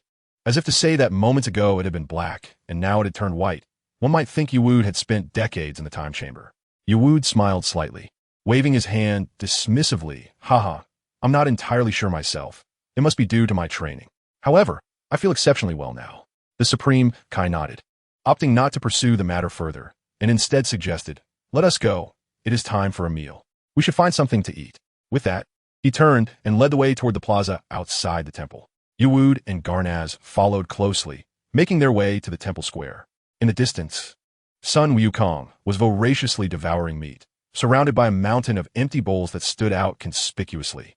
Beside him stood Mr. Bobo, donned in traditional Arab attire, with a complexion as dark as the night. Ganas gazed intently at the food being devoured by Sun Wukong, then furtively glanced at the celestial being, seemingly on the verge of voicing something, yet hesitating. At that moment, the deity beckoned to Mr. Bobo, instructing, "Bobo, prepare some food for these two as well." In the distance, Mr. Bobo turned his head, nodded, and promptly went to prepare the meal. Upon hearing the commotion, Sun Wukong lifted his head and saw Yuwood waving his oil-stained right hand, calling out, "Hey, Yuwood." Yuwood smiled back at him. The deity then turned to Yuwood and Ganas, saying, "Yuwood, please wait a moment. Bobo is already preparing food." Yuwood nodded and made his way towards Sun Wukong. Ganas whispered, "Lord Yuwood, is that the Scion you mentioned before?" Yuwood smiled and nodded, realization dawning upon Ganas. With a chuckle, he observed, "He lacks a tail, and his power is quite meager, hardly deserving of attention." Suddenly, a sense of urgency surged within Ganas as he pondered, with a Scion already on Earth. It appeared that Yuwood had a decent rapport with him. Having previously offended Yuwood in the hyperbolic time chamber, he felt compelled to behave better in the future, lest. He lifted his gaze to Sun Wukong, a determined glimmer flickering in his eyes, as if he had made a crucial decision. Yuwood glanced at Ganas, a hint of amusement dancing in his eyes, thinking, it seems he is not beyond redemption. He should focus on learning during his time on Earth. Even Vegeta from the original tale managed to reform. His bitterness is not so severe, he should be able to do the same. Chapter 60. Yuwood? Yuwood and Ganas slowly approached Sun Wukong, taking a seat beside him on a stone bench. Sun Wukong was preoccupied, enthusiastically consuming his food, his cheeks puffed, presenting quite a comical sight. With his mouth full, he mumbled to Yuwood, "What the heck is this?" Yuwood chuckled and shook his head, gently reminding him, "Less talking while eating, Wukong." After a brief pause, he continued, "We arrived here to train 2 days ago." Sun Wukong quickly swallowed his food, a look of satisfaction spreading across his face as he stretched lazily, exclaiming, "Ah, this feels wonderful. But Yuwood, you are truly peculiar. Wasn't your hair unappealing before? Why did you suddenly change it to white?" He blinked curiously, his gaze fixed on Yuwood's hair. Yuwood felt a flicker of exasperation wash over him, retorting, "Do not rush. Changing hair color is not as frequent as it is for you Saiyans." Shifting the topic, Yuwood coughed lightly twice, attempting to divert the conversation. Ahem. "Let's not dwell on that, Wukong. Do you have any plans after the martial arts tournament?" Sun Wukong's expression shifted to one of seriousness as he replied earnestly. "During this tournament, the deity mentioned that King Piccolo's son will also participate. I intend to settle that grudge, and afterward I will continue my training." Yuwood pondered for a moment, a glimmer of contemplation crossing his eyes. "I see. Wukong, I have an idea. I aspire to establish a martial arts school, allowing ordinary individuals to learn the art of combat. Although I have not personally experienced the events involving the formidable Majin Buu, I am certainly aware of them. It is prudent for everyday people to acquire basic self-defense skills for their own safety. I would like to extend an invitation for you to become the instructor at my martial arts academy." Sun Wukong, scratching the back of his head, displayed a glimmer of excitement in his eyes. "Oh, may I frequently come to train with you?" Wumu nodded affirmatively, smiling as he replied, "Of course." Upon hearing this, Sun Wukong's face blossomed into a radiant smile. "Then I agree." Wumu reciprocated the smile, and they sat together, watching as Sun Wukong continued to relish his meal. This decision was not made on a whim. During his time in the Room of Spirit and Time, Wumu had contemplated this matter. He understood that upon traversing into the realm of Dragon Ball, the narrative was no longer bound to the original storyline, and he need not tread cautiously along its path. Now, Wumu felt liberated from the fears of Frisia's threat, especially since Ganas had proven capable of confronting Frisia alone. His greater concern lay with the perceptions of higher deities such as Whis. He did not believe that his presence in this world would go unnoticed by its overseers, particularly by Whis, who frequently monitored the cosmos. Therefore, with Frisia's pressure dissipated, Wumu resolved to embrace life in this world wholeheartedly. As for the divine beings, they were not a challenge he could surpass in the short term, so he decided to indulge in life's pleasures without reservation. After all, since his arrival in this universe, he had maintained a constant state of tension while training. It was time to unwind. As the sun dipped below the horizon, its golden and crimson rays cast a warm glow upon Wumu and Ganas. Mr. Bobo approached with a platter of exquisitely fragrant dishes, placing them before the two and then politely stepping back. Wumu gracefully picked up his utensils, savoring each mouthful with deliberate enjoyment. His movements leisurely, as if he were partaking in a solo performance dedicated solely to the palate. To him, this meal was more an appreciation of culinary artistry than mere sustenance. In stark contrast, Ganas exhibited a completely different demeanor, devouring his food with the same voracity as Sun Wukong, as if driven by an insatiable urgency. The dishes rapidly diminished under his relentless onslaught, appearing merely as tools for replenishing his energy. The contrast between the two was akin to the calm amidst a storm, each expressing their attitude towards food in their unique manner. After the meal, both Ganas and Sun Wukong reclined on the ground, their bellies swollen like small mountains. Sun Wukong playfully patted his abdomen, releasing a contented sigh. "Ah, you have quite the appetite. You are the second person I've ever encountered with such a capacity for food." The second, Ganas felt a jolt of surprise. Could there be another Saiyan? He sat up, curiosity piqued, and asked, "Who is he?" "Haha." Sun Wukong stood upright, a flicker of nostalgia in his eyes. "He is quite a formidable individual, named Yadrobe. Haha, and also a very good friend. By the way, I am Sun Wukong." "I am yet to learn your name," inquired Sun Wukong with curiosity. Ganas remained silent for a moment, casting a glance at Sun Wukong before bowing his head in contemplation. He mused inwardly. This individual is named Sun Wukong, which does not resemble a Saiyan name. That Akairobe also does not sound like a Saiyan name. Yet, Lord Wumu has stated that Sun Wukong is indeed a Saiyan, suggesting that he may have relinquished his Saiyan identity or forgotten it for some reason. Ganas turned to look at Wumu, who was observing them with a faint smile. Ganas then returned his gaze, rose to his feet, brushed off the dust from his clothes, and muttered to himself, "It matters little to me. I am now a follower of Lord Wumu, and I need only focus on following him." He then addressed Sun Wukong, saying, "I am Ganas." At that moment, Wumu stepped forward and spoke to Sun Wukong. "All right, Wukong, focus on your training. I will attend the martial arts tournament, but we must take our leave now." Upon hearing the name Akairobe, Wumu felt a stir within, recalling the destroyer of the sacred beings. He had been so engrossed in his quest for strength that he had paid little attention to the original storyline. Now he needed to check how many sacred beings remained. Although Wumu had acquired healing techniques, none could match the rapid efficacy of the sacred beings. Sun Wukong nodded, and Wumu turned to Mr. Bobo, saying, "Mr. Bobo, we shall take our leave. Please inform the Supreme Kai that we can depart once the martial arts tournament concludes." Mr. Bobo responded with an impassive acknowledgement. In an instant, Wumu and Ganas teleported to Karen Tower, leaving behind a serene atmosphere tinged with contemplation. At Karen Tower, the serene Karen stood to the side, contentedly munching on dried fish while keenly observing every detail with his tiny eyes.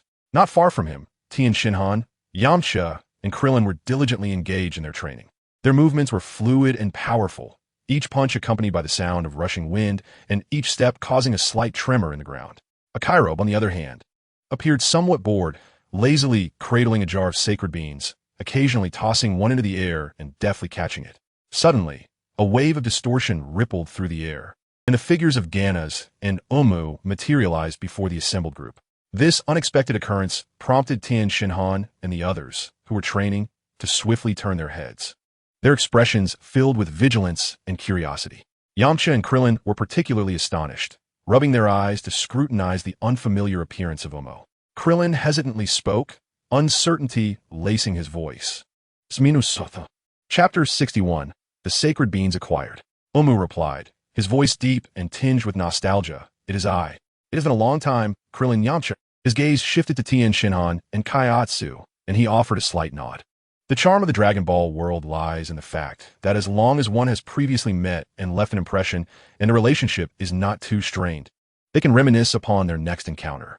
Krillin and Yamcha, upon hearing a familiar voice, were overtaken by surprise, their expressions brimming with joy. They approached, their eyes alight with excitement. Master Karen, no longer preoccupied with the dried fish in her hands, strolled over to join the reunion. Tianjin Fan and Jiaozi exchanged glances, their eyes betraying a hint of confusion. Unfamiliar with the identity of Ubu, they stood by, quietly observing the unfolding scene. Yakalobe, indifferent to the matters at hand, focused solely on the prospect of delicious food. Yamcha gazed at Ubu, his brow furrowing in puzzlement as he inquired, "What is going on with you? Why can't I sense your energy?" Krillin, equally anxious, nodded in agreement and pressed, "Indeed, Ubu, how much stronger have you become? Are you planning to participate in the martial arts tournament this time?" His voice carried a blend of anticipation and concern. Meanwhile, Master Karen quietly sensed the enigmatic energy emanating from Ubu, her gaze profound, as if contemplating something significant. Ubu shook his head, his demeanor tranquil, and recounted the words he had previously exchanged with Sun Wukong. Upon hearing this, Yamcha and Krillin exhaled in relief and proceeded to introduce Ubu to Tianjin Fan and Jiaozi, elucidating his identity. Ubu also shared the origins of Ganas. The group, upon learning this, was taken aback, astonished by the revelation of extraterrestrial beings. Ganas' unfathomable presence left everyone in awe, intensifying their curiosity about Ubu's formidable strength. Turning his attention to Master Karen, Ubu inquired with a note of urgency, "Master Karen, how many senza beans do you have left?" At that moment, Yakalobe, lurking in the corner, caught wind of the term senza beans and hastily concealed the jar behind him, wishing to remain unnoticed. Master Karen responded, "I believe there is still one jar, though the yield has been rather insufficient over the years." She then addressed Yakalobe, "Hurry and bring it out." Yet Yakalobe clung tightly to the jar, resolutely resisting, "No, I want all for myself." In a fit of exasperation, Master Karen lunged at Yakalobe to seize the jar, while he howled in protest. Ultimately, Master Karen succeeded in obtaining the jar, leaving Yakalobe sulking on the ground. a look of dejection upon his face. Approaching Ubu with the jar in hand, Master Karen sighed. This is all there is. Ubu glanced down at the jar and decisively stated, Master Karen, I will take 2/3. Karen nodded in acquiescence, and with a wave of his hand, Ubu enveloped the 2/3 of the senza beans in a silvery aura, causing them to coalesce into a sphere that gradually shrank before being absorbed into Ubu's body. The gathered individuals marveled at Ubu's astonishing display of abilities, their curiosity piqued by his sudden powers. While Ganas appeared surprised, he quickly regained his composure. Seemingly accustomed to such occurrences, Ubu's training within the hyperbolic time chamber had evidently borne fruit as he sought to store his energy within his spine, a notion and capability that enabled him to perform many extraordinary feats. As Yu Wu'd turned to Krillin and the others, he inquired about their plans following the martial arts tournament. Yamcha shook his head, appearing somewhat bewildered, and softly replied, I haven't given it much thought. Krillin, however, displayed a more resolute demeanor, with arms crossed and a determined gaze. He declared, I might stay with Master Roshi to accompany him. Dumpling looked up at Tien, who wore an expression tinged with confusion and hesitation. He slowly began. I originally intended to establish my own school, but now, before he could finish, a blush crept across his face. Over the past 2 years, launch had been by Tien's side, a significant departure from the events in the original narrative. In this life, Launch persistently pursued Tien, ultimately winning his heart. While Tien diligently trained atop Krillin Tower, Launch carefully prepared meals below, their lives filled with a warm simplicity amidst the mundane. Day by day, Tien was profoundly moved by Launch's gentle persistence. Of course, Launch's dual personalities brought their share of complications to their relationship, leaving Tien feeling somewhat exasperated at times. He contemplated seeking the Dragon Balls in the future, wishing to separate them, hoping to resolve this dilemma. Upon witnessing Tien's bashful expression, Krillin and Yamcha exchanged glances and couldn't help but break into mischievous smiles. They had trained here for many years and were well aware of Launch's companionship with Tien. Yu Wu'd, noticing their reaction, felt a twinge of curiosity and asked Krillin, what's going on? Krillin elaborated on the situation between Tien and Launch, prompting Yu Wu'd to display a subtle smile of amusement. Little did he expect that the affairs of many from his previous life would manifest in such a manner upon his arrival here. Tien, realizing the attention on him, shyly lowered his head, his ears flushed with embarrassment. The group erupted into laughter, filling the air with joy. Afterward, Yu Wu'd took a deep breath and said slowly, I plan to open a martial arts school and hope you all will join as instructors. Goku has already agreed. Yamcha and Krillin exchanged smiles, their eyes brimming with excitement. Yamcha gently patted Krillin on the shoulder, nodding earnestly, we have no objections. Since Goku has agreed, we will join. Krillin followed suit, nodding with glimmers of anticipation for the future. Yu Wu'd nodded in satisfaction and turned his gaze toward Tien, who stood quietly, his expression as calm as still water. Yet his eyes sparkled with earnestness. Upon hearing Yu Wu'd's words, he gently stroked his chin, pondering for a moment before responding, I have no objections either. Yu Wu'd replied, then it's settled. Do your best in the martial arts tournament. I will be there to watch. Subsequently, Yu Wu'd turned and bowed deeply to Master Karen, expressing his gratitude. Goodbye. Master Karen, thank you very much for your previous teachings. His voice resonated with sincerity and appreciation. Karen, the sage, smiled and shook his head, a glimmer of satisfaction shining in his eyes. I have not contributed much. Now your knowledge and strength must surely surpass mine, he remarked. Yu Wu'd shook his head, his gaze resolute and sincere. Your assistance has been invaluable, laying the foundation of my potential, he expressed, his words imbued with profound respect and gratitude towards Karen. Chapter 62, Secrets of a Universe, Treasure Hunting. Where shall we go now? Ganas inquired, soaring through the azure sky, tilting his head towards Yu Wu'd. His voice was somewhat ethereal in the wind, punctuated by the occasional chirping of birds from the forest below. After bidding farewell to Karen, Yu Wu'd and Ganas departed from Corinta. Yu Wu'd's eyes were steadfast, gazing into the distant mountains as if he could already envision their destination. We shall seek treasure and then proceed to the king to establish a martial arts academy. Ganas furrowed his brow, perplexed. Lord Yu Wu'd, I am uncertain if I should ask, but what is the purpose of establishing this academy? Do you not find it excessively taxing? A flicker of doubt crossed his expression. Yu Wu'd smiled slightly, his smile laced with intrigue and profundity. Rather than directly addressing Ganas' question, he countered, Ganas, having accompanied me for so long, you must have encountered numerous individuals and deities. How do you perceive your own strength now? After a brief silence, Ganas slowly responded, "If, as you say, Frisia's combat power is merely 120 million, then I have surpassed him. As for the deities, while they are enigmatic, they do not seem formidable to me." His voice hinted at uncertainty, as he grappled with Yu Wu's inquiry. Upon hearing this, Yu Wu's gaze deepened, as if he were transported back to a distant past. Frisia is indeed formidable, but not in his current state. In ancient times, there existed an evil being, controlled by a malevolent sorcerer. During that era, no one in the universe could thwart him. He continued, "Then came the highest deity of this universe, the Supreme Kai, accompanied by the Grand Supreme Kai and 4 other Kais, who contended against the sorcerer and the evil being. Ultimately, at a great cost, they sealed the evil being and vanquished the sorcerer, leaving only 1 Kai remaining." Each of Yu Wu's words resonated with power, as though he had witnessed the battle himself. Ganas furrowed his brow, peering intently at Yu Wu. What was the extent of that being's power? He asked, his voice tinged with unease and curiosity. Yu Wu shook his head. "To be honest, I cannot ascertain with certainty. However, I estimate his combat power to be at least 260 billion. If he were to unleash his full might, half the universe would feel the shockwaves of his force." Ganas' mouth fell agape, momentarily speechless, as astonishment enveloped him. 260 billion? He echoed, waves of disbelief crashing within him. "Where's that being Bu sealed?" Ganas swallowed hard, attempting to steady his emotions. It was astonishing to think that even the most powerful deities had sacrificed themselves. Wumu shook his head once more, his expression grave. "As for the specific location of the seal, I am equally in the dark."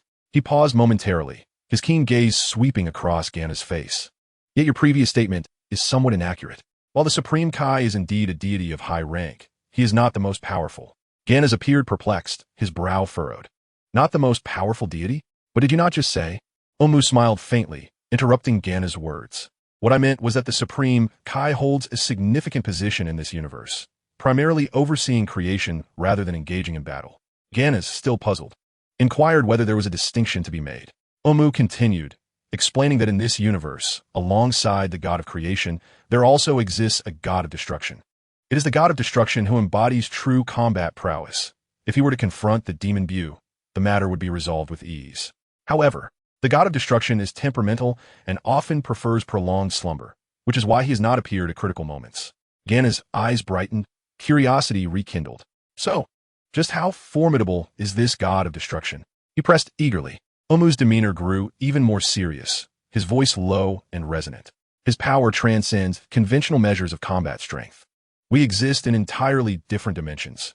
Even if the demon's power were to increase 100-fold, it would pale in comparison to that enigmatic god of destruction. Indeed, he is the most powerful being in this universe." Ganas nodded, a glimmer of incredulity in his eyes, struggling to fathom the myriad secrets hidden within the vastness of the cosmos. He gazed thoughtfully into the distance, where the stars twinkled, as if each one were whispering its own tale.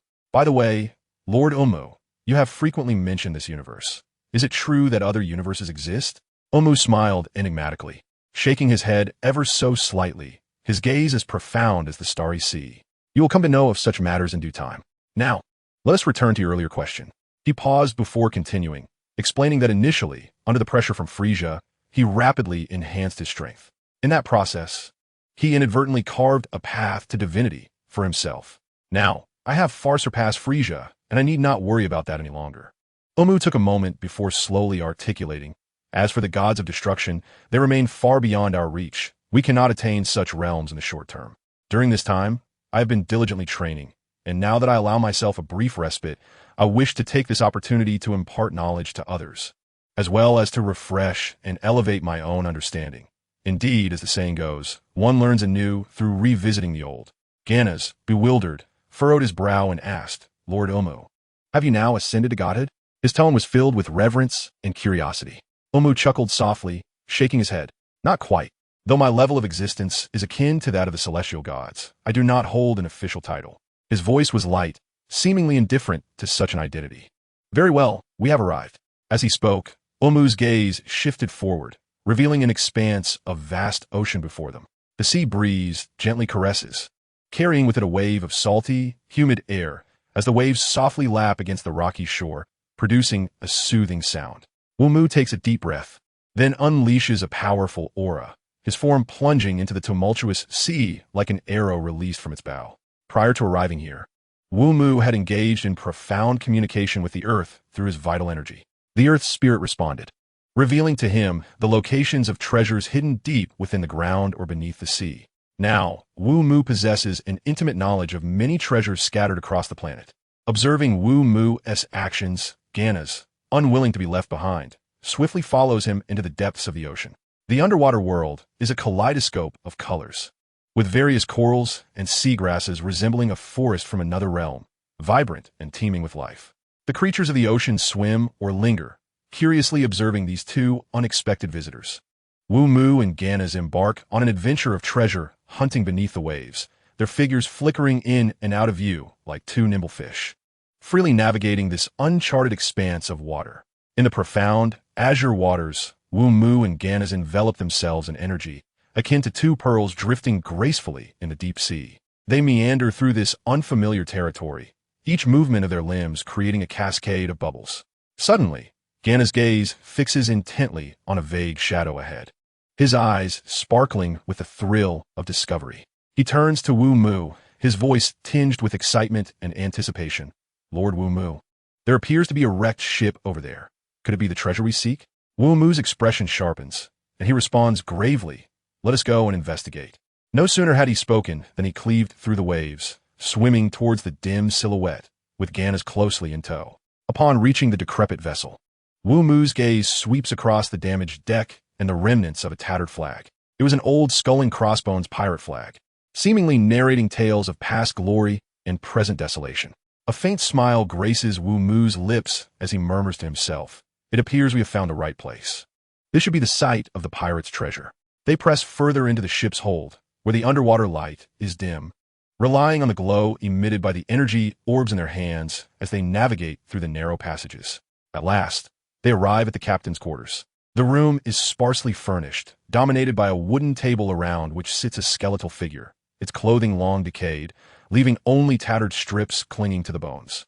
Clearly, this is the captain's remains, his final honor being the guardianship of these treasures. Nearby, 3 large wooden chests stand ajar, their decayed state allowing jewels and gold to spill forth, shimmering enticingly in the gloom.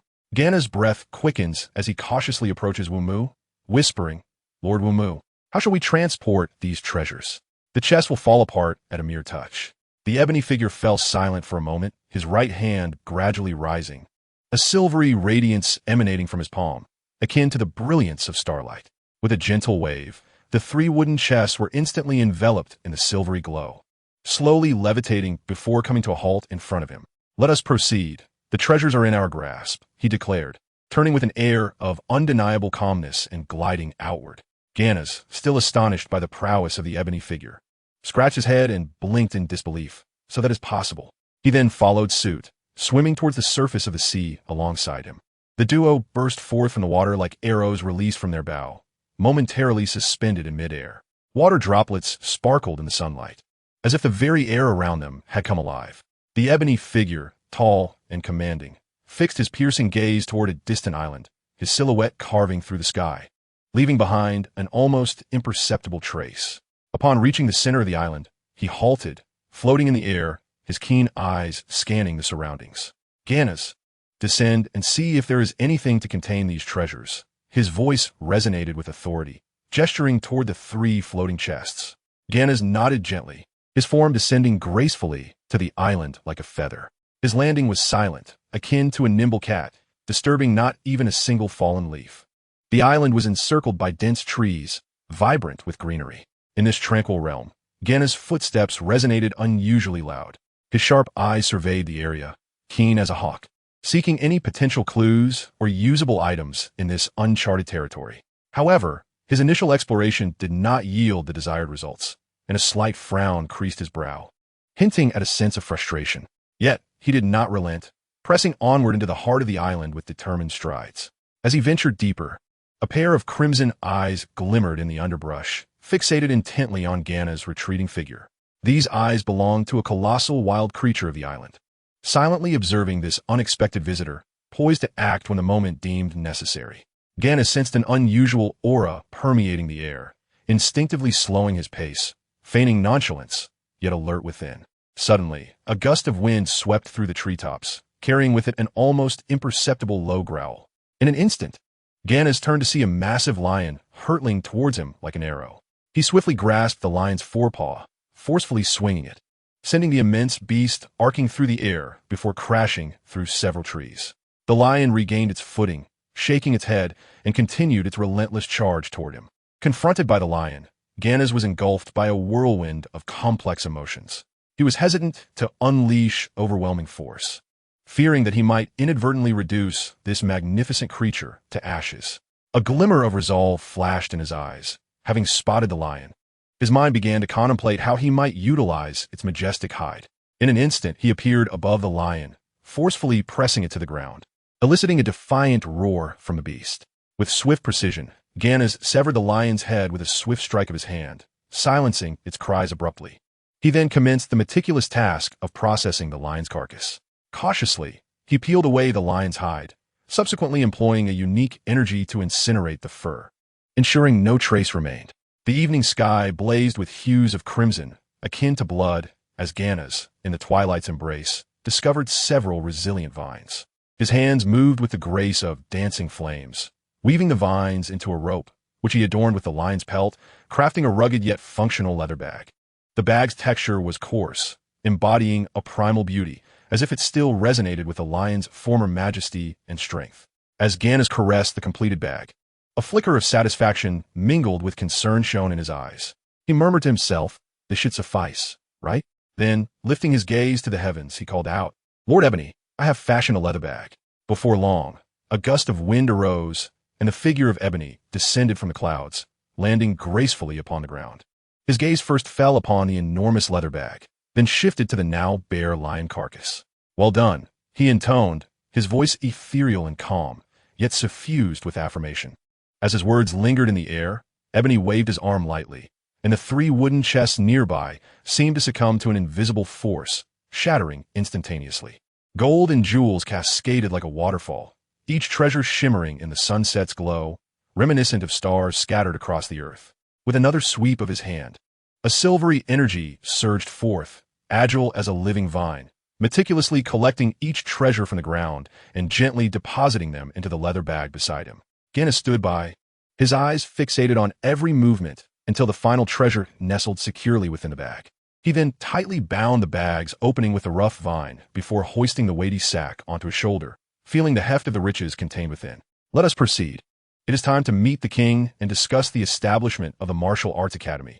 Ebony spoke with a tranquility akin to still water. Ganas merely nodded, a sense of perplexity lingering in his heart, uncertain whether the king's approval was indeed necessary for founding the academy on Earth.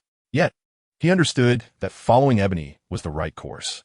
The 2 figures gradually ascended, soaring toward the direction of the Kaisalu Palace. Meanwhile, Ebony's thoughts wandered elsewhere. He hoped the king would assist in promoting the Martial Arts Academy, not for the sake of amassing power, but to earn a modest living through his abilities, in gratitude to his ever-supportive Uncle Marlowe. In this era dominated by the technological titan, the Buma family, the inventions of ordinary people often went unnoticed. Thus, Ebony sought to establish the Martial Arts Academy, leveraging his expertise in martial arts to carve out a livelihood. Moreover, he did not intend to personally oversee the training extensively, for with Wukong and other friends present, their knowledge of martial techniques and combat experience would be more than sufficient. In the gaze of Ebony, a glimmer of wit and foresight flickered. He understood that in the original tale, Wukong and his companions would not earn a profit. By inviting them to work at the martial arts school, he could aid in improving their lives while simultaneously enhancing the reputation and clientele of his establishment. Indeed, this is a win-win scenario, Ebony mused, a satisfied smile gracing his face. Chapter 64. Audience with the King. The vast expanse of the Great Flatlands unfolded before him, characterized by its open terrain and strewn with stones, resembling a desolate battlefield. The sun hung high in the sky, mercilessly scorching the earth, while the air was imbued with a parched essence, as if even breathing brought forth the sensation of sand particles and friction. Amidst this silent wasteland, a 16-year-old boy diligently practiced his punches, sweat cascading down his cheeks, only to vanish into the arid ground below. This was the grown-up version of Little Jet, Over a year prior, Bulma and her friends had utilized the Dragon Balls to resurrect those who perished during the conflict with the Demon King Piccolo, and thus, Little Jet was reborn. Since that moment, he had embarked on a quest to discover ways to grow stronger. Hey-ya, hey-ya, he shouted, each punch punctuated by his voice, as if to galvanize his spirit. Each blow sliced through the air, each kick imprinted deep into the earth. His movements were swift and powerful, as though he sought to shatter the very atmosphere around him. Little Jet paused, gazing into the distance, his brow furrowed in contemplation. He recognized his inadequacy, knowing he was far from being able to contend with a monstrous foe from 3 years prior. Despite his awareness of formidable masters like Master Roshi, Sun Wukong, and Ebony, he could not locate them. Not enough. I'm still not stronger than that monster from 3 years ago. Little Jet gritted his teeth, his fists clenched tightly, knuckles turning pale. His heart brimmed with resentment and fury. The lingering sense of helplessness from that encounter still haunted him. He recalled the harrowing battle, feeling utterly powerless beneath the might of Demon King Piccolo, and that sense of helplessness still lingered in his heart. Each recollection of that moment tightened around his chest like an invisible hand, rendering him breathless. Little Jet resumed his punches, his clothes drenched in sweat. Yet he showed no signs of halting. Each strike was infused with strength, every kick driven by unwavering conviction. His movements accelerated, as if he were intent on expelling all his pent-up frustration and rage. I must become stronger, Little Jet vowed silently, determination flickering in his eyes. As time slipped by, the sun gradually descended, painting the sky in golden hues. Still, Little Jet continued his relentless practice, his heart fixated on a singular belief: to grow stronger, to become even mightier. Not enough. I must be stronger, he shouted, as if attempting to unleash all his discontent. His gaze was filled with resolve and tenacity, reminiscent of an indomitable beast. At that moment, a fierce gust of wind suddenly swept through, as if intent on lifting the entire plain into the heavens. The grasses bowed low, paying homage to the might of the tempest. The stones within the stone forest rolled restlessly, emitting a deep, resonant clamor. Xiao Jie shielded his eyes with his arms, straining against the force of the wind. Through the gaps between his limbs, he glimpsed 2 figures soaring through the sky at a remarkable speed. His eyes widened like copper bells, his mouth slightly agape. He murmured in astonishment, "What kind of power is this?" He was aware that some individuals could fly, and others wielded the art of air manipulation. Though he himself lacked these abilities, he had never conceived that the pressure generated by flight could reach the ground below. The ones soaring above were none other than Wumu and Ganas. They hastened their pace, resembling 2 meteors streaking across the heavens. Although they possessed the ability to teleport, Wumu felt no sense of urgency and opted to savor the exhilaration of flight. The landscape below whisked by in a blur, and before long, they arrived above the royal palace of Kaislu. They gently descended to the palace entrance, where 6 guards immediately leveled their weapons at them upon sight.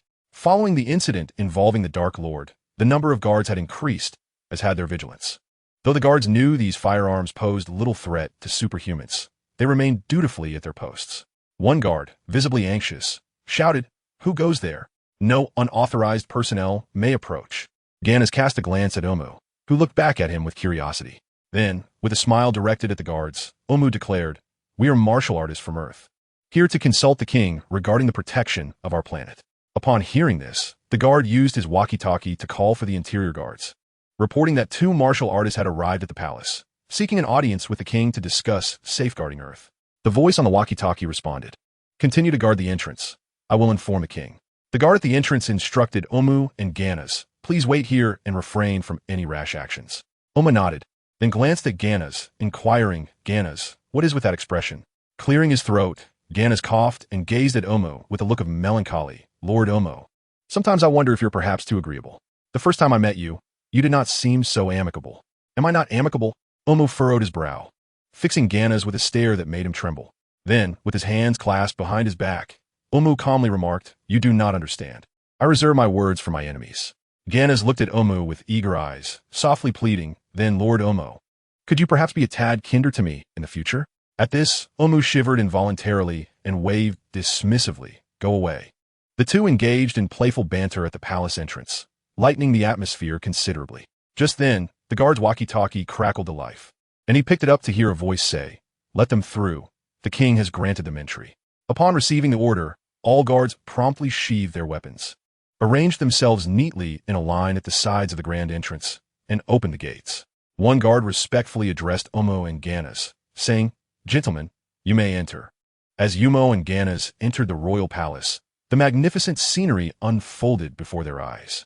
Within the palace, gilded splendor and intricate carvings adorned every corner, showcasing the opulence of the kingdom of Kaislu.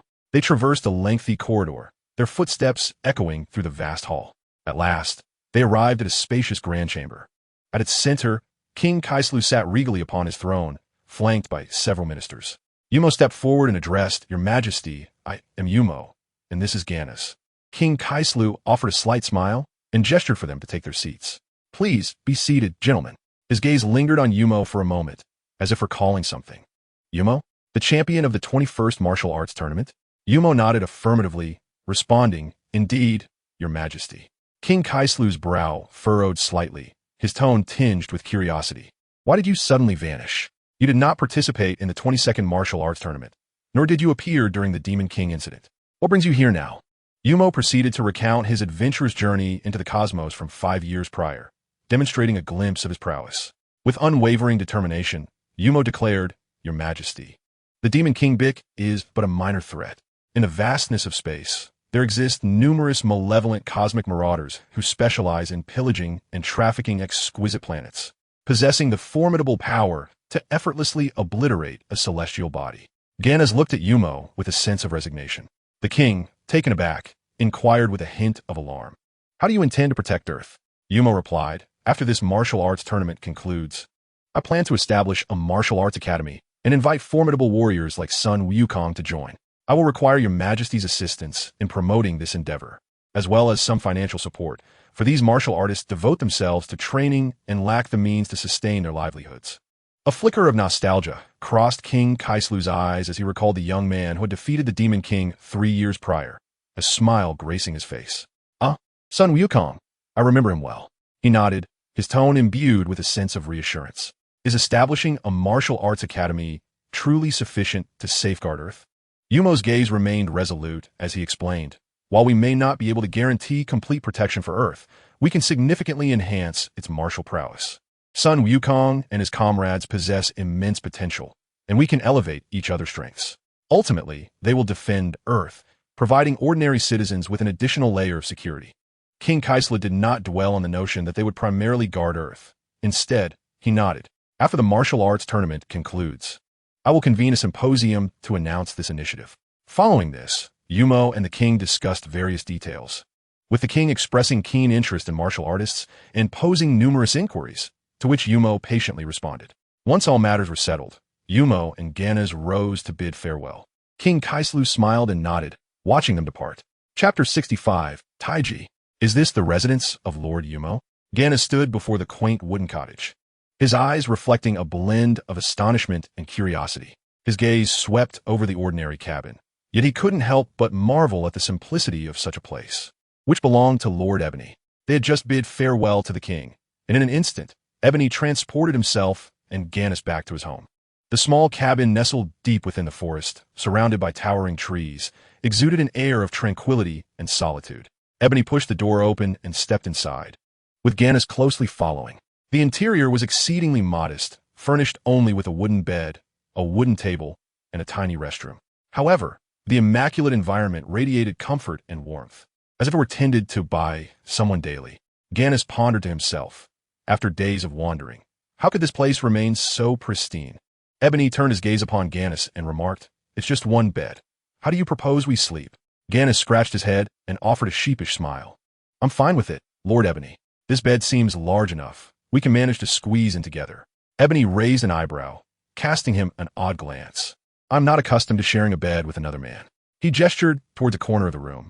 "You may venture outside and fell a tree to make another bed there." Ebony's cabin, aside from the restroom, boasted a space of approximately 20 to 30 square meters. Adding another bed would not render it cramped. Ganas followed Ebony's indication and noticed that indeed, there was enough room for another bed in that corner. With a hint of regret, he turned to exit the cabin. "Oh, very well then." Sitting on the edge of the bed, Ebony observed Ganas's disappointed demeanor and couldn't help but chuckle at the sense of loss that seemed to linger. Fortunately, The cabin was situated in the mountains, surrounded by tall, dense trees, making it easy to gather materials. Ganis approached a robust tree, gently placing his finger on its trunk, and, in an instant, a circle of white light enveloped it, causing the tree to crash to the ground. Ganis caught the tree securely and laid it down gently, mindful of the late hour, wanting to avoid making too much noise as the villagers below were likely resting. Reflecting on his time spent with Ebony, Ganis felt a profound sense of change within himself. In the past, he would never have considered such details. He pressed his palm against the trunk, and with a flash of white light, the bark swiftly peeled away, while the upper branches broke off with a soft rustling sound. Carefully, he cleared the branches and began to shape the trunk into a bed, using the energy he had gathered in his hands. The night deepened, and moonlight filtered through the leaves, scattering like shards of silver upon the ground, casting serene, mottled shadows in the darkness. At long last, after enduring a lengthy wait and laborious effort, a simple yet sturdy wooden bed took form. Ganis gently lifted the bed, striving to make no sound as he cautiously returned to the cabin. He placed the wooden bed in the corner of the room, dusted off the wood shavings from his hands, and felt an indescribable sense of satisfaction bloom within him. As Ebony rose to his feet, he approached the wooden bed and scrutinized it carefully, nodding in approval. It was time to rest. After 2 years of relentless training within the Spirit Time Room, he deserved a moment of relaxation. With that thought, he returned to his bedside, gently lay down, and closed his eyes as if instantly drifting into a realm of dreams. Garnaz observed as Ebony succumbed to slumber and scratched his head, beginning to shed his oversized martial arts uniform. His tail swayed playfully behind him as he extinguished the light and lay on his side, feeling the firmness and coolness of the wooden bed beneath him. The room was tranquil, with only the occasional chirping of insect from outside breaking the silence. As dawn's gentle rays filtered through the window, they enveloped the room in a warm, soft glow, akin to draping a golden veil over the entire space. Ebony gradually opened his eyes, the restful sleep from the previous night imparting an unprecedented sense of comfort. He turned his head and saw Garnaz already awake, engaging in some morning exercises outside. Ebony rose and stepped outside, inhaling the fresh air and experiencing a newfound lightness. Stretching languorously, he felt every cell in his body rejoice. "Good morning, Lord Ebony," Garnaz greeted enthusiastically upon seeing him awake. "Good morning, Garnaz," Ebony replied with a smile. Last night had been one of the most restful sleeps he had experienced in years, leaving him feeling invigorated and refreshed. Ebony surveyed his surroundings. The morning breeze brushed gently against him. Birds chirped joyfully among the treetops, and the distant mountains, shrouded in morning mist, appeared both mysterious and serene. He turned to Garnaz and said, "There are plenty of creatures in the mountains. If you find yourself hungry, feel free to catch a few. Don't mind me. Then continue to maintain your Super Saiyan form and try your hand at fishing." Garnaz nodded, a glimmer of excitement lighting up his face. He erupted with energy, instantly transforming into a Super Saiyan, golden flames flickering around him. His gaze sharpened, and he seemed to brim with boundless strength. With that, he leaped into the air, vanishing among the trees. Standing at the doorway, Ebony took a deep breath, relishing the cool morning breeze against his cheeks. He slightly parted his feet, grounding himself like a sturdy mountain, and slowly raised his hands as if cradling an invisible cloud. He began to practice Tai Chi, his movements fluid and continuous, resembling the flow of a tranquil stream. The first form, commencing movement. Ebony's hands traced an arc in front of his chest as his body sank slightly, resembling a tree rooted firmly in the earth. His breath synchronized effortlessly with his movements, creating an aura of harmony. Each posture was imbued with profound internal energy, as if he could channel the forces of nature itself. The second form, wild horse splitting mane. Ebony's right hand extended forward while his left hand drew back, his body rotating gracefully like a gallant steed galloping across the plains. His motions were light, yet powerful, infused with the rhythm of nature. At that moment, he felt as if he were one with his surroundings, wholly absorbed and focused on every subtle shift. The third form, white crane spreads its wings. His arms spread wide like wings, his body leaning slightly forward, as if a white crane were about to take flight. In this instant, Ebony experienced an unparalleled tranquility and strength, as if the entire world lay within his grasp. The fourth form, the embrace of a knee. Wumu stepped forward with his right foot, his left hand pressing down, while his right hand swept from the side, as if encircling a colossal tree trunk. His movements flowed like a gentle stream, ceaseless and harmonious, each detail imbued with strength and grace. The fifth form, the hand strumming the pipa. His left hand traced an arc before his chest, while his right hand waved gently at his side, resembling the performance of a melodious pipa tune. At this moment, Wumu's state of mind reached a new zenith, as if in dialogue with the heavens and the earth, experiencing an ineffable sense of harmony and tranquility. Wumu's motions gradually slowed, ultimately halting in a poised stance. His body inclined slightly forward, his hands frozen in midair like robust sculptures. He closed his eyes, inhaling deeply before exhaling. At that moment, Wumu's heart felt akin to a serene lake, devoid of any ripples. He sensed the flow of energy within, a fulfilling sensation that filled him with profound contentment and peace. As he slowly opened his eyes, his gaze became deep and tranquil, glimmering with a hint of silver. The Eight Extremes fist had already reached great mastery. Now, he awaited the day when he would also achieve perfection in Tai Chi. He had an inkling that new revelations awaited him then. Chapter 66, Yali Learns Chi. In the world of Dragon Ball, martial arts techniques gradually lose their significance in later battles. What truly determines victory or defeat are the profound mysteries and the strength of energy. As a traveler from another realm, Wumu brought with him the rich heritage of his previous life's martial arts to this Dragon Ball universe. He integrated the local vital energy, creating a method that elevates the essence of life, transcending the previous three realms. His choice to specialize in Tai Chi and Eight Extremes fists stem from their long-standing history and cultural depth on Earth. But more importantly, they embody boundless mysteries. He believed that once he fully grasped these mysteries, he might one day attain the divine mastery of effortless transcendence. Continuing his practice, Wumu slowly raised his hands. Beginning to perform Tai Chi, his movements were as gentle as flowing water, as if each gesture engaged in a dialogue with the energy in the air. Reciting the Tai Chi mantra in his heart, he felt the energy coursing through him. His breath gradually synchronized with his movements, and he entered a state of self-forgetfulness. Tai Chi gives birth to the two principles. The two principles give rise to the four images, and the four images give rise to the 8 trigrams. Wumu mused inwardly. Feeling the profundities of Tai Chi, his movements became increasingly fluid, as if he were one with the universe, with no discernible energy fluctuations. The air around him spiraled in response to his actions, forming a miniature whirlwind. However, after completing several sets of movements, the dust settled, and Wumu furrowed his brow. Utterly perplexed, he had consistently practiced the explosive force of the Eight Extremes fist, mastering its nuances. Yet with Tai Chi, whether in its yielding or assertive aspects, he felt he had grasped everything, yet he remained at an impasse. He pondered deeply over what the breakthrough might be. Was it possible that the Tai Chi he practiced was not complete? Or could there be another mental approach involved? In a previous life, Tai Chi was distinct from other martial arts, with a plethora of diverse styles, of which Omo was only acquainted with one. However, this realization did not deter him.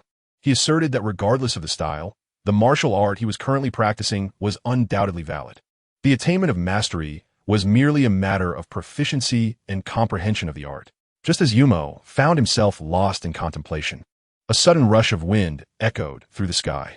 Behold, Ganna soared back, remarkably balancing a colossal dinosaur in his grasp. With a resounding thud, the dinosaur was unceremoniously deposited onto the ground, stirring up a cloud of dust. Gannas commenced gathering wood to kindle a fire, while Yumo gazed at the imposing creature, his mind playfully musing, is there an enigmatic connection between science and dinosaurs? I have been here for so long without encountering one, and he manages to catch one so effortlessly. This thought resonated with the tales of the original character, Sun Wukong, as well, where Gohan's training with Piccolo had rendered dinosaurs a peculiar delicacy exclusive to the Saiyans.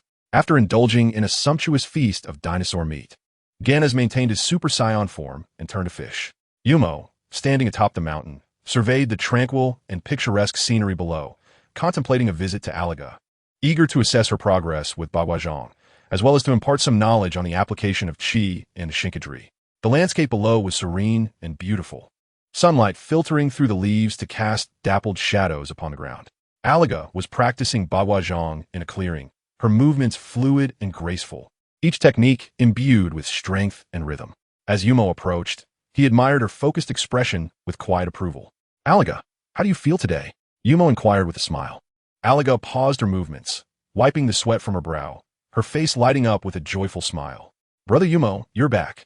I feel increasingly adept. My strength has grown significantly."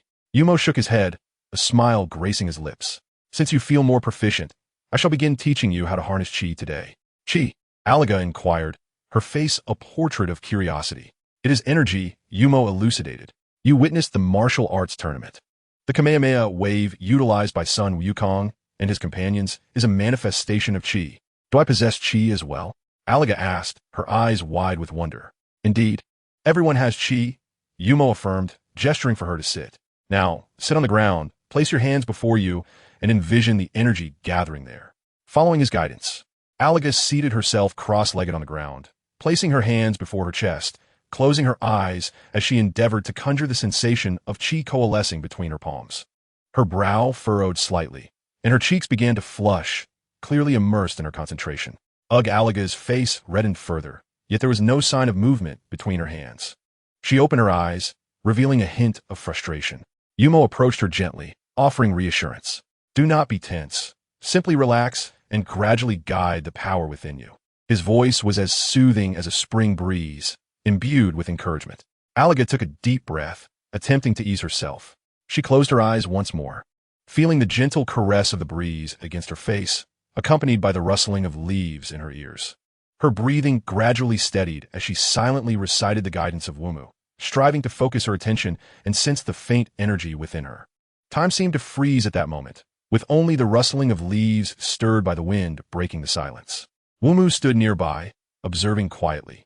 His gaze was both concentrated and gentle, as if he could see the changes within Alaga through her skin. He could sense the breath of energy within Alaga gradually coalescing. Though faint, it had begun to take shape. Suddenly, a flicker of light appeared between her hands, a manifestation of chi.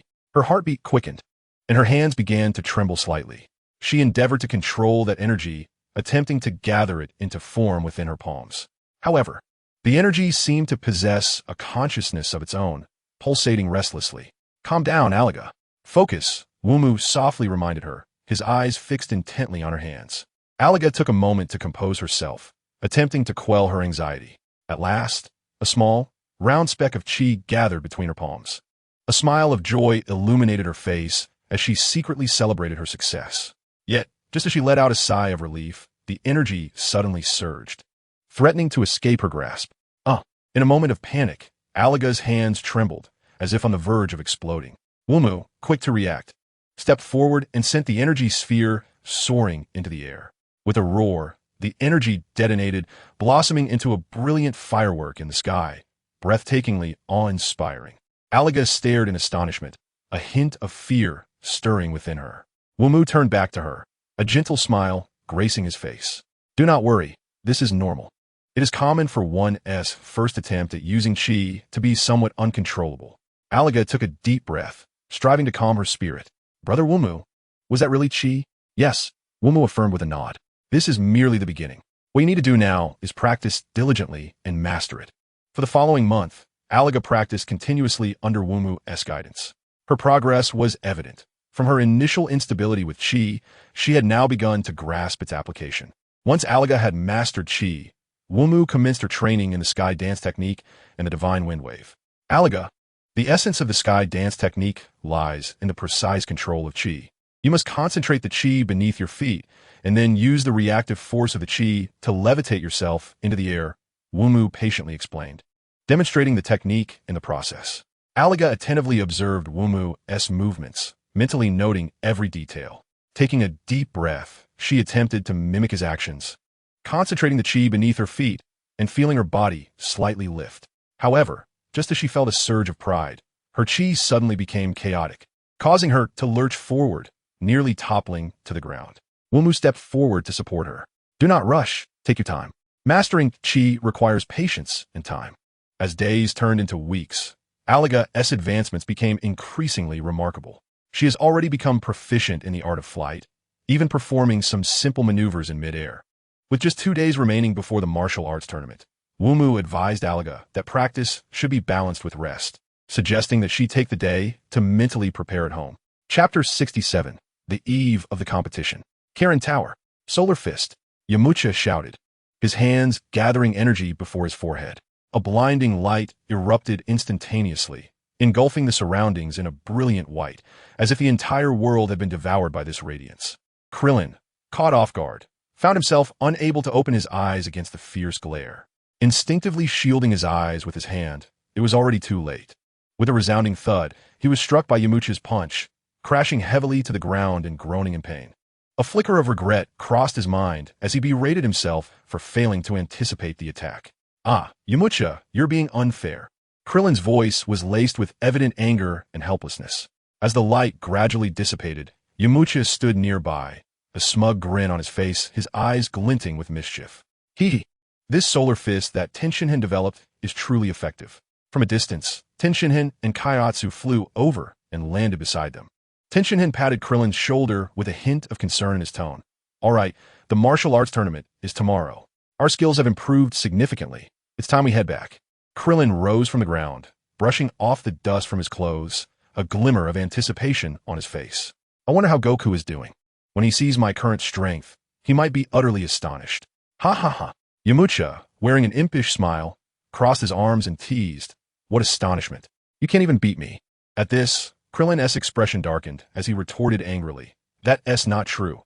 You were just playing tricks." Tenshinhan, ignoring their banter, turned his gaze to the sky outside Karin Tower, deep in thought.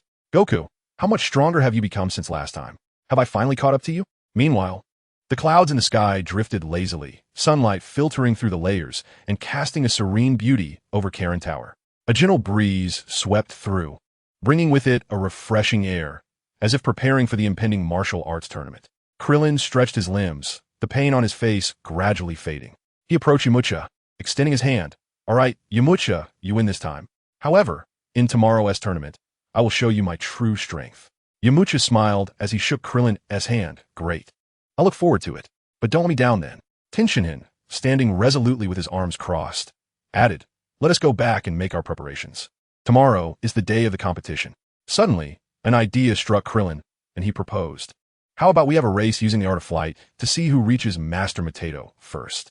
Yamucha's eyes lit up with excitement as he replied, That sounds fantastic." Tianjin Fan pondered for a moment, then shook his head. "You all compete. I find myself somewhat indisposed." "What does that mean?"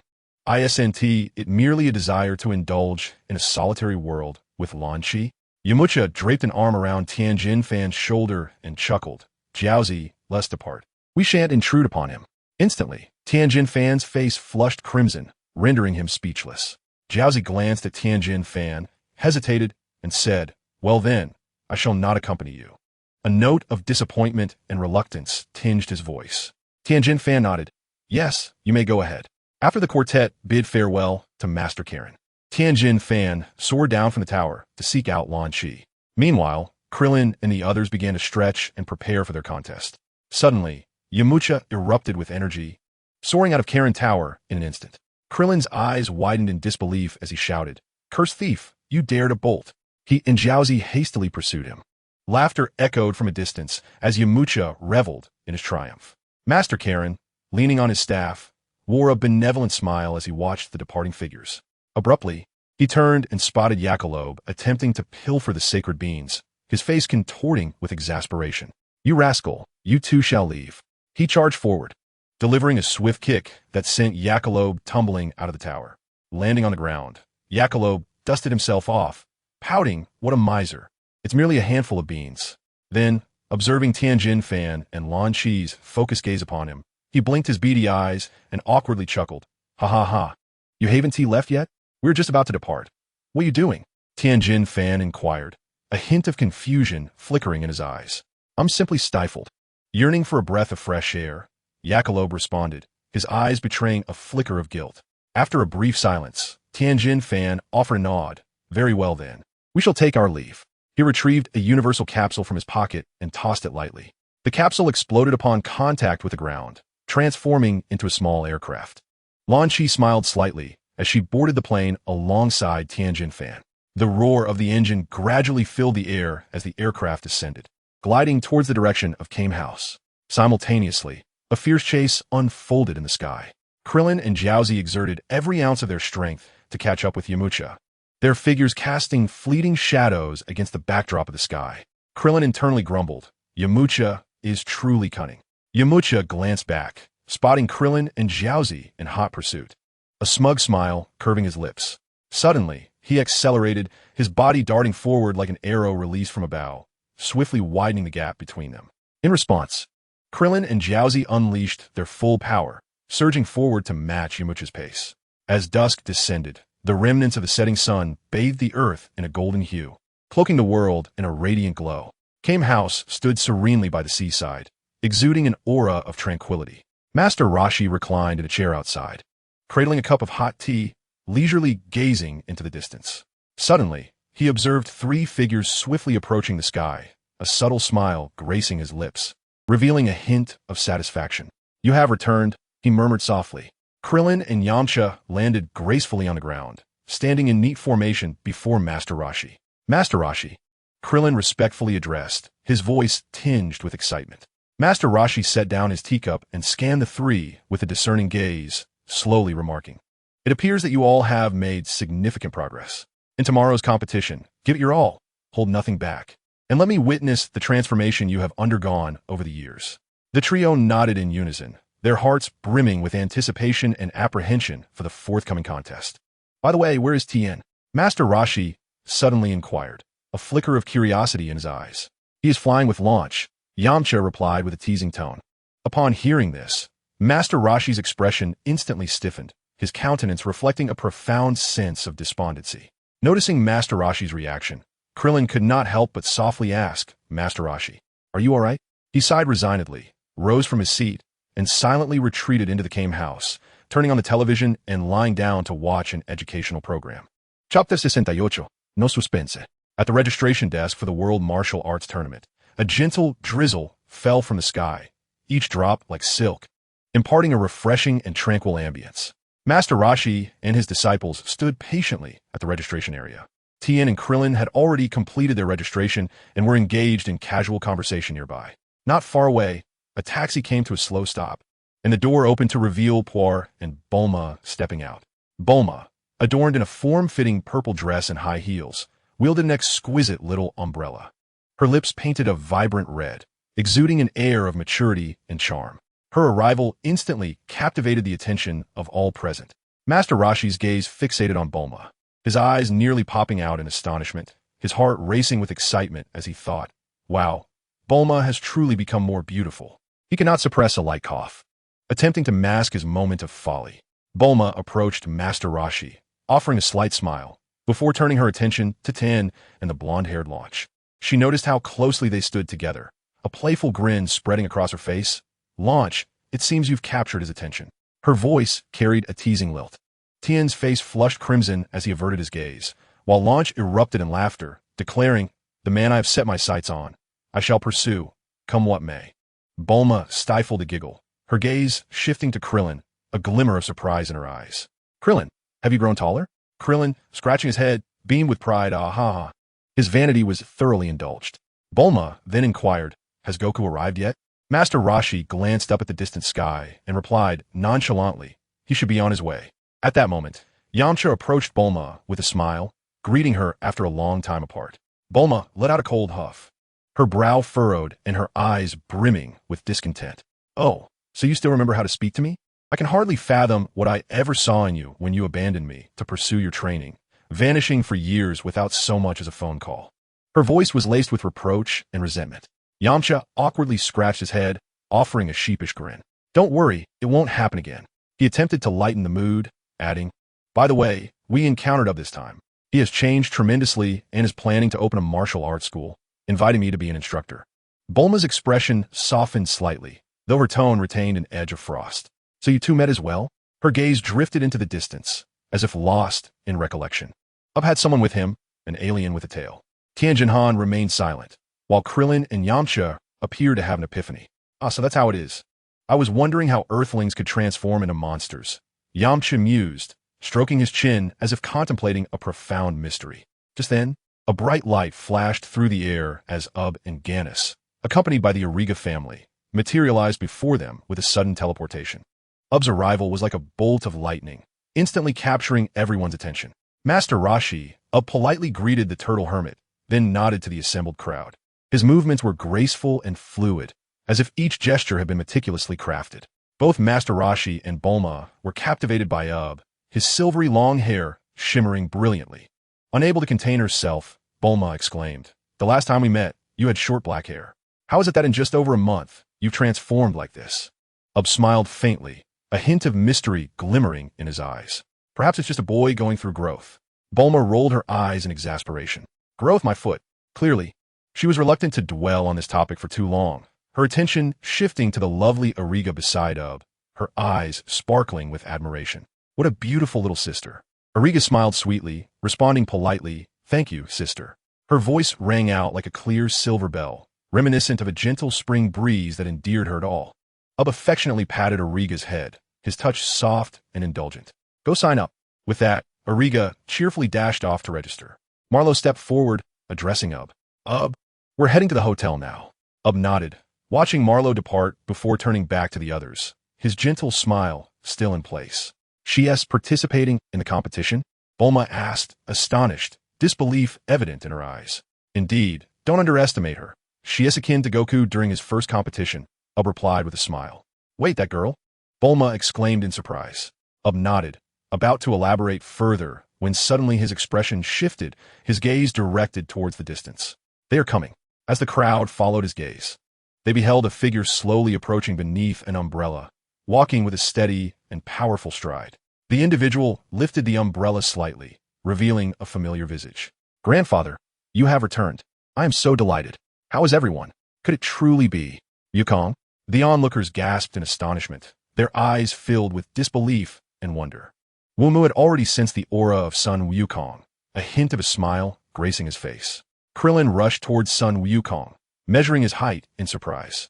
"Wow, how have you grown so tall?" Sun Wukong looked down at Krillin, chuckling. "Krillin, it's good to see you again. You've changed so much." Yulong, standing nearby, marveled, his eyes wide with amazement. Bulma gazed at Sun Wukong with rapt fascination, whispering, "Could this truly be that little son?"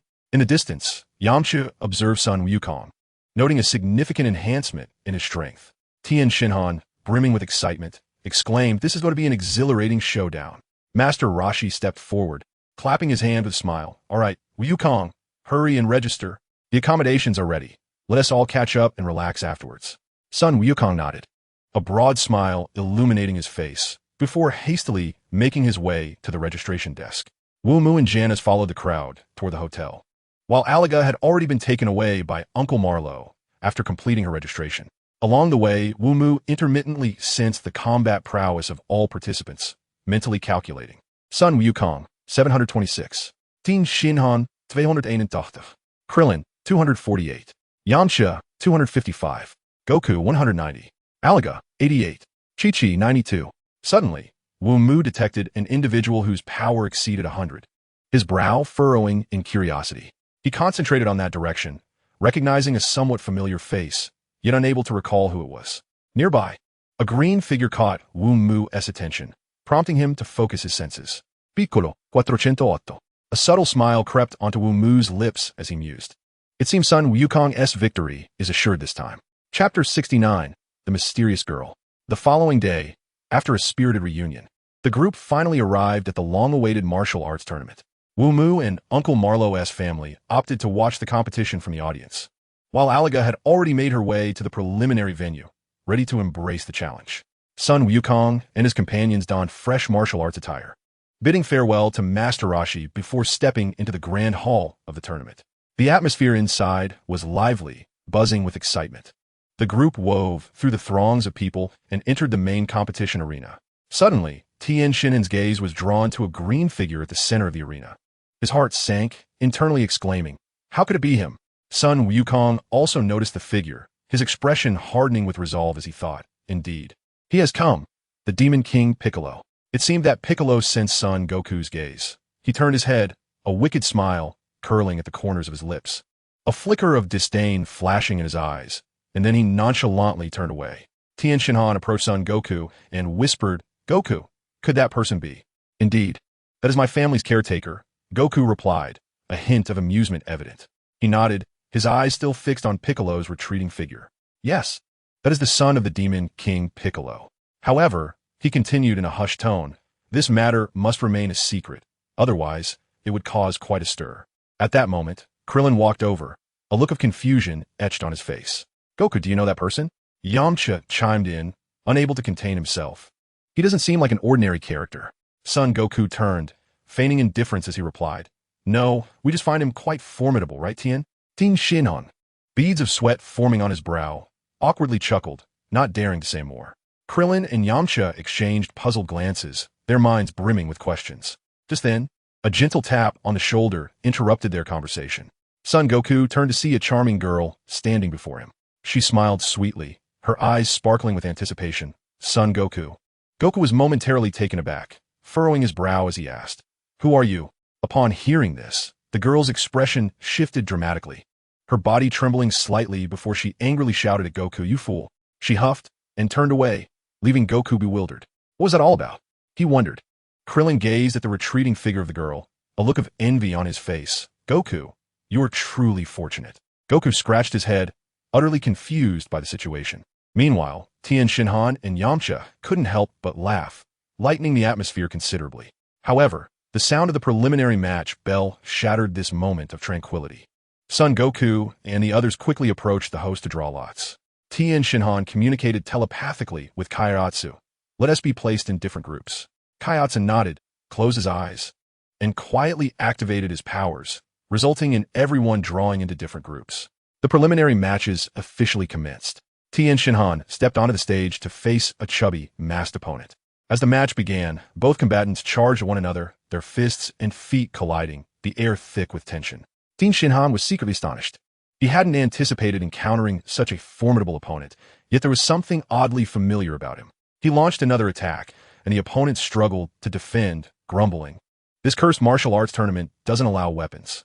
Seizing the opportunity, Tien Shinhan defeated his opponent with a single move. He approached with a smile. Ah, Yachirobe. So you meant to come here for this competition, huh? Yachirobe's face flushed as he glanced away, mumbling, This is so dull, before getting off the stage. Son Goku soon encountered the girl from earlier. As the match commenced, she charged fiercely towards Sun Wukong, her fists and feet raining down like a tempest. Sun Wukong merely sidestepped slightly, his eyes filled with confusion. Why are you so angry? He inquired. Upon hearing this, the girl's face reddened further, her fury intensifying. Have you forgotten our promise? She retorted. What promise do you speak of? Sun Wukong responded, his gaze still perplexed. I shall enlighten you, she seethed, gritting her teeth. You vowed that when I grew up, you would marry me. Sun Wukong scratched his head in further bewilderment. Was a bride. The girl, exasperated, stamped her feet, tears glistening in her eyes. Who are you anyway? Please tell me. Sun Wukong asked with curiosity. I'll tell you once you defeat me, she scoffed, assuming a combative stance. Very well then, I shall commence my attack, Sun Wukong declared, positioning himself and launching a punch forward. The force of the punch whistled through the air, sending the girl tumbling off the stage, unconscious upon impact. Meanwhile, other competitors had swiftly eliminated their opponents, leaving only Dumpling in a dire struggle. Tianjin Fan approached the edge of the arena, his fists clenched tightly, eyes fixed intently upon the scene. As he observed Dumpling's adversary, a wave of unease surged within him. Master Tao Bai Bai, he murmured, his voice trembling slightly.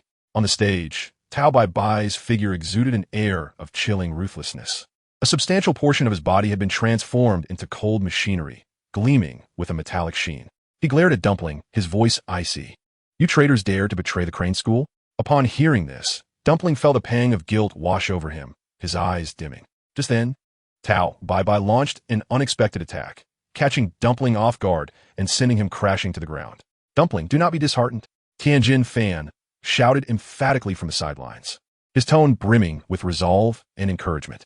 We have not betrayed the Crane School. We merely disagree with Master Crane's teaching methods. And we have not allied ourselves with the Turtle School. Tao Bai Bai's gaze then shifted to Tianjin Fan, a flicker of anger and disdain crossing his features. And you, brat, he sneered, once I deal with Dumpling, I shall attend to you. Dumpling struggled to rise from the ground, wiping the blood from the corner of his mouth, determination flickering in his eyes. The battle resumed, Dumpling pouring forth all his strength, each punch and kick imbued with immense power and resolve. Despite Tao Bai Bai's formidable prowess, Dumpling's relentless assault forced him to retreat. How can he be so strong? Tao Bai seethed inwardly, unwilling to be subdued by a mere junior. Suddenly, he raised his mechanical arm, the metal gleaming coldly as it revealed an opening. Kong Kong wave, Tao Bai roared, unleashing a golden energy wave that surged towards Dumpling. Unyielding, Dumpling extended a finger, his gaze resolute, and shouted Kong Kong wave. The two energy waves collided in midair, the sound of their fierce clash reverberating throughout the arena. The two forces remained locked in a stalemate, each unwilling to yield even an inch. With a thunderous roar, Jiaozi unleashed a surge of energy from within, shattering the equilibrium of two energy waves. His aura swiftly subdued the onslaught of Tao Bai, propelling it directly towards him. With a resounding crash, Tao Bai was hurled away by the formidable energy wave, crashing heavily to the ground, rendered unconscious.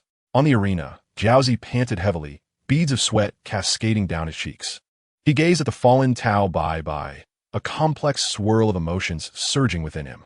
In this fiercely contested elimination match, after several rounds of intense competition, the top 8 were finally selected: Xiaojia, Alaga, Klin, Tianjin Fan, Yamucha, Jiaozi, and Sun Wukong. As the quarterfinals commenced, Alaga and Xiaojia ascended the stage side by side. In the audience, Uncle Marlowe and others waved their arms, fervently cheering for Alaga, their voices booming like thunder. In a corner of the audience, Omu sat, his gaze fixed intently on Xiaojia, a slight frown creasing his brow as he muttered to himself, feeling a strange familiarity with the young man. A series of indistinct images flashed through his mind, but he could not ascertain them at that moment. On stage, Alaga and Xiaojia exchanged polite bows, maintaining a cordial yet competitive demeanor. The host's voice rang out, announcing the commencement of the match, reverberating throughout the venue. The two competitors swiftly assumed their stances, their eyes sharp as a hawk, locked onto one another. Alaga broke the stalemate first, her inner turmoil akin to a volcano ready to erupt. She lunged forward with grace and speed, resembling a cheetah in her movement. Her palm strike was fierce, aimed directly at Xiaojia's face. A flicker of surprise crossed Xiaojia's eyes, but he quickly regained his composure, sidestepping the attack just in time. He adjusted his stance and retaliated with a powerful punch aimed at Alaga's abdomen. Alaga, quick-witted, raised her right hand to deflect Xiaojia's blow. The two exchanged blows fluidly, their movements akin to flowing water, escalating the tension in the arena. The audience held their breath, eyes fixated on every movement on the stage. Uncle Marlowe clenched his fists, his heart racing for Alaga. Alaga felt a surge of urgency. She knew she had to find Xiaojia's weakness, lest she succumb to a defensive position. Taking a deep breath, she suddenly altered her attack rhythm, feinting with her left hand while launching a powerful kick with her right leg. Caught off guard, Xiaojia was swept by the force of Alaga's kick. Stumbling backward a few steps, a surge of excitement coursed through Alaga. She seized the opportunity to press her advantage. Her palms rained down on Xiaojia like a tempest. Relentless in her assault, Xiaojia gritted his teeth, quickly regulating his breathing, alternating between defensive maneuvers to barely fend off Alaga's barrage. Her strength was indeed formidable, he thought with silent admiration, yet he knew he could not remain on the defensive any longer. With a sudden surge of power, he thrust his hands forward, breaking through Alaga's guard, and lunged ahead, his right fist aimed squarely at Alaga's chest. It was as if a low rumble of thunder echoed in the air, his fist slicing through with a fierce wind, closing in on its target. In a moment of carelessness, Arigia was struck by a punch, her body soaring off the stage like a kite severed from its string. A flicker of astonishment crossed her eyes, yet she swiftly regained her composure. Before Shao Jie could exhale in relief, his gaze was captivated by the figure soaring through the air. Remarkably, Arigia managed to stabilize herself mid-flight, executing an aerial technique that allowed her to float gracefully above. Her long hair danced in the wind, and her striking eyes, sharp as those of a hawk, looked down upon Shao Jie on the arena below. The realization that she could also fly ignited a sense of frustration within him. He understood that Arigia surely possessed a legitimate lineage, unlike him, who had pieced together knowledge from various martial arts schools and self-study. As Arigia descended lightly onto the stage, her feet touched the ground with the delicacy of a feather landing on water. The corners of her mouth curled upward, inviting him to continue. Shao Jie felt a fierce determination swell within him. He took a deep breath, slightly crouched his legs, and assumed a defensive stance. Arigia lunged toward him like a bolt of lightning, her movements swift as the wind. She unleashed the technique of the great rock, spreading its wings from the 8 trigrams palm, her arms outstretched like the mighty bird, exuding an overwhelming aura. Xiao Jia hurriedly sidestepped, yet Arigia's relentless onslaught followed like a tempest. Each of her movements was precise and sharp, as if honed through countless trials. The audience surrounding the arena held their breath, their eyes glued to the fierce confrontation. Sunlight filtered through the leaves above, casting dappled shadows upon the combatants. Sweat dripped from Xiao Jie's brow, his breathing quickening, yet his gaze remained resolute. Arigia's assault showed no signs of abating. Her eyes sparkled with calm confidence. Each of her actions radiated strength and grace, resembling a meticulously choreographed dance. A sudden wave of helplessness surged within Xiao Jia. He recognized the chasm between himself and Arigia. Yet he refused to concede defeat. Xiao Jia, you must remain composed, he silently urged himself, striving to regulate his breathing and seek an opportunity for counterattack. At the moment Arigia charged at him once more, he gathered his strength, seizing her wrist with both hands, leveraging her momentum to deflect her assault. A glimmer of surprise flickered in Arigia's eyes, but it quickly reverted to calmness. She swiftly adjusted her stance and struck at Xiao Jia's shoulder with a backhanded palm. He felt a sharp pain radiate through his shoulder, forcing him to stagger back a few steps involuntarily, but he clenched his teeth, resolutely stabilizing himself. Breathing heavily, Xiao Jia stood at the center of the arena, sweat trickling down his forehead.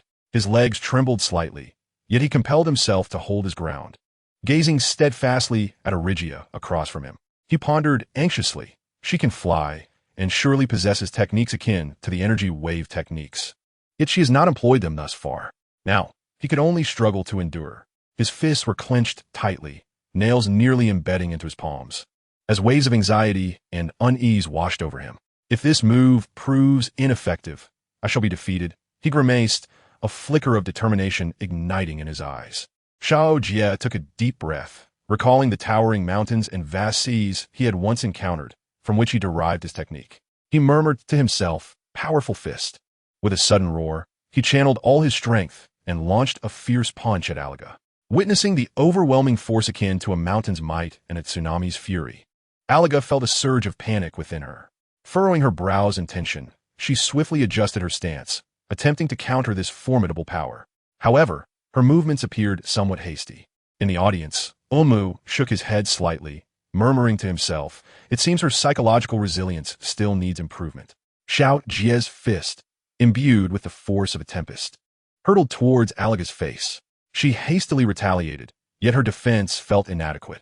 Moments later, Xiao Jia's punch struck her, sending her flying like a severed kite, crashing heavily to the ground. The atmosphere in the arena seemed to freeze instantaneously, as the audience held their breath, anxiously watching the scene unfold. Alaga struggled to rise, but her body lacked the strength to support her, leaving her resignedly lying on the ground. The host raised the microphone high, announcing in a booming voice, "The victor is Xiao Jia." Upon hearing this proclamation, Xiao Jia exhaled in relief, dragging his weary frame down from the stage. Below the arena, the audience rose to their feet, erupting into fervent applause, celebrating Xiao Jia's triumph. Wumu, seated among the spectators, followed Xiao Jia's departing figure with his gaze, a barely perceptible smile gracing his lips. "It seems you two have embarked upon your own path," Wumu murmured softly, his voice low and gentle. As his eyes narrowed slightly, it appeared he was beginning to recognize who Xiao Jia truly was. Chapter 71, A Surreptitious Assault. In the bustling atmosphere of the martial arts tournament, the audience's cheers surged like a tidal wave. The host announced with enthusiasm, "Next up, the match between Piccolo and Krillin." Krillin and Piccolo ascended to the stage, the air thick with tension. Krillin assumed a serious stance, his gaze fixed intently on Piccolo, feeling the immense pressure weighing upon him.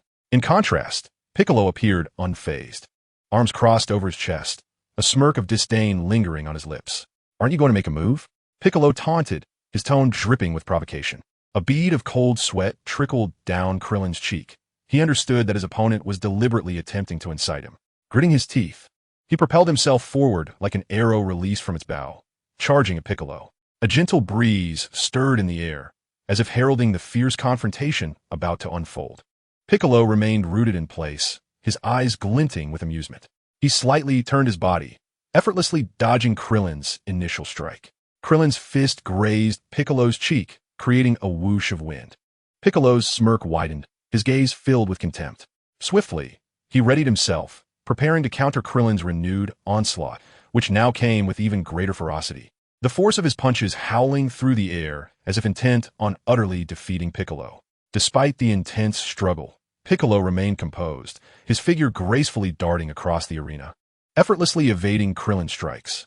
With each failed attempt, Krillin's anxiety and trepidation deepened, beads of sweat forming on his forehead as his breath quickened. This insufferable opponent. What did he emerge from? Krillin cursed inwardly. He leaped back, attempting to regain his composure, and assumed a stance, gathering energy in his hands before thrusting forward, sending forth 2 waves of orange energy towards Piccolo. Piccolo disdainfully snorted, dismissing the technique as trivial. He soared into the air with a light leap. Yet the energy waves adjusted and pursued him. Surprised, Piccolo furrowed his brow and waved dismissively at the waves. With a resounding explosion, the energy detonated in the distance, sending shockwaves that stirred up dust. Piccolo's expression shifted slightly, intrigued. Interesting, he murmured.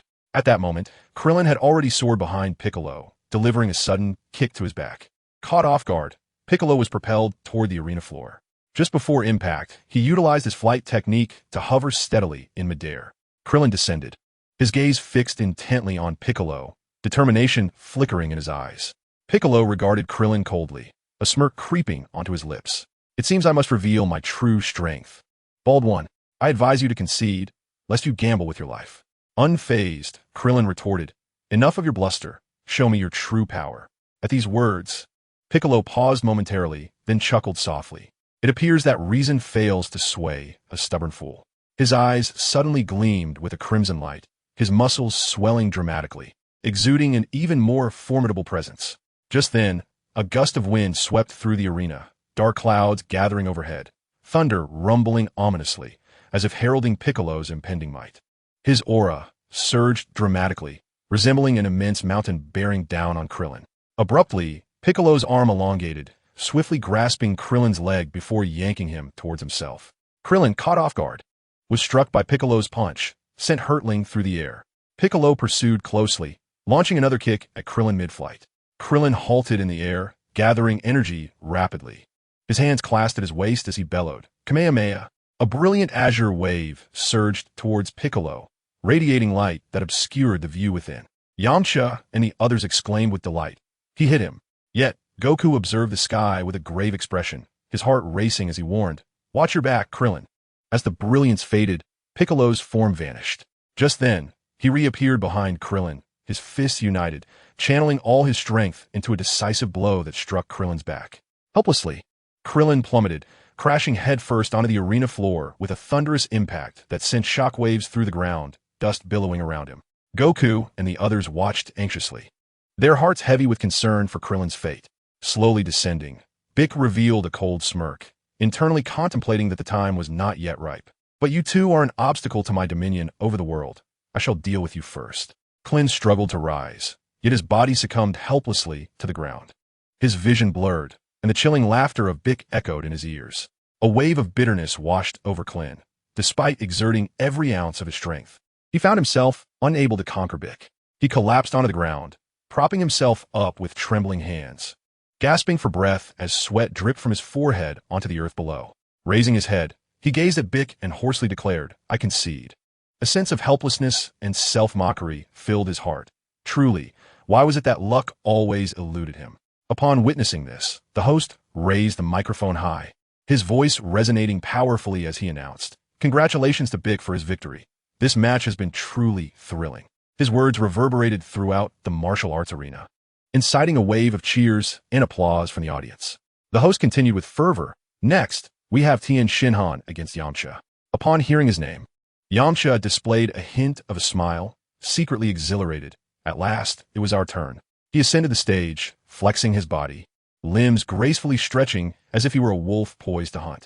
Tien Shinhan, too, wore an expression of eager anticipation, his eyes glimmering with the spirit of battle. As the signal to commence the match rang out, Tien Shinhan immediately launched his attack. His speed was astonishing, akin to a gust of wind, as he appeared before Yamcha in an instant, delivering a powerful punch aimed directly at his abdomen. Yamcha swiftly retreated, nimbly evading the blow, and countered with a high kick directed toward Tien Shinhan's head. The clash of their combat resembled flashes of lightning, fists and feet colliding with a resounding thud. The audience held their breath, anxiously observing every movement on the stage. Tien Shinhan's assaults were fierce and relentless, each strike imbued with formidable strength, as though intent on overwhelming his opponent. Meanwhile, Yamcha adeptly dodged, resembling a nimble swallow weaving through Tien Shinhan's onslaught, ever on the lookout for an opportunity to counterattack. Suddenly, a sly expression crossed Yamcha's face as he concealed a ki blast in his palm. Noticing this, Tien Shinhan hastily sidestepped, inwardly cursing, "This guy is truly cunning." The ki blast adjusted its course, closely pursuing Tien Shinhan. Recognizing the futility of evasion and recalling their shared training, he had become all too familiar with this particular technique. To his surprise, Yamcha had cleverly concealed the ki blast, catching him off guard. Turning back, Tien Shinhan unleashed a surge of energy that crackled like lightning, accompanied by a fierce shout, directing it toward the ki blast. A thunderous explosion ensued, enveloping the arena in a cloud of dust, as if a colossal force had torn through the very fabric of the stage. Yamcha, aware that this maneuver would not yield the desired effect, followed up with a Kamehameha aimed into the smoke. From within the haze emerged a voice, Deep D-Wave. The collision of their immense energies erupted, lifting the floor of the stage and sending shards flying, reminiscent of a minor earthquake. Both warriors simultaneously roared in defiance. The energy columns thickened, resembling two colossal dragons entwined in the sky, fiercely biting at one another. Ultimately, the two forces countered each other, resulting in a tremendous shockwave that sent both combatants hurtling to opposite ends of the arena. The audience gazed in astonishment at the spectacle, utterly transfixed, as if the ferocity of the battle had left them in a state of shock. Chapter 72. The Ruthless Bick. Tianjin Fan struggled to rise from the ground, wiping the blood from the corner of his mouth, his gaze resolutely fixed on Yamcha across the way. He mused inwardly. This fellow has grown remarkably over the years, concealing his true capabilities during training. Yamcha also slowly regained his footing, a faint smile gracing his lips. Despite the exertion of their recent exchange, he remained brimming with fighting spirit. He took a deep breath, regulating his breathing, while contemplating that as long as he persevered a little longer, victory would surely be his. Once more, the two faced off, the atmosphere thick with tension. The audience's eyes were glued to the stage, anxious not to miss a single detail. Each heartbeat seemed to synchronize with the rhythm of the battle, so intense that even their breaths turned cautious. The host, captivated by the fierce contest, spoke with palpable excitement, declaring the match to be exhilarating, with both competitors performing exceptionally well, urging everyone to anticipate the ultimate victor. With their stamina dwindling, the forthcoming clash would rely solely on their martial prowess. Yamcha fixated on Tianjin Fan, determination radiating from his eyes. "This time, I must triumph over you." A spark of exhilaration flickered in Tianjin Fan's gaze, and with a slight smile, he replied, "Then let us settle this once and for all." With a fierce roar, Tianjin Fan suddenly split into 3 identical clones, charging at Yamcha with remarkable speed. The audience erupted in astonishment, taken aback by this unexpected turn of events. "Is this an illusion? Tianjin Fan has suddenly multiplied," the host exclaimed in disbelief. The spectators widened their eyes, unable to comprehend what they were witnessing. Yamcha, acutely aware of his precarious situation, knew he had to fight back valiantly, evading the assaults from the 4 Tianjin Fans. However, 2 fists proved inadequate against 8 hands. Although Yamcha managed to repel 1 clone, he could not evade the strike from another, which landed a heavy blow, rendering him momentarily paralyzed. In swift succession, the remaining 2 Tianjin Fans delivered their attacks, culminating in the first clone rising once more and delivering a flying kick that sent Yamcha tumbling off the stage. Yamcha crashed to the ground, pain radiating through his body. He staggered to his feet, offering Tianjin Fan a rueful smile, conceding once again, "You have won. I still wish to face Goku." Then, the 3 Tianjin Fan clones dissipated, leaving him standing alone, panting heavily and smiling weakly. "It appears that Tianjin Fan is the victor," the host announced with enthusiasm. "Next, we welcome our old friend, Son Goku, to face off against Jiaozi. How much he has changed since the first time I laid eyes on him as a mere child."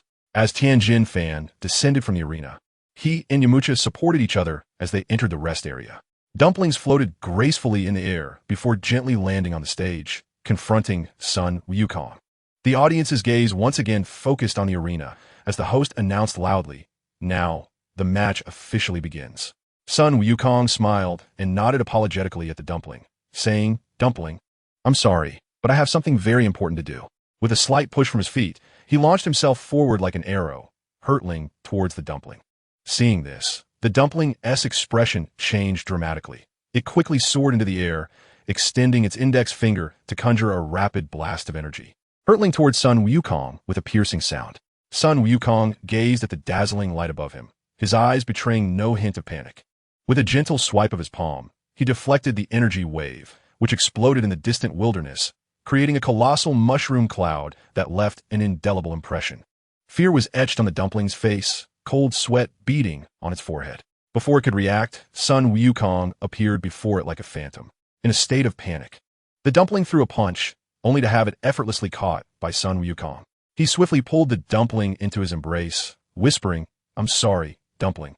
Then, with a precise chop, he struck the dumpling's neck, rendering it unconscious, and it slumped softly into his arms. Sun Wukong gently lowered the dumpling onto the arena floor, his movements tender as if placing down a precious piece of porcelain. Everything on the stage seemed to be frozen in time, enveloped in an indescribable tranquility.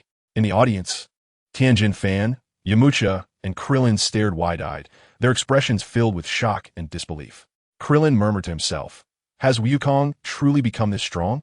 Their minds were in turmoil, struggling to comprehend the scene before them. It was known that the dumpling's strength was comparable to theirs, yet Sun Wukong had defeated it with such ease.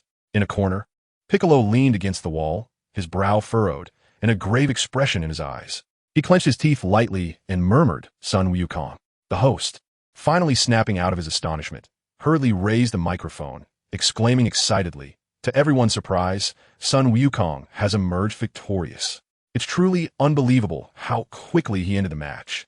Sun Wukong gently placed the dumpling on the ground and turned to nod at the host, his face still adorned with that faint smile. His gaze swept over the audience, landing on Tianjin Fan and Yamcha, revealing a blend of apology and determination in his eyes. Tianjin Fan took a deep breath, striving to quell the shock within him.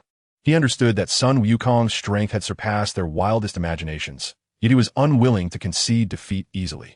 Clenching his fists, he silently vowed, "I will catch up to you, Sun Wukong." Yamcha, on the other hand, furrowed his brow, his eyes filled with complex emotions. He had always regarded Sun Wukong as his rival, but at this moment, he had to admit that Sun Wukong's power had far exceeded his own. He sighed, silently contemplating, "Perhaps it is time for me to re-evaluate my aspirations." Krillin, however, fixed his gaze upon Sun Wukong, determination radiating from his eyes. He resolutely decided within himself, "I too must grow stronger. I cannot be the one to hold us back any longer." As the semifinals commenced, Little Jet ascended the stage with a heavy heart, observing Piccolo, who soared onto the platform. Little Jet knew he was no match for such a formidable opponent. They existed in entirely different realms. Nevertheless, he felt compelled to give his utmost effort. He could not abandon the martial path he had pursued. Once one surrenders internally, progress becomes impossible. Thus, he clenched his teeth, leaned forward, and charged at Piccolo. His fist, slicing through the air, aimed directly at Piccolo's face. Each step he took was imbued with strength and resolve, and this punch encapsulated all his beliefs. The mighty fist. Piccolo let out a disdainful grunt, his smirk growing more pronounced. He leisurely raised his palm, effortlessly intercepting Little Jet's strike. In that moment, Little Jet felt as though his fist had collided with iron. Utterly ineffectual, a cry of anguish escaped his lips, reverberating across the arena. Piccolo seized his arm, mercilessly twisting it. The 720-degree rotation shattered Little Jet's bones instantly, blood gushing forth. The excruciating pain nearly rendered him unconscious, his complexion ashen, cold sweat pouring down his brow. Piccolo gazed coldly at Little Jet, devoid of any compassion. With a swift kick, he sent Little Jet flying, crashing heavily outside the ring. Little Jet's body traced an arc through the air, ultimately slamming onto the ground with a dull thud. With a contemptuous snort, Piccolo turned, raising his cloak behind him, nonchalantly departing the stage. His silhouette appeared particularly austere and solitary beneath the sunlight, resembling an insurmountable mountain. Chapter 73. The finals begin. In the audience, Sun Wukong clenched his fists, fury igniting in his eyes. His gaze pierced through Piccolo like a sharpened blade, his heart brimming with indignation and resentment. He could not tolerate Piccolo's brutal actions, knowing he must step forward to vanquish him. The other spectators were similarly appalled by Piccolo's cruelty. Their eyes glimmered with anger and discontent, and the arena erupted in chaos. Some shouted in fury, others nervously bit their nails, while a few had already begun to pray for Little Jet's safety. The host swiftly approached Little Jet, who writhed on the ground in agony, clutching his arm, and urgently summoned medical personnel. The medical team promptly arrived, lifting Little Jet onto a stretcher and hastily transporting him to the infirmary. As he lay on a stretcher, his consciousness began to fade. The pain in his arm was unbearable, yet he felt no regret within his heart. He knew he had given his all, despite his defeat. He had not relinquished his beliefs or his pursuit. In the audience, Master Roshi, concealed behind his sunglasses, observed Piccolo with keen interest, sensing something amiss. His intuition warned him that significant events were about to unfold during this martial tournament. In the midst of Gana's perplexed gaze, Ebony rose from the audience, his movements drawing the attention of those around him. Yet he remained unfazed, as if a more pressing matter awaited his attention. The host on stage endeavored to soothe the agitated crowd, assuring them that the medical personnel of the martial arts competition would attend to contestant Little J, and that the next bout would feature contestants Sun Wukong and Tien Shinhan, inviting everyone to stay tuned. In a lounge, Tien Shinhan observed Sun Wukong with a serious expression. Wukong, do you have confidence in defeating him? Sun Wukong understood the gravity of the question and replied with unwavering determination. It remains uncertain, but regardless, I must defeat him. Tien Shinhan nodded, rising to place a reassuring hand on Sun Wukong's shoulder. Very well, I entrust everything to you. His tone carried a hint of reluctance, but was predominantly filled with trust in Sun Wukong. Though Tien Shinhan felt a pang of discontent, the resurgence of the Demon King Piccolo left him powerless to confront the threat himself, and thus he placed all hope upon Sun Wukong. I will resolve this matter, Sun Wukong declared resolutely. Tien Shinhan exited the lounge and informed the host, I forfeit. A wave of astonishment rippled through the crowd, the host visibly taken aback. Since contestant Tien Shinhan has conceded, we shall take a 10-minute break before commencing the final match. Turning back towards the lounge, Tien Shinhan was approached by Krillin and the others, their faces etched with confusion. What on earth happened? Are you hiding something from us? Tien Shinhan remained silent, directing his gaze towards Sun Wukong, seemingly awaiting his explanation. Sun Wukong nodded, stepping forward to solemnly elucidate the situation. Krillin and Yamcha listened in horror. What? He is the Demon King Piccolo? Tien Shinhan reassured them. Do not worry. Wukong is here to handle this. Krillin turned to Sun Wukong, asking, Wukong, can you defeat him? His voice trembled, as if yearning for an affirmative response. Sun Wukong nodded seriously, then broke into a broad smile. Yes, I can win. In the medical room, the air was thick with the scent of disinfectant, the white lights illuminating every bustling figure. Ebony slowly entered this tense atmosphere, his gaze fixed on a hospital bed where Little J lay, covered in bruises, while medical personnel worked diligently to provide care. Who are you? Please do not disturb our work. One of the medical staff suddenly obstructed Ebony, his tone laden with evident displeasure and caution. Ebony offered a faint smile, a glimmer of light flashing in his eyes. In an instant, the staff member seemed to be ensnared by an unseen force, turning away to resume his duties as if the previous encounter had never transpired. Ebony advanced towards Little J's bedside, a silvery aura beginning to emanate from his body. The medical personnel stood frozen in place, their eyes losing focus, as if time itself had come to a standstill. His gaze gentle as it fell upon the myriad scars adorning the young man's body. He extended his palm, delicately pressing it against Shao Jia's chest. A flash of white light illuminated the room as Shao Jia's wounds began to heal rapidly. His eyelids fluttered slightly before he gradually opened his eyes. Upon seeing Eben, who was administering his treatment, confusion flickered in his eyes, swiftly replaced by an overwhelming joy. He recognized Eben, despite the change in hair color. That familiar visage was etched in his memory. Eben, my brother, Shao Jia exclaimed with palpable excitement, his voice tinged with uncontainable delight. Eben smiled faintly and withdrew his hand. Shao Jia quickly sprang from the bed, astonished to behold his body restored to its former state, disbelief evident in his eyes. Eben, this is truly miraculous. Gyo, ye adlimed. Tears welling up as he spoke. I've been searching for you all these years. Ever since I first encountered you, my interest in martial arts has flourished, and I yearn to learn from you. Yet, I could never find you. I never imagined you would save me once more. Eben patted Shao Jie's shoulder and replied with a smile, I am already aware. It is all right. After the martial arts tournament concludes, I will establish a martial arts academy. You shall follow me then. Shao Jie nodded vigorously, tears streaming down his cheeks, yet his expression radiated determination and joy. While healing Shao Jie, Eben had utilized his unique abilities to glean the young man's thoughts and experiences. He understood that Shao Jie had been traversing the path of martial arts alone for years, nearly losing his life during the incident with the Demon King 3 years prior. Eben secretly admired Shao Jie's resolve and decided to mentor him. As for how far Shao Jie could progress, that would depend on his own efforts. Although humans possess their limits, if Shao Jie harbored a steadfast heart, Eben would not hesitate to assist him in transcending those boundaries. Eben gently patted Shao Jie's shoulder once more, smiling as he said, Come, let us step outside. Shao Jie nodded and followed closely behind Eben as they exited the medical room. The silvery aura behind them gradually dissipated, akin to a dream, fading into obscurity. The medical staff slowly emerged from their stupor, exchanging bewildered glances filled with confusion. When they turned to glance at the hospital bed, they were astonished to find Shao Jie had vanished. Upon returning to the audience area, Gannis immediately spotted Shao Jie beside Eben and comprehended that Eben had gone to treat him. Nearby, Alaga also noticed Shao Jie, her eyes widening in surprise. Is it you? She exclaimed. Shao Jie paused for a moment, then suddenly understood. Alaga must be Eben's disciple, which explained her ability to fly. A surge of excitement coursed through him, quickly subdued by the thought that he, too, could master such skills in the future. All right, sit down and watch the match, Eben gently urged Alaga, pressing down on her shoulder to indicate she should calm herself. At that moment, the arena was fully prepared and the 10-minute wait had finally come to an end. The finals were about to commence, and the spectators' excitement began to swell. Sun Wukong and Piccolo ascended to the arena, where a palpable tension enveloped the air. Chapter 74. The Kamehameha Wave, here it comes.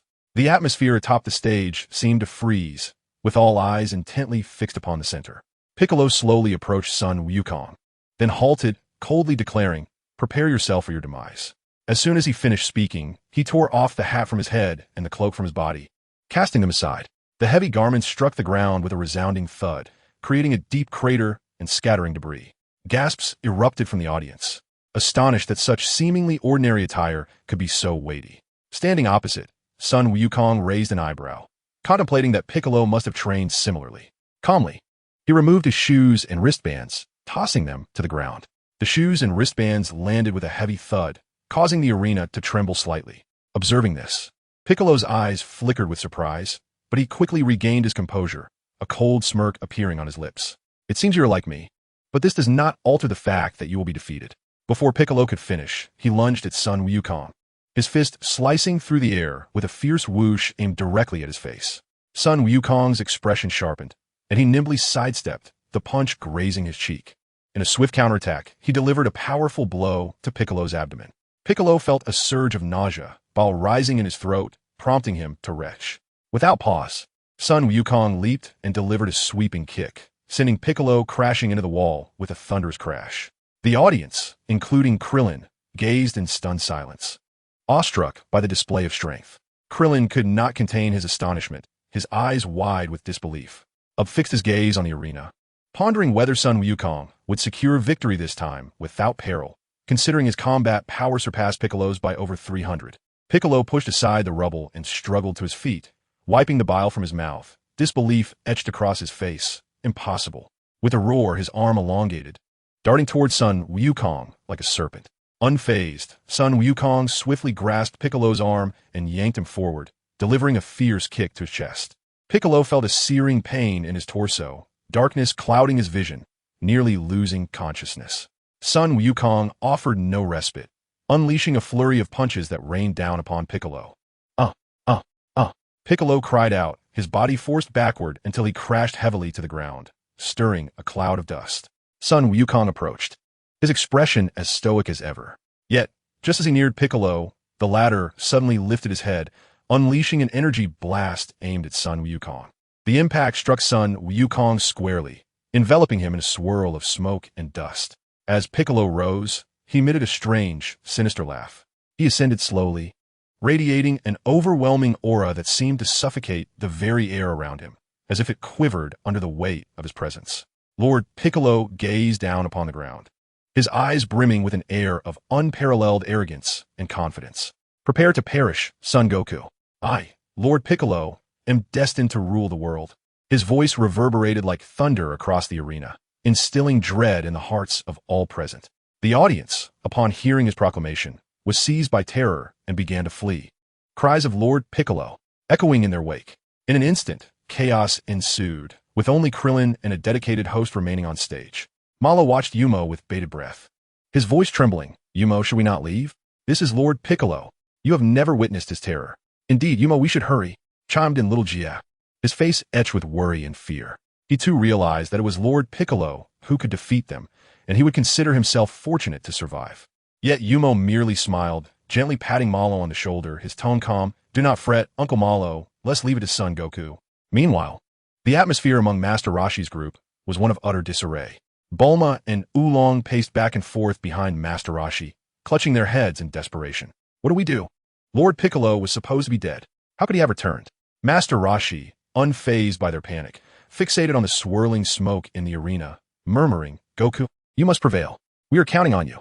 In the sky, Piccolo gathered his energy, then thrust his hands forward, unleashing a formidable wave of energy toward the arena.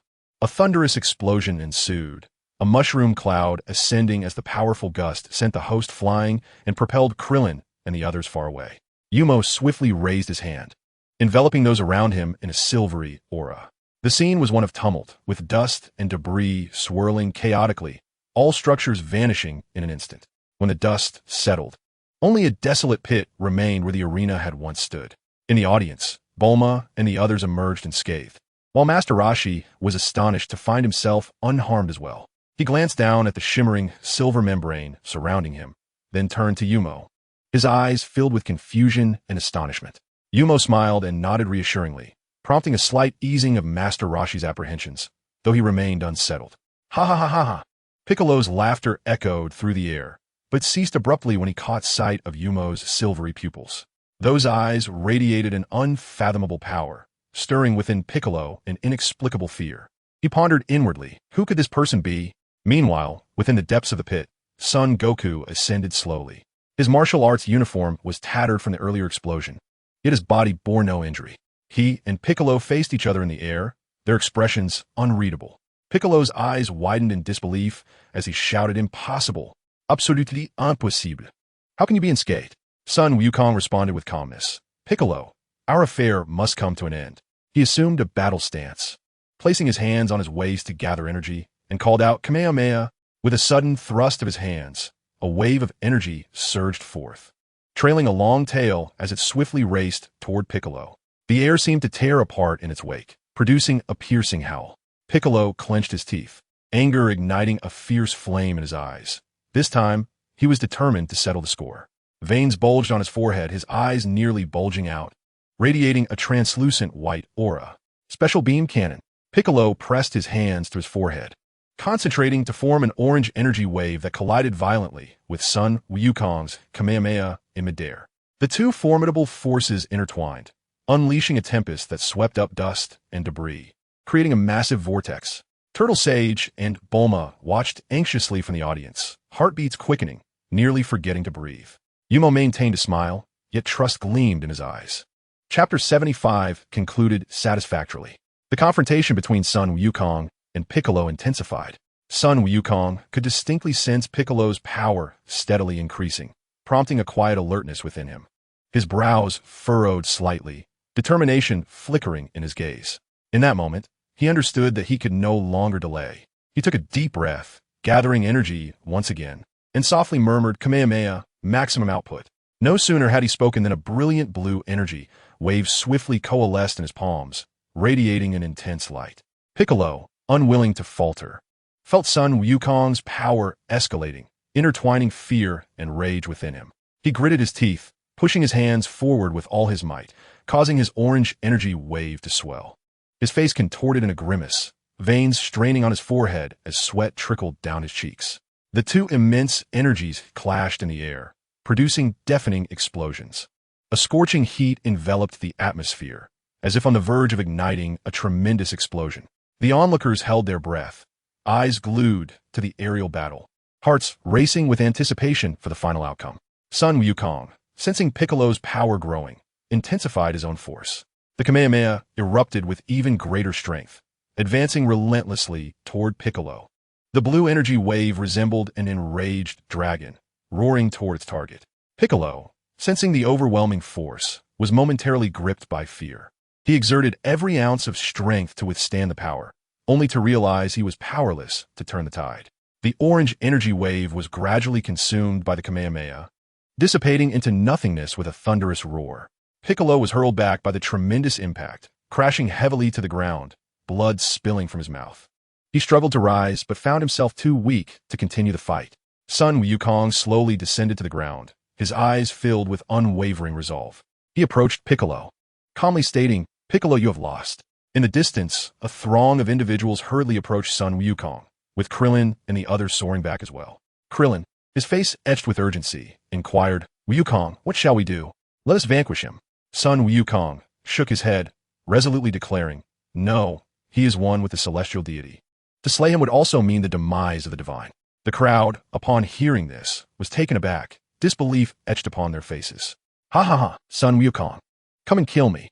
Regardless, that old fool will perish too." Piccolo lay on the ground, laughing heartily. Yamcha, visibly indignant, exclaimed, "How infuriating! We have triumphed over the Demon King Piccolo, only to discover that we cannot eliminate him." At that moment, Ubu stepped forward with a gentle smile, stating, "Leave this to me. This matter concludes here. Should Piccolo re-emerge, I shall contain him." Sun Wukong's face lit up with joy upon hearing this. Krillin, still apprehensive, turned to Ubu and questioned, "Is that truly feasible? He is a formidable demon king." Sun Wukong patted Krillin's shoulder and reassured, "Trust in Ubu, even with all my might. I cannot touch him." "Huh?" The crowd turned to gaze at Ubu, whose face radiated mirth. "Then it is settled." Ubu approached Piccolo and placed a senza bean in his mouth. Instantly, Piccolo's wounds healed, and he rose, a grave expression upon his face as he regarded Ubu. He had heard the earlier words and was astonished by Ubu's strength. His eyes reflected a tumult of emotions, defiance, anger, and a hint of reverence. Subsequently, Piccolo turned to Sun Wukong and ominously declared, "Wukong, you shall rue this decision." With that, he soared away, leaving behind a heavy silence. Ubu silently chuckled indeed.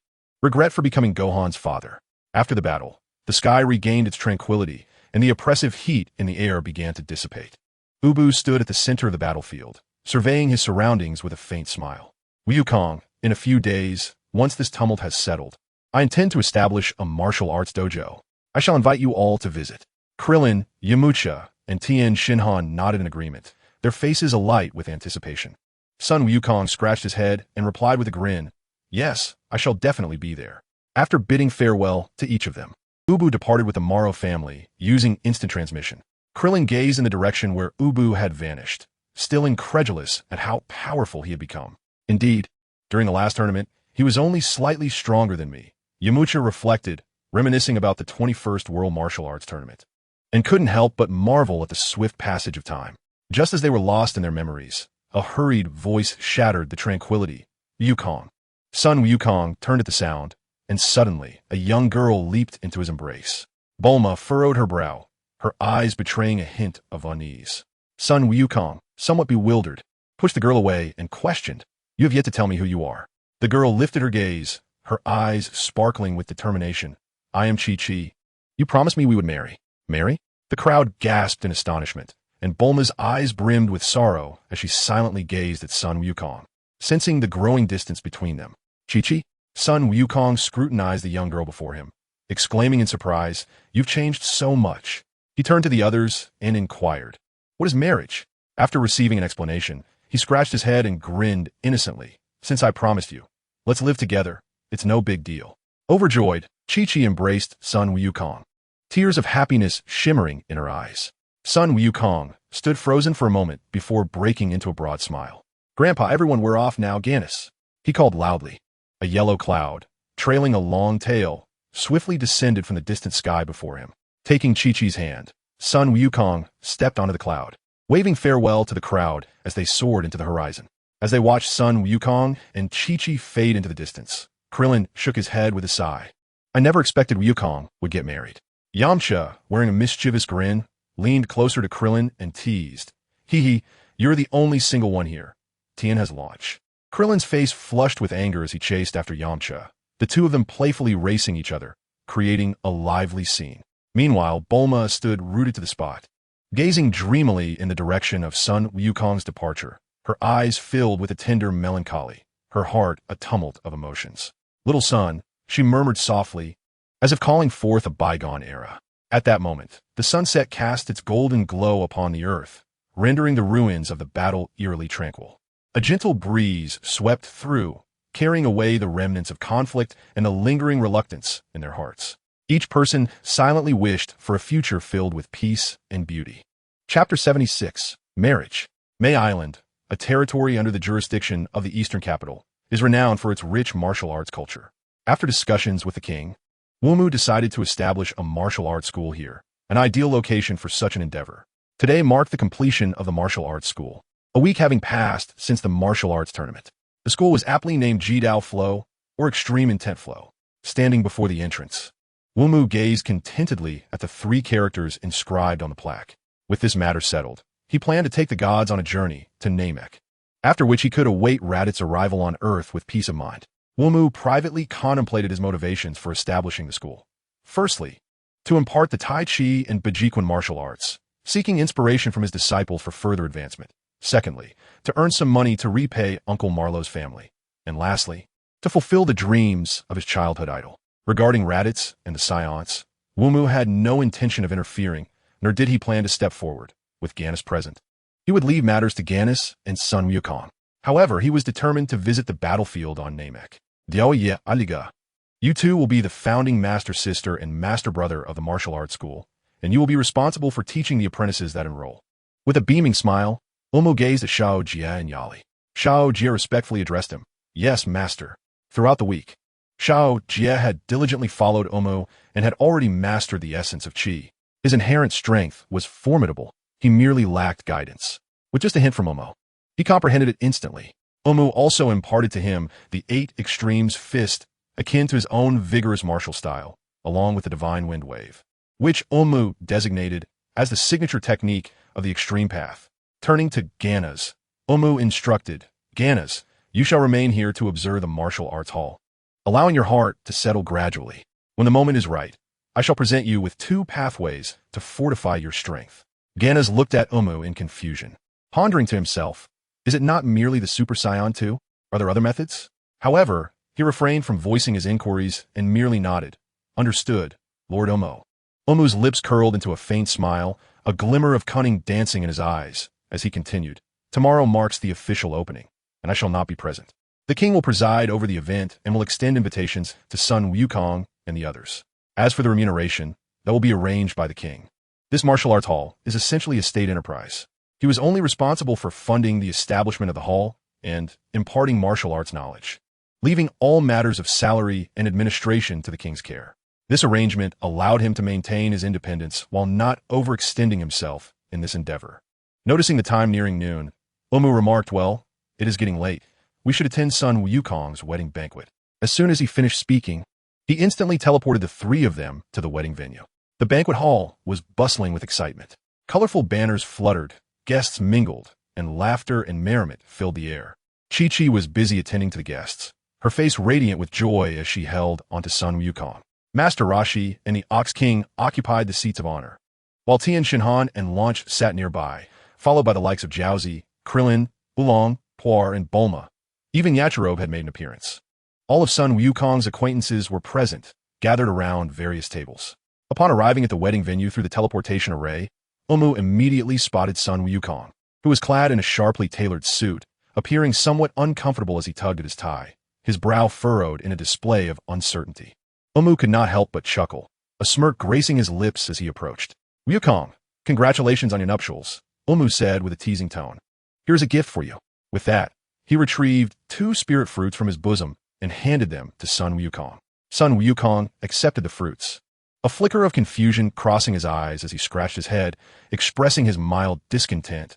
Thank you, Wumu. I didn't realize that getting married would be so complicated. Observing Sun Wukong's demeanor, Wumu shook his head with a wry smile, fully aware that while Sun Wukong was fearless in battle, he was but a novice in the realm of matrimony. At that moment, Chi-Chi approached, her face adorned with a warm smile as she gently invited Wumu and the others to take their seats, arranging them at Master Roshi's table. Once seated, Wumu surveyed the surroundings and noted the lively conversations, the atmosphere brimming with camaraderie. Tianjin Fan, when do you plan to marry Lanchi? Yamcha looked at Tianjin Fan with a mischievous grin, his tone laced with mockery. Upon hearing this, Tianjin Fan's face flushed crimson, and he awkwardly lowered his head. Observing this, Lanchi furrowed her brow, stood up, and drew a submachine gun from her waist, placing her foot on the stool, aiming the gun directly at Yamcha. Yamcha, if you dare to bully my man again, I will turn you into a sieve. Krillin and the others, witnessing this, turned pale with fear and leaned back. Yamcha chuckled nervously, his voice tinged with uncertainty. All right, I understand, Lanchi. Please put the gun down and let us speak amicably. Lanchi huffed, holstered her weapon, and sat back down. Yamcha sighed in relief, wiping non-existent sweat from his brow, thinking to himself how terrifying a woman she was. It seemed Tianjin Fan's life would not be easy from now on. Wumu, seated beside the Ox King, first greeted the Turtle Hermit and the Ox King before addressing Tianjin Fan. Tianjin Fan, tomorrow marks the opening of the martial arts school. Are you prepared? Tianjin Fan nodded, a flicker of determination in his eyes. I am ready. Since I plan to teach at your martial arts school, I also intend to settle down there with Lanchi. I have been a burden to Master Wu Tian during this time. Upon hearing this, Lanchi's face lit up with a shy smile, her gaze filled with affection for Tianjin Fan, making him somewhat uncomfortable. Tianjin Fan scratched his head and softly said, Lanchi, if you look at me like that, I will feel embarrassed. Krillin then chimed in, speaking of which, it's about time I found my own place. Staying with Master Wu Tian has indeed been an inconvenience. He turned to Wumu. By the way, Wumu, where is your martial arts school located? Wumu replied, on Meidao in the eastern capital. Bulma frowned, that is a bit far. Yamcha chuckled, patting his chest, no worries. We all know the flight technique. We can travel quickly. Bulma rolled her eyes, ignoring the foolishness. Yamcha, confused, scratched his head innocently. Then it settled. Tomorrow, everything will be arranged by King Kaislu. If you have anything to discuss, feel free to speak with him, Wumu declared. Everyone nodded, and then the wedding officially commenced. Chi-Chi donned a pristine white wedding gown, resembling a celestial being descending to earth. The Ox King stepped forward, taking Chi-Chi's hand and presenting her to Sun Wukong. Sun Wukong accepted Chi-Chi's hand, and together they walked down the aisle, with all their friends and family beaming with joy. Bulma sat there, a gentle smile gracing her lips, her heart filled with nostalgia as she watched Sun Wukong and Chi-Chi, reminiscent of her own encounter with Sun Wukong. She sighed softly, silently wishing happiness for the newlyweds. Little son, may you find joy. The atmosphere of the wedding gradually intensified, with everyone raising their glasses in celebration, laughter and joy echoing throughout. Chapter 77. Returning the celestial being to his hometown. Meidao, backyard of the Jidao Martial Arts School. The morning sun filtered through the treetops, casting a warm glow in the courtyard, the air fragrant with a subtle aroma. As Omo gently pushed open the door, he inhaled deeply the crisp, refreshing air, feeling an overwhelming sense of tranquility envelop him. Stepping outside, he beheld Shao Jie and Yelijia diligently practicing their martial arts in the courtyard. Their sweat glistened under the sun, and the rhythmic sounds of their punches cut through the air, showcasing their unwavering focus. Satisfied, Omu approached them and softly inquired, "Where's Ganis?" Upon hearing his voice, Shao Jie and Yelijia ceased their movements. Shao Jie wiped the beads of sweat from his forehead, turning respectfully to say, "Teacher, Brother Ganis has gone to fetch the king." Omu pondered quietly, realizing that Ganis had already become accustomed to this lifestyle. Thus, there was no cause for concern. With a slight smile, he patted Shao Jie on the shoulder and remarked, "I leave this in your capable hands. I shall be stepping out for a while." Shao Jie straightened his posture, his gaze resolute as he replied, "You could trust me, teacher. I will safeguard the dojo." Yelijia, feeling a twinge of reluctance, tugged at Omu's sleeve and looked up, asking, "Brother Omu, where are you going again?" Omu affectionately ruffled Yelijia's hair, replying gently, "I have promised to attend to certain matters." Yelijia pouted slightly, her reluctance evident. Yet she nodded in agreement. "All right then." As Omu gazed at them, warmth surged within him. He then activated his instant teleportation, his figure vanishing in an instant. This courtyard, situated behind the dojo, was expansive, surrounded by towering walls lush with various plants and trees, exuding an aura of serene solitude. While this particular courtyard was established for Uncle Marlowe and his family, others were designated for Krillin and the apprentices. They had the option to reside here or return home. However, aside from Sun Wukong, Tian Shinhan, and the others lacked their own residences, thus were likely to choose to stay here. Uncle Marlowe, however, could not detach himself from his farm and opted to return, occasionally visiting Wumu and Yaligia. In the hushed expanse of the temple plaza, Wumu's presence materialized quietly. The deity, accompanied by Bobo, emerged slowly, and upon spotting Wumu, a warm smile graced his face. "Wumu, you have arrived." Wumu nodded, his gaze steadfast and composed. "Deity, unless there are pressing matters, I am ready to take you to Namek." The deity hesitated slightly, a frown creasing his brow as he murmured, "There is nothing urgent. But leaving in such a manner may cause concern for Piccolo. Do not worry. With Gannis present, Piccolo will not pose any significant threat. Moreover, Wukong possesses sufficient strength to keep Piccolo in check," Wumu reassured him. Upon hearing this, the deity's anxiety eased somewhat. He nodded, a glimmer of anticipation in his eyes. "In that case, I would appreciate it if you could take me to see our homeland on Namek." Wumu approached the deity, gently resting a hand on his shoulder, and together, their figures vanished in a burst of light, leaving Bobo standing motionless, expressionless as if he were a statue. On Namek, beneath the verdant sky, peculiar flora emitted a faint luminescence, and the air was imbued with a refreshing essence. The deity and Wumu found themselves upon this strange yet familiar land.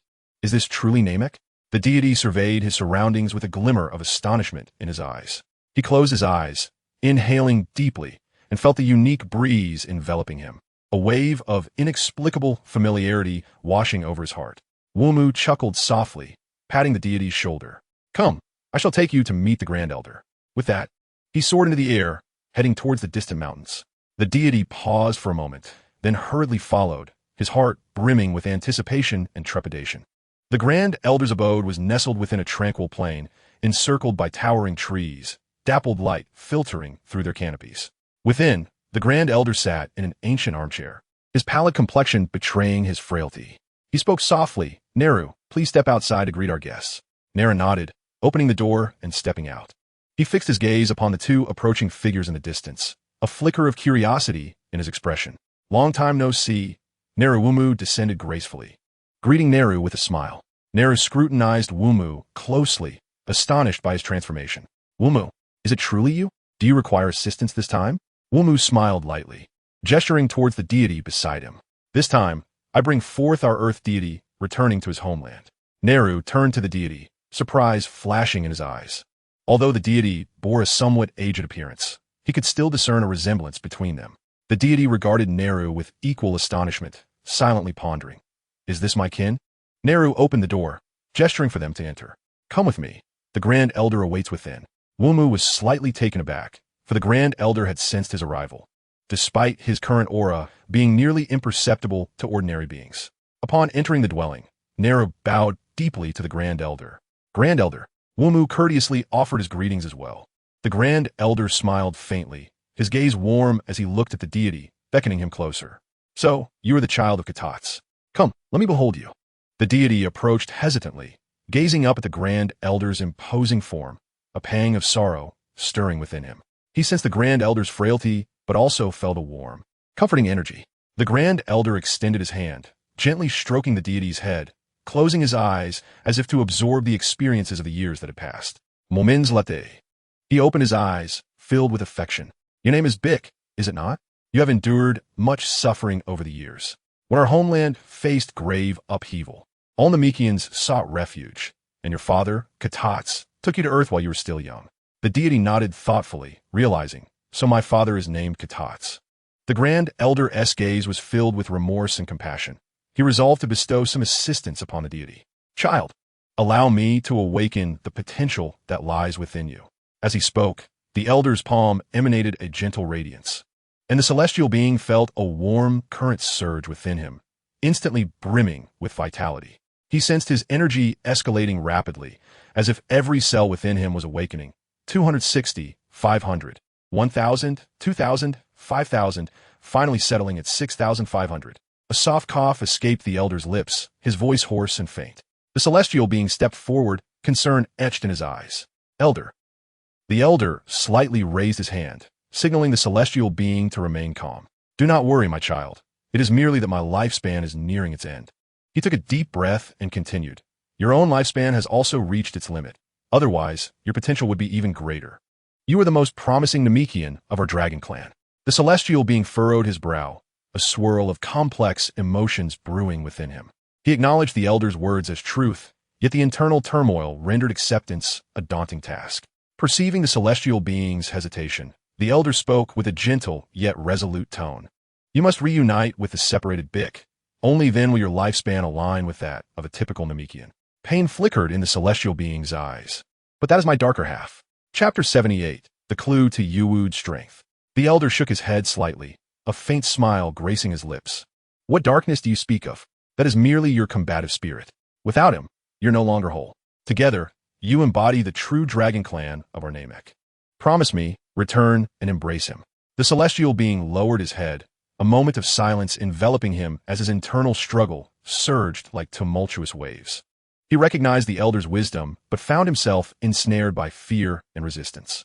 Ultimately, he inhaled deeply, lifted his gaze, and a resolute light sparkled in his eyes. I understand, elder. The elder nodded in satisfaction, a glimmer of relief shining in his eyes. Neru, please escort him out. I have matters to discuss with you, Neru respectfully responded, approaching the celestial being and gently patting his shoulder. Come, Beak. The celestial being silently nodded and followed Neru out of the room. Yuwud had been standing quietly nearby, observing the scene with a heart full of questions, unsure of what the elder wished to convey to him. The elder's gaze deepened, seeming to penetrate Yuwud's very soul. As he spoke slowly, I am uncertain about the events transpiring within you.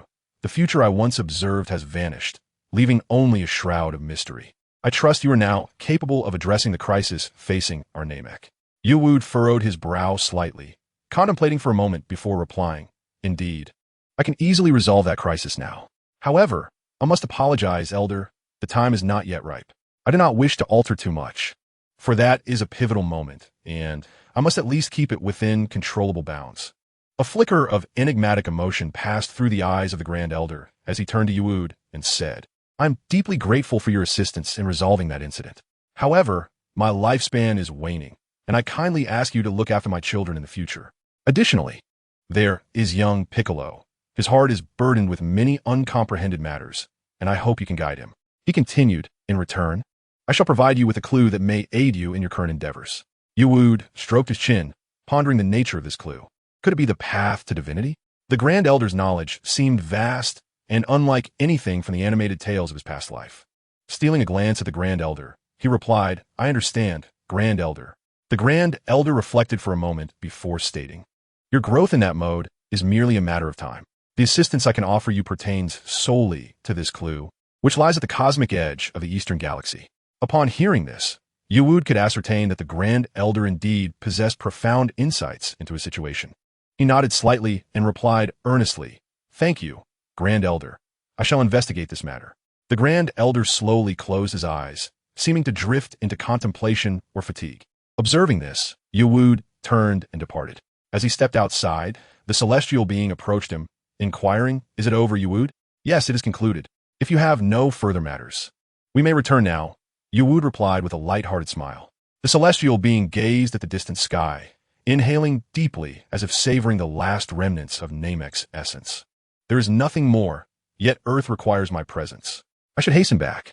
Yuwud nodded and called out, Neru, we shall take our leave now. Neru smiled and agreed. Do visit often when you can. Certainly, Yuwud said, patting Neru's shoulder in a gesture of friendly farewell. Subsequently, Yuwud and the celestial being traversed the barriers of time and space, instantly returning to the Earth-S temple. With a flash of light, they emerged in a familiar setting. The architecture of the Earth Temple stood solemn and tranquil under the sun, resembling an ancient castle imbued with an air of mystery and grandeur. Celestial being Bobo approached, respectfully addressing the celestial being. The celestial being nodded slightly, concern evident in his gaze. Bobo, during my absence, nothing untoward has transpired on Earth, has it? All is well. Celestial being, Bobo replied, then turned to Yuud, adding, Yuud's martial arts school has opened and has attracted many disciples. Goku and the others are engaged in teaching. Upon hearing this, the celestial being closed his eyes, inhaling deeply as he attuned himself to the entirety of Earth. His aura spread like an invisible net, swiftly enveloping every nook and cranny, allowing him to sense each life and every pulse of energy. After a brief moment, he opened his eyes, his demeanor relaxing. It appeared that indeed nothing had occurred. Piccolo was living his own life. Turning to Yuud, curiosity glimmered in his eyes. He remarked, Yuud, I now comprehend that in the universe, power is the measure of worth. To my astonishment, I previously possessed only 260 units of combat power. I heard from Neru that 5 years ago, you had already amassed over 20,000? No wonder you are unperturbed by Piccolo. Ubu smiled gently, remarking that your current strength has reached 500, enabling you to better safeguard Earth. Once you and Piccolo merge, you shall become even more formidable. However, the deity shook his head, revealing a complex expression. I did not intend to merge with Piccolo any longer. He has his own life now, and I have come to realize that although he is the offspring of the original Piccolo, he is, in essence, also my child. As long as he refrains from causing further chaos, let him live his life in peace. With a benevolent gaze directed toward the horizon, it seemed as if he could pierce through space to glimpse Piccolo's silhouette. It was a profound display of a father's tolerance and hope, brimming with warmth and understanding. Ubu observed the deity, inwardly marveling at the unexpected survival of the Sun family's caretaker. I was pondering how to persuade the deity, but it appears I need not worry any longer. With a slight smile, Ubu said to the deity, in that case, I shall take my leave. The deity nodded, and in an instant, Ubu's figure vanished from sight. Subsequently, the deity turned to Bobo, stating, I need to enter the hyperbolic time chamber. I leave matters outside in your capable hands. Bobo solemnly nodded, replying, understood, deity, I will handle everything. The deity then entered the temple, his thoughts swirling. Just moments ago, while sensing the Earth, he also detected Bobo's combat power, which surprisingly stood at 1030. This revelation astonished the deity. Yet he recognized the urgency of acclimating to the surging power levels. Upon entering the hyperbolic time chamber, the deity was enveloped by a peculiar aura, as if time itself were infinitely elongated within this space. He closed his eyes, endeavoring to familiarize himself with the explosive surge of his combat power.